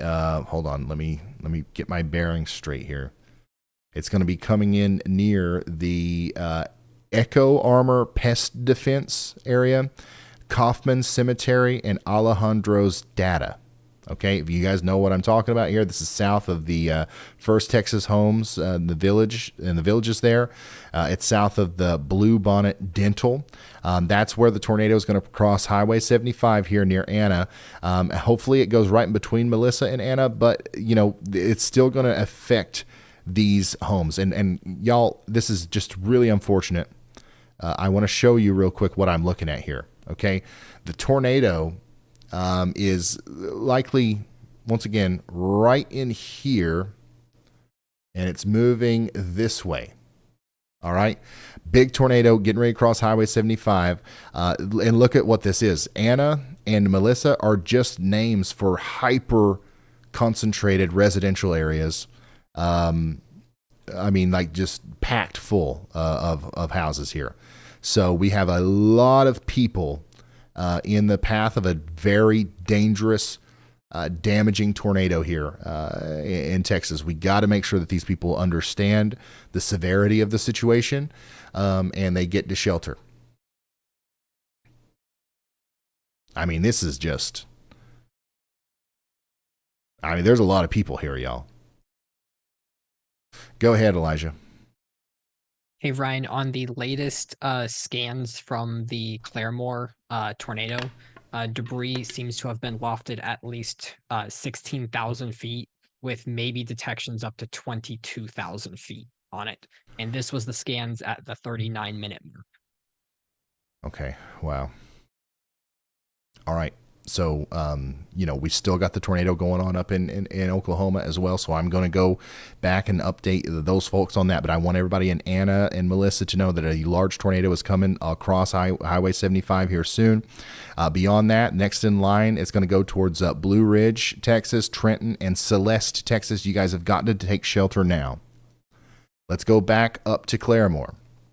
Large tornado here, still on the ground, causing significant damage as it moves over towards Harmony Star. It's just north of Harmony Star now.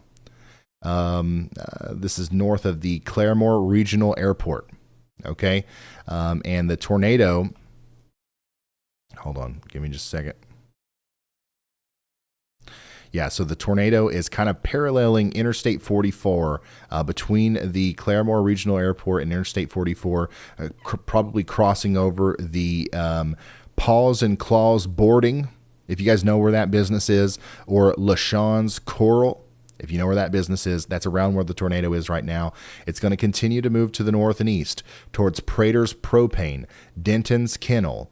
Lots of intermittent household areas here. Not a very tightly packed, residential area, but there's lots of houses here and there. And then it's going to continue to go up and parallel Interstate 44 towards Lone Chapel and Green.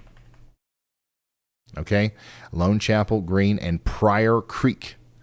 You guys need to take shelter if you haven't already. Go ahead, Elijah. Hey, Ryan. So the Storm Prediction Center just issued a mesogamma discussion for the Tulsa storm this time. All right. Where can I find that?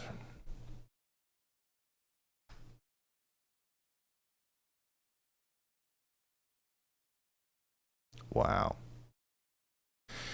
Before we pull that up, just the debris ball once again with our storm here in Tulsa is just unbelievable. This is a giant tornado. This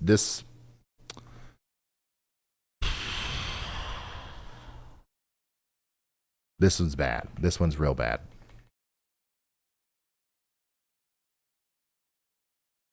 Holy smokes, y'all! This is not good. If you are, once again, if you are in Lone Chapel here, anywhere north of Harmony Star, between Harmony Star, Lone Chapel, and Pryor Creek, this is one of the most dangerous situations you'll ever, be in your life, more than likely. And unfortunately, this is the kind of tornado that you have to try to survive. It's not going to happen on accident. If this thing actually hits you head on, from everything that I can see here, you're not going to make it in the living room. Okay, you got to go. You got to get in underground, preferably, and you've got to. If you can't get underground, you can't get in a storm cellar or a basement or something like that. You've got to get into that most interior room of a sturdy building, in a bathroom or a spare closet or something. Protect your head. Put a helmet on. If you don't have a helmet, grab the mattress off the bed. Grab pillows. Grab blankets. Grab whatever you possibly can to protect your life here, because this is a powerful tornado. Okay, and it is going to completely destroy even well-built homes as it comes up towards places between Harmony Star and Lone Chapel here. Okay, right now, the tornado is near 460. It's the Highway 460 here, just off the bend of Interstate 44.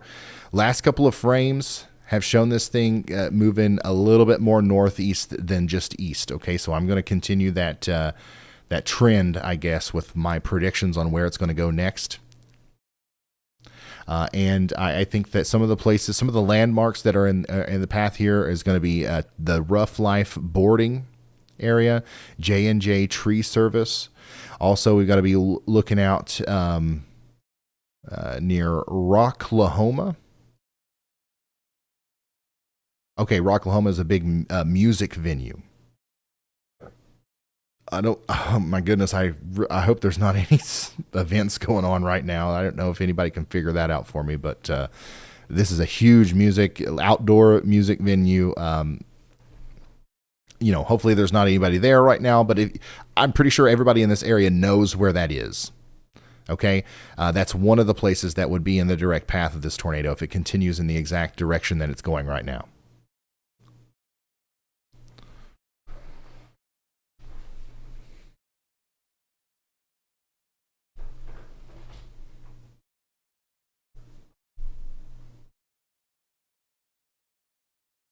So yeah, Rocklahoma is not like a venue where there's shows every night. It's just like one thing once a year. Okay. Sweet. Well, that is where the tornado is going, essentially. Obviously, it might not hit that specific landmark head on, but that's the general vicinity of where I think it's going. If you guys know where, let's see here. If you guys know where Hazelton Custom Knives is, Paws and Claws boarding, if you know where that is, that's around where the tornado is right now. Draw a line between that and Rocklahoma, and that's the path that the tornado will take over the next 10 minutes.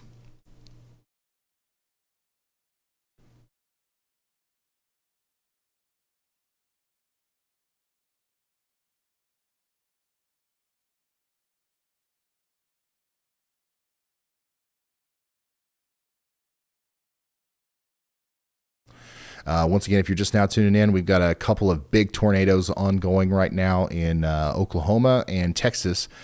This one here in Oklahoma is honestly, this looks powerful. I wouldn't be surprised if we see another uptick in the velocity or a continuation of something that looks like this is going to continue for a little while. I would not be surprised to see a tornado emergency with a storm like this. This is that high end of a velocity signature and everything. Now the storm down in Texas is also extremely disturbing. to look at. However, it's maybe not in the same league, but it's hard to tell because this is a little bit farther away. So we know that this storm is capable of doing significant damage. We've already heard about it. Like, this storm has done very significant damage. It's probably likely doing significant damage right now between Anna and Melissa in Texas. We have a little bit less radar data to work off of here, though, because we are so far away from the radar. Let's look at the terminal velocity. Okay. Yeah, still not able to tell too much there. All I can say is that there's a tornado likely still, coming over towards Anna and Melissa right now. It looks to me like there was an original area of rotation. Maybe there's another like handoff situation going on. But another area of rotation is about to cross Highway 75 again. So everybody in Anna and Melissa needs to be staying in their safe spots. And everybody in Blue Ridge and Frog Knot in Texas needs to be getting there if they haven't gotten there already. I think that the supercell over here in Texas is a little bit less juiced, I guess you could say it, than the Oklahoma one, and as far as its ability to produce tornadoes. That does not mean that this one's not producing a tornado. It is producing a tornado, but I'm hoping that this one will not last very long. However, if you are in Blue Ridge, Leonard, Celeste, or Wolf City, or Trenton in Texas, you've got to be taking shelter. This storm has done significant damage already. It's going to do more damage as it comes down towards Blue Ridge. Take shelter immediately. Okay. It's just really unfortunate that the radar data with this one has been so hard to extrapolate. It's in a weird spot. Thankfully, with the Tulsa storm, we can literally tell you exactly what's happening with the Tulsa storm, almost down to the mile, to the block, because of how clear everything is and how close we are to the radar. So yeah, that's what we're looking at here. Still got a big tornado going on here to the north and east of Tulsa, specifically between Harmony Star and Pryor Creek. Big debris ball still visible there, and now we really need everybody in Pryor Creek to be in their safe spots. Go ahead, Elijah. Hey, Ryan. So based on the latest really high upper level scans, because we are so close to the radar, a it's new hard to tornado tell. warning So that has last been report issued. on the debris height that I gave was based on the max of the radar at the time. The new max of the radar is showing a very clear debris ball that goes all the way up to 30,000 feet. All right. Thank you, Elijah. This is a huge tornado. This is a potentially violent tornado here now coming into Pryor Creek.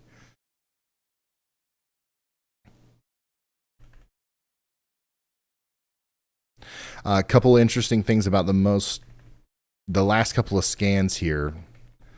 We saw this thing kind of go north and east. That last couple of scans showed a pretty quick jog directly to the east. So that's that's not a good sign for the people of Pryor Creek. It looked like maybe this was going to go to the north of Pryor Creek. If that jog to the east continues, then this has the chance to go either directly through Pryor Creek or at least on the northern side of town, where the KLA Mart warehouse is, where the Rockin' G Animal Shelter is, where Storehouse is. Any of these places ring a bell? Do you guys know where ODOT Mays County Highway Patrol area is? I guess that's the way station. Yeah, that's the way station up there. The tornado, if it continues on this more easterly trajectory, the tornado will likely go somewhere between that way station north of Pryor and downtown Pryor, or anywhere in between. So hopefully everybody is in their safe spots that is in the path there.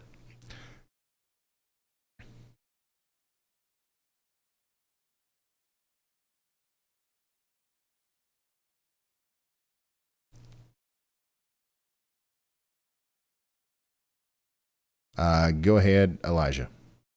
Hey, Ryan. There is a tornado warning for Arkansas City, Kansas, and there may be a debris ball on that. It is hard to tell with the scan, but there may be a tornado on the ground heading right for Arkansas City, Kansas. All right, thank you, Elijah. Another one of these things. Nighttime just kind of popped up out of nowhere. Perfect looking supercell near Arkansas City, Kansas. Velocity's there. The hook's there. There might even be a debris signature here. Just take shelter if you're in. Oh yeah, if you're in Silverdale. Yeah, that's another one. This is another big tornado here, y'all.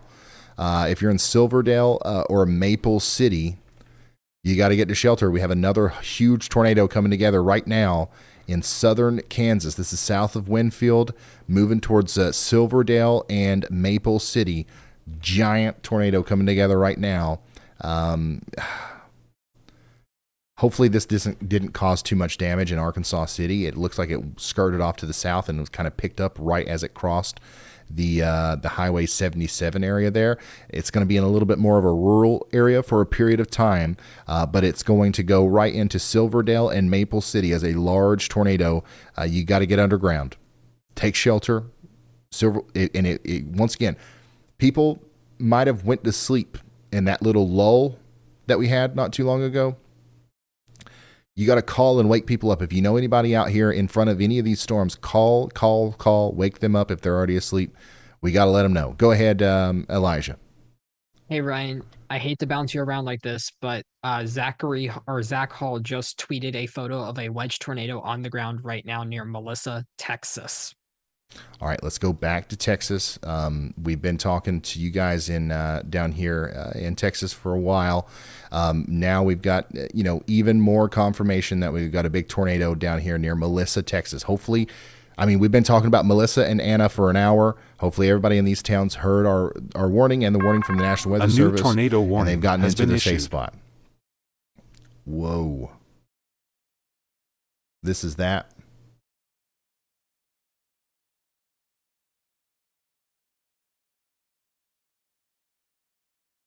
This was posted just a minute ago.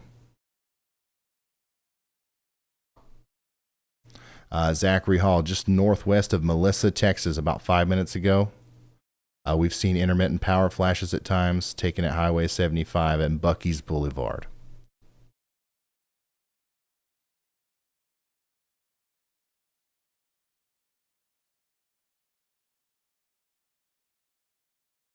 So that's a big one.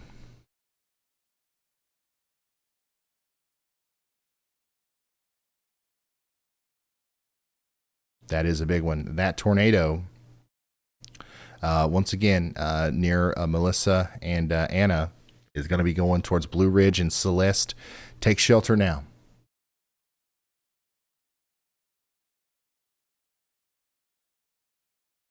We're going to go back and forth. We're going to go back to Oklahoma now, where this is still a PDS tornado warning. Confirmed. Major tornado here, and another cycle is happening. Oh my God, how long is this thing going to last? Okay, so huge tornado obviously went through Claremore. Debris ball visible for quite some time. Past that, now I think that original tornado has let up. I don't think that tornado, actually, you know what, before I say anything, that tornado is still there, but hopefully it lets up before it gets to Pryor Creek. Okay, what I'm talking about here is this area of circulation is the tornado that caused all the damage back there between Harmony Star and Claremore. It's letting up. Okay, it's still there. It's still causing damage, but it is letting up. But now, look at this. Look at this. Another area of convergence east of that, another handoff, another big tornado is about to form here near Salina, Oklahoma. This is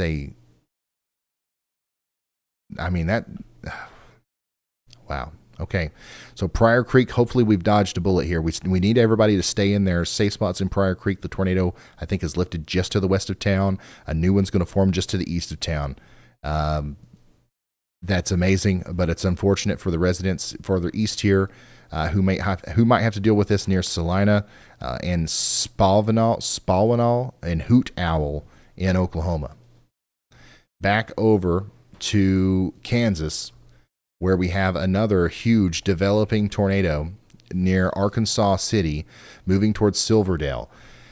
This looks to me like another tornado that's likely on the ground right now or about to be. Honestly, I would be surprised if this isn't on the ground, but hey, listen, it might not be. But let's just assume that it is in Silverdale and Maple City in Kansas and take shelter immediately. Go ahead. Yeah, go ahead, Elijah. Yeah. Hey, Ryan. Hate to bounce you around again, but we have 2 tornado warnings in Missouri now of 2 separate storms. So you should probably quickly talk about those. All right. 2 tornado warnings, 2 separate tornado warnings in Missouri now.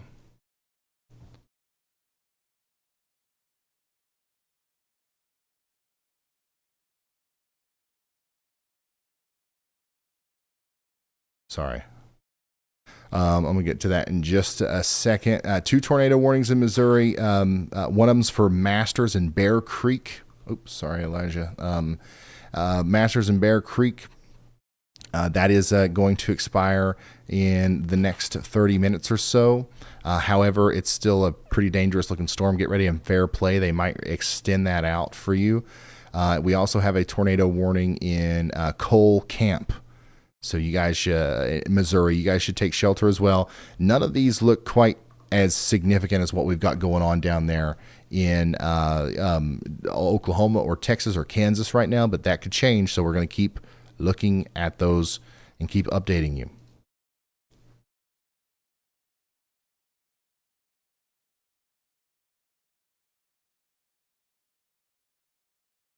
Once again, a new circulation, a new tornado is trying to form here just to the east of Pryor Creek with our Tulsa storm.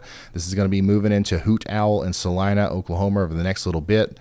We also have another tornado that was down just moments ago near Melissa in Anna in Oklahoma. If it's not still down, then it's just recycling, and it's going to be coming maybe back together near Celeste here soon.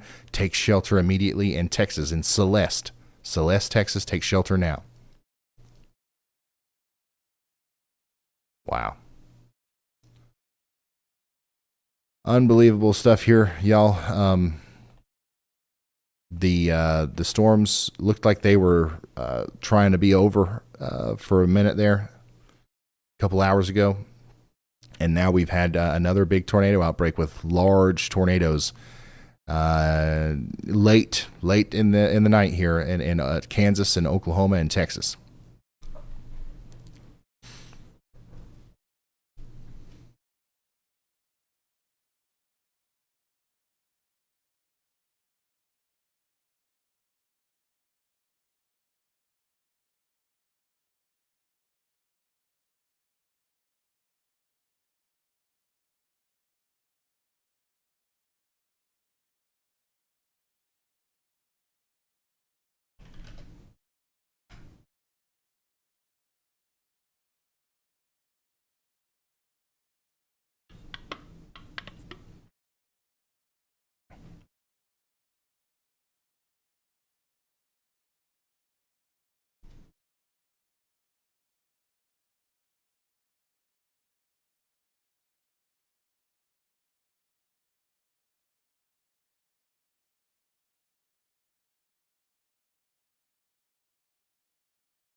Starting to hear some damage reports. I'm sure we're going to hear a lot of those, but starting to see some more damage reports. That's just kind of coming across my feed here. We're talking about RV parks, and it looks like the Lake Ray Roberts RV park, which we were hooting and hollering about for who knows how long, took a pretty direct hit here. This is from Miles, the UNT6 on Twitter. I'm retweeting this, but yeah, you can see a RV park heavily damaged there, and people are reportedly even stuck underneath RVs and situations like that. Near the Lake Ray Roberts RV park, and there's a lot of other RV parks out there that are probably in similar situations because it's just the highest concentrations of mobile home and RV parks that I've ever seen in that area around Lake Ray Roberts. A new tornado watch has been issued. All right, so let me take you through what's going on here. We've got a couple tornado warnings in Missouri. Those are radar indicated. They're strong storms coming up into Coal Camp, but nothing like what we've got in Tulsa. Go ahead, Elijah. Hey, Ryan, I have a message from Andy. He wants me to relay that the Tulsa storm is recycling. Okay. All right. Yep. Thank you, Elijah and Andy. We've got, you can see it very clearly there. This is the original tornado back here causing significant damage. And then you can very clearly see that new area of convergence near Pryor Creek. Now that's coming together into a new tornado here near Salina, Oklahoma, coming up towards Hootal and also Kenwood.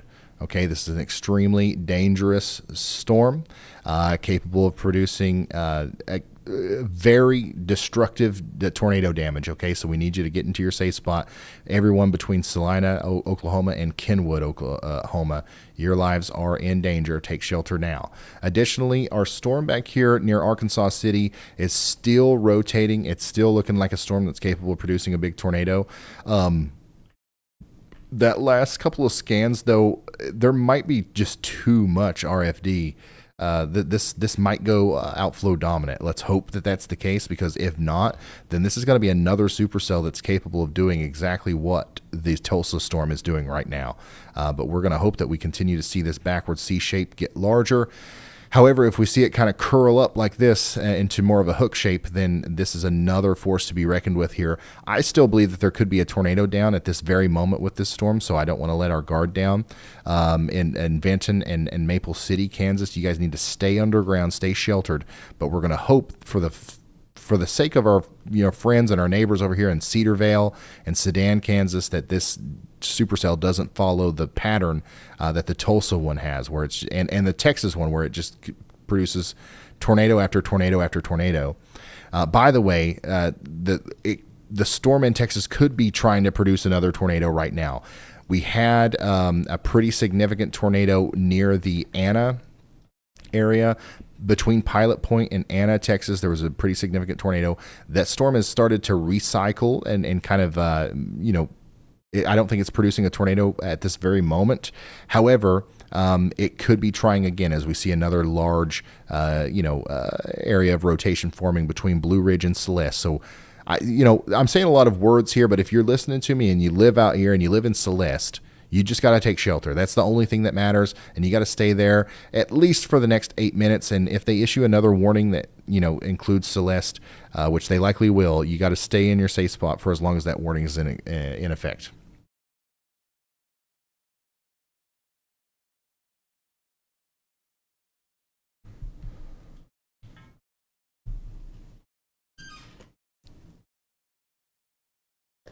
Okay. Bryce Shelton.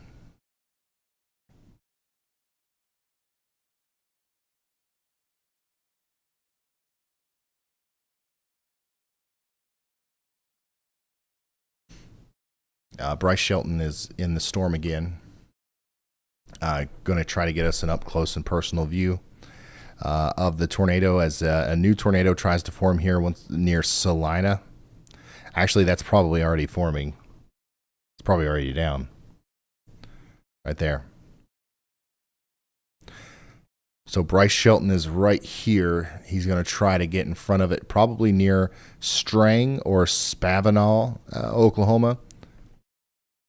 So we'll see what happens. Bryce was in the tornado in Claremore, and he's followed the storm all the way over here towards Spavinal, Oklahoma.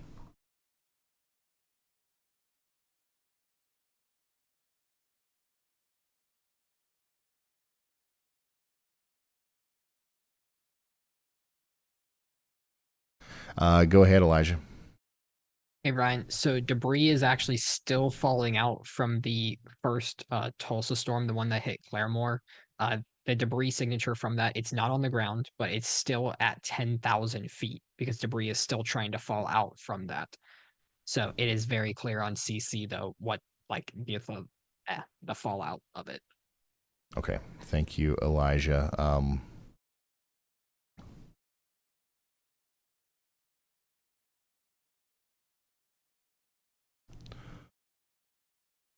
Yeah, this is just another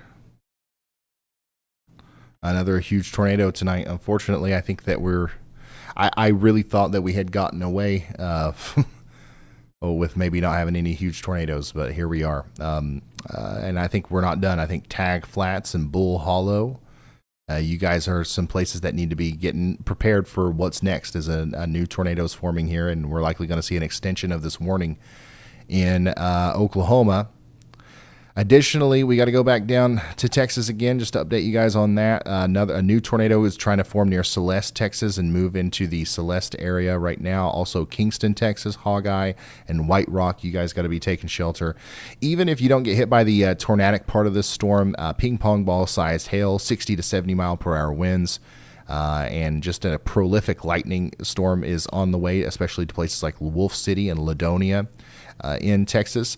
The good news, I guess, in the last couple of scans is this feature right here that kind of spins back towards McKinney is a good sign that this storm is going outflow dominant, and it probably won't produce many more tornadoes. Okay, once the one that's happening right now is done, I think this will be mostly a damaging wind event, hopefully. So that's good news. The bad news, lots of other little supercells popping up here in southeast Oklahoma. Go ahead, Elijah. Hey, Ryan. So the Arkansas City, Kansas storm just got a new mesogamma discussion. This is the fourth one of the day. Okay, these are, once again, pretty rare. I'm going to show you this on the website here. Tornadoes and very large hail possible for at least the next hour or two. So the area circled there is pretty much an area from where the storm is now all the way over past Independence, Cherryvale, and Coffeyville, Kansas. So keep that in mind. Ugh. If you're just now tuning in, we've been going now for 8.5 hours, and we're right in the middle of our severe weather coverage here. We no longer have a new tornado any warning PDS has been issued. Tornado warnings, but we do have that confirmed tornado warning over here in Oklahoma, where we've got that new area of circulation kind of now confirmed to have a tornado down on the ground here as it's moving towards Kenwood, Bull Hollow, and Cloud Creek. A new tornado warning has been issued. We got a new tornado warning in Texas. This one's just radar indicated, okay, because we're losing. I think we don't have a tornado down on the ground at this point with this storm, but it's still capable of producing a tornado as it comes over towards Naylandville, Commerce, and Ladonia. Okay, in Texas, you got to take shelter. Thankfully, I think that supercell is for the most part done producing tornadoes for the night, at least large ones. And boy, did it produce a bunch of large tornadoes tonight. I tell you what's not done, and it's the storm over here near Salina, Oklahoma. Go ahead, Elijah. Yeah, I was just about to mention that it is on the ground. There is a deep CC drop on that now. All right, so we've got a deep CC drop associated with this, and that's this, essentially. Okay, what we're looking at here is debris being lofted into the air. The correlation coefficient product takes a full look at the whole storm, and it says, okay, all these raindrops and stuff, that's all about the same size, so we're going to paint that the same color. All right. But for whatever reason, right here, there's some shingles, there's some tree limbs, there's some this, there's some that in the air that doesn't correlate. It's not the same size. It doesn't correlate. So we're going to drop the correlation coefficient and paint that a different color on the map.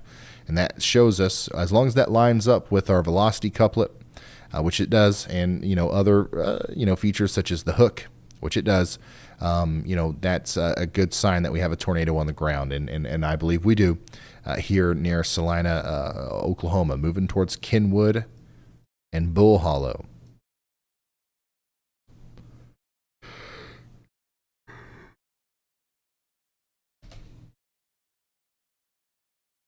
This supercell as a whole does look a little bit less impressive than it did earlier.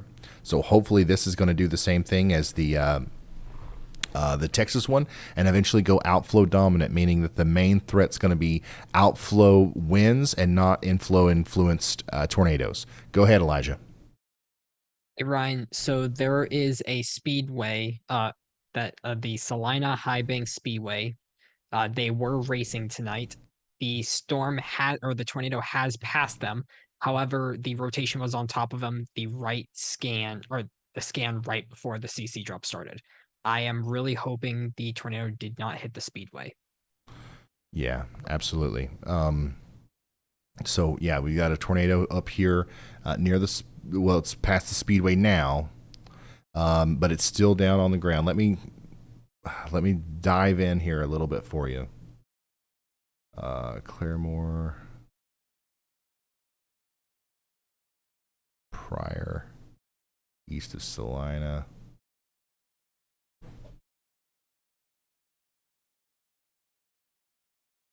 All right, give me just 1 second. This tornado currently near Hoot Owl, Oklahoma, is to the south and east of Highway 20. All right, moving up towards Homeward Bound Church. Now, we just got reports that it was, near the speedway there. And also it probably got pretty close to the Salina High School.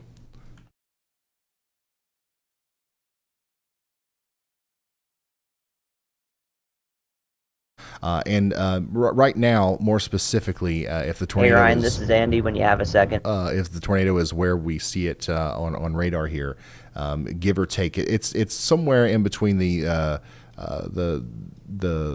Decamps used cars area and Walnut Road. We got an update from Andy Hill. Go ahead, Andy. Hey Ryan, we are just east of Cedar Vale, Kansas on Highway 166. We're looking at this storm to our west, big old supercell that had the mesoscale succussion gamma. Hunter streaming it. We have constant flashes in front of us as we're heading west, and then once it catches up with us, we're going to take a south option, go east with it essentially. I don't know if it's high precip yet, so I'm not sure if we'll get a visual, but we definitely have a night sky. Okay, so that's meteorologist Andy Hill giving us an update on his situation. They're going to go after this storm near Cedar Vale and Maple City, which still looks like it's capable of producing a tornado if it isn't already. We got to get you in your safe spots over here in Taussig and Cedar Vale if you haven't gotten there already. Hopefully we also get a new tornado warning soon from the National Weather Service that includes Hewins and Osro in Kansas, because that's definitely warranting of one, I believe. Back to the tornado, which is likely still down on the ground here as it comes into Kenwood. Got to take shelter in Kenwood and Bull Hollow.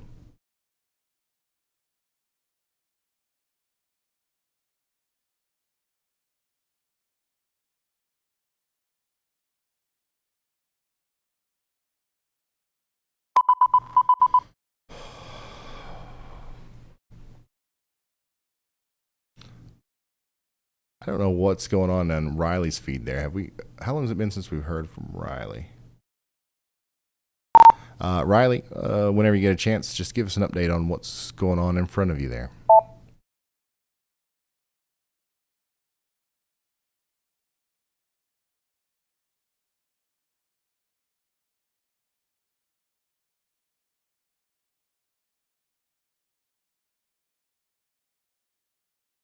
So the supercells that have been causing us all these problems tonight are continuing to look robust. They're still causing large hail, damaging winds. The tornado attributes to them look less and less impressive, especially this one down here in Texas. I'm hoping that this trend continues, but you've still got a large storm capable of producing... Hey, Ryan. Riley's not in the car right now, but I can give you an update. Large storm capable of producing a big tornado coming into Commerce, Texas. Now let's listen to this update from Luke Hatton in the car with Riley. Yeah, go ahead, Luke. All right, so we're currently pulled off the side of the road here north of Salina, Texas, where we've pulled up on some damage here.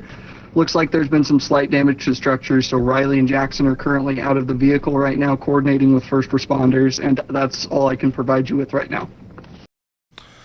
All right, so they are they're on the storm in Texas, so that they're along this damage path somewhere between Valley View and Anna. Last we talked to them, they were up there near Gainesville, so they're probably where the storm got. I'm sorry, y'all. They're probably where the storm went through or near Valley View.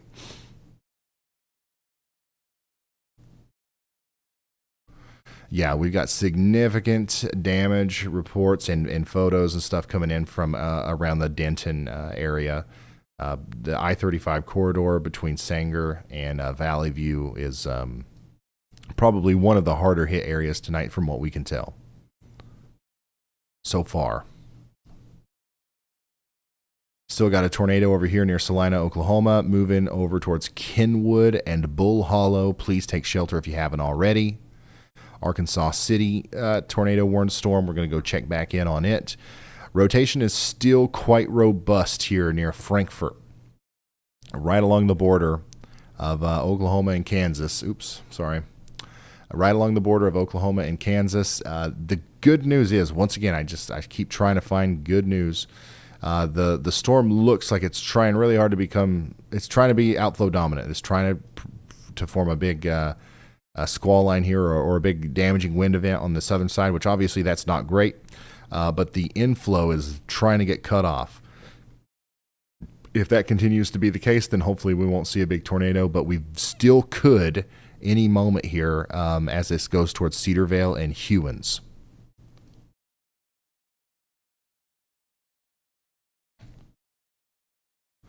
We don't have any tornadoes, by the way, in Missouri right now. No tornado warnings at the moment. We did earlier, but those have been allowed to expire. Go ahead, Elijah. Hey, Ryan. So storms have now started firing across eastern Oklahoma, south of the tornado warned storm. Okay. I've been trying to check in on these every once in a while, and I've been hoping that these blips didn't continue to grow, but there's a couple of them that are unfortunately growing quite a bit. This one near Atoka, Oklahoma, is one that we're going to have to watch over the next little bit.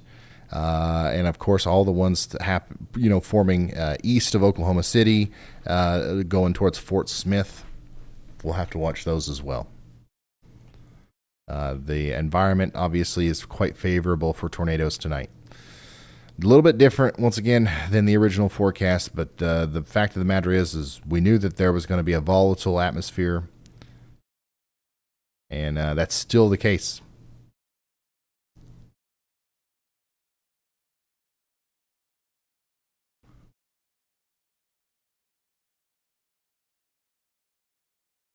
Let's see here.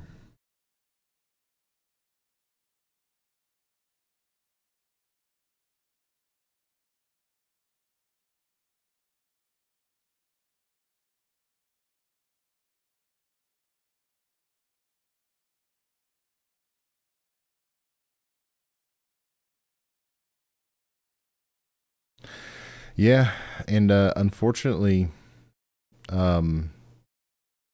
there's a pretty favorable, it's kind of small, But there's a pretty favorable corridor of ingredients in extreme southeastern Oklahoma. So if that storm right there makes it into that, we could see a brief moment where we see another large uptick, I guess, in tornadic activity with that storm specifically.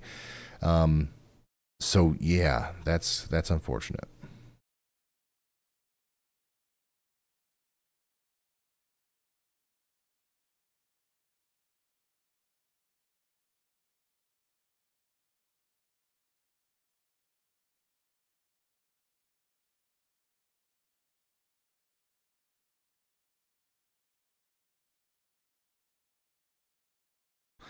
This storm over here east of Tulsa is still trying its best to produce another tornado here. If it's not already, then it's trying to near Kenwood and Bull Hollow. You guys need to stay in your safe spots. Yeah, this looks pretty convincing right here. So Bull Hollow, get underground, Cloud Creek, Row, you guys too. I think that the Oklahoma storm, a new tornado warning, has a little bit more life in it than the Texas storm. So this one's probably going to try again here. It's not quite outflow dominant yet. Okay, another tornado warning in Kansas. This is for our storm that we've been watching since it hit Arkansas City. It's still got a big mesocyclone on it. It's rotating. It's capable of producing a tornado as it goes into Hewins, Elgin, and Chautauqua. In Kansas.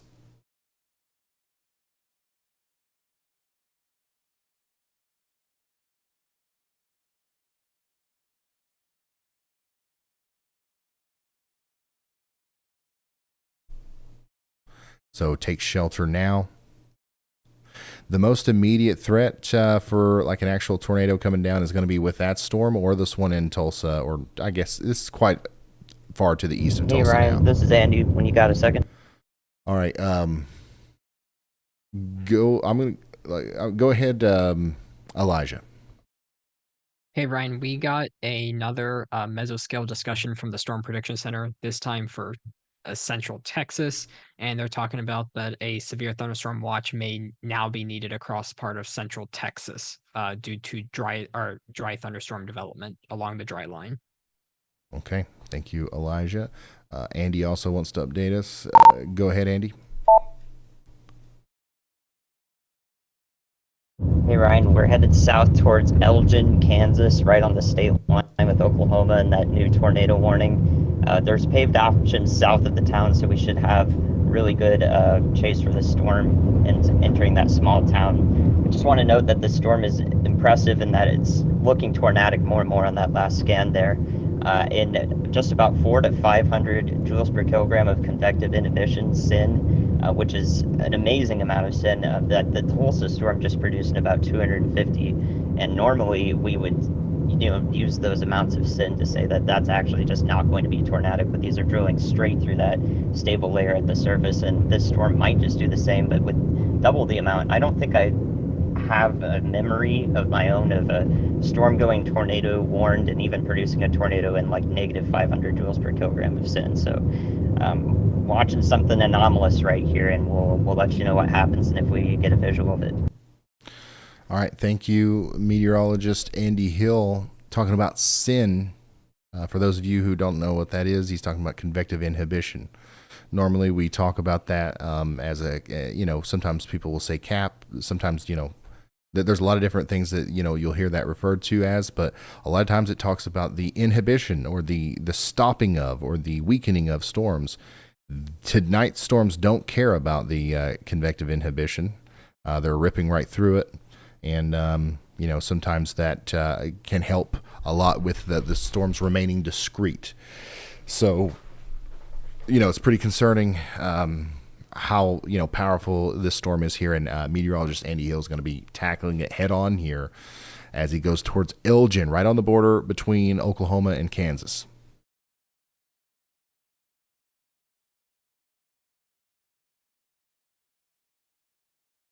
Which there is a lot of, there's just a ton of energy out here for the taking. It's quite unbelievable how much tornado juice or nader juice, whatever you want to call it, is currently sitting around back here in southwestern Oklahoma too. Thankfully, no storms are popping up back there, but if there was, I mean, those storms would certainly be in an environment capable of producing tornadoes. Our best ingredients, I guess, right now for tornado genesis is going to be right in this area. And these storms are going to be the ones most poised to take advantage of that. Go ahead, Elijah. Hey, Ryan, we may have a tornado on the ground near Salina, Oklahoma. It looks like it did like a weird mezzo handoff, not mezzo handoff style thing to the back of it. And there was a debris ball that looked like it hit directly right either in or right next to town. Okay. All right. Thank you, Elijah. So something weird going on here with the storm back here near Salina, Oklahoma. A couple things. First of all, we do have that backside here that we have to watch out for.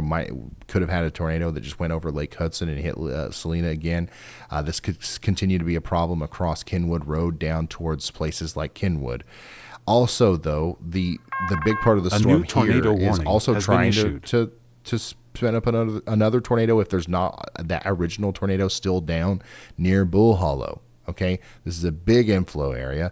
This is, once again, a textbook sign of a tornado trying to form here near Tag Flats and Bull Hollow. Take shelter now. There's literally multiple tentacles hanging off of this supercell capable of producing tornadoes. You got to get to shelter out there in Colcord, Jay, and anywhere out in front of this thing in Kansas, Oklahoma. This is a weird, dangerous storm. Do not underestimate it. Also, don't underestimate the storm over here near Cedar Vale. This one looks like our new dominant supercell right now. Hey, Ryan, you got a copy? This looks like a pretty bad situation developing for places near Hewins and Elgin in Kansas. Take shelter now. That was Luke Hatton and Riley. He's with Riley. Yeah, go ahead.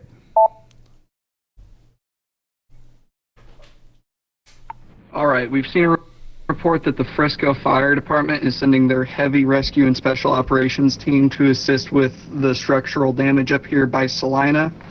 I just got a report from Riley that there's some pretty heavy structural damage with gas leaks, but right now it doesn't appear like anybody is currently trapped.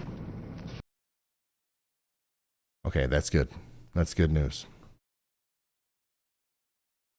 Thank you.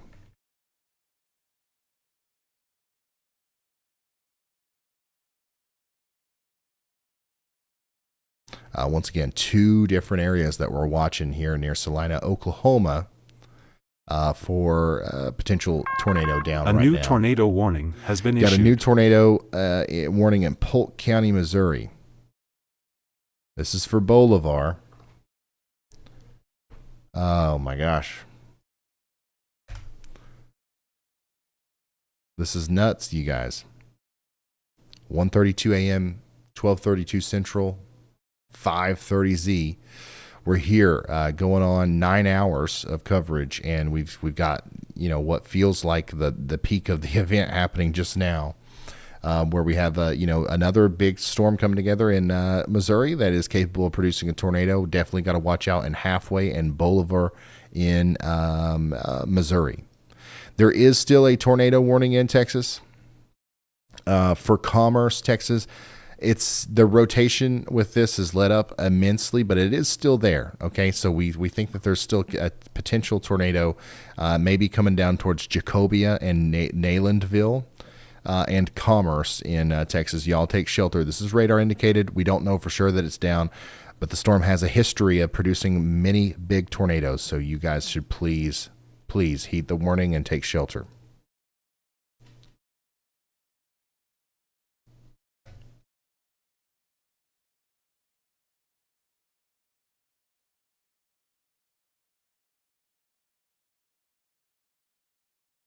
Go ahead, Elijah. Hey, Ryan, we just got a new tornado warning in Missouri. Okay, thank you.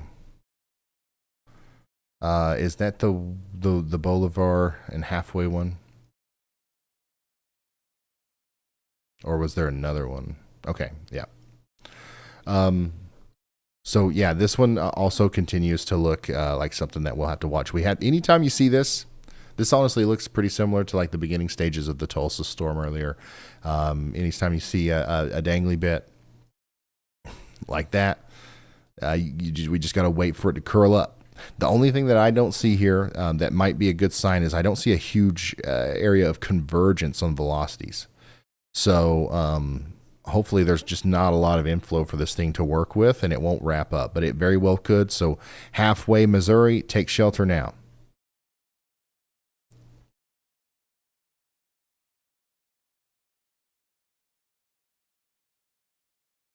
Another weird storm, literally riding the border now of Kansas and Oklahoma, moving towards Elgin. This is the one that Andy's going towards. Big time rotation with it. Looks quite tornadic. Not sure if we have anything down at the moment, but we very well could. But this is going towards Elgin. You guys should take shelter immediately. Andy will update us shortly. Tornado on the ground near Salina, Oklahoma. This is going to get confusing, y'all, because there's so many different areas that we're watching. We had a tornado near Salina with this. I don't think that that's the problem anymore. I think we're definitely more focused on Tag Flats and Bull Hollow. That area of rotation is what's producing our new tornado, if there is a new tornado coming together here. And we've got to get everybody out in front of that in their safe spots near Lake Yucha, Cloud Creek, Sycamore, and Roe and Colcord in Oklahoma.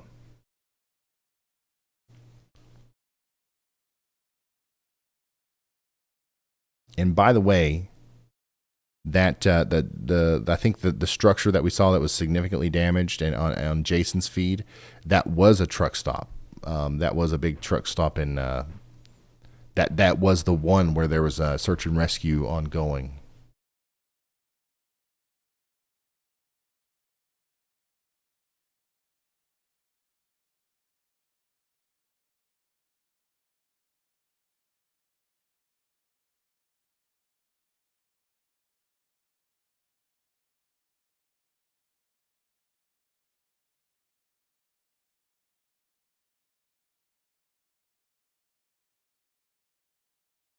Yeah, and we're starting to see a lot of damage, come in from, all these tornadoes around all these RV parks and stuff.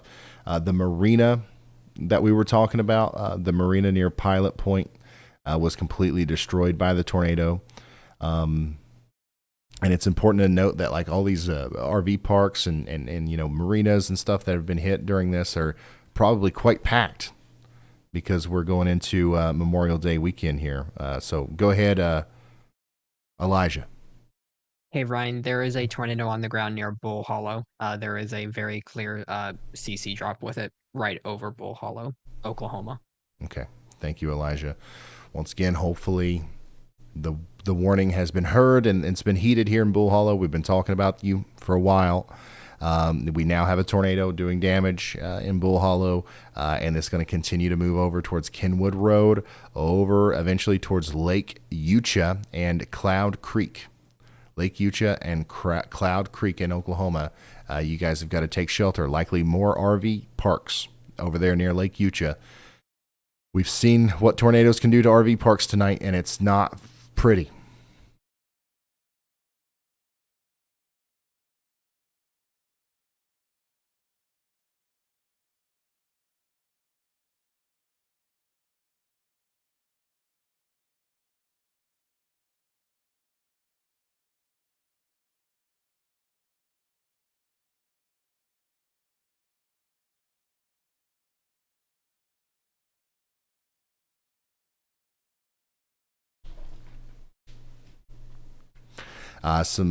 Just to look at some of the damage here. Hey, Ryan, do you have a copy? Damage between Valley View and Sanger, Texas. This is from Steven. We've also got pretty significant damage here at a gas station between Valley View and Stanger, Texas. So I think this is a lot of what we've seen. Flipped RV in Pilots Point, Texas. Another view of that gas station, which was completely destroyed. Lots of people trapped in there, last that we heard. And heavy damage 2 miles northeast of Salina, Texas.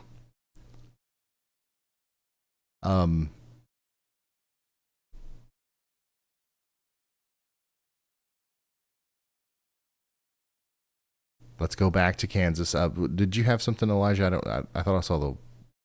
Okay, all right. I'm seeing things now, y'all.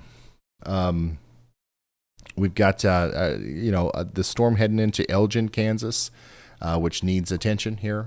We've got a strong storm producing damage as it moves into Hewins and Elgin. Take shelter now.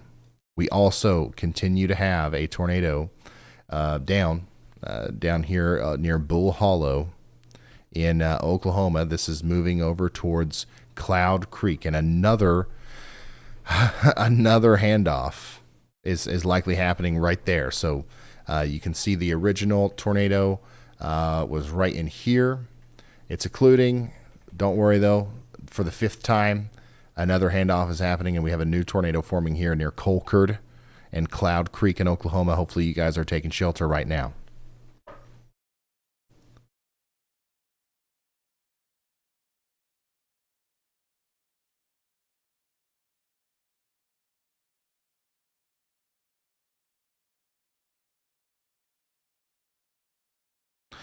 Just got a severe thunderstorm warning for these 2 storms down here south of Tulsa. Quarter-size hail, 60-mile-per-hour winds. This goes all the way out to Gore, Vienne, and Salazar.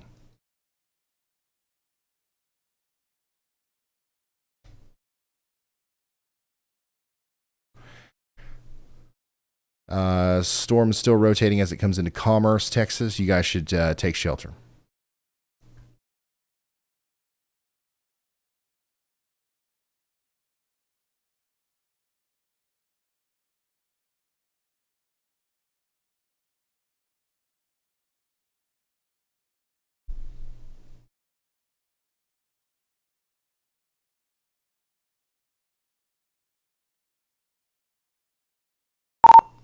Go ahead, Riley.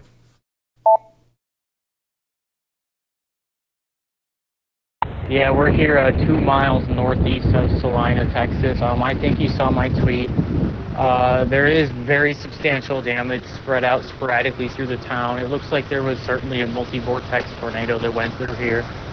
We spoke with people on the scene, and everyone has been accounted for, but there is still definitely heavy damage here, and there's going to be a lot of work in the morning. All right, so that's latest update from Riley, who's in Texas, who, has been assessing some of the damage there. Once again, this is one of the photos that we saw from him. Heavy damage down there in Texas, near Valley View. Unfortunately, y'all.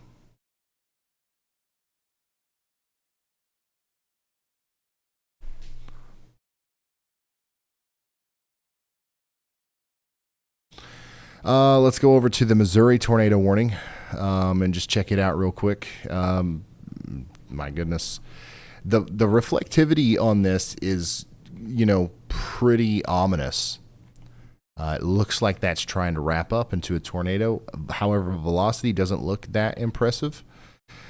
So I'm not confident that we have a huge tornado coming together here, but I am confident that this is rotating and it is trying to produce a tornado. So Halfway and Violet and Goodson in Kansas, you guys need to take shelter if you haven't already. This looks like the real deal, and it might. We've seen plenty of storms tonight produce big tornadoes, so yours might be next. Go ahead, Elijah. Hey, Ryan, just as it happened again, the mezzo handoff happened for the Oklahoma storm, and there is now probably a tornado ongoing near A new Cloud tornado Creek. warning It looks like has there been may issued. be a CC drop, but it is still harder to tell because it's the very first scan of it. The Bull Hollow storm may also be on the ground still, but the velocity has kind of dissipated some on it, but there is still debris, it looks like, in the air. So it could either be on the ground or it could be fallout. All right, thank you, Elijah.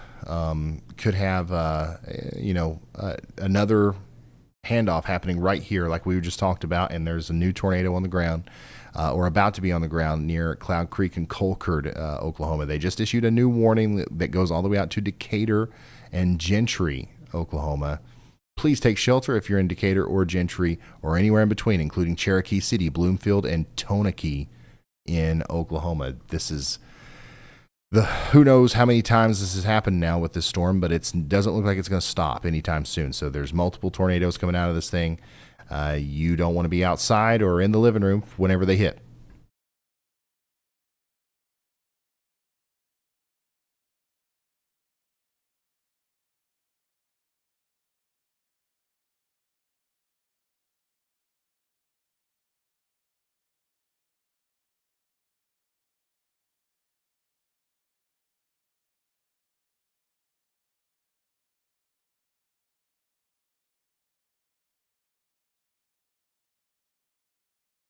Yeah, that last scan there on our storm in Oklahoma looks quite concerning. Again, as another tornado is coming together right over Colcord, I believe. Coming back over here to the Kansas storm, the one that's coming into Elgin. This is where meteorologist Andy Hill is. Quite the concerning look here, as well as this velocities continue to look extremely favorable for a tornado. Also, we've just got a very strong storm here. I think easily 2-inch in diameter hail is possible, and that hail core, 70-mile-per-hour winds. We've got the big inflow notch, rear flank downdraft. If we look under the hood here at the velocities, right where those two things meet, we have a lot of rotation. I would be surprised if we didn't have a tornado here, to be honest with you. Elgin, Chautauqua, Bollinger Landing. You guys need to be in your safe spots, underground preferably.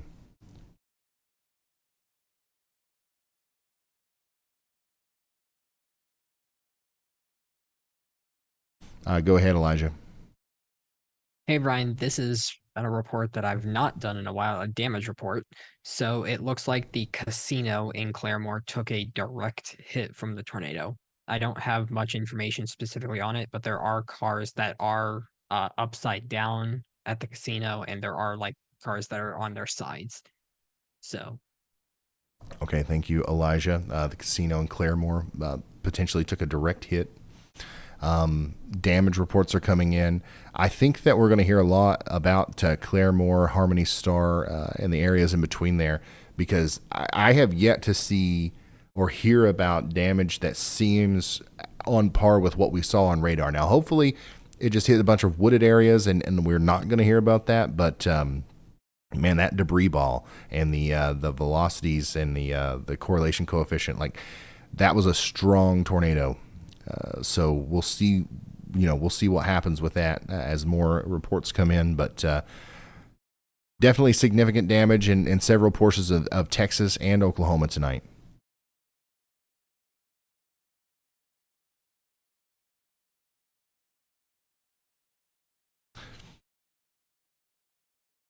Up in Kansas City,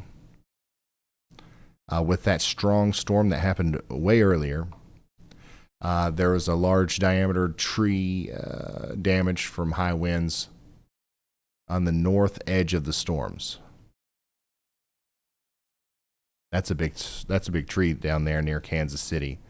Lots of 60 and 80 mile per hour wind gust reports associated with the MCS that went through Kansas City earlier.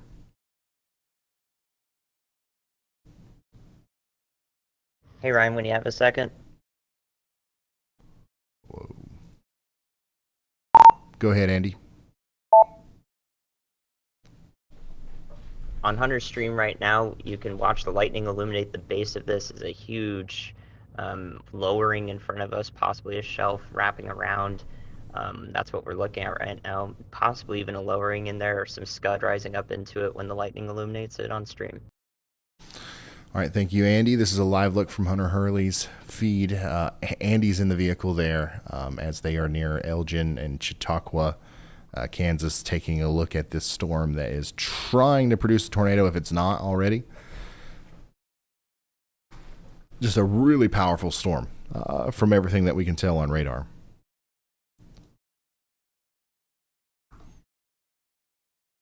Still got a tornado down here near Cloud Creek, moving towards Rowe and Colquitt and Cherokee City in Oklahoma. I really hope that everybody is in their safe spots. That warning now does go over into Arkansas. Okay, so Decatur and Gentry, Arkansas, you guys are under this warning now. You got to take shelter as well.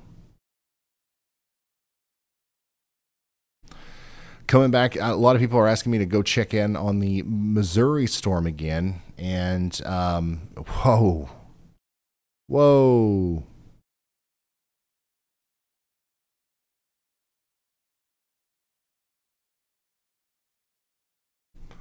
Okay, that looks like the real deal. Again,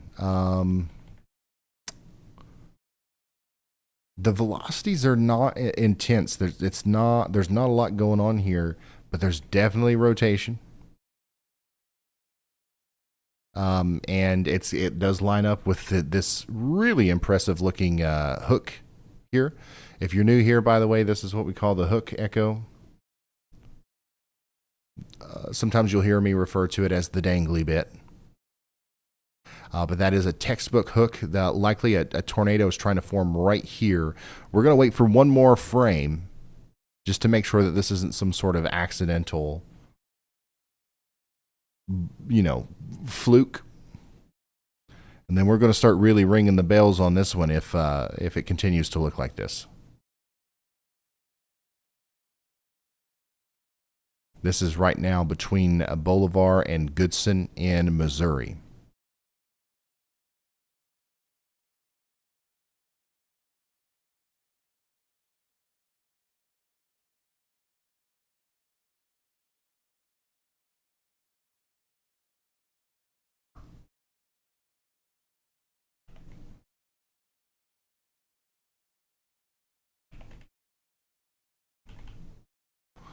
Yeah, just waiting on the next scan here for this one before we try to get away from it.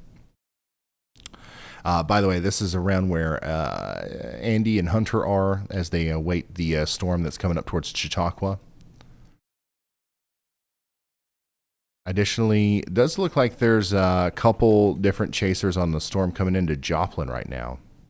There's a little bit of a left split on our storm that came out of Tulsa, and that is now going to be moving into Joplin.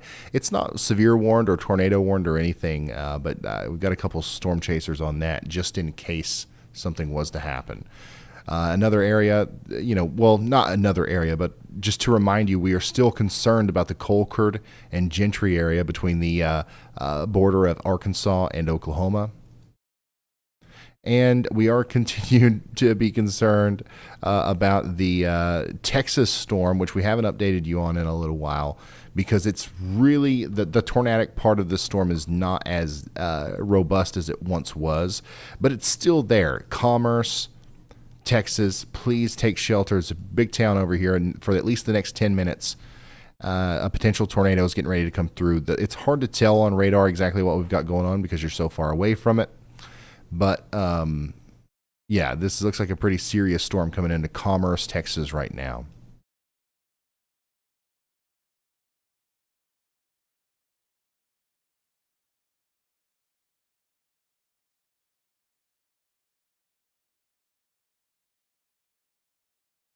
It's been a couple minutes since we've gotten a radar update here. I'm itching to see the next scan.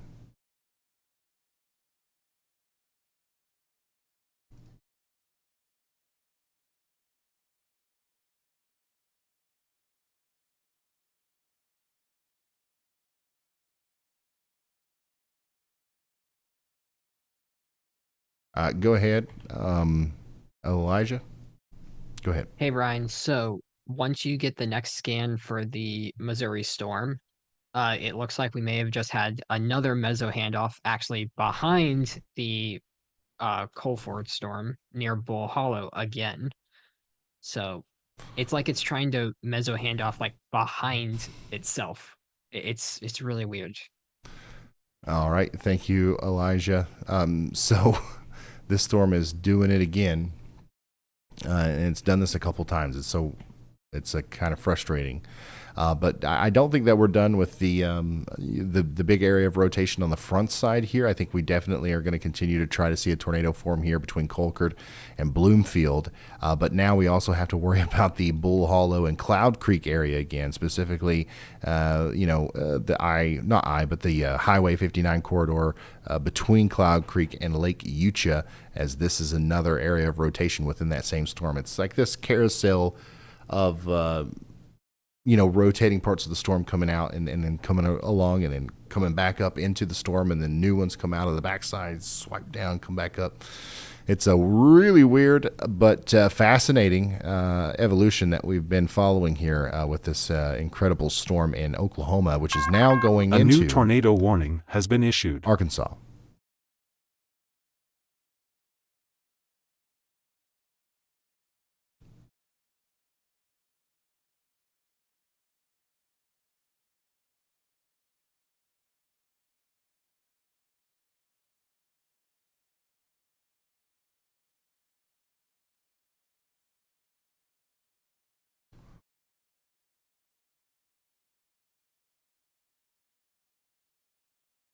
Claremore tornado footage. This is from earlier from Ryan M.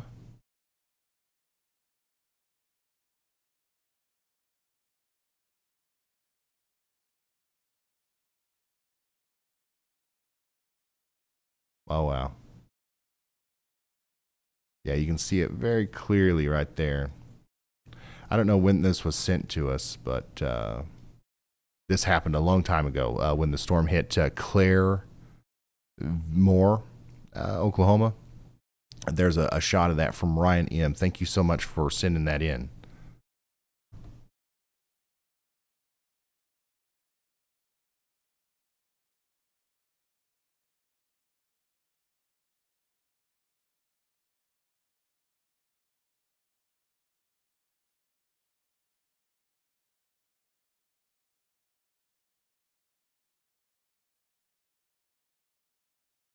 The velocity associated with the really nice looking hook in Missouri is still not very impressive, so I think we might be getting a little tricked here by the presentation on reflectivity. This still may be producing a tornado, but it also could also not be.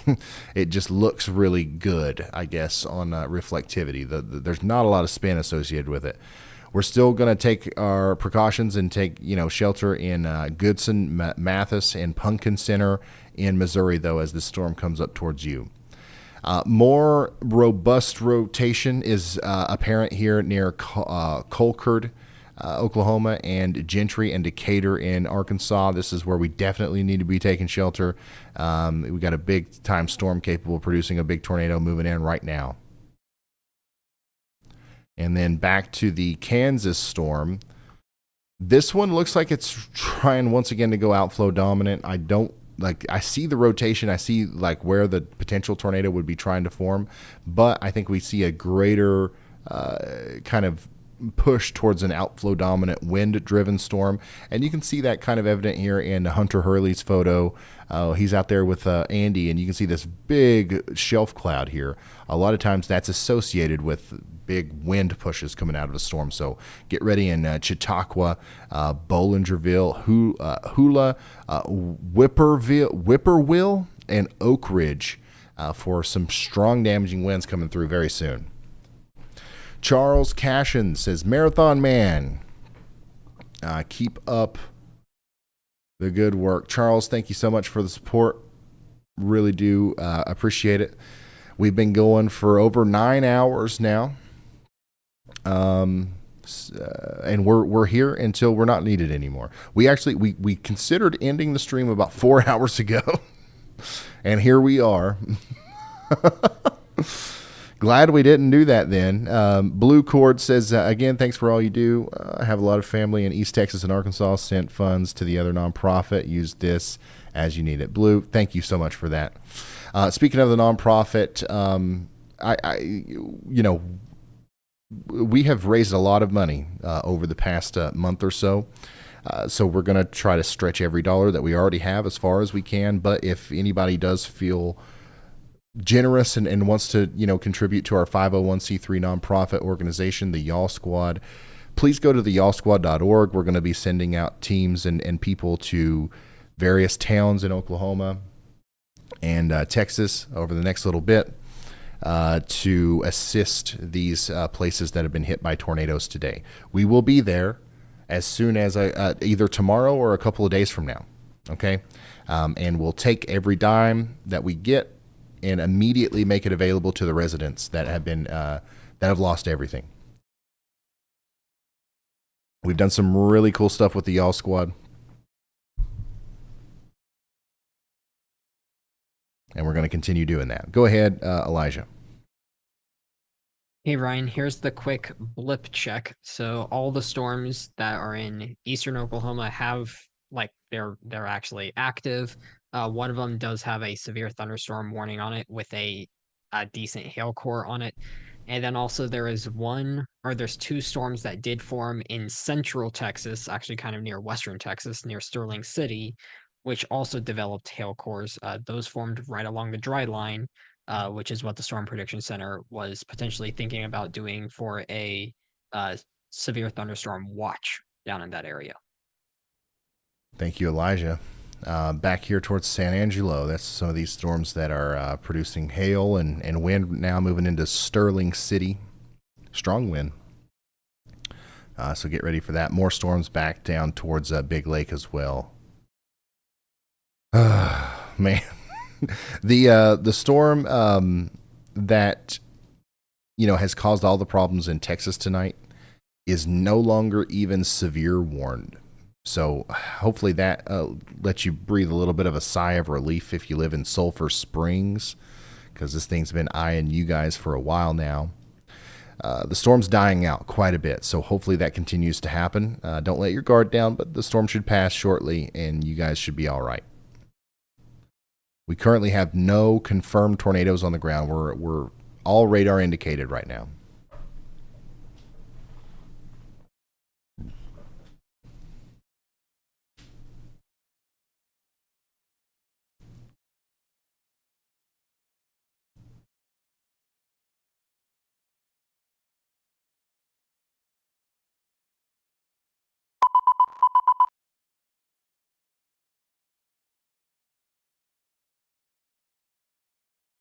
Considerable severe thunderstorm warning for Coke, Sterling, and Greene County, Texas. This is for tennis ball size hail back here now. So Sterling City, tennis ball size hail coming in.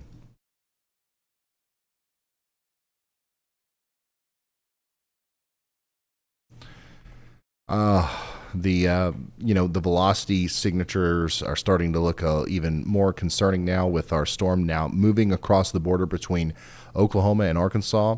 If I'm in Decatur, Arkansas, I'm very concerned about this big time storm that's crossing over near Cherokee City now. It's going to go over Iona and then into Decatur. If it continues to strengthen in this way, we are likely going to see a big tornado come through Decatur, unfortunately. Yeah, get ready in Decatur, Arkansas. That's not a good look.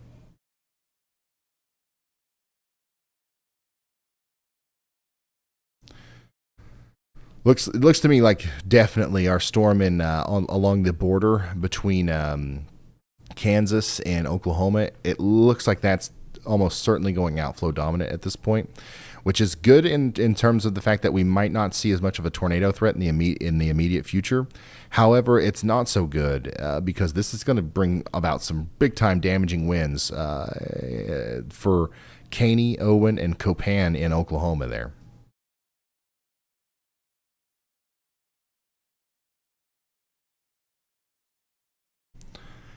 Go ahead, Elijah.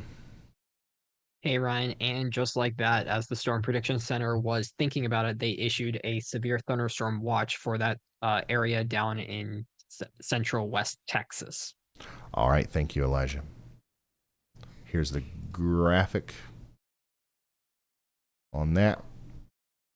Apple-sized hail, 60-mile-per-hour winds, frequent lightning. San Angelo, Colma, Big Lake, Ozona.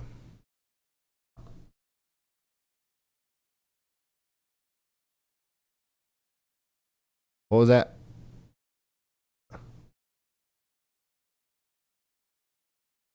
Yeah.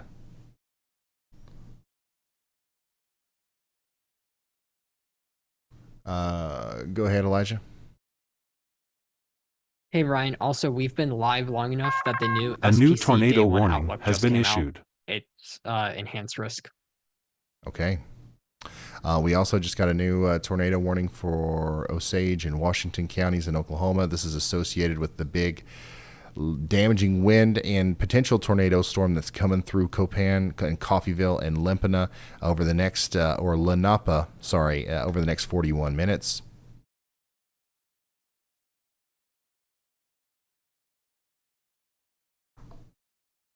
So as soon as I get the graphics up here, I'll show you the new day 1.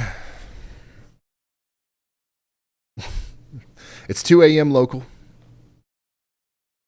It's 1 a.m. central. 6Z. It's way past my bedtime, y'all. But we're kicking along.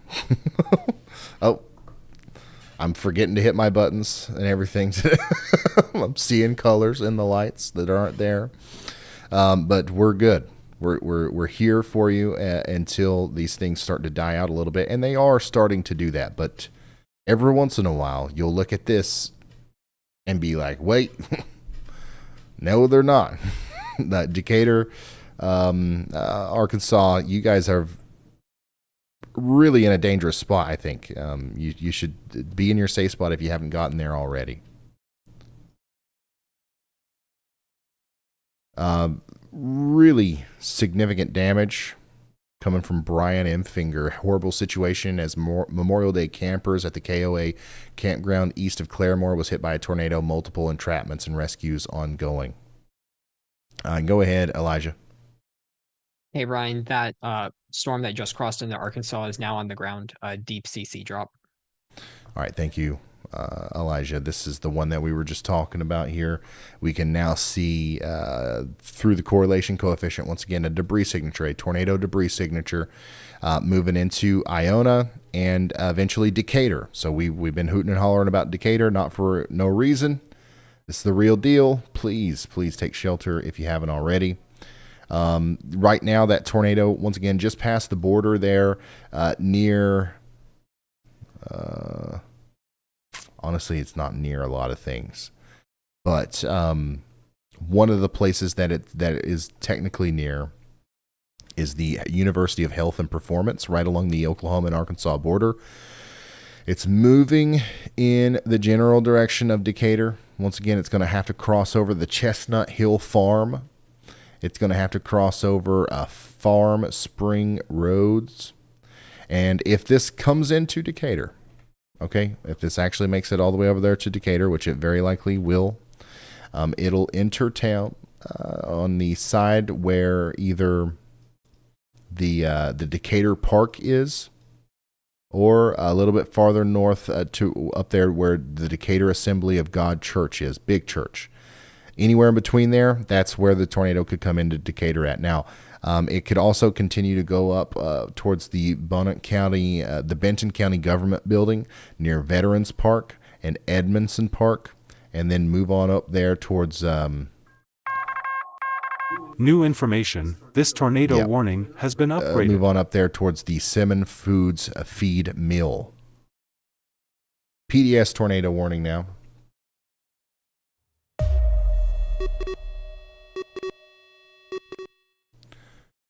PDS tornado warning. We had a large damaging tornado on the ground here moving into Decatur. Decatur, Arkansas. Way back yonder, way back yonder when the storm looked like this. Still, we were talking about Decatur. We were telling people to take shelter. All we can do at this point is hope that actually happened, because this thing is big. It's another one doing a huge damage cycle here. This is honestly one of the more impressive and clear to see correlation coefficient drops that we've seen. Definitely big time damage being done right now west of Ionia, moving towards Decatur in Arkansas. Currently, that tornado is near the Falling Spring Cemetery. A new PDS severe thunderstorm warning has been issued. PDS severe thunderstorm in Montgomery County, Kansas there.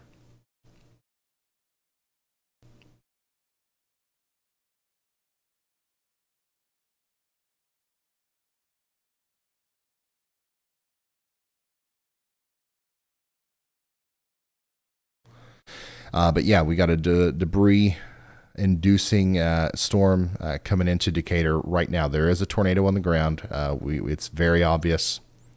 So we need you to take shelter if you haven't already.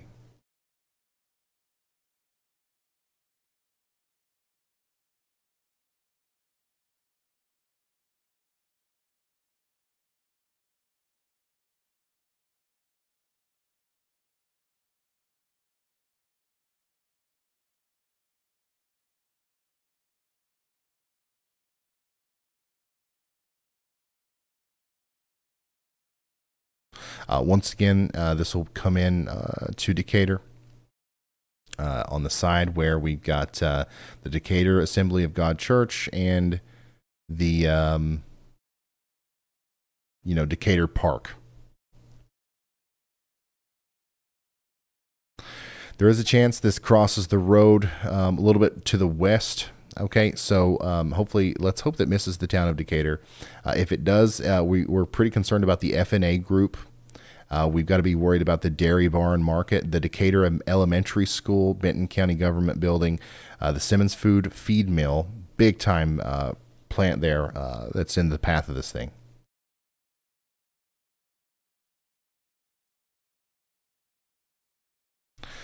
We also have to be continuously concerned about places like the ENR Steel Erectors area, Rockaberry Farm, and even the American Canine Academy up there north of Wolf Creek. Any of these places could be in the direct path of this tornado. Everything that I'm talking about right now is in Arkansas. If you're just now tuning in, Arkansas.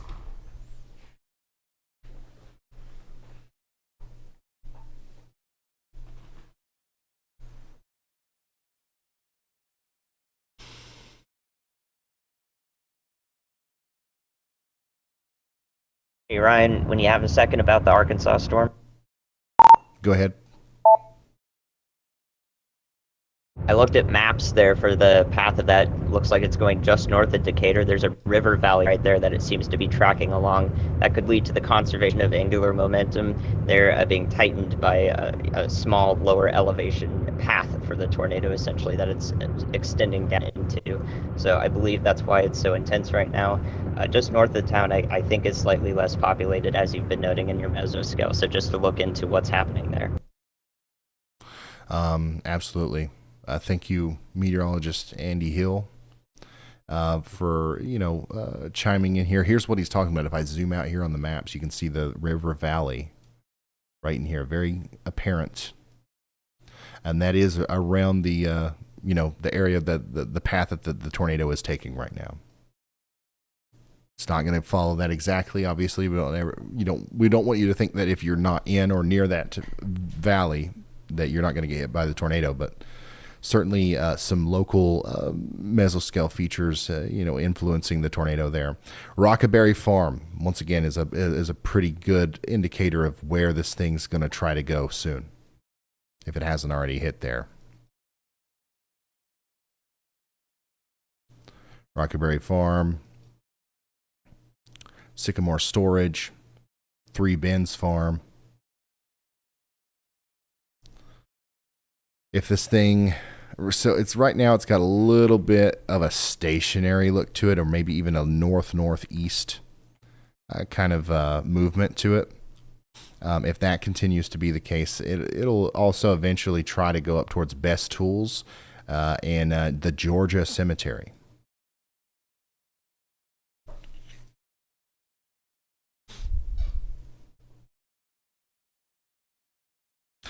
Debris with this thing is up to 21,000 feet.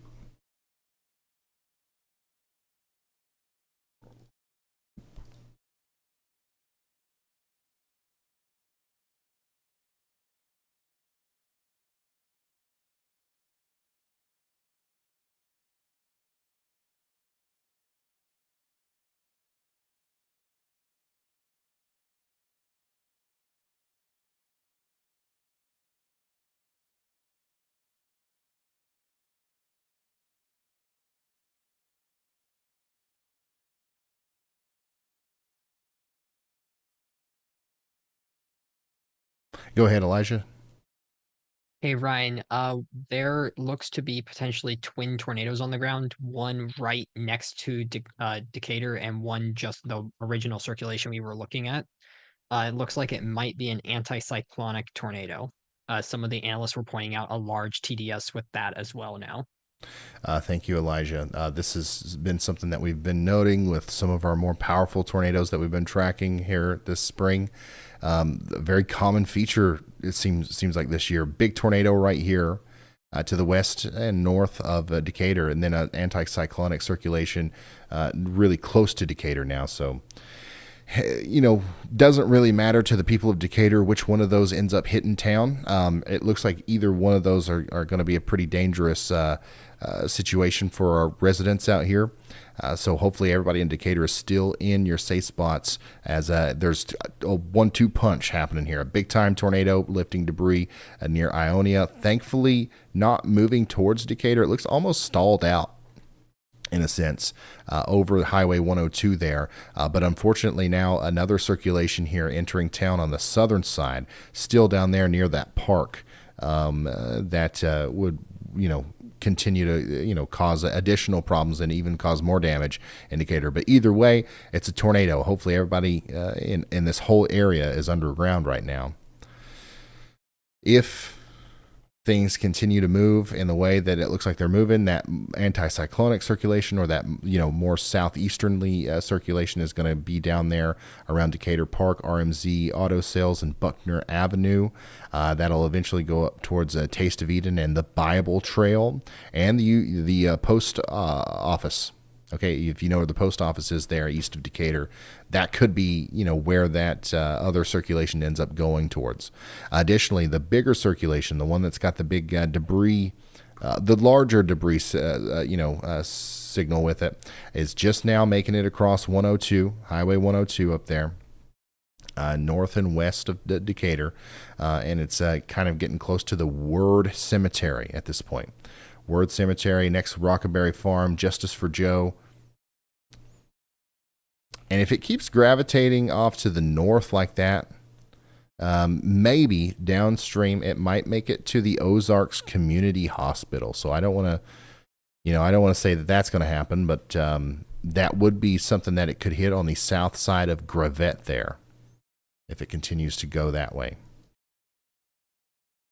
So just get ready, I guess, if you are in Ozarks Community Hospital, if you know anybody up there. The last couple of frames here indicate to me that could be the direction that this tornado tries to go. Hopefully it doesn't, or it either dissipates or moves farther to the east. But it is possible that this goes in the general direction of the Ozarks Community Hospital up there near Gravette. Go ahead, Elijah. Hey Ryan, so I think we actually have triplets on the ground. There looks to be maybe potentially a satellite tornado around the northern tornado that does have a CC drop with it as well. It's very clear now on CC on the latest scan, right next to Gravette, I think. Okay, thank you, Elijah. Unfortunately, that would also be right there around the Ozarks Community Hospital. So if it's not the big one, then it's this other one. Like, this is crazy, y'all. This is like Literally, we have one storm producing maybe 3 tornadoes here in and around the Decatur area in northwestern Arkansas. All 3 areas of rotation causing damage signatures. And they're moving erratically, deviant motion. There's not like a singular, like linear line that we can follow with any of these things. So, yeah, anybody and everybody in and around Decatur right now needs to be in their safe spots. We've got a carousel of tornadoes flying around, and yeah, it's a pretty dangerous situation. Gravette, you guys need to be in your safe spot. Hiwassee, Decatur, Mason Valley, Gentry, Bloomfield, all of these places are in the direct path of this weirdly dangerous storm with a lot of different rotating areas.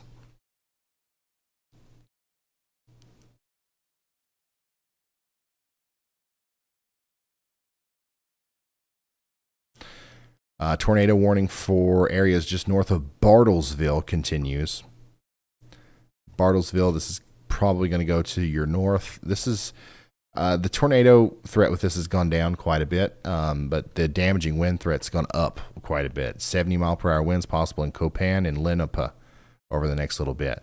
There's no other tornado warnings, so we're going to be focused, I think, on this Arkansas warning for quite some time. Go ahead, Elijah. Hey, Ryan. So it's not on the ground yet, but it may soon. It actually looks like on the exact opposite side of that triplet tornado I pointed out, there might be another tornado trying to form. If that touches down, we would have quads on the ground. But there is another like rotation right behind that northern one, like on the south west side of it. All right. Okay. I mean, there's once again, it's becoming almost kind of redundant and pointless to get deep down into the mesoscale at this point, because there's just so much going on in such a wide area, and we have new tornadoes constantly, popping down and lifting, and we got to, this one, that one, this one, that one. Just know that there's at least 3, maybe 4 tornadoes trying to do damage here in and around the Decatur area. The easiest to track one, and the most apparent one is that larger, probably the parent circulation here near Ionia, west of Decatur, moving up towards Gravette. Okay, that one's the one that it might be trying to cause some trouble around the Ozarks Community Hospital, Georgia Cemetery, Howdy Points, that area. And then a huge zone outside of that, there's a couple of other tornadoes that are causing problems as well in and around Decatur, Gentry, over back towards Cherokee City as well. So we just need everybody in that whole zone to be sheltered.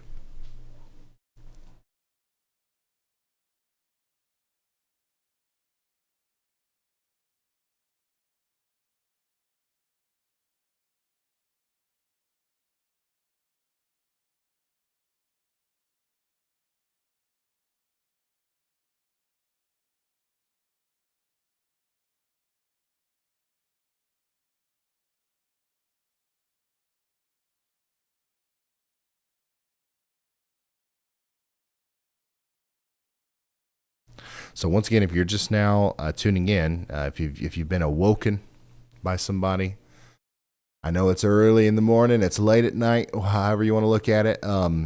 We have a really intense storm here near Decatur, Arkansas, producing multiple tornadoes all at the same time. We have seemingly 4 tornado debris signatures here.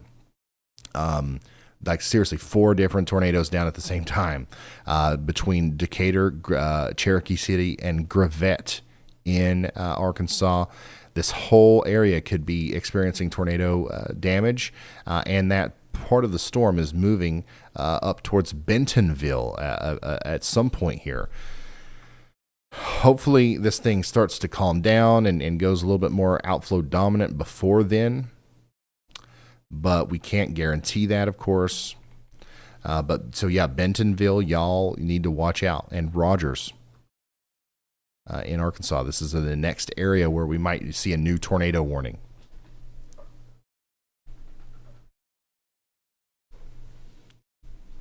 Bentonville is not under a tornado warning yet. However, I think that you probably should be, and you probably will be here soon.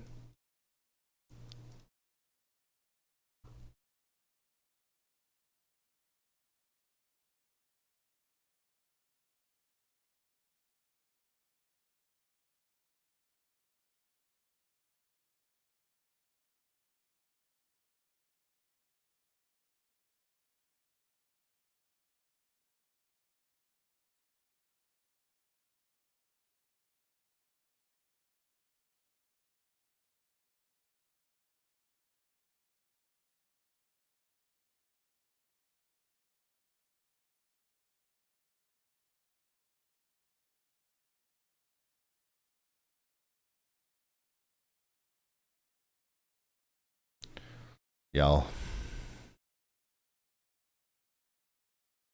we're entering hour 10 of our coverage. I've got water here. I'm well hydrated. But I need some motivation. I'll be right back. Give me just a second.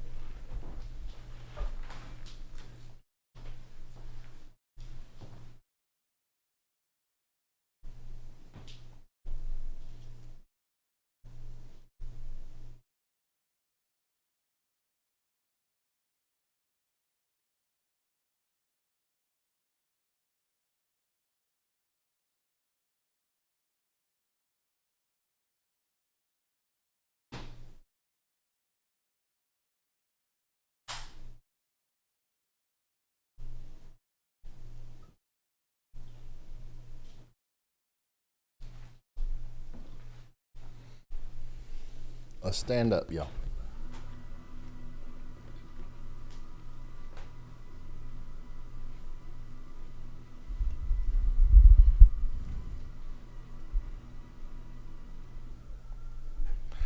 Go ahead, Elijah. Hey, Ryan, so we may be getting a cycle to the east of Decatur on that storm as well. It looks like another rotation is trying to form near Centerton. Thank you.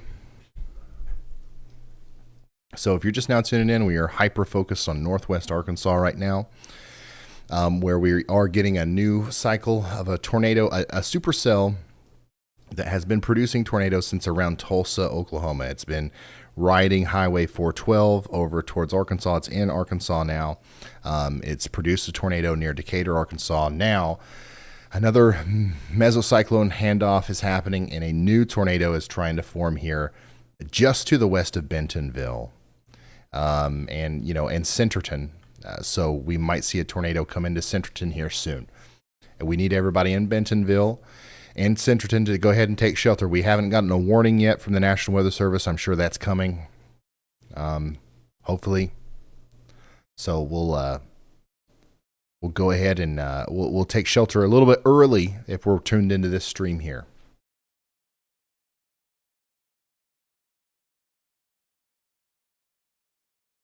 I mean, look at this, y'all. 1, 2, 3, 4, 5, 6. A new tornado warning has been issued. 7 discernible areas of rotation. Okay, there's the new warning. Radar indicated warning for Bentonville and Rogers. A gaggle of tornadic circulations is moving towards Bentonville. A collection. Okay, now not all of these are making contact with the ground. We're not sure of that right now, but at one time at least 3 of them, maybe even 4 of them were, and they were producing damage. Now we've got all of this moving towards Bentonville, and we've got 2 very convincing ones, 2 very convincing couplets coming into town. Bentonville's a pretty large area. I think this is like the home of like Walmart, right? So this is lots of people over here. So we've got to make sure that we get everybody in Bentonville into their safe spots. This is not going to be a pretty storm.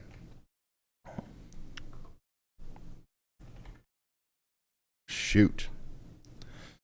Bentonville, Arkansas. Right now, the the tornadoes are near Centerton. Okay. One of them would be between Vaughn and Centerton, and then the other one is going to be to the west of that, closer to the Lacey Ranch or the Legacy Ranch at Dry Creek.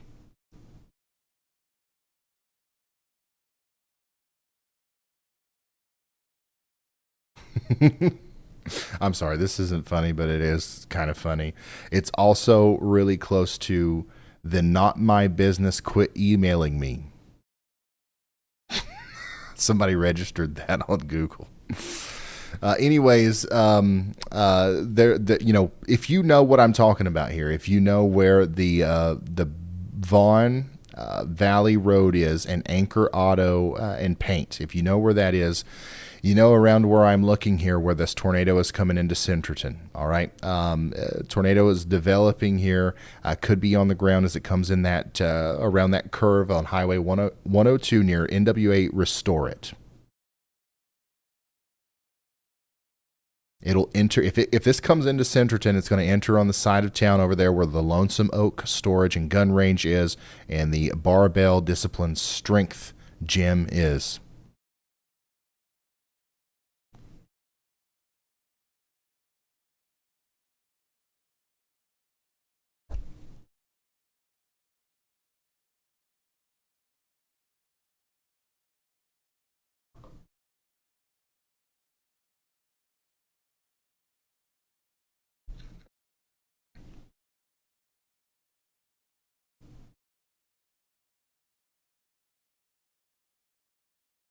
Where is the Walmart headquarters? Is it in? It's probably like right in the middle of Gentry or Bentonville. So right now the tornado is entering Centerton from the west. Once again, we've got a tornado, I believe, on the ground here, moving into Centerton. And it's pretty much riding 102. It's pretty much near or on Highway 102, near the NWA Restore It Incorporated, NWA Lots, Cricket Ground, Coach G House, New Beginning Children Homes, that area. It's going to continue to move east, maybe with a little bit of a northerly component as well, towards the Lonesome Oak Storage and Gun Range and the Centerton City Animal Services.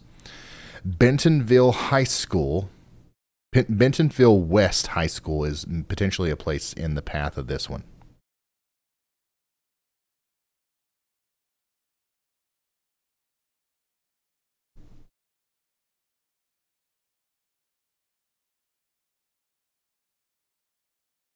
This right here is what I'm considering the tornado at this point. Even though there are several areas there could be 3 tornadoes still. At least 2 maybe coming into Centerton right now. They're all in and around that area that I just talked about, though. Anywhere between Bentonville West High School and the NWA Restore Inc. or New Beginning Children's Homes.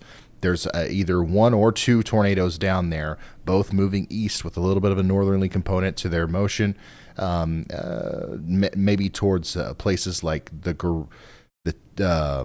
what is this, Connor Tobin's home, Seba, areas to the north and west of Bentonville that are highly residential. I don't know what we would call this, but if you know where Claremore Boulevard is, the Oak Tree POA Clubhouse, M&M Plumbing, Claremore Boulevard, these honestly look like mansions. These look like these must be the owners of Walmart. I don't know, but you know what I'm talking about. These are big, nice homes over here. That's essentially the area where the storm is going. Is between Centerton and whatever I'm looking at here, where there's giant houses on the northwestern side of Bentonville.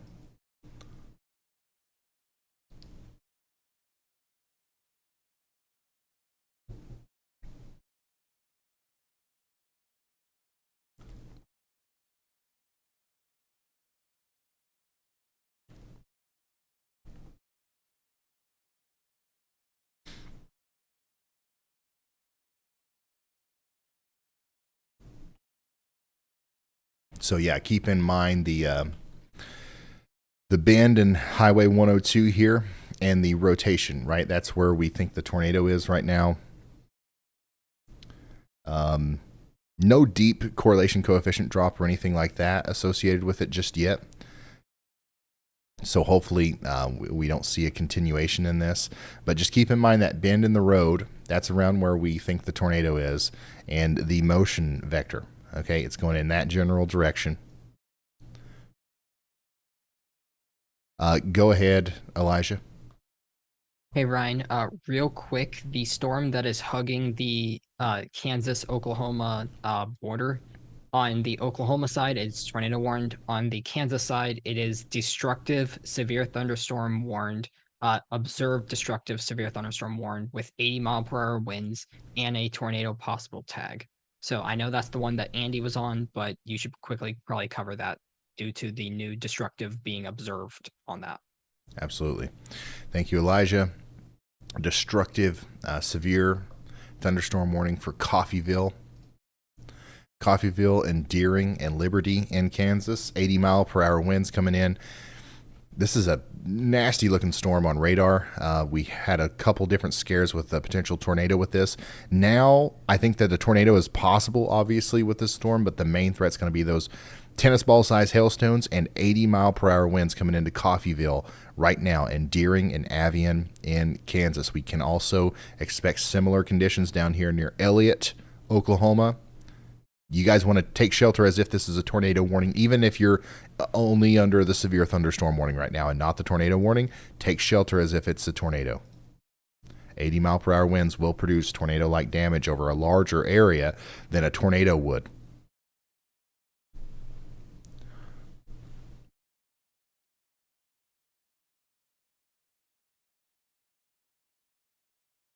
All right, so once again, still believe we've got a tornado somewhere around Centerton here. It's not as convincing as it once was, so I don't think it's a huge tornado, but it's still a tornado that's capable of doing damage. Remember, we were just looking at the tornado. It was somewhere around this bend of the road here. If it follows that northeastern trajectory, there's the Bentonville West High School that we were concerned about. Beyond that, this is what I was talking about.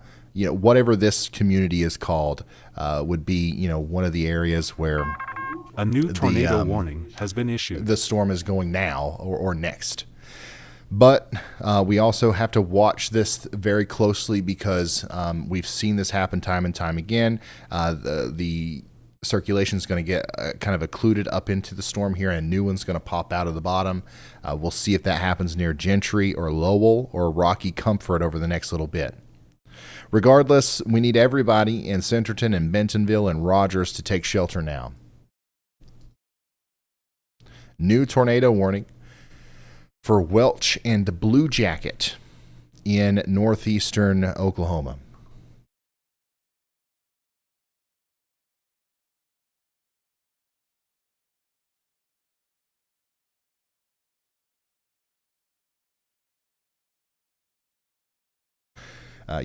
People in Bentonville, Arkansas should take immediate tornado precautions.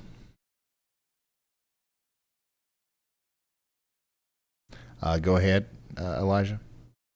Hey, Ryan, so on the back end of that storm, actually right along the border, there might be a new PDS severe thunderstorm warning has been issued. Maysville. Maysville, I think, I can't tell what state it is. It's right on the border, but it's in the same storm. It's about to enter the tornado warning. All right. Thank you so much, Elijah. We've got a lot going on here. We've got that. We've got that going on. And then we also just got a new severe thunderstorm warning, a new destructive severe thunderstorm warning that goes even farther out in front of the Coffeyville area. So now Edna, Bartlett, and Chitopa, Kansas, you're under that destructive severe thunderstorm warning for the next 53 minutes. Treat this as if it's a tornado warning. Take shelter, put as many walls between you and the outside world as possible. 80-mile-per-hour winds can toss around mobile homes, can rip off roofs. It can do stuff, okay? So treat it as if it's a tornado. It can certainly knock down trees and power poles and bust out windows. especially when accompanied by lime-sized hail, which is estimated to be, a part of this storm right now. Oops.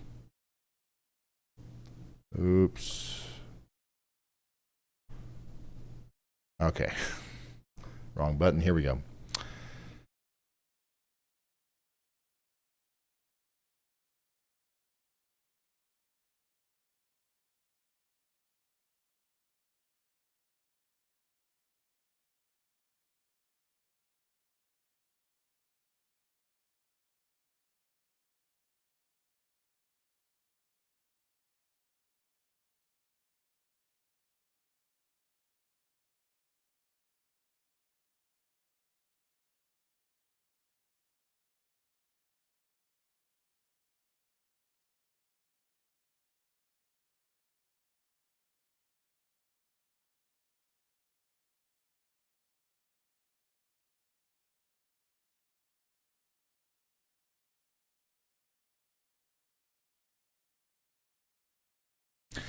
If you're just now tuning in, I'm just reading some stuff in the background here.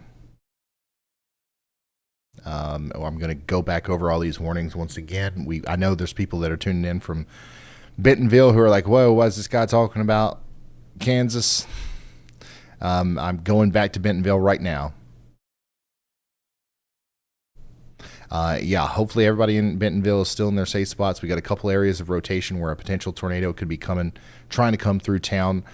Within the next little bit, we've had a multitude of tornadoes associated with the storm that have reportedly caused damage all the way back towards Tulsa. We think that this is going to continue to be a problem for Bentonville, so take shelter immediately if you haven't already. I know some of you guys are just probably waking up.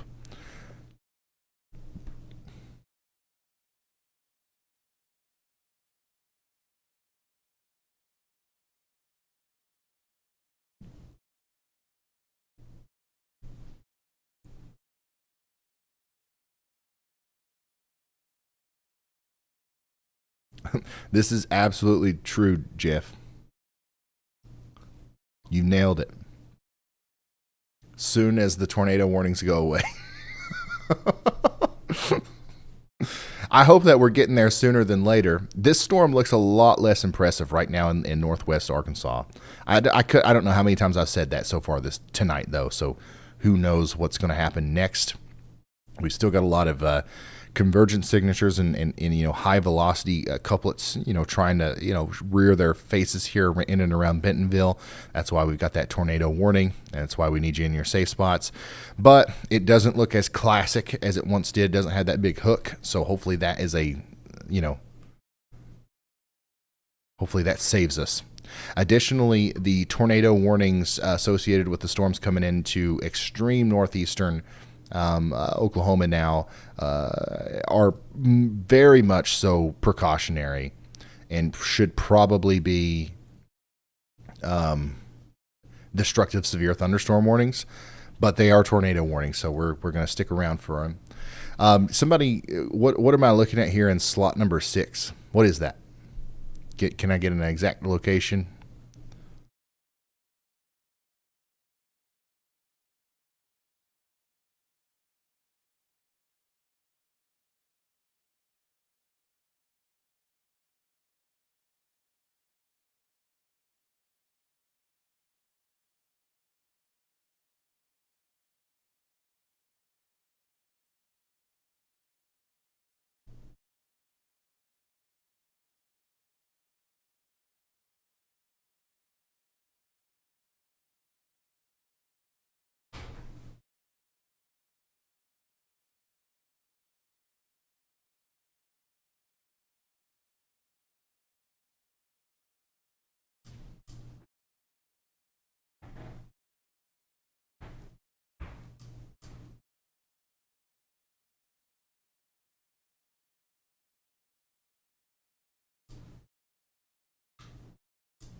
Go ahead, Elijah.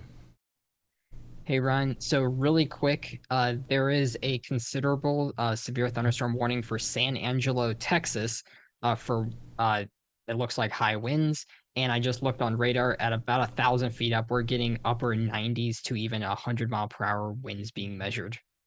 for that storm, it just kicked off an outflow boundary as well. So that's kind of why we're getting some of these high winds with that. All right, thank you so much. This is a live look at a live traffic camera in Bentonville, Arkansas, and as you can see, I mean, this is just a terrifying storm right now. Holy smokes. That is nightmare fuel right there. I don't know if you saw how much those trees are bending over or not.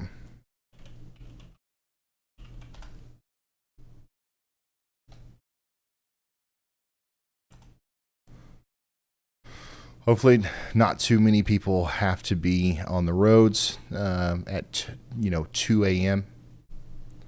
But this is just really crazy stuff.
Sorry, I'm just waiting.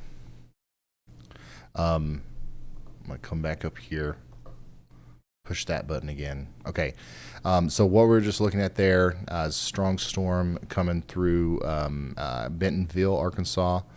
You can go ahead and put that in 1 now. And the rotation is definitely still there. It's just not as impressive, I guess, as it once was. But it is kind of rearing itself again. Like there is another mesoscale or a mesocyclone handoff maybe trying to happen here if we take a look at it. If we take a look at the velocities here, so a new tornado might be trying to form near Bentonville. Listen, the whole town of Bentonville needs to be in their safe spot. This is a dangerous storm with or without a localized area of spin in the form of a tornado. The winds alone and the hail is going to cause damage, so hopefully everybody's in their safe spot. But we do have a tornado that was west of Bentonville, okay, and now a new one's trying to form right over Bentonville. We'll probably have another one try to form to the east and to the south and east of Bentonville near Rogers. So Rogers, Prairie Creek, Beaver Shores, and Walnut Hill, you guys all need to be in your safe spots.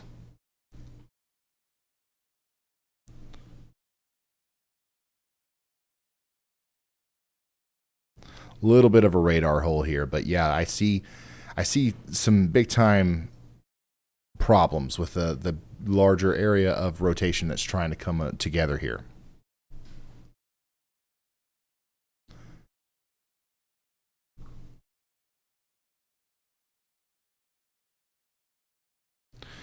Strong 80-mile-per-hour winds are possible here in the short term for Hollow and Banzet, Oklahoma. Y'all get ready for that. We are mostly focused now on the northwestern Arkansas storm, though, just because this is just a really nasty storm coming through Bentonville right now.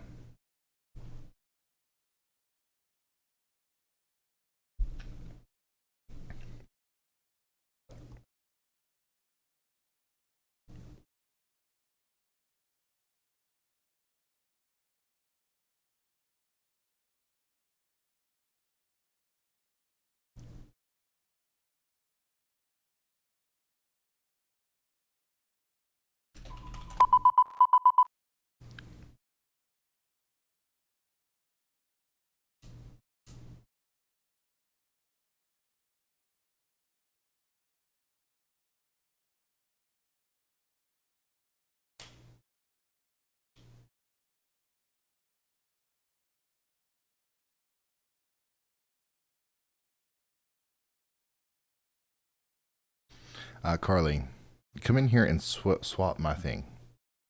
Swap it for a whole nother thing.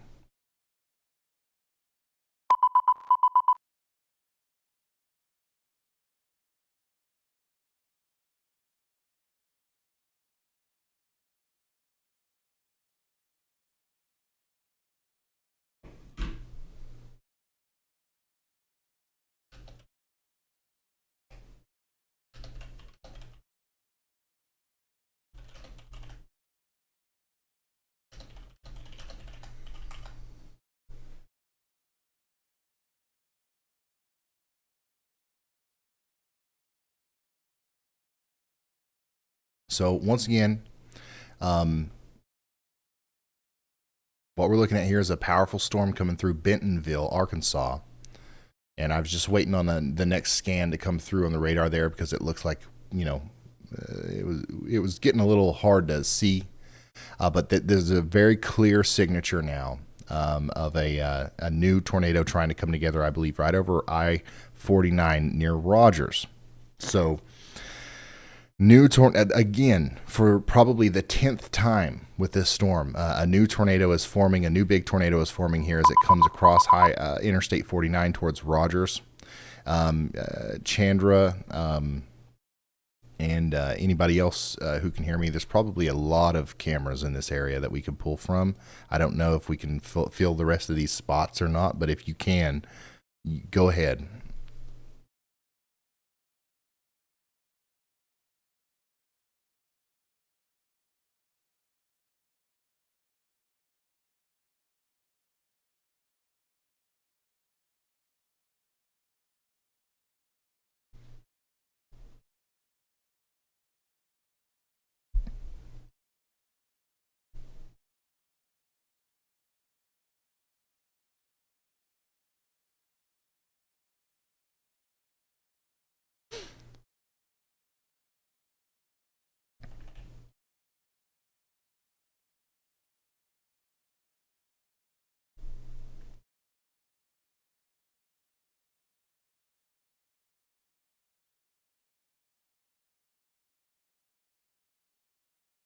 So hopefully everybody in Rogers is in their safe spot.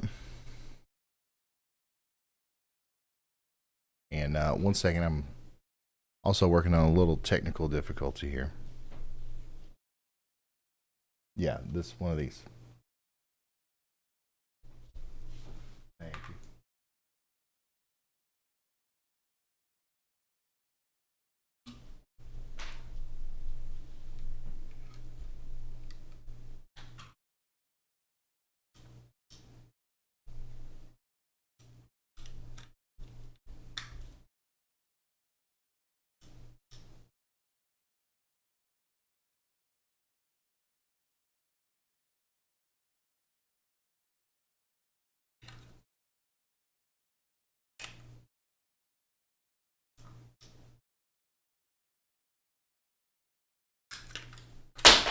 This one isn't working either, so.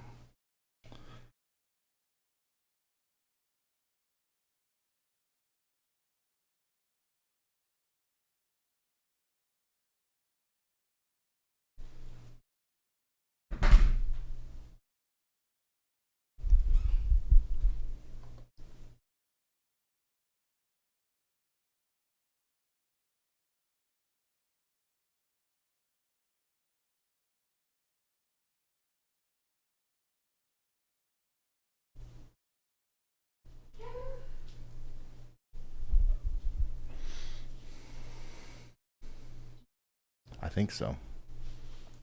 What's Chandra saying? Good news, there are cameras. Bad news, I don't know. What is she saying? Will you try to figure that out?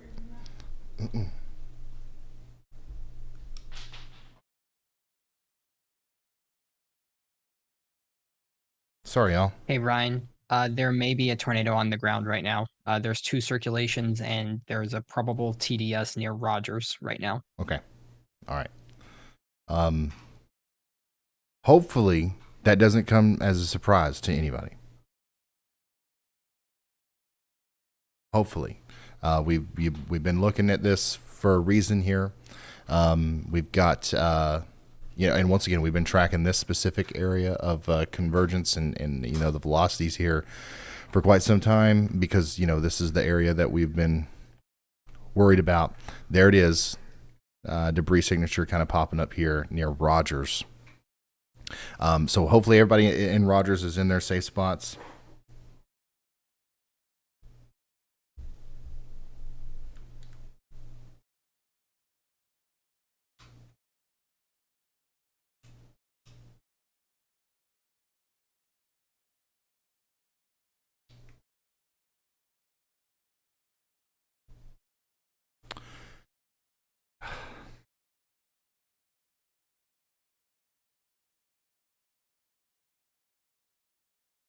I give up on these boxes. You guys are just going to have to talk to me through stream text. All right. So everybody in Rogers, Arkansas here needs to be in their safe spots. There's really not a whole lot else that we can say about that right now. We're in a radar hole, so we're kind of far away, so I can't tell you exactly which Walmart the storm is close to and all that stuff. But you can see here very clearly that Interstate 49 is a dangerous place to be right now, as this is likely where the storm is crossing the road right now.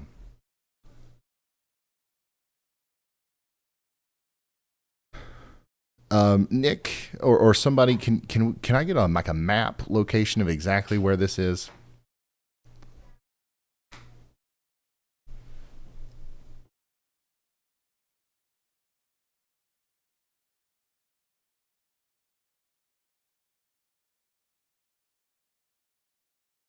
If you're just now tuning in, this is a live look at potentially a tornado going over the road here near Bentonville, Arkansas.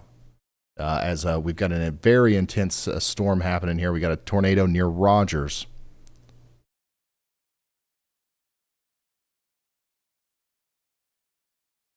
Holy smokes, y'all. This is an intense storm here. Once again, tornado on the ground near Rogers, Arkansas, and I'm waiting for somebody to send me a better can I get it on a map, Chandra, or something? Can it? I don't know where New Hope Road is. All the videos. Where is this camera that I'm looking at right now?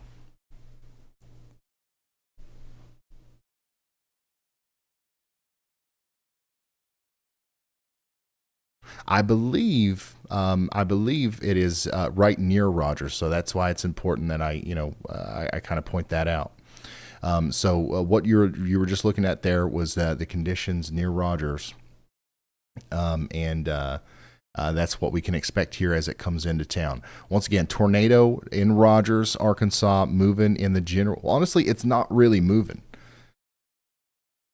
It's kind of coming together over Rogers, and then we can expect this to maybe make it over there towards Garfield, Beaver Shores, and Prairie Creek within the next little bit.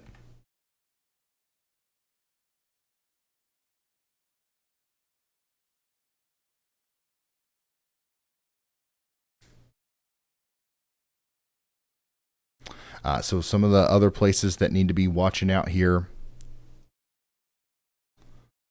where we've got debris being lofted into the air because we have a tornado here, is the Prairie Creek, once again, Pleasant Hill, River Cliff Estates, Lakeland Hills, Beaver Shores, Bland, Tanglewood, and Glade in northwestern portions of Arkansas near Bentonville. If you're in Bentonville, you still got a huge storm going on right now. You know all about it. But the tornadic part of the storm at this point is more towards Rogers. I think we've got significant damage happening in Rogers right now associated with the tornado that's going, once again, towards Prairie Creek and Beaver Shores. Very highly populated area over here, unfortunately.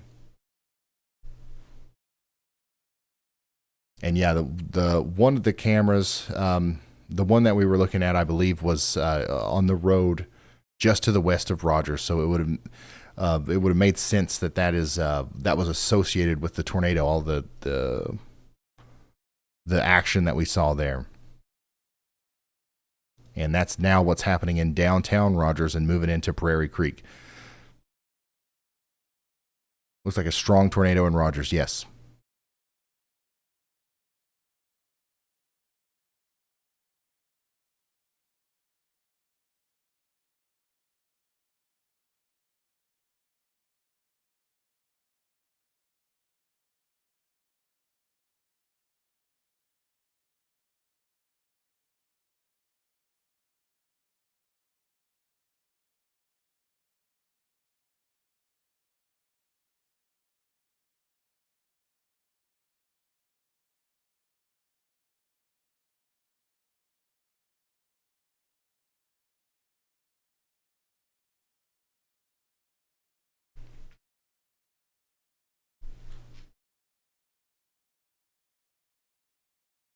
If you're just now tuning in, we're kind of hyper-focused in on the Bentonville and Rogers area of northwestern Arkansas, as we do have a tornado on the ground. We're trying our best to give you a view of this through some of the traffic cameras that are available via the Arkansas Department of Transportation. And I think one of those cameras was really close to the tornado just moments ago. And that has moved, that the circulation has moved more towards like right over the town of Rogers now. So unfortunately, all of the cameras that you see there, I think we just saw a power flash on that one. But all of the cameras that you see there are a few miles to the west of where the actual tornadic circulation is now. Looks like we lost power on that one. Unbelievable stuff here. So right now, there's significant damage being done in Rogers, Arkansas, as a result of a big tornado. Unfortunately, once again, we're in a situation where there's not much more we can say other than that. We've been talking about Rogers and Bentonville for a long time, telling people to take shelter. Hopefully that's happening. At this point, the circulation is so big. The whole town of Rogers could have just gotten hit by a tornado. However, we're going to hope that it was a little bit more, pinpoint than that. And we're going to listen in for some damage reports that will come in over the next little bit.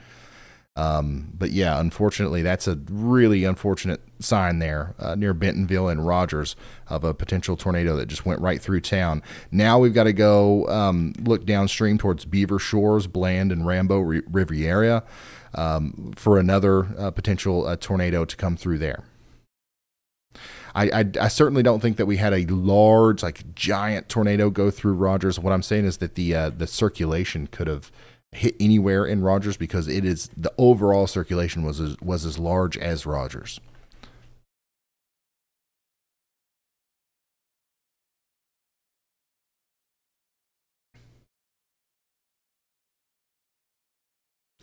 Hearing reports of people being under overpasses on I-49.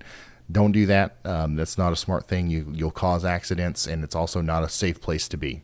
It's not a safe place to be during a tornado warning, and you're causing harm by, once again, blocking the road. You can cause that's just a terrible thing to do. Don't do that. Still got spotters confirming a large tornado on the east side of Rogers near 85.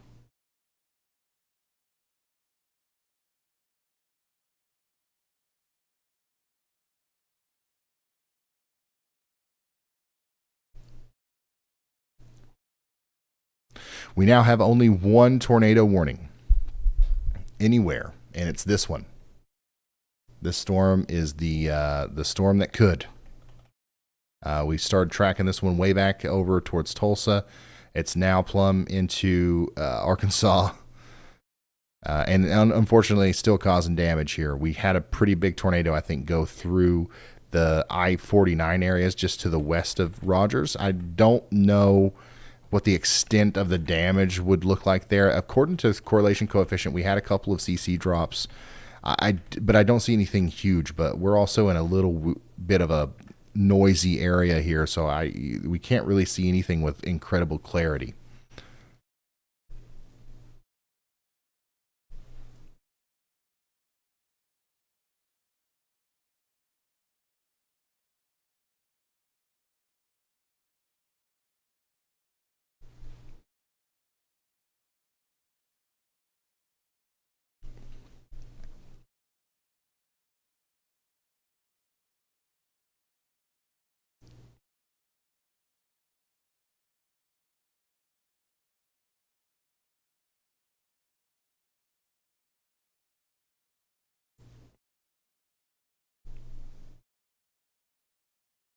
So hopefully everybody in Rogers is all right. If you live in Rogers or Bentonville, let us know how you're doing. Obviously, don't come out of your safe spots until that warning's allowed to expire.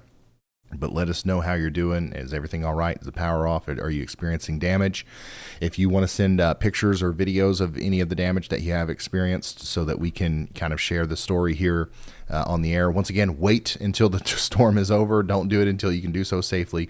But you can send reports to us on Twitter at Ryan Hall Y'all, or send an email to pics@ryanhallyall.com. And we will, we'd like to hear from you, obviously.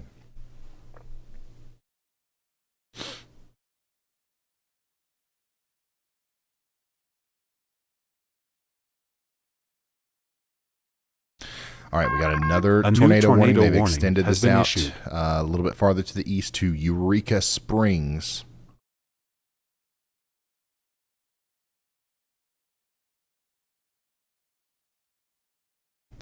As the supercell continues to look,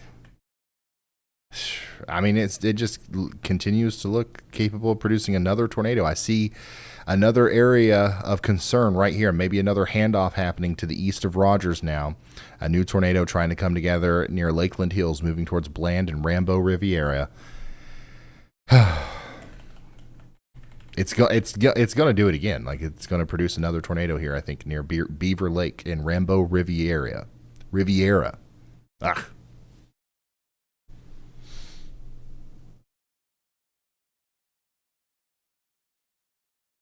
And apparently there's a music festival or something happening in Eureka Springs right now.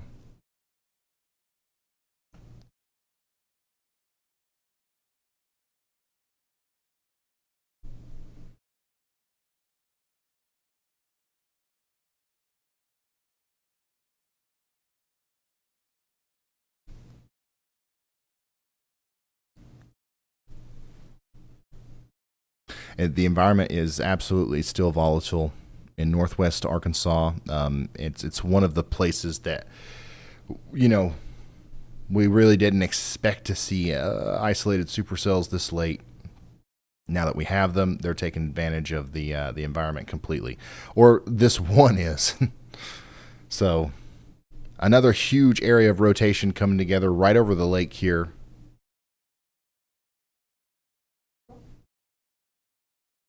And that's going to continue to kind of wrap up and potentially produce, once again, another tornado here as it comes towards Rambo Riviera.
By the way, it is 3 a.m. local time here, and I want to remind you all that we are going to be back here today. We're going to be live again today because there is a continued threat of severe weather, not only in the form of like what we're tracking right now, but there's going to be a resurgence, a new kind of sparking of severe weather that happens tomorrow. Today, but like later this evening in an afternoon in some of these areas in more southeastern Missouri, southern Illinois, West Kentucky. So we will be live with you today. We're going to try to take a nap for breakfast, And then, we'll be right back with you. Honestly, probably, what time? Hold on. Give me just a second. What time will that be?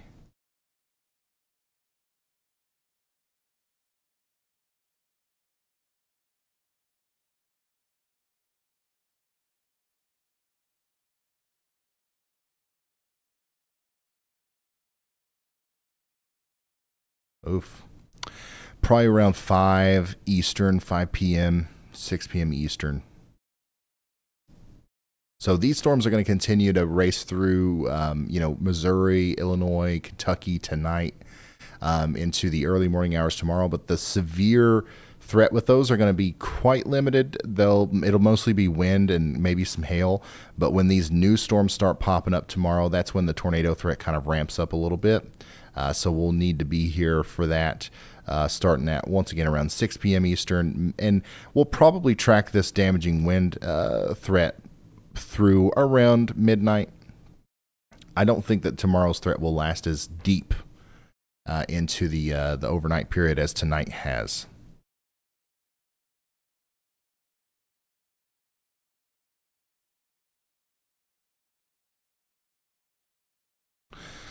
Mopar says, my foundation wants to help you. How do I proceed? I'm assuming you're talking about our nonprofit organization. The best way to go about that is by going to the y'allsquad.org and contacting us over there. theyallsquad.org. I don't know if anybody's updated it recently, but last we did get an update. You guys have already, just without me even talking about it really, you've helped us raise an additional $10,000 today for storm victims, which we will immediately put to use in Arkansas, in Oklahoma, and in Texas over the next coming days as we get out there and start talking to emergency managers and stuff about what the next steps are and what the Y'all Squad can do to show up and help. So thank you.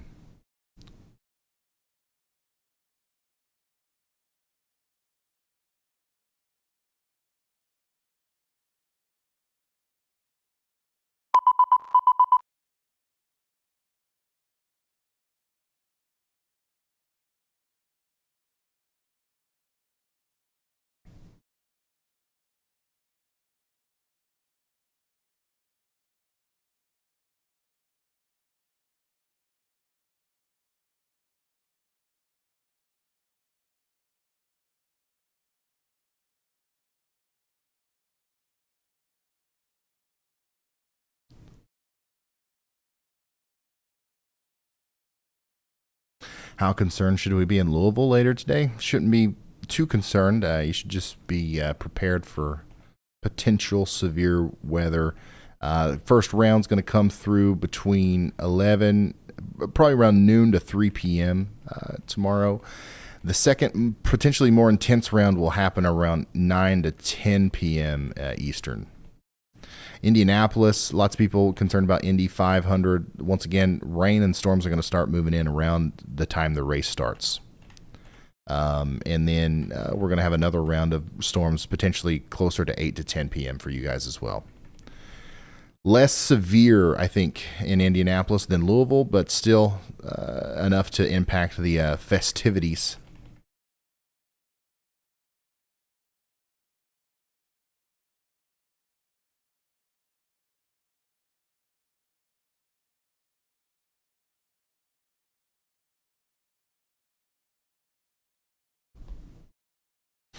Yep, we've been going for 10 and a half hours now, 3 a.m. local time here. This is our only remaining tornado warning. It still looks incredibly impressive, and it still looks like it could be producing a tornado here near Rambo Riviera. We do have a new tornado warning that is issued all the way out to Pleasant Valley. We're likely going to see another tornado warning issued for this that goes all the way out past Green Forest and Harrison. At some point we are going to have to end our stream here. We can't go over 12 hours because it'll unarchive our stream. We might not even want to go over 11 hours just because we've got to be back here tomorrow. But we're going to assess that. I'm going to be here with you at the very least for the remainder of this warning here. If they do issue another warning, then we'll have to make the decision as to whether or not we're going to stay live. The good news is the supercell overall, if you look at it from a more broad perspective, it looks less impressive than it did back there towards Tulsa. If you look at it specifically from the velocity side, it obviously is still very impressive and still capable of producing a tornado. But we're looking at a lot of different contaminated aspects of this thing as well. Another thing to consider is all of this convection that's popping up back here that's kind of ramming into the southern side. This is going to be forced to become outflow dominant at some point. It just might not happen anytime soon. And this is likely going to be a part of an MCS here that causes some wind problems later into more northeastern portions of Arkansas and southeastern portions of Missouri. So we're going to watch this big spinning part of the storm here and see what happens with it as it approaches Berryville, Arkansas. And then hopefully we'll be able to get a little bit of sleep before we have to come back tomorrow and guide you guys through some more severe weather. And hopefully that'll be the last one for quite some time. I think we're going to be a little bit on the slow slide as far as severe weather goes for the first week of June, which is going to be nice.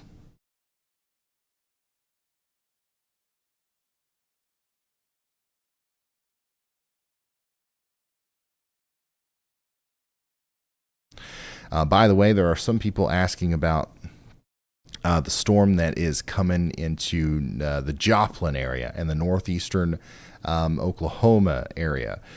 Joplin, I think that you guys are going to have a severe thunderstorm tonight, probably within the next 45 minutes or so.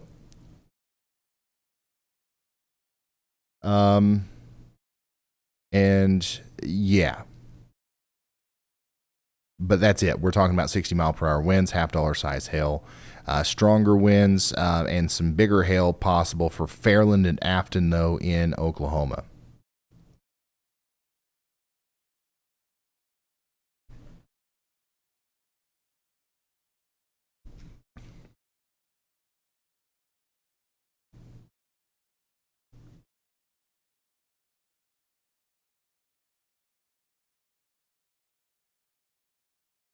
Look at that.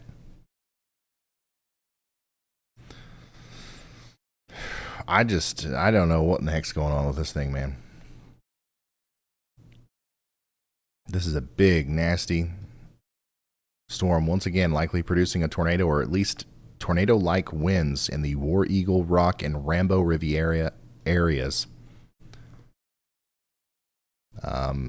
Just hope everybody's in their safe spots. This is just really probably doing a lot of damage right now, whether it's a tornado or not.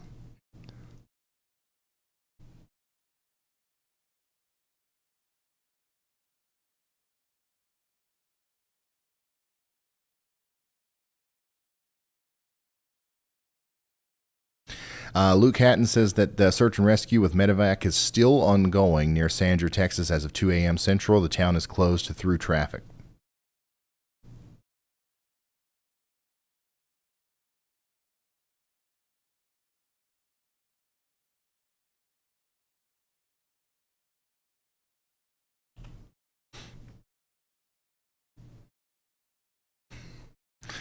Listen, I wouldn't be here if I didn't think that it was worth. If I didn't think that it was important.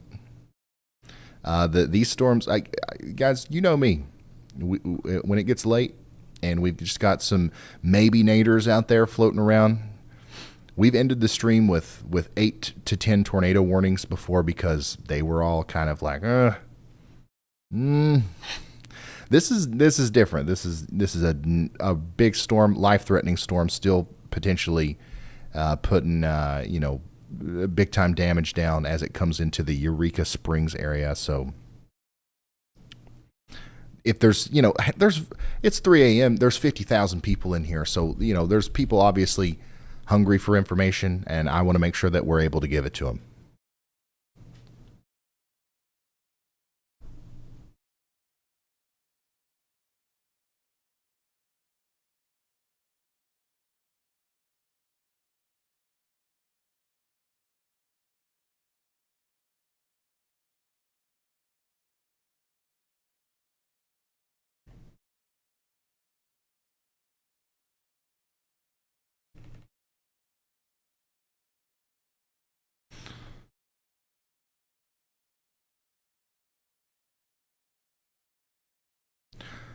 One of two things is happening right now with this supercell.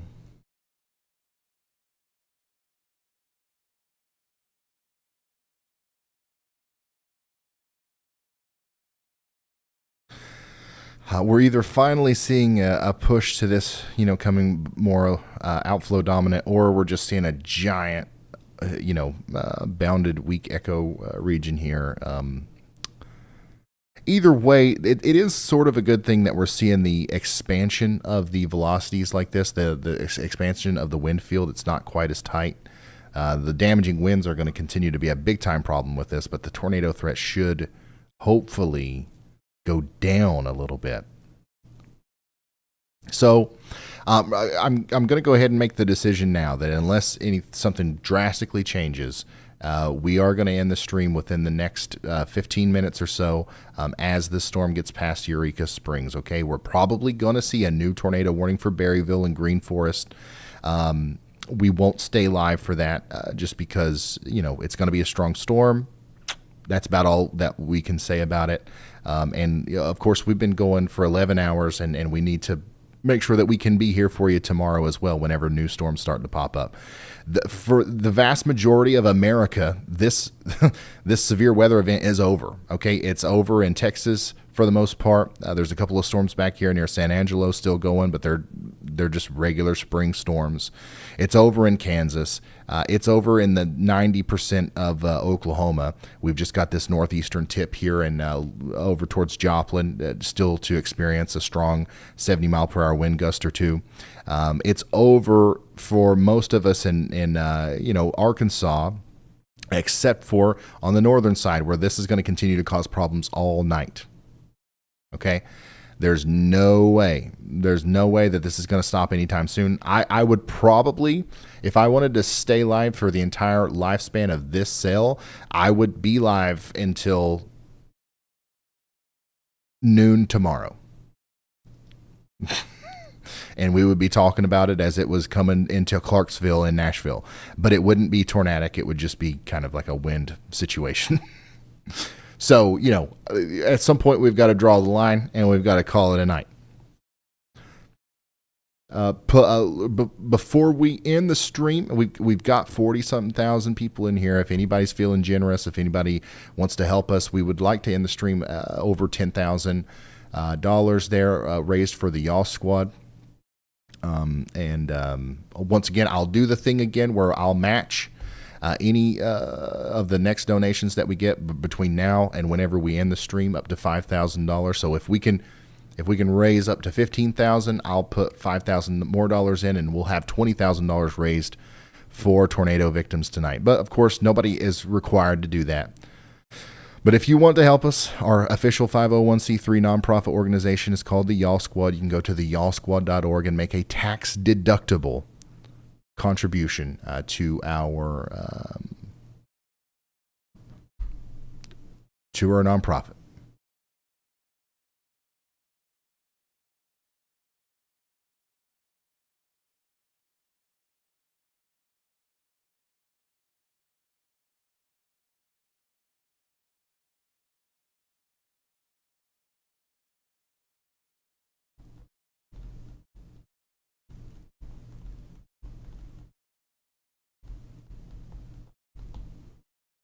Yeah, I gotta sleep.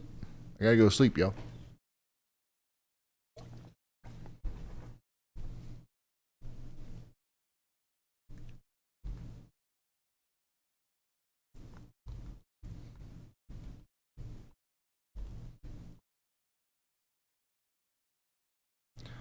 Today has been nuts. It's going to continue to be nuts all night, but for a smaller area, so that's good. Once again, we'll see you again tomorrow around 6 p.m.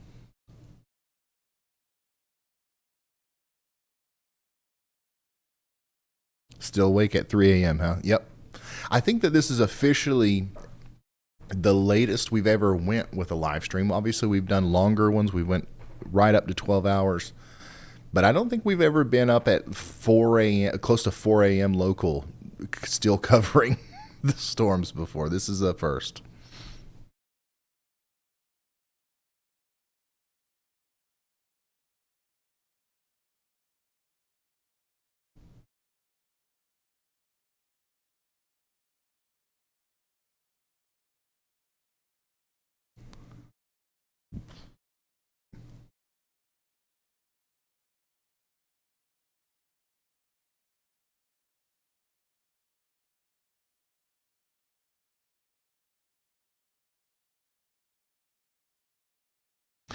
Sharon Stewart, thank you for that super generous contribution there.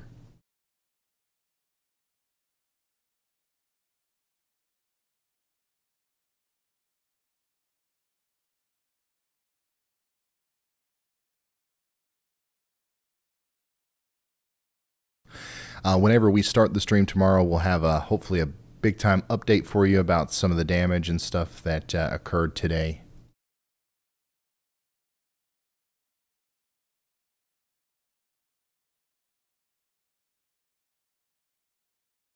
Which once again, we've heard a lot of stuff already, but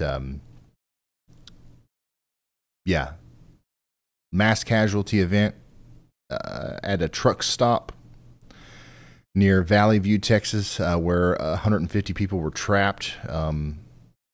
So as far as we know now, everybody was accounted for there, but there's other areas in and around that the Valley View area, the place that we're search and rescue is still ongoing as of right now. We're officially over $10,000 raised for the Y'all Squad. Thank you all so much. Once again, over the past month or so, we have raised a collected $400,000. We've already spent well over 150,000, maybe 200,000 of that with our relief efforts. And we've got a lot of really cool video content coming out for you soon, so you can kind of keep up with that and see what's going on there.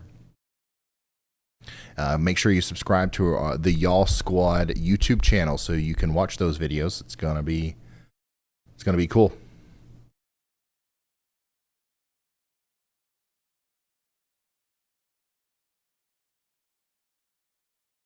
BBORJ, thank you. David G. We definitely had later back in the day when you didn't have work the following day. David, I think that you're right about a couple of the snowstorms. I think we did stay up late and a couple of those are early streams. We've definitely started earlier than this during hurricane coverage, but I don't know if we've started at like 6 p.m. and went, or like, when did we start today? 4 p.m., something like that? And then went past 4 a.m. That's crazy.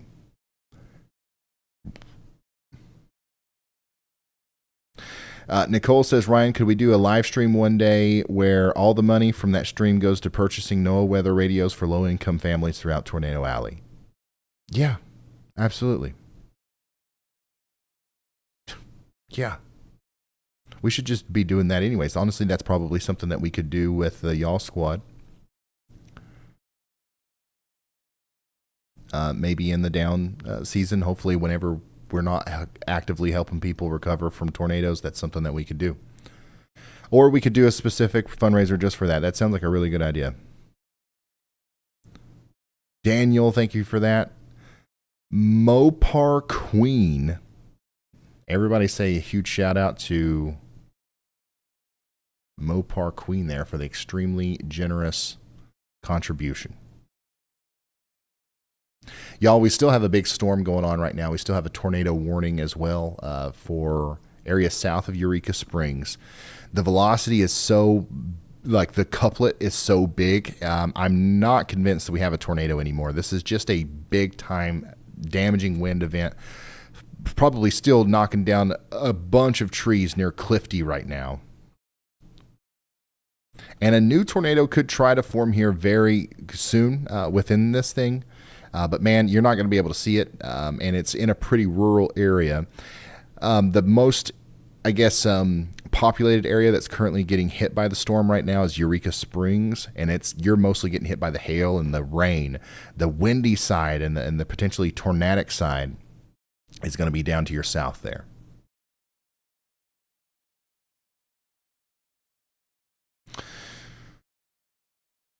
Up to $13,000. Guys, remember, if we hit 15,000 before the end of the stream, we'll just go ahead and knock it up to 20,000, and I'll donate 5,000. So just need a couple, well, up to 13,500. Okay, so we just need a couple more of yous to go over.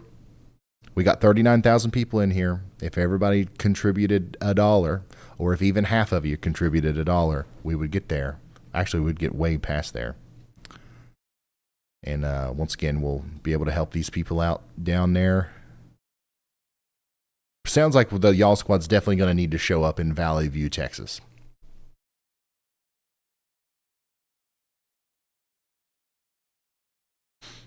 Can we show that news article or the news thing?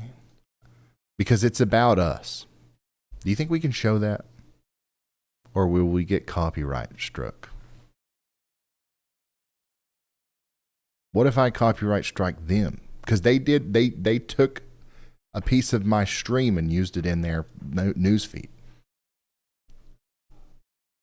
I'm going to copyright strike them if they copyright strike me, right? I'm covered.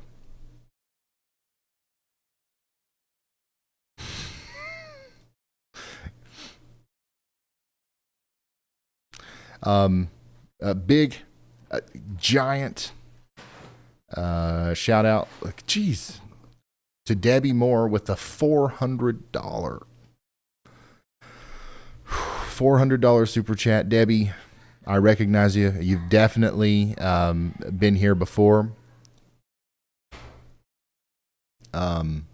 And you've been a supporter, so I recognize you. Thank you, Debbie. I really do appreciate that. If it wasn't for people like Debbie and all you guys who are being so supportive tonight, we wouldn't be able to do what we do.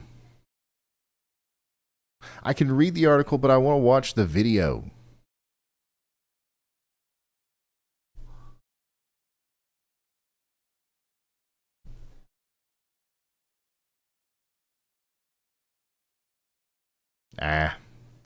I guess just paste the link in the thing. There's a news article, not a news article, but that we were on the news. Meteorologist Andy Hill was on the news talking about the daggone Y'all Squad, and it's awesome, and I want to show it here, but I don't want to do the whole copyright thing, so.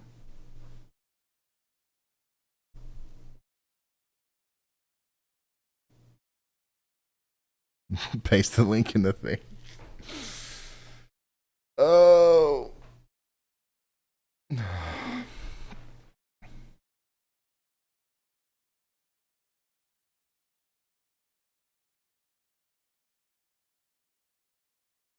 Yeah, so Frank is posting a link to that video where Andy was on and Caleb from the Y'all Squad that were on WHO 13 representing the Y'all Squad in a very nice way. I think we were going to do it. I think we're just about to hit $15,000 raised here, and then I'm going to donate $5,000 more, and we're going to have $20,000 in the pot ready to go for our folks that got hit by tornadoes today.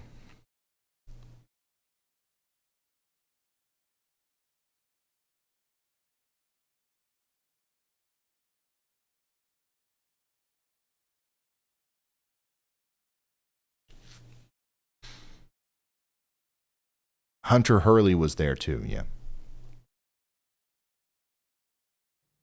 Ryan Hall streams severe. Oops.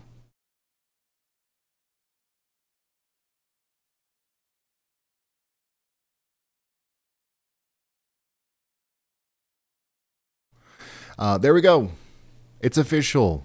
We have raised $15,000 today, so go ahead and add 5 to that. As I'm going to donate $5,000 to the Y'all Squad. And yeah, awesome. Thank you all for helping us get there. We now have $20,000 in the pot on top of everything else we've got. Remember, we've raised over $400,000 over the past month or so. We've spent more than half of that, but we've got enough left to where I think that we're going to make a big difference for the people down there near Valley View, Texas, that have suffered extensive damage from the big tornado that happened tonight. So we'll keep you updated on Twitter as well as far as what our plans are, as how we're going to respond and how the Y'all Squad's going to show up. Hopefully there's no more big tornadoes tonight. But if there is, make sure you have a way of getting warnings, especially in Arkansas. This sail right here is going to continue to cause problems all night long. Severe damaging winds, tornadoes, hail, the whole 9 yards. It's eventually going to go through Harrison, maybe even down towards Calico Rock. We might even have to be worried about the Jonesboro area in the MCS sense by the time it gets down there. So, just be weather aware all night tonight, and make sure you have a way of getting warnings. Hopefully you've got a NOAA weather radio by now. Hopefully If you've been watching me, hopefully you've got yourself a NOAA weather radio by now. Also, if anybody needs a good radar app, Radar Omega, big supporter of the channel. This is your sign. This is your sign. Get you a radar app and get you a good one. It's Radar Omega. Link in the top of the description, iOS or Android. Hopefully no tornadoes tomorrow. That's what I'm hoping for. Unlikely. But I will be here. Thank you all for watching. I'll see you in the next one. Goodbye.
A new tornado watch has been issued.